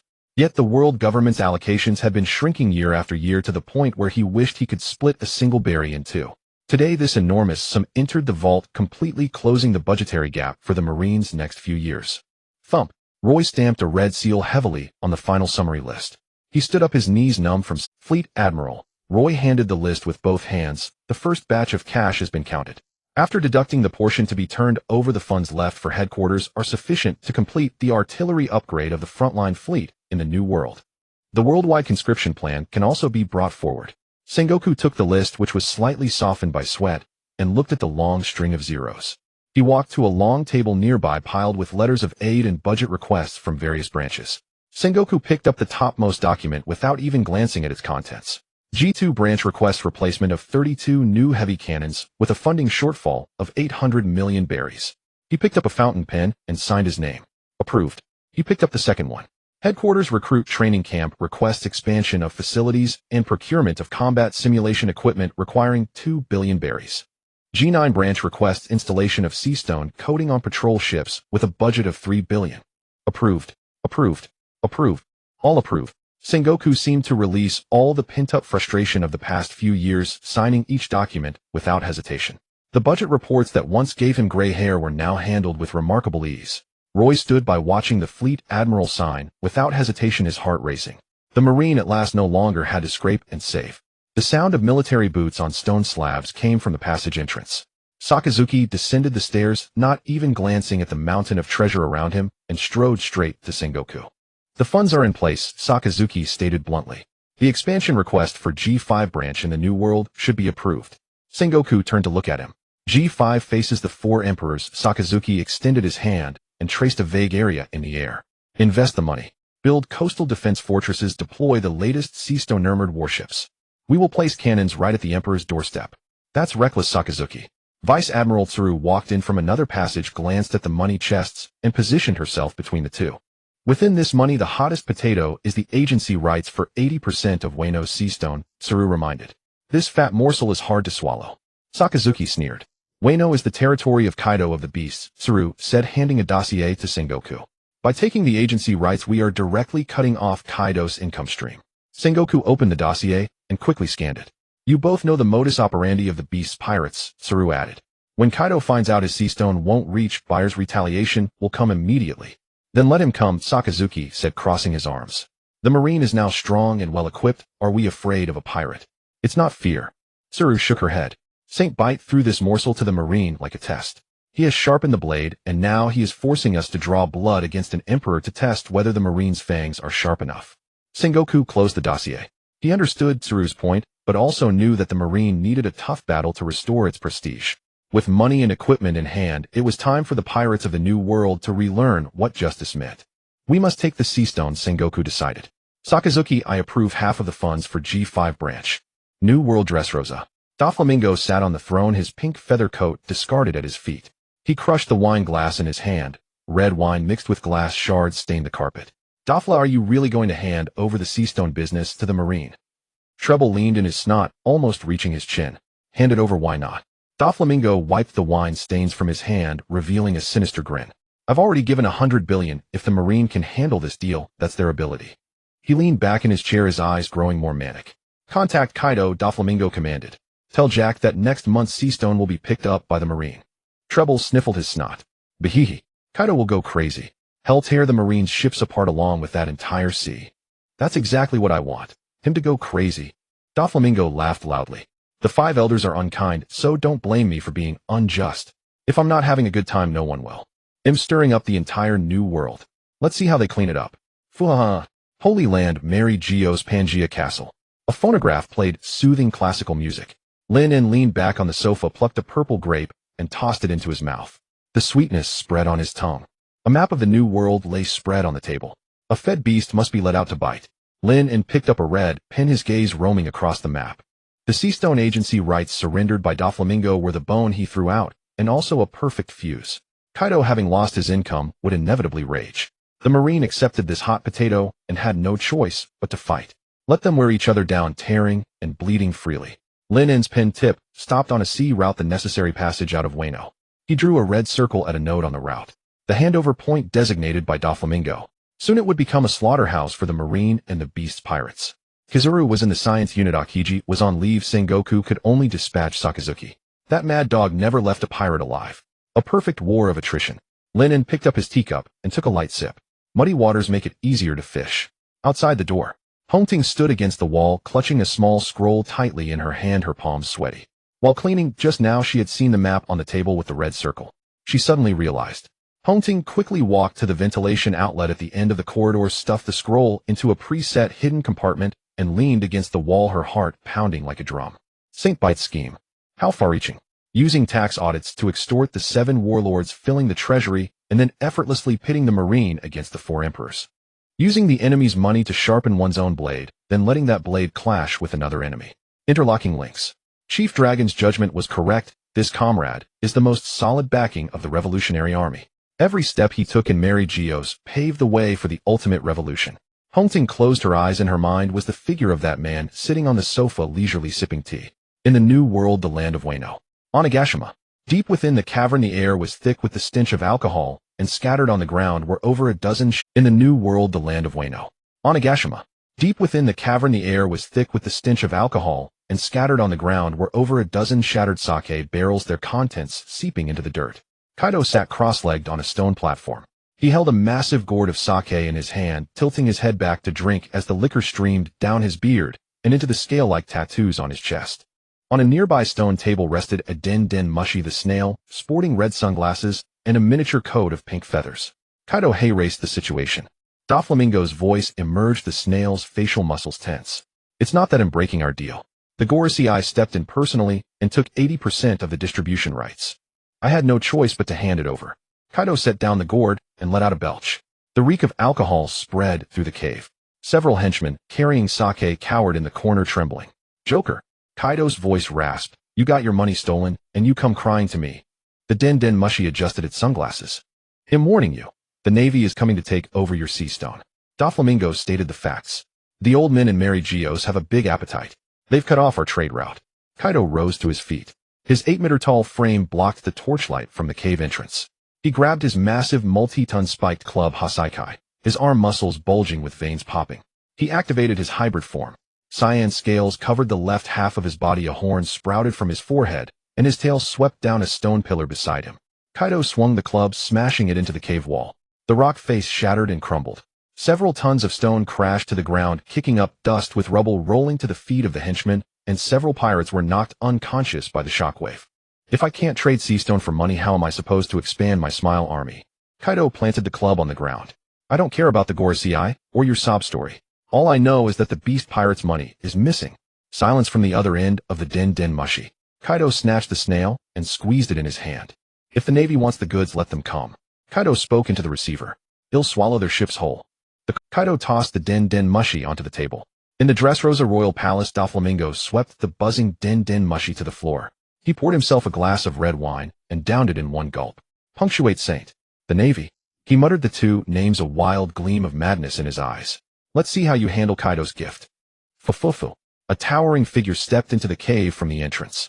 Jack the Drought knelt on one knee. He wore a metal jaw and his two tusks were stained with blood that hadn't been wiped clean fresh from dealing with a group of unruly prisoners in the outer seas. Kaido ordered. Doflamingo says the Navy is coming to take over the sea stone. Jack lifted his head. Sink every ship flying the... Kaido ordered. Doflamingo says the Navy is coming to take over the sea stone. Jack lifted his head. Sink every ship flying the seagull flag into the sea. Kaido added. Jack stood up. His mind didn't consider who the Navy might send or the consequences. His orders were to sink the warships and he would carry them out. As you command. Jack turned and walked out of the cave, his heavy footsteps crunching on the rubble. He went to assemble the mammoth fleet. Marine Headquarters. Marineford Port. 3 large warships were docked at the berths, their sails already raised, the seagull flag fluttering on the main masts in the wind. Soldiers carried supply crates running up and down the gangplanks. The cannons had been inspected and the shells loaded into the arsenal. Sengoku stood on the dock holding a navigational chart. Vice Admiral Tokicake, chewing a cigar, walked up to Sengoku and saluted. Beside him stood Vice Admiral Enigmo, whose 8 hands were adjusting his swords. When you go to the New World to take over the Sea Stone, don't cause any unnecessary trouble. Sengoku instructed. Get the goods and leave. Be on guard against attacks from the beast pirates. Tokicake nodded. Understood, Fleet Admiral. We'll take a safe route to avoid Kaido's main force. Enigmo snorted. If we encounter pirates, we'll just kill them all. He touched the hilt of his sword. Sengoku ignored Enigmo's militant remark, watching as the soldiers finished boarding. The warships weighed anchor. The steam whistles sounded. The 3 large vessels slowly departed the port, heading toward the Red Line. Sengoku turned and walked back toward the fortress, returning to his office. On his desk lay the financial report submitted by Rear Admiral Roy. With this money, the plans for the world military draft and equipment upgrades could proceed simultaneously. He picked up a pen and began approving documents. The office door opened. Sakazuki entered wearing a red suit without his marine coat, a cigar in his mouth, as he approached Sengoku's desk. Sengoku stopped writing. Tokicake and Enigmo have set sail. Sengoku looked at him. Sakazuki took the cigar out and flicked off the ash. Kaido won't send just anyone. Sakazuki stated. Sea Stone is his lifeline. He'll deploy a calamity-level fighter. Sengoku placed the pen on the desk. We have money now. Sakazuki looked at Sengoku. Punctuate Saint gave us the Sea Stone share to let the Navy gain a foothold in the new world. That money can't just be used to buy new cannons. It has to be used to kill. Sengoku gazed out the window. Among the higher-ups in Mary Geoise, only Punctuate Saint understands what it means to tear down and rebuild. Sakazuki crushed the cigar into the ashtray, a rare note of admiration in his tone. He purged the parasites among the celestial dragons and used pirates' money to arm the Navy. That is true justice. Sakazuki placed both hands on the edge of the desk. I request permission to go on a patrol cruise. He made his demand. Destination G5 branch in the New World. They'll sweep away all the obnoxious pirates along the way. Sengoku turned his gaze back. You want a rendezvous with the transfer fleet? Sengoku saw through his intention. Sakazuki didn't deny it. Pirates don't follow rules. Sakazuki adjusted his cuffs. Justice requires an iron fist. Since that man gave us a sword, we should thrust it into the Emperor's territory, not hide in Marineford counting money. Sengoku weighed the pros and cons. The G5 branch indeed needed a high-level combatant to take charge. The mission to transfer Sea Stone carried immense risk. Tokicake and Enigmo could handle ordinary pirates, but if they encountered the three calamities, they would be at a disadvantage. Take 2 warships. Sengoku agreed. Don't escalate things to an irreparable level. Sakazuki gave a military salute. Pirates have no right to negotiate with the Navy. Sakazuki turned and walked toward the door. They only have death waiting for them. The door closed. Sengoku leaned back in his chair. With the Navy's funds replenished, the Admiral's confidence also swelled. This was a good thing, but also a headache. Mary Geoise. Lin finished the last purple grape. He picked up a napkin and slowly wiped his fingers. Then he took a white sheet of paper from the table and drew a simple triangle on it. The Navy, the 7 warlords, the 4 emperors. Such a fragile balance. He murmured to himself. A peace built on compromise and dirty deals is itself the greatest lie. Since that's the case, he'll shatter it with my own hands. With the tip of his pen, he gently slashed through the triangle that had maintained the world's stability. The paper let out a faint tearing sound. Almost simultaneously, the system's voice rang out. Host, you are truly magnificent. You have broken the balance of the world's 3 great powers, successfully inducing a large-scale conflict between the highest official military force and the underground emperor's forces. Comment perfect puppet master. You merely fanned the flames, yet stirred up this great war, personally driving the world's transformation. Lin glanced at the comment, crumpled the slashed paper into a ball, and casually tossed it into the wastebasket at his feet, like discarding a piece of trash used to wipe his hands. The seas of the new world defied all reason. One moment the sky was clear and boundless. The next, hailstones the size of fists mingled with torrential rain came crashing onto the deck with a relentless clatter. 3 modern headquarters battleships cut through the turbulent waves, their waterlines pressed perilously low. The newly installed heavy cannons gleamed with an eerie sheen through the rain. On the deck, Vice Admiral Hua Xiaoshan bit down on his cigar, letting the rain trickle down from the brim of his cap. Have you read the recoil evaluation report for the new cannons? Before firing, informed the lower decks to reinforce all structural joints again. He instructed his adjutant, his voice slightly distorted by the storm. Nearby, seated on an ammunition crate, Geoise was meticulously sharpening his blade with a whetstone. The piercing screech of metal against stone overpowered the roar of the waves. Money makes things easy, Geoise said, blowing the iron filings from his sword with a grin. The higher-ups finally loosened their purse strings this time. In the old days, for an upgrade of this scale, Fleet Admiral Sengoku would have gone at least another shade of white, then spent half a month in the Holy Land bickering with those noble lords. Hua Xiaoshan let out a laugh, exhaling a plume of smoke dampened by the rain. Times have changed. This budget was personally approved by Lord St. Pete. The meat we've carved off the warlords. Finally, the Navy gets a proper meal. Geoise sheathed his sword and rose to his feet. Using pirates' money to kill pirates. That's the justice I believe in. No sooner had he spoken than the alarm bell in the crow's nest erupted wildly. 12 o'clock. Unidentified fleet sighted. They're pirate ships. The lookout's scream echoed through the ship via the amplifying snails. Hua Xiaoshan immediately raised his spyglass. At the far end of the heaving horizon, 5 dark specks appeared on the gloomy sea. The flagship boasted a grotesque mammoth ram at its prow, menacing beyond measure. It's the Beast Pirates flag. Hua Xiaoshan lowered the telescope, his face darkening. The lead vessel is the mammoth. We've got trouble. It's Drought Jack. Geoise bared his teeth. The long hair bound atop his head began to writhe, without wind, splitting into 6 pale arms, each gripping a long sword ready to strike. All hands to battle stations. Meanwhile, aboard the Mammoth, Jack stood at the prow. A metal jawpiece covered his face, and two massive tusks were stained with dried, blackened blood. "Boss Jack, that's the Navy's handover convoy," a pirate lieutenant reported. "Should we hail them first? The enemy commanders are two headquarters vice admirals, maybe." Jack slowly turned, fixing the man with a look reserved for the dead. The pirate's words died in his throat, cold sweat trickling from his brow. "Fire," Jack said, his voice low but laced with bloodlust. "But shouldn't we negotiate?" Another oblivious subordinate blurted. Jack did not answer. He raised a thick arm and gave a casual flick. The talkative head flew sideways over the railing, his screams swallowed by the wind and rain as he plunged into the churning sea. Jack withdrew his hand. "My order is to sink every ship flying the seagull flag." The cutthroats of the beast pirates wasted no more words. All gunports opened.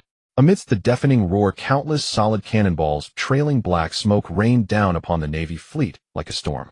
The Navy's retaliation was swift and precise. Fire! With Hua Xiaoshan's bellow, dozens of new heavy cannons on the battleship's broadside erupted in flames. The shells no longer made a dull thud, but screamed with a shrill howl. After several volleys, the mainmasts of two escort frigates flanking the Mammoth were shattered directly. Flames erupted, and the ships began to list on the surface. Jack watched the blazing auxiliary vessels with an impassive face. "Hard to starboard.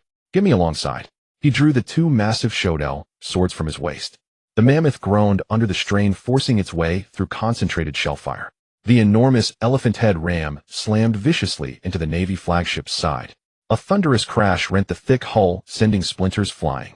The warship shuddered violently, sailors on decks stumbling and falling. At that moment, Jack leaped. His massive frame crossed tens of meters of sea and crashed heavily onto the Navy ship's deck. The hardwood deck cracked and cratered the shockwave, sending nearby Marines tumbling. "Open fire. Stop him." The Marines, suppressing their terror, raised their rifles.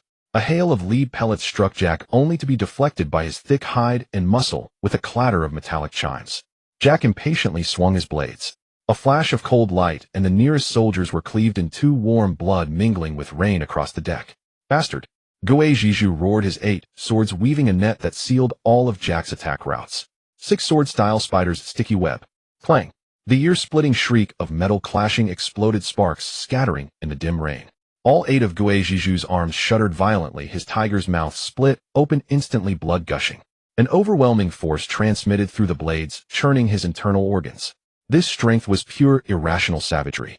Flame above thrust. Hua Xiaoshan seized the opportunity from the side. His long sword burst into flame, aiming at Jack's unprotected ribs. But Jack didn't even glance, he didn't dodge. Instead, he parried Hua Xiaoshan's blade with a faster backhand stroke, while the other sword came crashing down. The ferocious sword wind forced both vice admirals to retreat, leaving 2 long grooves on the slippery deck. Too weak, Jack snorted, sheathing his blades. He intended to end this quickly. His muscles began to swell, his bones crackled like popping beans, coarse brown fur rapidly sprouted from his skin. He was about to transform into his mammoth form, using his weight and power to trample the obnoxious warship into the depths.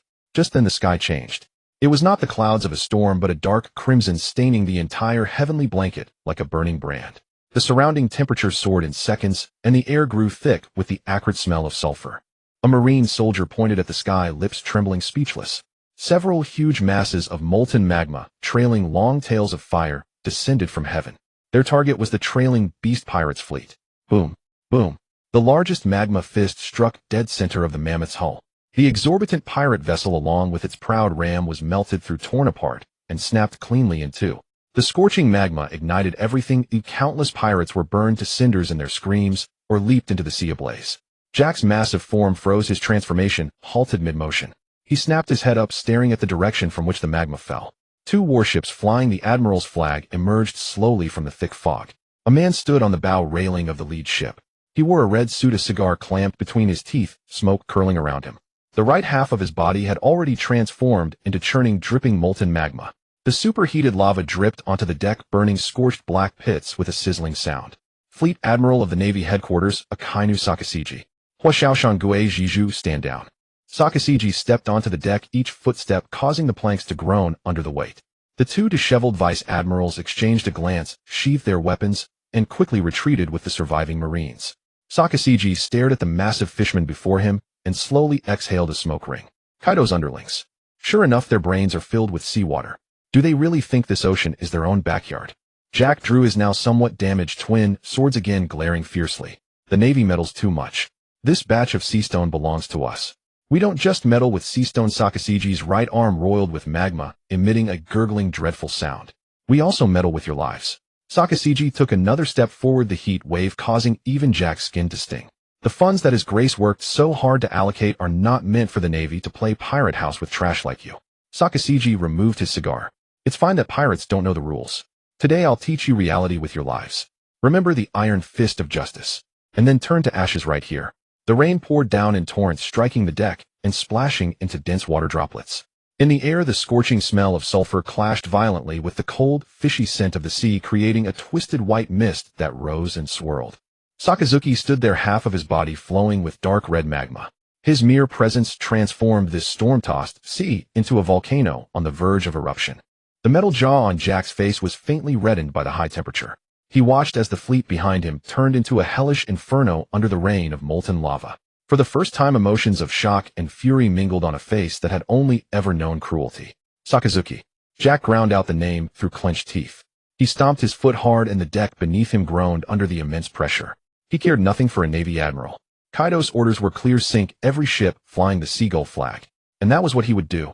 Roar. A savage roar erupted as Jack's massive body turned into a black blur. Ignoring the dozens of meters between them, his legs unleashed terrifying power, and he lunged straight at Sakazuki with the force of an avalanche. His two shottel cutlasses wrapped in pitch-black armament haki carved two chilling arcs through the dim light, slashing crosswise toward Sakazuki's head. This single strike could cleave a small mountain in two. Facing this ferocious assault, Sakazuki remained impassive. He simply raised his right arm calmly. That arm, entirely composed of magma, did not dodge or block. It simply thrust forward in a punch, meeting Jack's twin blades heated, courting death. Jack's eyes blazed with murderous intent, taking a blow infused with his full power with a mere flesh and blood body. Not even an Iron Man could survive being split in two. Yet the expected sensation of blade biting into flesh never came. Instead, a sickening hiss of melting metal rang out across the deck. SSSSSSS. The moment Jack's swords touched Sakazuki's fist, the armament haki coating them was burned through and vaporized by the unimaginable heat. Instantly, the hard blades twisted and deformed, turning into red-hot molten iron. The scorching liquid flowed down the back of the blades, dripping onto Jack's hands, searing his flesh with a sizzling, charring sound. What a... Jack's mind went blank. His weapons, which had survived countless bloody battles in the New World without a scratch, had melted. An irresistible, overwhelming force traveled through the remnants of the molten hilts up his arms and into his chest. Crack. The sharp sound of bone breaking was unmistakable.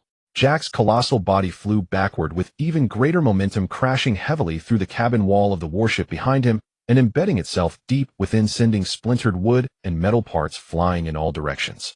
"Who's this?" The power of an admiral.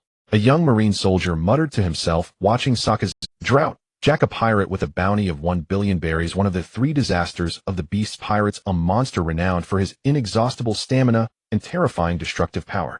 In a single exchange, his weapons were broken, and he was blasted away. "Who's this?" The power of an admiral. A young Marine soldier muttered to himself, watching Sakazuki stroll calmly toward the hole, his eyes filled with fervent admiration. Momonga and Enigumo exchanged glances, both seeing profound shock in the other's eyes.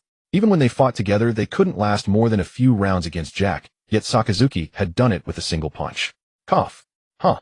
Jack struggled to climb out of the wreckage, spitting out a mouthful of blood mixed with internal organ fragments. He stared incredulously at his hands, which were left with only the stumps of the sword hilts and the charred, blackened imprint on his chest. "Impossible. Your power." "Nothing is impossible." Sakazuki's voice came from the opening flat, yet carrying a judgmental chill. He stepped closer, each footstep igniting the wooden planks with magma's heat, only to be extinguished by the rain, leaving a trail of blackened footprints. "You pirates who lurk in the New World relying on brute force to throw your weight around simply cannot understand." Sakazuki stopped before Jack, looking down at him. "Justice requires a cost. Compromise and concession do not bring true peace. The Navy of the past may have given you illusions, but now..." Sakazuki's right hand began to glow again, magma roiling the heat, distorting the air in the entire cabin. Now the Navy has ample funding. He recalled that figure seated at the pinnacle of power who had decided the fate of the warlords with the calmest tone, Lord St. Pitt. That lord has already paid a sufficient budget for absolute justice. A chill flickered in Sakazuki's eye. "And you, the Beast's pirates, are the first test subjects for us to verify the results of that budget. You bastard. Stop your preaching." Jack was thoroughly enraged, the Beast's instinct overpowered fear. He let out a wild roar, his body beginning to expand drastically as ancient genes awakened in his bloodline. An ancient model mammoth. In an instant, a gigantic mammoth that burst through the cabin ceiling appeared before Sakazuki. The long, thick trunk swung violently, the resulting wind pressure enough to send boulders flying. Jack reared up, his two mountain-like forelegs carrying the terrifying weight that could snap a warship in two, crashed down towards Sakazuki's head. Shadows enveloped everything. Facing this earth-shattering strike, Sakazuki merely raised his right fist slowly. Inugami Girin. No earth-shattering sound, only a low murmur. His fist transformed into a highly condensed magma dragon, head with no energy, leaking, and rose upward in a plain, unadorned manner. The moment the two forces met, no sound was emitted. The world seemed to freeze for an instant. The colossal leg that could flatten a city began to silently dissolve and disintegrate upon contacting the magma dragon head. From the sole of the foot to the ankle to the calf. Jack's proudly strong body, which even swords could barely scratch, proved as fragile as paper before absolute heat. Ag! A belated heart-rending scream erupted from the mammoth's huge mouth. Agony flooded his nerves. He watched helplessly as half of his body, along with his magnificent ivory tusk, was slowly devoured and vaporized by the advancing magma dragon head. Boom! The magma fist punched through Jack's entire body, irresistibly burst out from his back, shot into the sky, and burned a huge hole through the dark clouds. Sunlight streamed down for the first time. Jack's massive mammoth form stiffened in midair for a second. Then he reverted to his human form, his body charred black, falling from the sky, like a bird with broken wings. Splash! He crashed into the cold seawater and quickly sank, not even raising a wave. Sakazuki withdrew his fist, the magma slowly receding, leaving only a wisp of smoke in the air. He turned, walked out of the broken cabin, and stepped back onto the deck. Outside, the beast's pirates' fleet had already been reduced to burning wreckage. The Navy had won a decisive victory. Sakazuki bit onto a new cigar, lit it, and took a deep drag. Justice with a proper budget is indeed satisfying. He blew out a smoke ring, his respect for Lord St. Pitt deepening. He turned to Mamanga and gave orders, inventory the cargo, full speed ahead. Report to Fleet Admiral Sengoku, the trash along the route has been cleaned up. Why-wise? Admiral, Mary Geoise, the castle of Pangu. Inside the Hall of Power, silence reigned, broken only by the silent movement of the ancient clock's hands on the wall. The crystal chandelier cast a soft glow, dyeing the spotless red carpet below a deep crimson. Lin reclined on the leather sofa, his fingertips tracing the rim of a porcelain cup filled with a special blend of Ceylon black tea and a touch of brandy, its aroma rich and mellow. He was enjoying this rare moment of afternoon tea at the pinnacle of power. Without warning, a sharp electronic alarm echoed in his mind, rudely shattering the tranquility. Warning! Warning! Detected a massive smile underground factory in Dressrosa that exploits commoners and distorts humanity. Mission issued, lone hero. Mission requirement: O youth in the garbage mountain, the world weeps at your feet. Use your burning passion and unyielding will to sneak into the factory alone and amidst thousands of enemies destroy the core production equipment. Fire the first shot of rebellion against the world government's dark industrial chain. Mission reward: advanced conquerors, Haki internal destruction. Mission failure: deduct 30 years of lifespan. Lin leaned back against the soft sofa cushion, his expression calm as he scanned the red lettering on the panel. Alone, lone hero, burning passion. He raised an eyebrow slightly. This broken system not only had its spatio-temporal positioning module completely ruined, but its built-in script was still stuck in the last century's hot-blooded shonen manga, full of chinibu and unrealistic fantasies. Still youth. Still garbage mountain. As for the failure penalty, 30 years of lifespan. Same old tricks. Can't you change it, system? He was no longer that youth who needed to solve problems with sheer passion. Infiltration. Assassination. Non-existent. An adult's way of solving problems has always been to use rules, mobilize resources, and crush directly from the top. Lin set down his teacup. Ding! The porcelain cup clinked against the saucer, a crisp sound that in the empty hall was like an unquestionable command. He didn't even intend to rise from this leather sofa that symbolized the pinnacle of world power. Lin turned his head, his gaze falling on the CP0 member who had been standing in the shadow of the wall, wearing a white mask and motionless like a statue. Give me Admiral Sakazuki's Den Den Mushi. His voice was flat and calm. The CP0 member in the shadows stiffened for a moment, his gaze sharpening slightly beneath the mask. Admiral Sakazuki, the one who just finished exterminating the beast's pirates and is now on his way back. Contacting him at this time. But he dared not ask nor dare to think. As a top-tier agent, he only carried out orders. Yes, Lord Pitt. The CP0 member asked no questions, immediately pulled out a golden Den Mushi representing the highest authority and quickly dialed the number. New World waters. The storm had stopped, the sky was clear as if washed. On the sea surface floated large pieces of charred planks and torn sails. Marine soldiers were methodically salvaging spoils, and the air was filled with a strange mix of gunpowder, seawater, and blood. Sakazuki stood at the bow of the flagship. The din-din mushi in his pocket suddenly started ringing with a piru-piru sound. Sakazuki took out the din-din mushi. When he saw its face instantly morph into Lin's expressionless features, he almost instinctively straightened his back, and the intimidating aura he had been exuding instantly vanished without a trace. Sakazuki. Lin's voice came through clear and steady. Sakazuki immediately tensed up and replied respectfully, Lord Pit Saint. Have the Beast's pirates been dealt with? Lin asked. Yes. The Beast's pirates transfer fleet has been annihilated. Drought Jack confirmed killed. His fishman traits could not survive my magma, and he has sunk to the seabed. Akainu reported the results in the most concise words. Good. Lin paused briefly as if in thought. On the other end of the din-din mushi there was only the faint, since you're already in the new world, no need to rush back. Make a detour to Dressrosa. Akainu's eyes flickered, his heart shaken. Your meaning? Some vermin relying on the special status granted by the world government secretly collude with pirates, corrupting the foundations of the world. Lin's voice betrayed no emotion, yet carried a coldness like that of one overlooking a chessboard.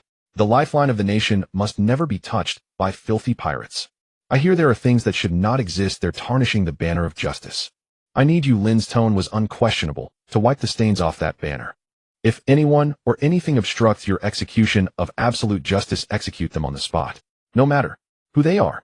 The 5 words, no matter who they are, made Sakazuki's expression solemn. His hand holding the din mushi tightened suddenly, veins bulging on the back, knuckles white from force. Dressrosa, Shichibukai, Heavenly Yuksha, Don Quixote da Flamingo. A traitor with celestial dragon blood. An underworld emperor entrenched in the new world, one that even CP could not easily meddle with.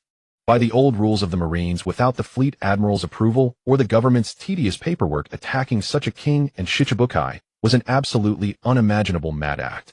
That was the greatest forbidden zone in Fleet Admiral Sengoku's cautious, balanced justice. But now Lord Pit Saint himself had issued this supreme order. A few days ago, collecting the heavenly tribute was partly to empty the pirates' pockets. The second purpose was to probe. Now that the funds were in hand, the Lord was about to directly uproot this cancer. This was a thorough purge with no regard for consequences, leaving no room for compromise. This was the absolute justice Sakazuki had always dreamed of, unhampered by any restraints. Understood.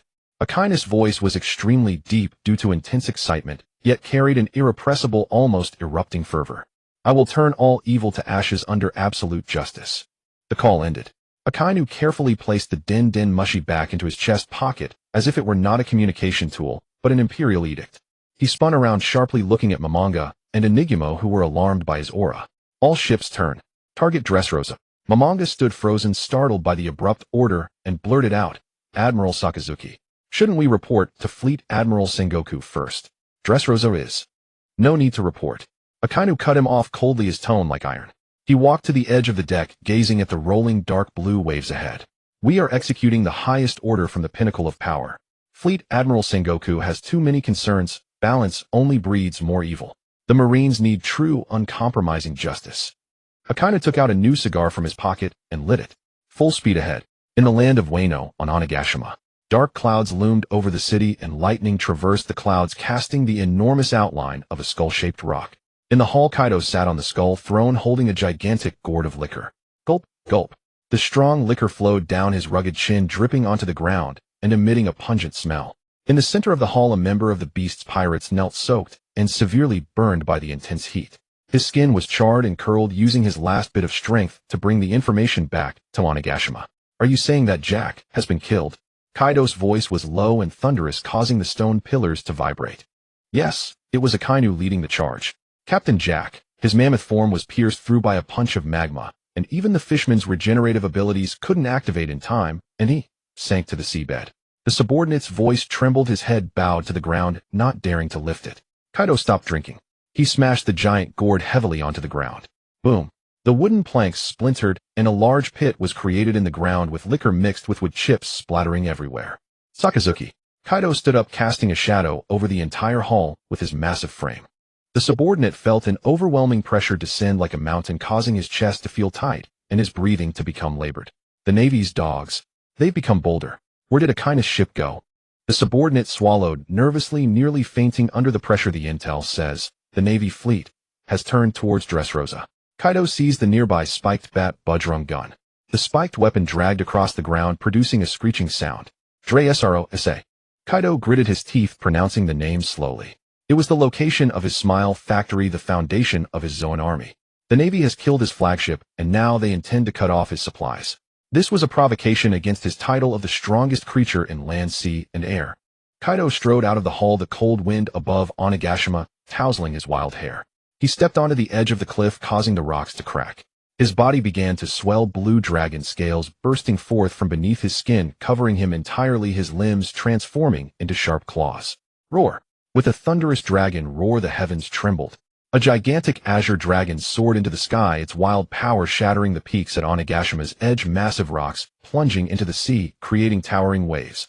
The azure dragon tore through the clouds, harnessing thunder and fierce winds, flying full speed towards Dressrosa. The Grand Line Baldigo. Revolutionary Army Headquarters Underground Conference Room. Monkey D. Dragon stood before the long table, his fingers tracing over a top-secret document. On the paper, the words Akainu Jack and Dressrosa stood out prominently. Sabo stood beside him, his expression grave. Akainu has slain Calamity Jack at sea and is now heading towards Dressrosa at full speed with 3 new warships. Dragon's fingertips rhythmically tapped the table. Dressrosa is Doflamingo's territory, where the Smile Factory, the most crucial trading hub between Kaido and the underground world, is hidden. He raised his head, staring at the enormous world map on the wall, his gaze fixed on the coordinates of that kingdom. Akainu bypassing the headquarters to strike directly is not consistent with the Navy's usual style. Sabo nodded yes. Sengoku has always advocated maintaining balance, turning a blind eye to the dirty dealings between the 7 warlords and the 4 emperors. This direct attack on Doflamingo equates to declaring war on both Kaido and the world's underground order simultaneously, which would lead to a full-scale war. Dragon stood up and walked to the world map on the wall. His gaze crossed thousands of mountains and rivers, countless Navy bases, and allied countries, finally resting at the highest point of the Red Land, Mariehua. This is not Sengoku's order. Dragon's voice was deep, yet slightly trembling. Sabo looked at him and, it's his directive. Dragon turned around, his hands slowly clenching into fists at his sides, his knuckles. A flurry of clues flashed rapidly through his mind. Destroying the underground factory would cut off Kaido's source of troops and dismantle the dirtiest profit chain between the celestial dragons and the 4 emperors. Using the Navy's sharpest blade to cut at his own roots. Igniting the direct conflict between the Navy and the Beast pirates would set off the powder keg of the New World. The comrade lurking at the pinnacle of world power was using an unwavering and fierce approach to shake this decayed world that had endured for 800 years. He wielded the most evil privilege in the eyes of the world, brandishing the most ruthless blade to execute the most thorough revolution.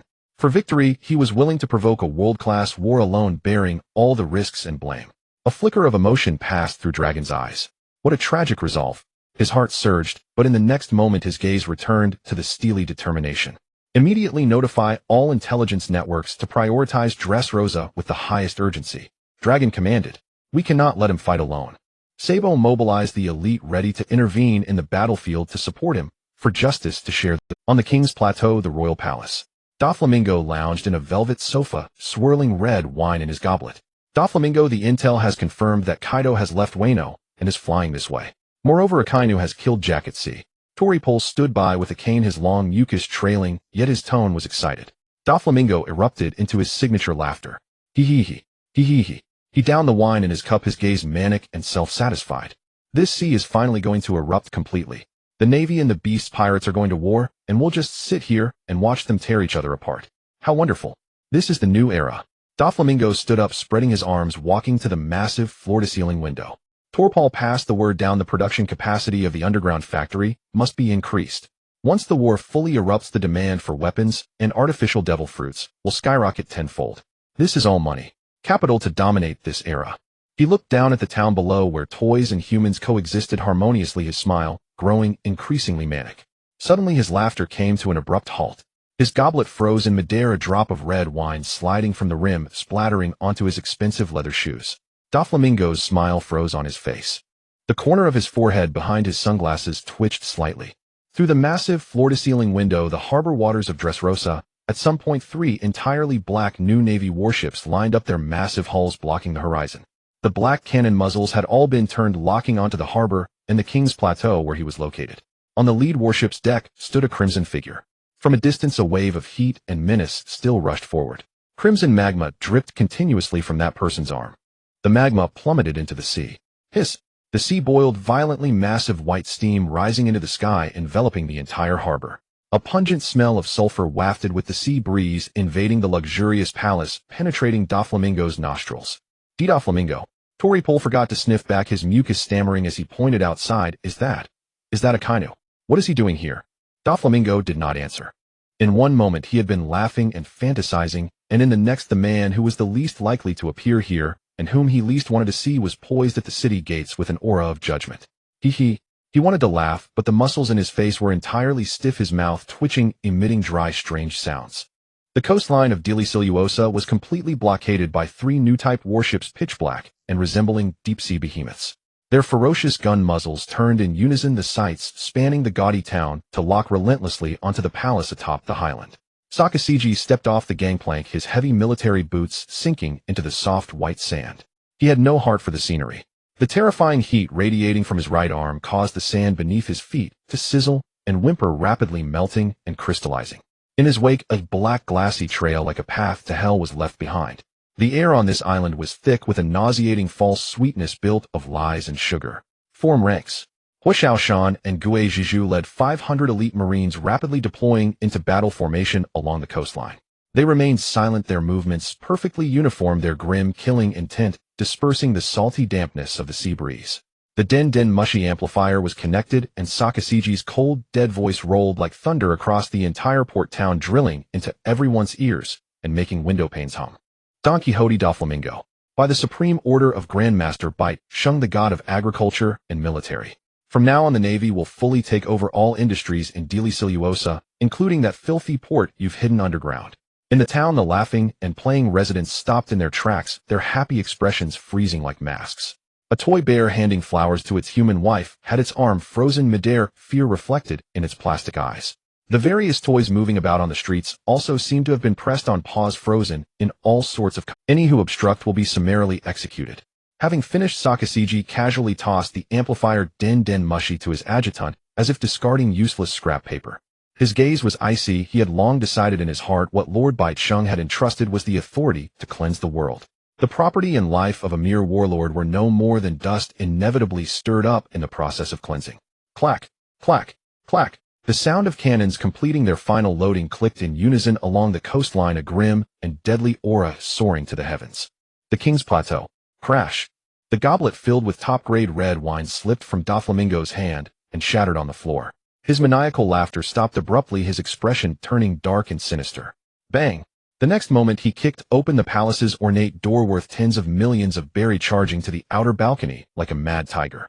His pink feathered coat flapped violently in the raging sea wind, no longer arrogant, but rather like a panicked flamingo. The veins on his forehead bulged like earthworms, his fingers clenched the white marble railing so hard that he actually gouged out a few pieces of the hard stone, blood seeping from under his nails. Doffy! Doffy! Treble followed behind, so scared he forgot to suck in his snot, scrambling out after him. His sticky body left a disgusting trail on the ornate carpet, and his voice trembled uncontrollably. Sakasiji. Doflamingo roared thunderously at the coastline below, his voice hoarse from extreme anger and disbelief. I just paid 100 billion heavenly tribute a few days ago. The contract is in black and white, stamped with your 5 elders seal. The ink was still warm. Are you Navy rebelling? This damn well doesn't follow the rules. Sakasiji slowly raised his head across thousands of meters, his cold gaze pierced through Doflamingo's sunglasses like a sharp sword. A mocking expression crossed his face, his eyes revealing undisguised contempt. Rules. He scoffed inwardly. What money can buy is called a transaction, not rules. Lord Bite Shung sending him to collect the money was merely a probe, a step to make the pirate hand over his own noose. Lord Bite Shung's will is the sole and new rule on this sea. Don't think that with Lord Bite Shung backing you, you can do whatever you want. Seeing the others silence, Doflamingo's last shred of reason ignited.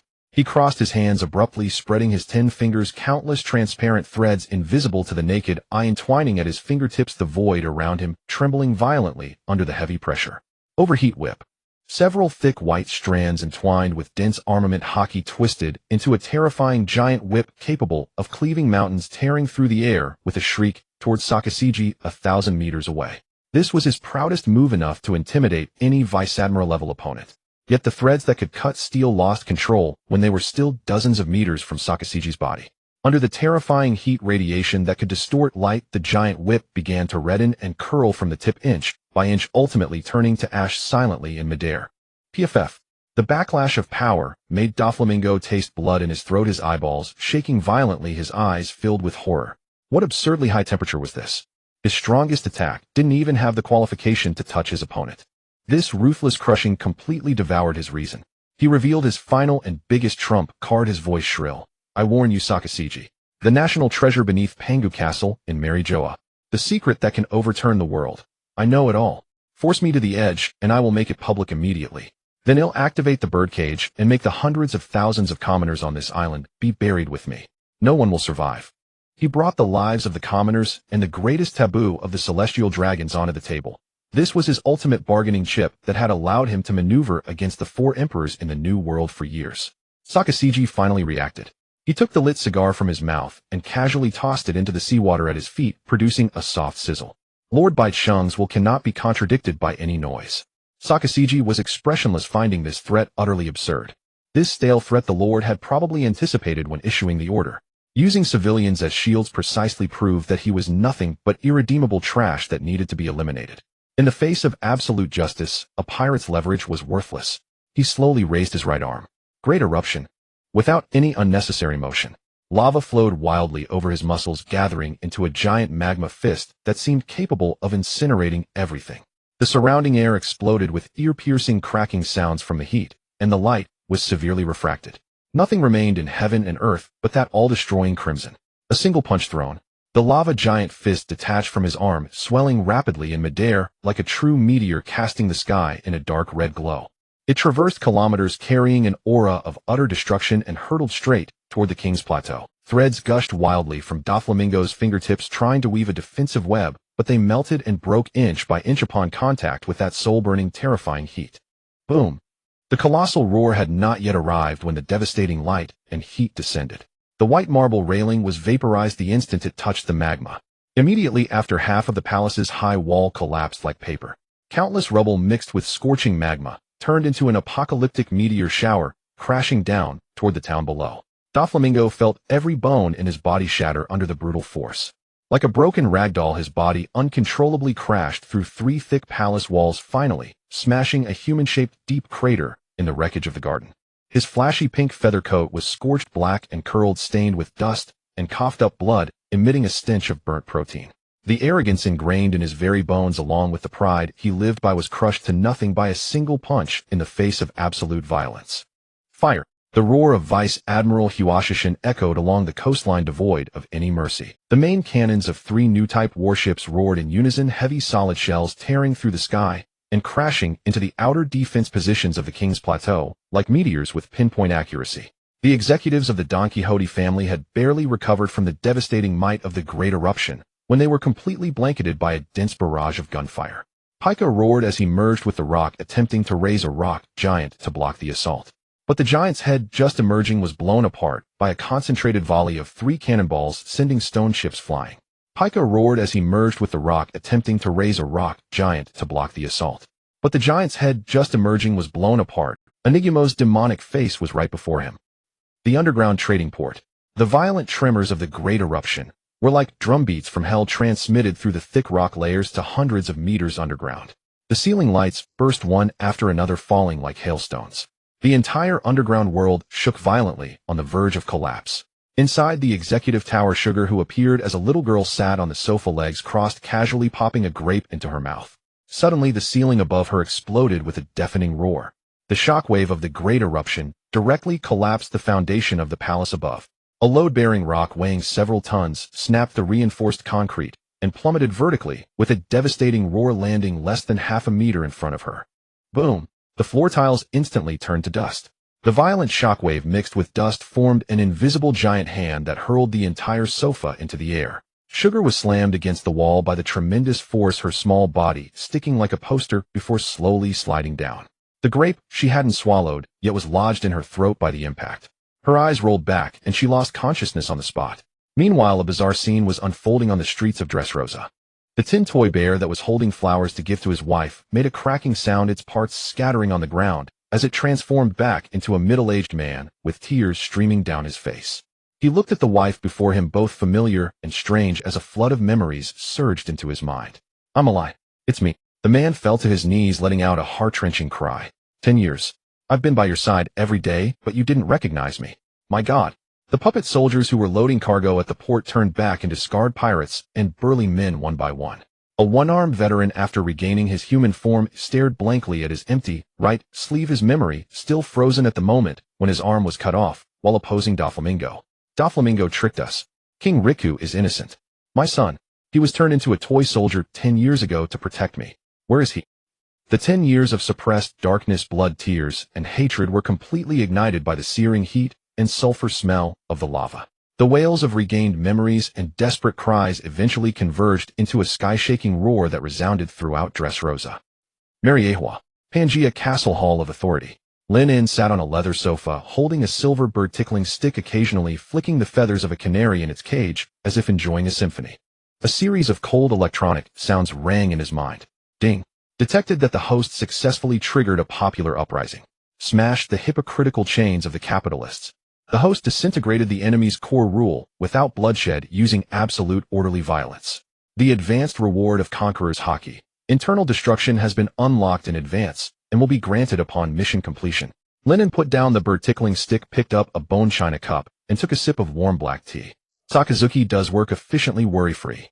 He commented calmly, then his gaze seemed to pierce through the red line, looking toward the chaotic lands of the New World, revealing a mocking smile. If Dragon of the Revolutionary Army knew that I used the Navy Admiral he hates most to achieve the liberation of kingdoms he desires most, I wonder if he'd rage into a stroke. Lin And chuckled inwardly. However, the first actor is about to exit the stage. The second protagonist of this play should be arriving soon. Kaido, don't disappoint me. Dressrosa Palace ruins. Doflamingo coughed up blood, pushed away the rubble pressing on him, and struggled to stand up. He spat out a mouthful of hot blood mixed with internal organ fragments and looked down. The town below had completely fallen into chaos. Flames soared into the sky. Countless citizens who had regained their memories hoisted pitchforks and torches, converging into a torrent of fury, charging toward the King's Plateau. With Sugar's Hobby fruit cover lost, the hidden underground Smile Factory was completely exposed. Doflamingo grabbed the collar of the equally injured executive beside him, shrieking like a madman, "Go to the factory. Activate the self-destruct device immediately. If I can't have it, no one else will." Treble sniffled, dragging his broken legs, scrambling toward the under. At that moment, a tall figure stepped on the molten stone stairs, walking up the King's Plateau step by step. His military boot, without deviation, landed precisely on the red sunglasses that Doflamingo had dropped on the ground. Crack. The lens shattered. Still putting up a desperate fight, heavenly demon. Sakazuki's voice held no warmth, only bone-chilling coldness. His right arm transformed again into boiling magma. The terrifying high temperature caused the air to warp violently. The front of the magma solidified into a fierce dog's head, exuding a deathly aura that heralded the end of everything. Hellhound. Doflamingo leaned against a broken stone pillar, panting heavily, his lungs burning with pain. He did not beg for mercy, staring intently at Sakazuki, his eyes filled only with the madness of being cornered. However, just as Sakazuki was about to deliver the final blow, the sky suddenly darkened. Not from it was a shadow so vast it devoured the daylight, enveloping all of Dressrosa. The temperature around plummeted, even the heat waves near Sakazuki were suppressed. The sunlight was violently blocked. The clouds above Dressrosa churned wildly, pushed aside by an invisible domineering force. A cyan dragon's head as large as a mountain slowly emerged from the torn clouds. The cyan dragon's scales reflected a cold, hard metallic sheen in the dim light. Two pillar-like whiskers drifted in the wind. The dragon's mouth slowly opened. A dark red destructive light rapidly gathered deep within its throat. That light heralded the birth of a calamitous star. A roar mixed with the smell of strong alcohol and boundless rage, like billions of thunderbolts crashing in the ears, fell from the 9 heavens, shaking the entire island sack. Azu, Ki, give me back my factory. Above Dressrosa, lightning tore through the crimson clouds. Kaido loomed in the sky, his massive azure dragon body, writhed scales scraping with a piercing metallic screech. He opened his fang-filled maw, a blinding red light rapidly swelling deep within his throat. The heat wave dispersed the surrounding clouds. Sakazuki. Kaido's roar mixed with boundless murderous intent materialized into a shockwave that resounded across the entire island. I'm going to kill you. Heat breath. A devastating beam of light over 100 meters in diameter, capable of splitting an island in two, descended with the will to incinerate everything. Its target was the tiny yet glaring red figure on the coastline below. Akainu slowly raised his head, his magnified right arm violently boiling. The terrifying heat instantly evaporated the rain falling from the sky, creating an absolute dry zone around him. He did not retreat, his legs sank down abruptly, causing the rocky ground beneath to crack and collapse. The howling of pirates is always so noisy. Akainu's tone was icy. Meteor volcano. He thrust both fists forward simultaneously. In the next instant, hundreds of millstone-sized magma fists, like an inverted meteor shower, roared upward, trailing long plumes of black smoke, and flames bravely meeting the world-destroying dragon breath beam. The two supreme forces collided in midair above the center of Dressrosa. In an instant, heaven and earth lost their color, leaving only blinding white light. Then a violent shockwave swept across the ground. Buildings in the town collapsed in rows, streets cracked, and the earth's crust shook violently. Dirt and rocks were flung into the air and hurled into the sea. The underground trading port deep beneath the ground. Support pillars snapped one after another, and thick rock layers collapsed under the heat and tremors. The tempered glass protective cover of the Smile factory shattered all over. The core cultivation tank was crushed by falling boulders, and green chemical liquid spilled out.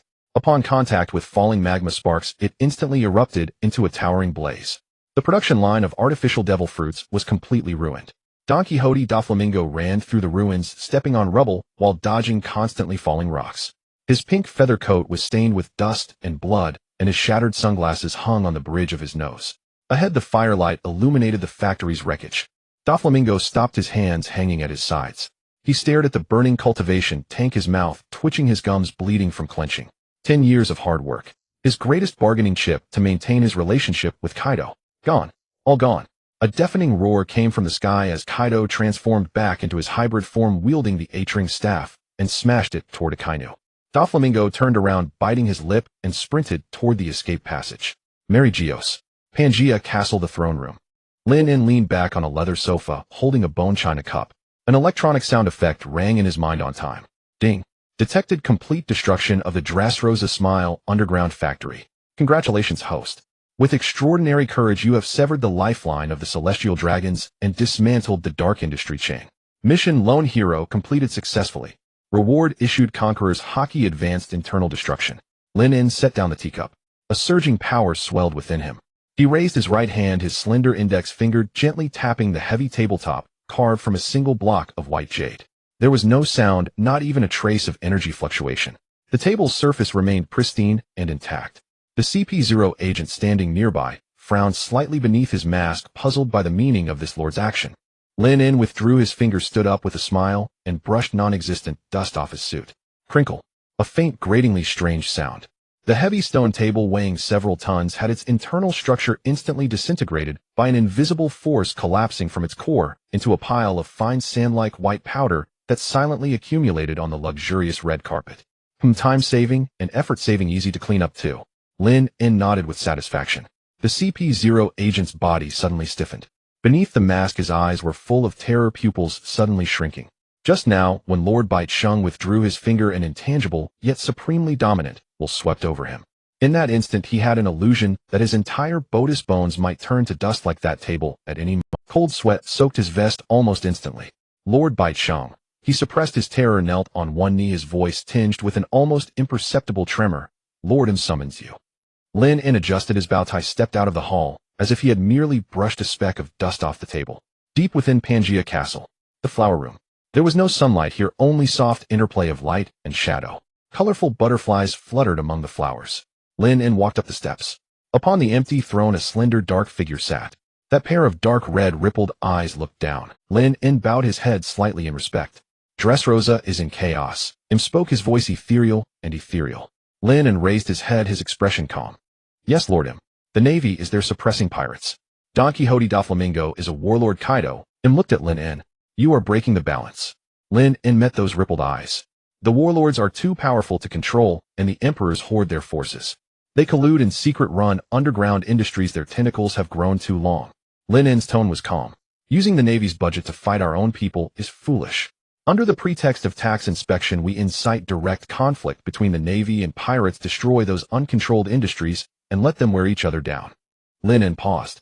Your subject does this only to cleanse the dirt of the world and consolidate the absolute rule of the gods over this land. The flower room fell silent. A butterfly landed on Lin's shoulder. M gazed at Lin, and a strange light flickering in his rippled eyes. Balance. Indeed has been maintained for too long, too boring. M raised his hand, signaling Lin in to withdraw. Go and do as you wish. This sea needs a new order, needs a little fresh blood. As you command, my supreme master. Lin In bowed again, turned, and walked down the steps, his back drenched in cold sweat, but a cold smile curled on his lips. Dressrosa, outskirts of the underground trading port. Thick smoke billowed. A large number of ragged laborers helped each other out of the dim underground passage. Sabo, wearing goggles and holding a water pipe, stood at the exit, directing Revolutionary Army soldiers to guide the crowd. Quick, get on the ship. Hurry up. Koala was counting people nearby. The ground shook violently. On the highland, Kaido's Kanabo and Akainu's magma fist clashed again, red firelight illuminating half the night sky.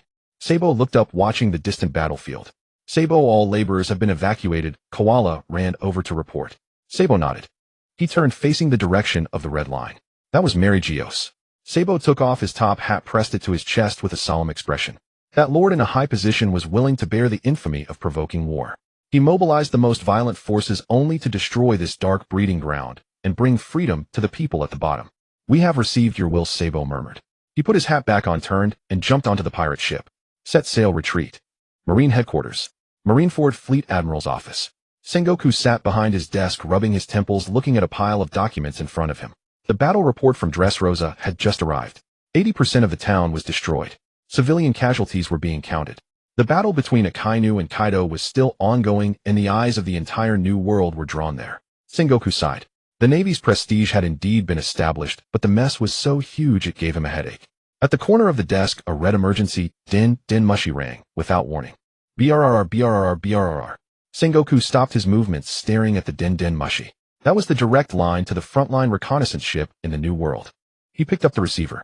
The din mushy's face twisted. On its left eye position, 3 parallel red scars slowly emerged. Sengoku's hand gripping the receiver tightened suddenly. Red hair, Shanks. Fleet Admiral Sengoku. A deep male voice came from the din mushy. Red hair. Sengoku held the receiver tight. The matter in Dressrosa has grown too big. Shanks' voice came through the waves. Do me a favor, let Sakazuki stop. Marineford, the marshal's office.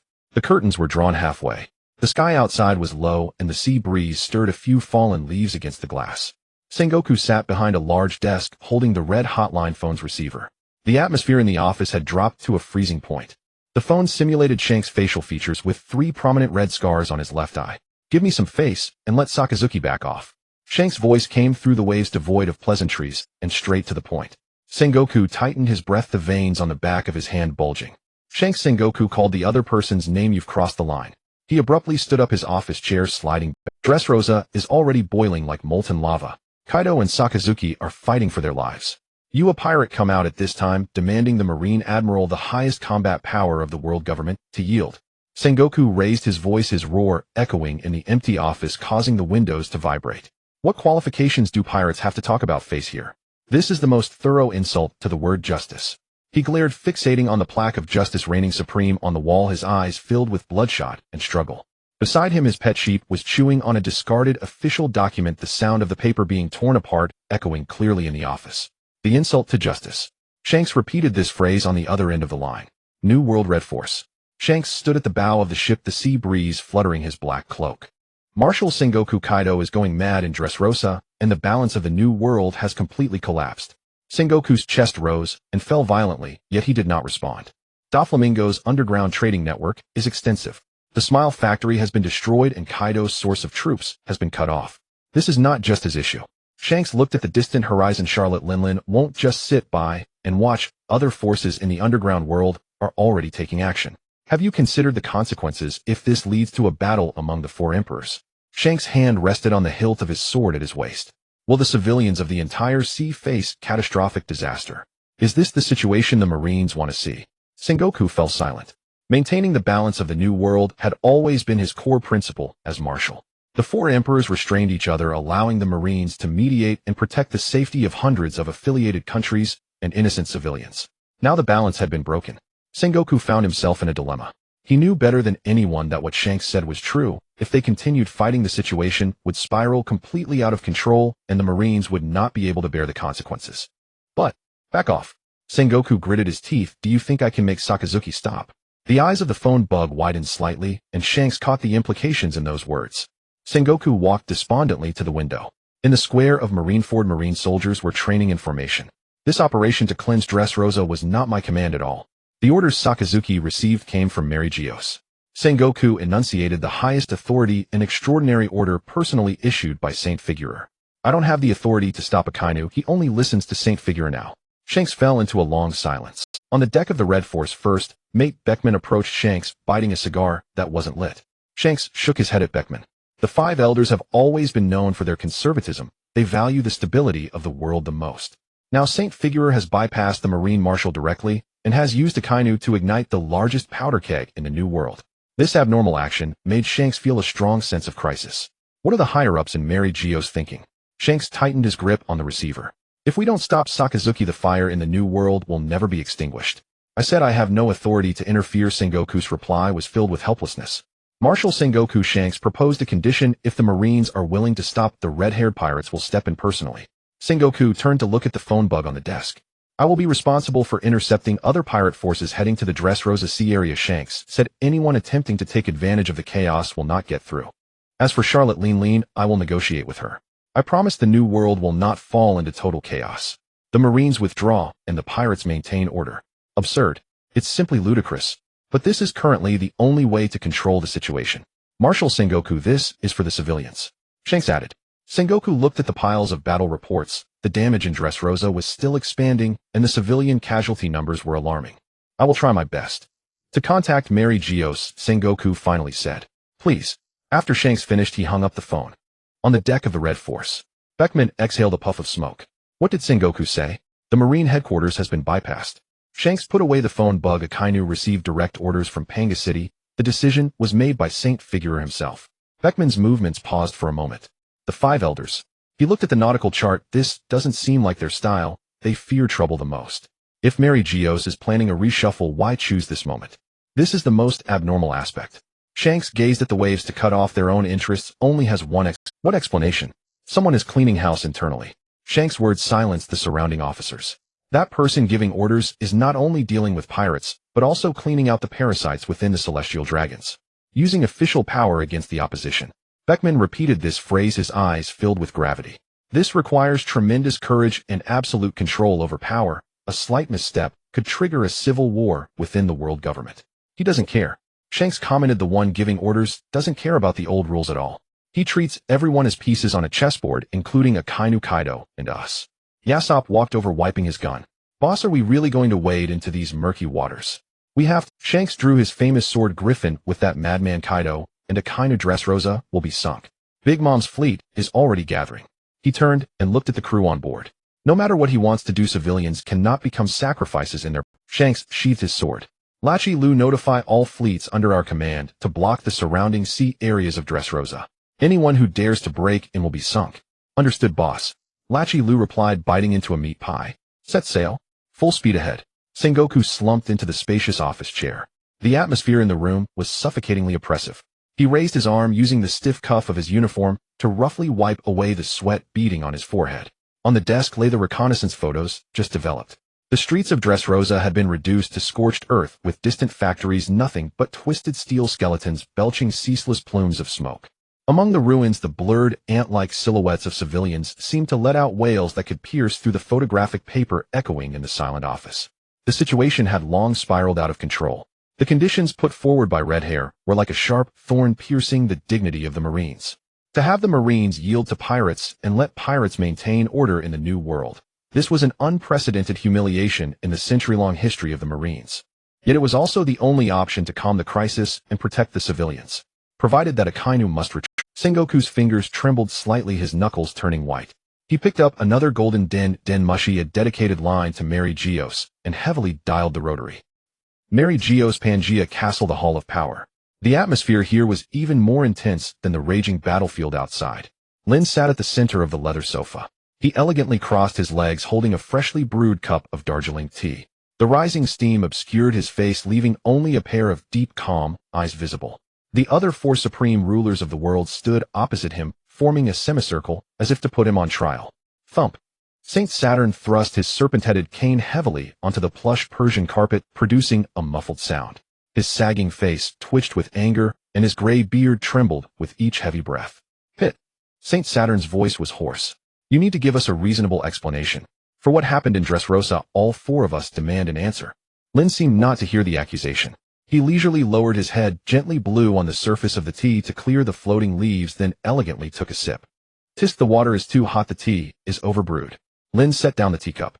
The clink of bone china against the saucer was magnified infinitely in the silence. Saint Nasujiro's hand resting on the hilt of the first katetsu was bulging with veins. He stepped forward, his wooden clogs silent on the carpet, exuding an intimidating aura. "Now is not the time for tea tasting." Saint Nasujiro's voice was filled with suppressed fury. "Don't change the subject. You've crossed the line, Pit.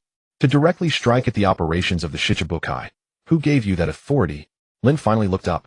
He leaned back into the soft sofa cushions, adjusted to a more comfortable posture, as languid, as if in his own backyard garden. "I am one of the Gorosei." Lin spoke calmly, his gaze sweeping over the four before him, causing them all to fall silent. "To mobilize a Marine Admiral, whose approval is needed." One sentence brought the four Celestial Dragon leaders' interrogation to an abrupt halt. Saint Mars approached, trying to ease the tension, hands clasped behind his back. "Pit, the issue isn't about mobilizing Akainu." He shook his head. "It's that you destroyed the Smile Factory. The tribute that Doflamingo pays to the Holy Land each year accounts for nearly half of the New World's share. Kaido will be utterly enraged if he loses his supply of the fruit. A maddened Yonko will tear the New World." Saint Warcury stroked his iconic mustache and added closely, "We have always worked to maintain the delicate balance of the three powers, the Marines, the Shichibukai, and the Yonko. You sent Akainu to smash the place. You've personally shattered the scales. How will you make up for this year's shortfall in tribute? Can you pacify those Celestial Dragon families who only know how to squander and indulge? Your actions are too radical." Saint Saturn's cane pounded again.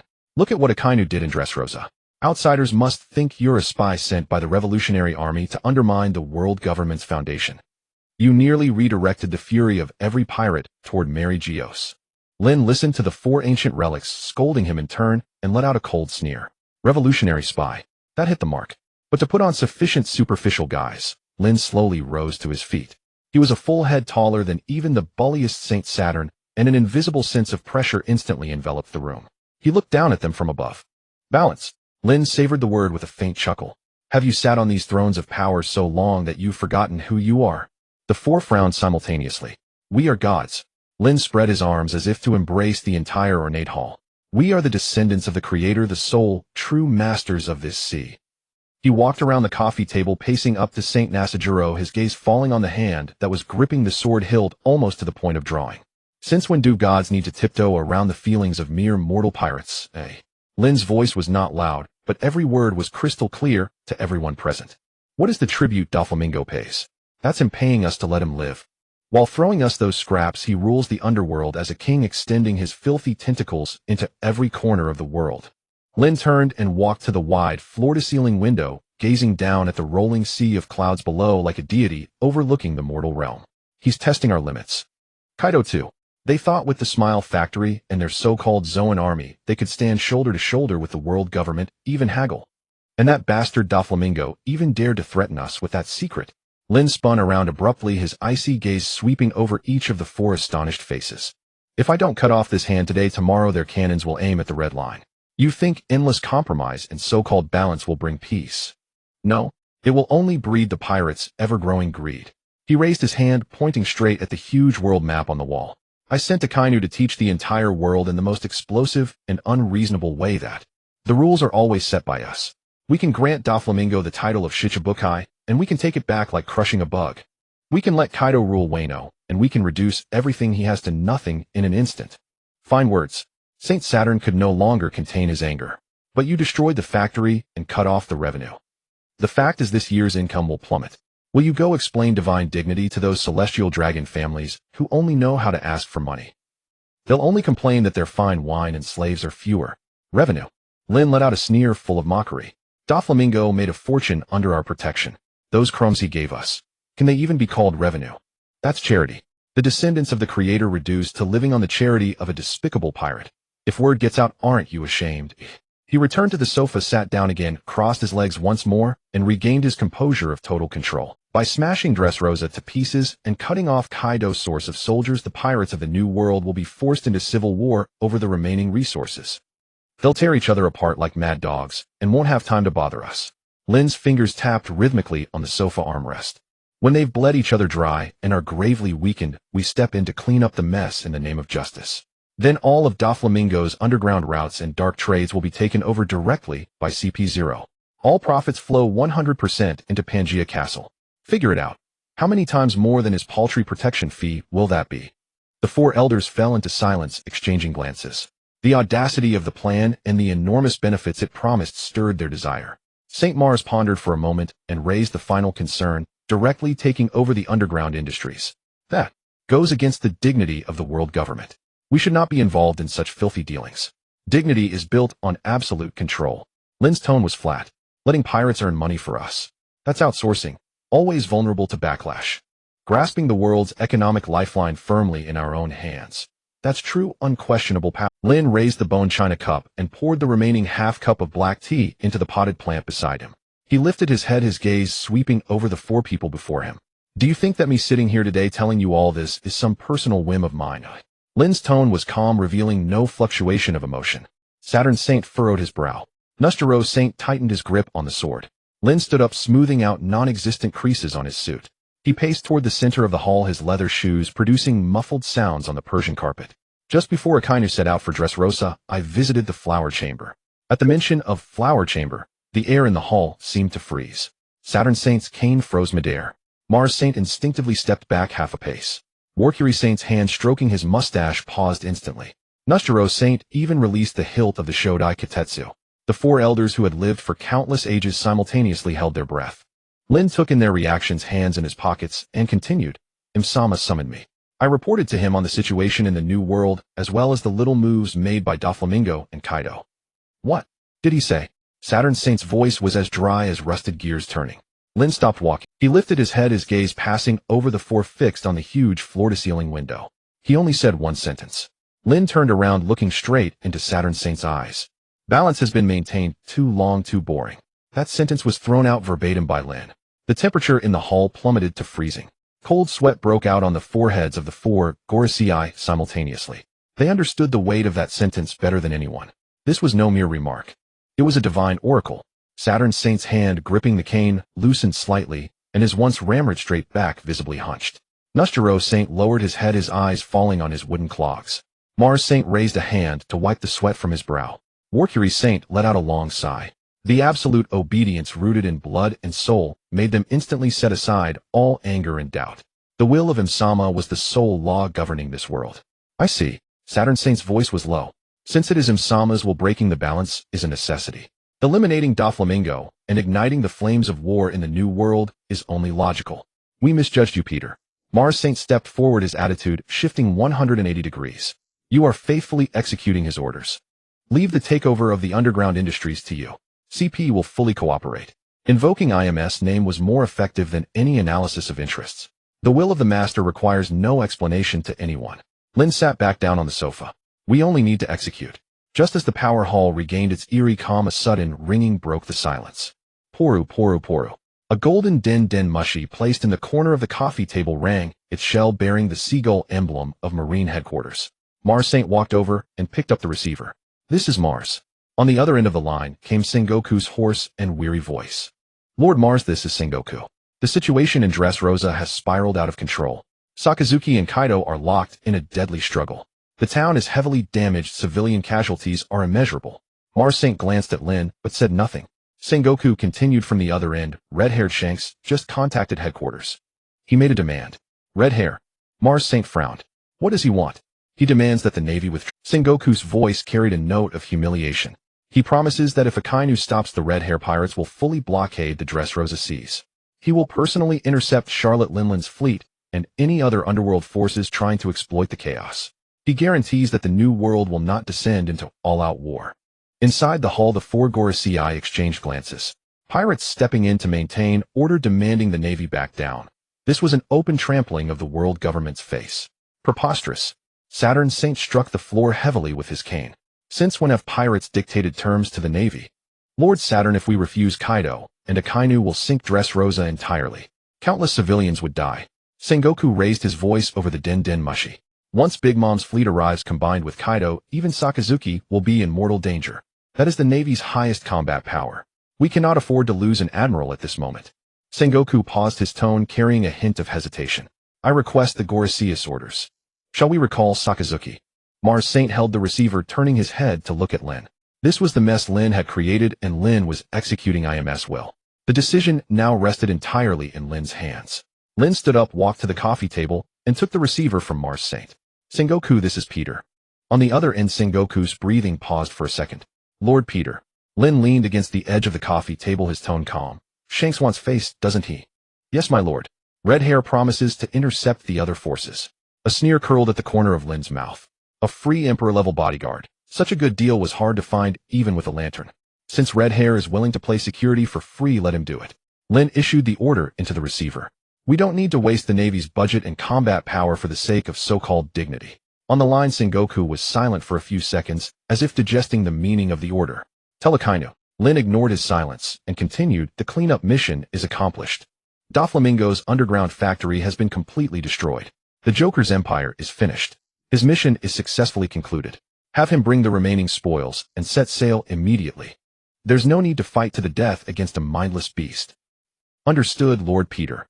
Sengoku's voice relaxed noticeably. Lin hung up the phone directly. Click. The Den Mushi closed its eyes. The four Gorosei looked at Lin.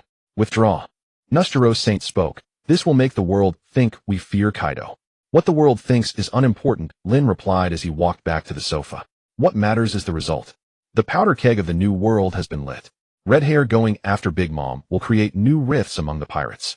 Lin picked up his teacup and found it empty. Akainu returns unscathed. We have achieved all strategic objectives without a drop of blood. Now let's see what interesting moves these pirates can make among the ruins. Meanwhile, at the central battlefield of Dressrosa, magma and lightning intertwined. Akainu's entire right side was elementalized. His marine uniform was severely damaged and a deep wound on his chest oozed blood, which instantly evaporated in the high temperature. Opposite him, Kaido's azure dragon form coiled in midair. Large patches of scales had fallen off, one dragon horn was broken, and his heavy gasps stirred up fierce winds. Die Marine. Kaido opened his massive maw, lightning gathering deep in his throat. Just then a special Den Mushi in Akainu's pocket rang urgently. He retreated 100 meters, dodging Kaido's thunder breath, then pulled out the Den Mushi. Sakazuki, this is Sengoku. Fleet Admiral, I am executing a direct order. Let me finish Kaido first, and then we'll talk. Akainu stared at the dragon in the sky, his killing intent boiling. Sengoku spoke rapidly. Lord Peter personally orders. Mission objectives achieved. The Smile Factory is confirmed destroyed. Withdraw all forces immediately. Akainu froze. Withdraw? He looked at the devastated Dressrosa, at the raging Kaido above. Fleet Admiral Kaido is right here. If I withdraw now. These are Lord Peter's exact words. Sengoku interrupted. He said there's no need to fight a mindless beast to the death. Take the spoils and sail back now. Akainu gritted his teeth, his jaw making grinding sounds. Lord Peter, the man who dared to break every rule, who granted him the authority of absolute justice. The magma around Akainu ceased churning, slowly cooling into a dark red solid. Understood. Akainu hung up and looked up at the still roaring Kaido, a flicker of reluctance in his eyes, but more than that, absolute obedience to the highest order. All ships hear me. Akainu's voice boomed across the island through the amplified Den Mushi. Mission accomplished. Withdraw. Mamanga and Enigumo immediately ordered the soldiers to board. In midair, Kaido saw the marine fleet beginning to turn, and rage completely shattered his reason. You destroy my factory, and then think you can leave? Kaido dove down his massive dragon claw, aiming for Akainu's flagship. Boom! A fierce and unmatched sword beam tore through from beyond the horizon. The sword beam split the sea, severing Kaido's attack path, and leaving a terrifyingly deep chasm on the water's surface. The sea split open from the very center. The waters rolled back on both sides, white foam cascading upward into the sky. The dark brown reefs of the seabed lay exposed to the air. The walls of water rose dozens of meters high. A sharp sword pressure approached from afar horizontally, severing the trajectory of the Azure Dragon's descent. Kaido's massive body halted midair, a severed dragon whisker drifting down into the sea. The Red Force sailed into the harbor. The wooden bow split the waves, and Shanks stood at the figurehead, gripping the renowned sword Griffin in one hand, the sea wind billowing his black cloak. Beckman bit down on an unlit cigar, raising an old-fashioned flintlock. Yasopp pulled the bolt, the sound of a round being chambered crisp in the wind. Lucky Roo stopped chewing on his meat. The entire Red Hair Pirates crew stood on the deck, blocking the path between the Navy warships and Kaido. Sakazuki stood on the deck of his warship. Magma receded from his right arm, restoring its original skin tone, though the air still warped from the scorching heat. He stared ahead at the red-hair pirates. Sengoku's retreat order echoed in his mind. Letting a Yonko escape went against everything he stood for, and resentment churned in his heart. But now Shanks had stepped in to block Kaido. In a flash of lightning, a thought pierced Sakazuki's mind. St. Peter had foreseen this all along. His Excellency ordered the Navy to withdraw, not to spare the pirates, but to use a tiger to devour a wolf. Let pirates fight pirates. Using red hair to block the rampaging Kaido, the Navy could retreat without spending a single soldier or expending any ammunition. A free Yonka-level combatant. The lofty chess players had turned these ruling emperors of the sea into mere tools for maintaining order.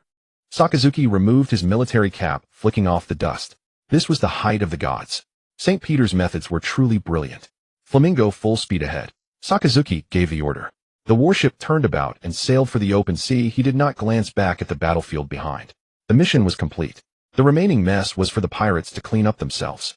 In the sky, Kaido returned to his human beast form, landing on the rubble of a ruined highland, stones rolling under his feet. He hefted his kanabo, glaring at Shanks on the sea below. Red hair, Kaido panted, "You want a medal?" Shanks sheathed Griffin with a crisp metallic click. Dressrosa is already destroyed. The factory is gone. Shanks looked up. If you keep fighting, you'll only attract more Marines and gain nothing. Kaido tightened his grip on the spiked club, veins bulging on the back of his hand. "I'm going to kill Sakazuki." "He's already gone," Shanks said, pointing to the departing Navy fleet. "I came here to end this farce. Give me face and return to Wano." Kaido gritted his teeth. Blood oozed from the wound on his chest. His fierce battle with the Red Dog had drained his strength. Opposite him stood the red-hair pirates at full strength. If he continued fighting, the beast pirates would suffer even greater losses. "Fine. Very well." Kaido spat a mouthful of bloodied saliva. "He'll remember this debt." He transformed into an azure dragon, soaring into the sky. Dark clouds gathered, thunder rolled, and his colossal silhouette soon vanished beyond the horizon. Shanks watched Kaido leave, then turned to gaze at the ruins of Dressrosa. "Captain, it's settled," Lucky Roo said, munching on a meat leg as he walked over. Shanks did not reply. The matter was far from over. The chess player on Mary Geoise had only just placed his piece. The Navy had withdrawn, Kaido had retreated, and the underworld order of these waters was now a complete vacuum.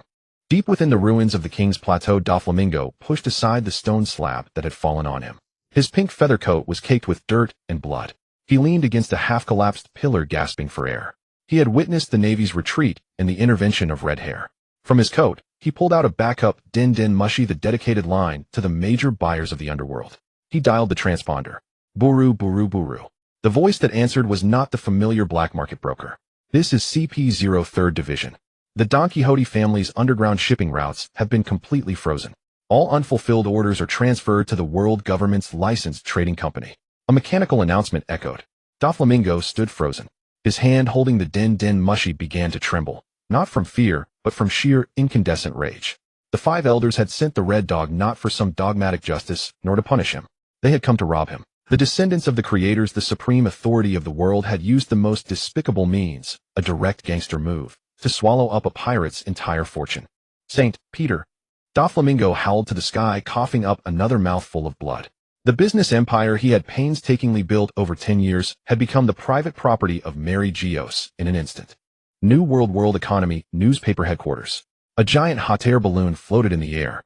Morgans paced through the printing workshop, clutching a stack of freshly developed photographs. "A big scoop. This is an unprecedented big scoop." Morgans flapped his wings vigorously. The photos showed the scorched earth of Dressrosa, the Red Dog's warship, the Azure Dragon in the sky, and the back of Red Hair, drawing his sword. Front page headline. "Call it the fall of the warlords. The world government's iron fist." Morgan slammed the photos onto the layout table. An editor, pen in hand, said, "Chief, the Navy retreated. Red Hair took over. How should we write this?" "Write it as it is." Morgans bellowed. "Tell the world the pattern of this sea is about to be completely reshuffled." The printing presses began to roll. Countless newsbirds took off, with newspapers flying to every corner of the world. Grand Line, White Earth Island, Baltigo. Revolutionary Army Headquarters. In the dim underground meeting room, Dragon studied the latest intelligence on the table. Sabo sat beside him, still carrying the smell of gunpowder, having just withdrawn from Dressrosa. "The Navy has pulled out," Sabo reported. Red Hair blocked Kaido. Civilian casualties were kept to a minimum. Dragon lit a cigarette, smoke dispersing in the air. "This move is too brilliant." Dragon pointed at Dressrosa on the map. "We all thought he only wanted to destroy the factory and sever the Celestial Dragon's connection to the Yonko." Sabo looked at the map. Is there a discrepancy? Not entirely. Dragon stood up and walked to a whiteboard. He calculated that red hair would intervene, using pirates to check pirates, allowing the Navy to withdraw intact. This preserves the Navy's combat strength and gives the 5 elders no grounds for complaint. Furthermore, he can take over all of Doflamingo's industries. Sabo was puzzled. Take over the industries. Doesn't that make the celestial dragons even richer? It goes against the original purpose of the revolution. Dragon shook his head. You only see the surface. By bringing these industries under official control, the rules of the underworld change. Those kingdoms that once relied on Doflamingo now have to face the world government's exploitation directly. Dragon picked up a marker and circled several non-member nations. The deeper the oppression, the fiercer the resistance. He isn't helping. He's deliberately intensifying the conflict. He's disguising the world government as the greatest of greed, forcing neutral kingdoms to lean toward us revolutionaries. Sabo clenched his fists, using the government's hand to force the common people into rebellion. Dragon nodded. That's his grand vision. For the final victory of the revolution, he is willing to let the celestial dragons bear all the infamy, and even to play the role of an insatiable tyrant himself in the halls of Pangea Castle. Dragon turned his deep gaze fixed on the direction of the red line. Comrade, I understand your painstaking efforts. He stubbed out his cigarette, his voice firmer than ever before. Sabo notified the cadres in all regions to intensify contact with non-member nations. The more unsightly the world government's greed, the greater our opportunities. Sabo snapped to attention and saluted. Understood. Sabo snapped to attention and saluted. Understood. Mary Geoise. The private study of Lord Baicheng's mansion. Lin In sat behind a wide oak desk. On the desktop lay the latest newspaper issued by Morgan's. A bold black headline spanned the entire page. The Fall of the 7 Warlords. The Iron Fist of the World Government. He turned to the front page. The accompanying images showed the ruins of Dressrosa Sakazuki's warships and Shank's retreating figure. The layout of this issue isn't bad. Lin In folded the newspaper and casually set it aside. He pulled open a drawer and retrieved a document stamped with the world government's highest level of classified secrecy. It was an asset inventory delivered overnight by CP0. The entire underground empire that Doflamingo had operated for a decade now belonged to the Holy Land. A knock came at the study door. Enter. A CP0 agent wearing a white mask pushed the door open and knelt on one knee. Lord Baicheng.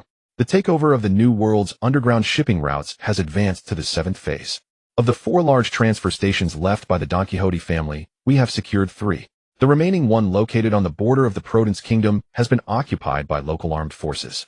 Lin In's movement in flipping through the inventory paused briefly. Armed forces. The regular army of the Prudence Kingdom. They claim the transfer station is on their territory and refuse to hand it over to the world government. Lin In closed the file. Send a message to the King of Prudence.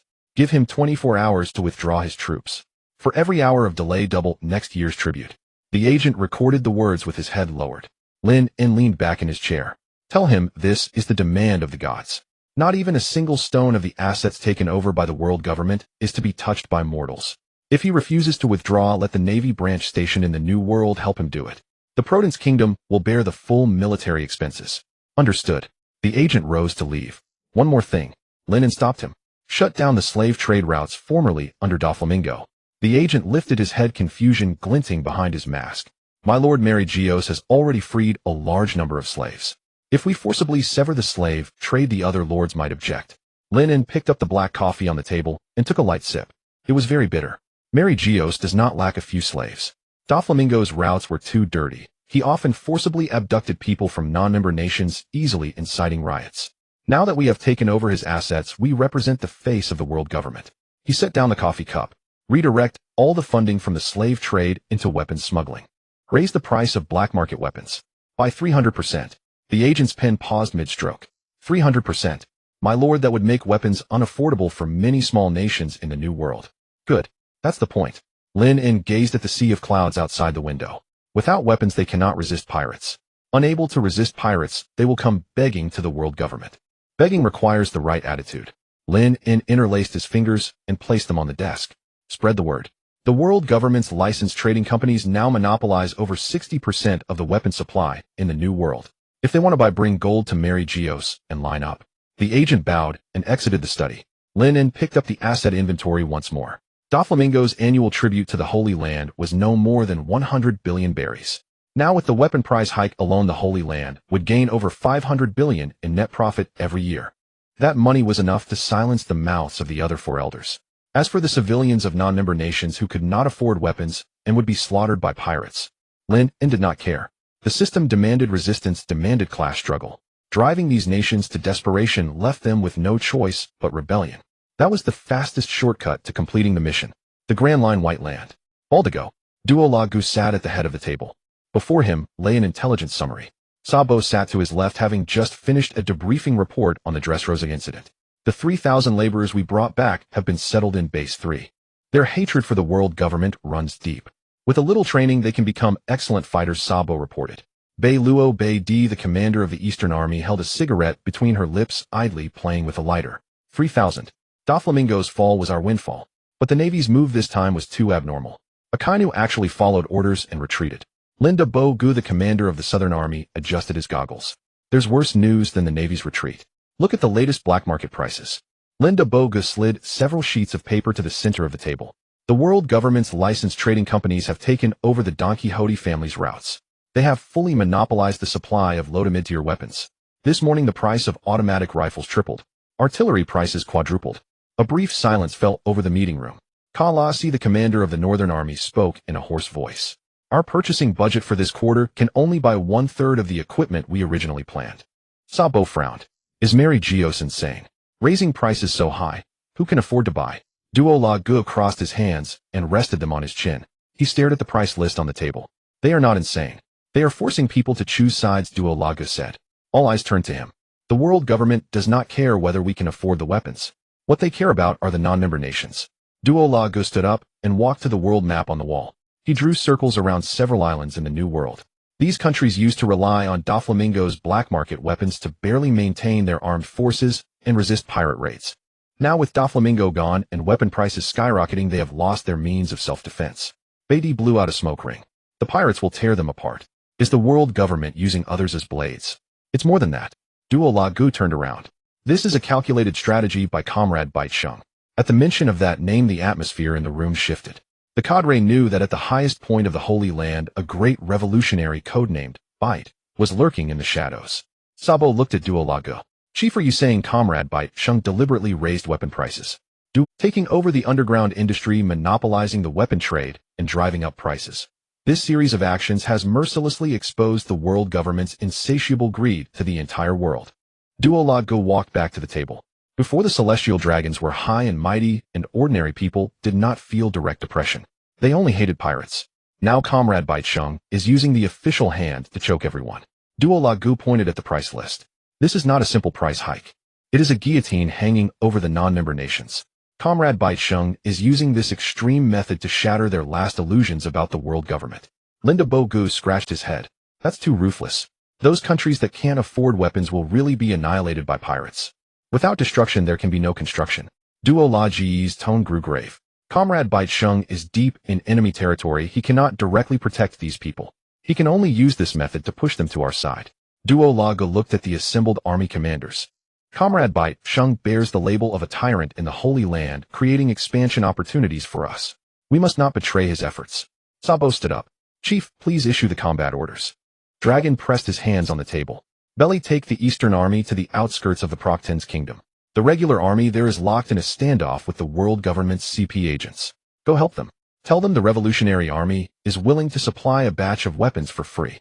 Belly stubbed out her cigarette. Understood. They'll make sure they know who their true friends are. Lindbergh. Dragon turned to the Southern Army commander. Inventory our current stock. Distribute the weapons seized from Dressrosa. Prioritize supplying non-member nations attacked by pirates. Leave it to me. Lindbergh gave his assurance. Kara's, you're in charge of intelligence communications. Closely monitor the world government-authorized trading companies' transport routes. When necessary, seize them. Kara's nodded. Dragon looked at Sabo. Sabo, your task is the heaviest. Sabo stood straight. Go make contact with the underground brokers who've lost Doflamingo's patronage. The world government is hogging everything. Those brokers now have nowhere to go. Pull them into the Revolutionary Army's intelligence network. Sabo responded. He'll handle it. Dragon gazed at the sandstorm outside the window. Comrade St. Peter has already brought this chess game to the mid-game. Using the privileges of a Gorosei, he shattered the foundations of the old world for us. Dragon's eyes shifted toward the direction of the red line. Now it's our turn to take over. Let the flames of revolution riding the greedy tendrils of the world government burn across the entire sea. The conference room echoed with the synchronized sound of rifles being cocked. The officers departed one by one to carry out their missions. Sabo remained. Chief. Sabo walked up to Dragon. Comrade St. Peter is alone in Mary Geoise. Isn't that too dangerous? He went all out this time, or will the other Gorosei suspect him? Dragon sighed. That is precisely what makes him so magnificent. Dragon picked up the photocopy of the app. Look, he channeled every ounce of plundered wealth through the most legal means without a single coin missing into the treasury of Pangea Castle. With this hard gold and silver he silenced the mouths of all the celestial dragons. In the eyes of him and the other Gorosei he is not guilty, but rather he rendered great service. He appears as a peerless loyal minister who to uphold the supreme rule of the celestial dragon stops at nothing and acts with ruthless coldness. Dragon set the list down. Only we know that he is using the deep-rooted greed of the celestial dragons to build their own grave brick. Sabo nodded with respect. I understand. We will accelerate our operations and never let his painstaking efforts go to waste. Sabo turned and left the conference room. Dragon stood alone before the map. He planted a small red flag on the location of the Procten's kingdom. Comrade St. Peter. Dragon murmured to himself. I received your signal. Please take care. The New World. The border of the Procten's kingdom. Outside a former underground supply depot of the Don Quixote family. The kingdom's regular army had set up barricades, and several old-fashioned cannons were aimed at the depot's entrance. The commanding officer shouted through a megaphone. Attention those inside. This is the territory of the Procten's kingdom. Surrender the facility. The depot's iron gate remained shut. From the second-floor watch post, several CP agents in black suits gazed down coldly. The lead agent held a den mushy. Report. The Procten's kingdom army refuses to withdraw. They demand that we hand over the depot. The instruction from Mary Geoise came through the den mushy. Lord St. Peter has ordered. This is legitimate property of the world government. After listening, the agent hung up. He drew the gun from his holster. His lordship said delay 1 hour and the heavenly tribute doubles. Since they want cooperate, we follow his lordship's wishes. The agent turned and walked toward the armory behind him. Inside were piled the black market weapons just seized. Use the cannons from their own territory to shoot at their army. The ammunition cost goes on next year's bill. The agent gave the order. The black suits began hauling shells. A few minutes later, the depot's iron gate creaked open. The kingdom officer thought they were surrendering and began to step forward. But a row of heavy machine gun barrels extended through the gap. A hail of bullets shredded the barricades. The kingdom army was caught off guard, suffering heavy casualties. The officer crouching behind cover pounded the ground. World government. You bandits. The gunfire ceased. The agent shouted through the megaphone. The Procten's kingdom has openly attacked a world government-authorized trading company. By divine judgment, your heavenly tribute for next year is increased by 100%. On hearing this, the officer spat blood on the spot. 100% increase in the heavenly tribute meant the kingdom would have to sell half its population into slavery to scrape together that sum. The world government left them no way out. A strange drumbeat echoed at the edge of the battlefield. A woman in a high-top hat and red cape carrying a huge Revolutionary Army flag walked out of the dust storm. Bellow Betty. She planted the flag firmly into the ground. Soldiers of the Procten's kingdom. Betty's voice pierced the gunpowder smoke of the battlefield. The celestial dragons want to squeeze every drop of your blood. Will you keep enduring? The power of the push fruit activated. The kingdom soldiers hiding behind cover felt strength surging inside them. The soldiers picked up their old rifles, rushed out from cover, and charged into the machine gun fire from the agents. Betty standing at a high point, the soldiers picked up their old rifles, rushed out from cover, and charged into the machine gun fire from the agents. Betty standing at a high point watched the soldiers pouring toward the depot. She took out a den mushy and called the line to Baltigo. Chief, the Procten's kingdom has risen in revolt.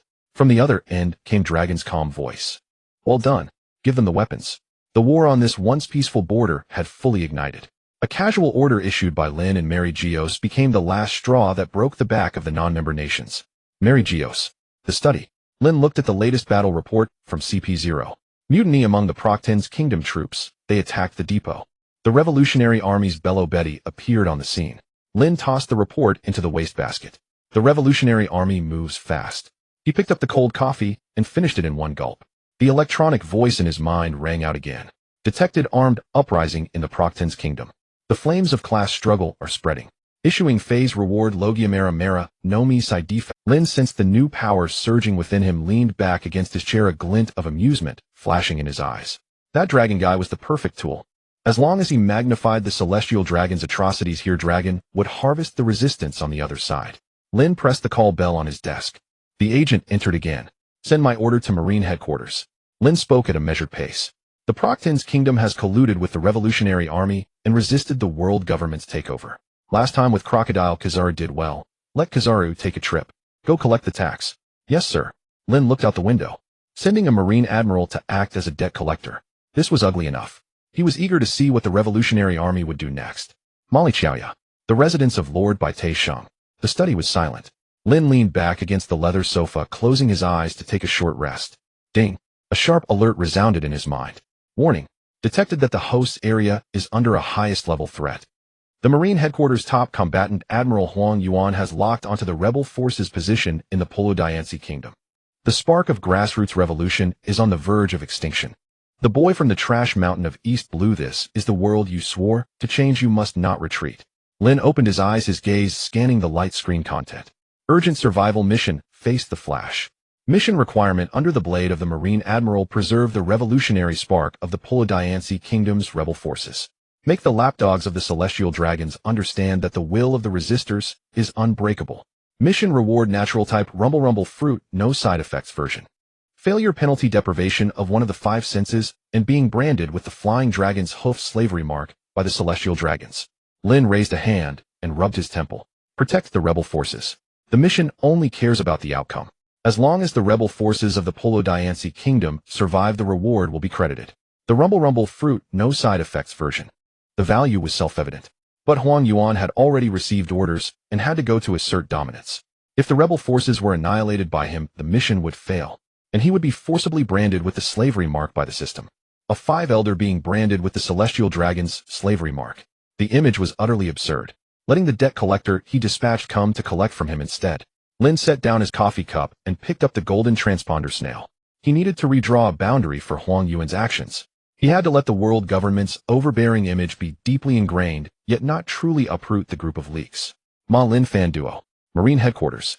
Inside the Admiral's office, Huang Yuan had his legs propped on the desk, holding a nail clipper and slowly trimming his nails in the sunlight. Click. Zhang stood by the desk, tossing an encrypted document from Mali Chaoya onto his leg. Bo Lu Sali Nua stopped clipping. Huang Yuan blew off the nail clippings and lazily put away the nail clipper. Marshal Zhang Guo, what troublesome matter has fallen upon this old man again? Go to the Polo-Dianci Kingdom. Zhang Guo pointed at the file. The local regular army mutinied and attacked the world government's material transfer station.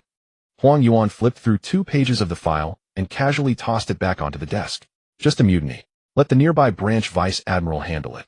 This old man still has tea to drink. This is a direct order from Panga City. Zhang Guo stressed his tone. Lord Bai Sheng's exact words were, you did well collecting taxes last time, so let you go this time as well. Huang Yuan's movements halted. He lowered his legs from the desk and leaned forward. Collect taxes, Huang Yuan drawled. Again, making the Marine Headquarters Admiral act as a debt collector's enforcer for a non-member state. If word gets out, where will the Marines' face be? Zhang Guo pressed his throbbing temple. In front of the world government, do we have face? He walked to the window, looking at the training square below. You've seen Lord Bai Sheng's style. Sa Ka CG was in the midst of a fierce battle in Lei Si Luo Sa, and with one word, he made Sa Ka CG withdraw. Now he specifically named you to go. Dare you disobey? Huang Yuan stroked the stubble on his chin. This lord's way of doing things is truly unexpected, raising the heavenly tribute by 100%. Even if that small country sold its underwear, it couldn't pay. Can't pay. That's their problem. Zhang Guo turned around. Your mission is to carry out orders and show the world government's authority. How terrifying, Huang Yuan sighed. This old man is getting on in years, yet he still has to do such dirty work. He stood up and took the justice cape from the coat rack. Just as he was about to leave, the golden transponder snail on the desk rang.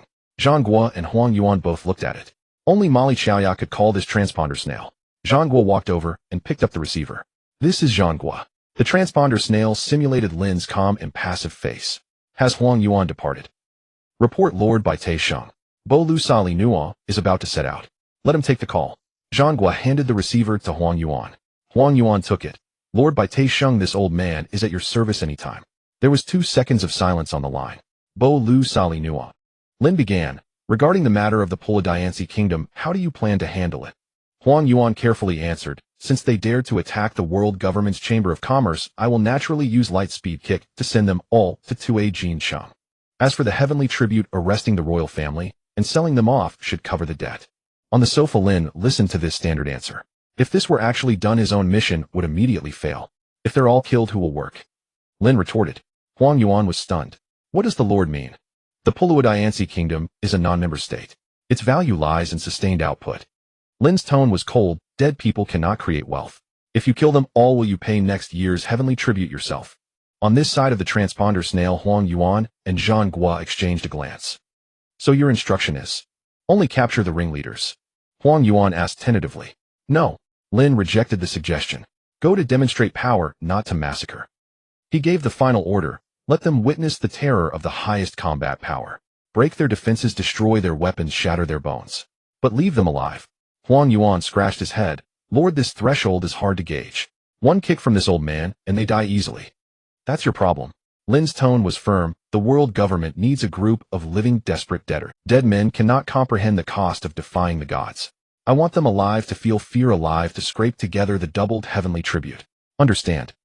Huang Yuan straightened up with a jolt. Understood, Lord, by Taisheng. Injure, but not kill, leave them to repay the debt. Also, Lin added, the Revolutionary Army's Bei Luo Bei Di is there. Do not capture her. This remark made Zhang Guo frown deeply.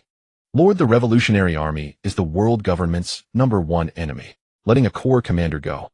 Zhang Guo, are you teaching me how to do my job? Zhang Guo instantly fell silent. Capture one corps commander, and the Revolutionary Army will replace her with a new one. Lin gave the final instruction into the receiver, leave her. Let her take those broken remnants and continue spreading propaganda in the non-member states.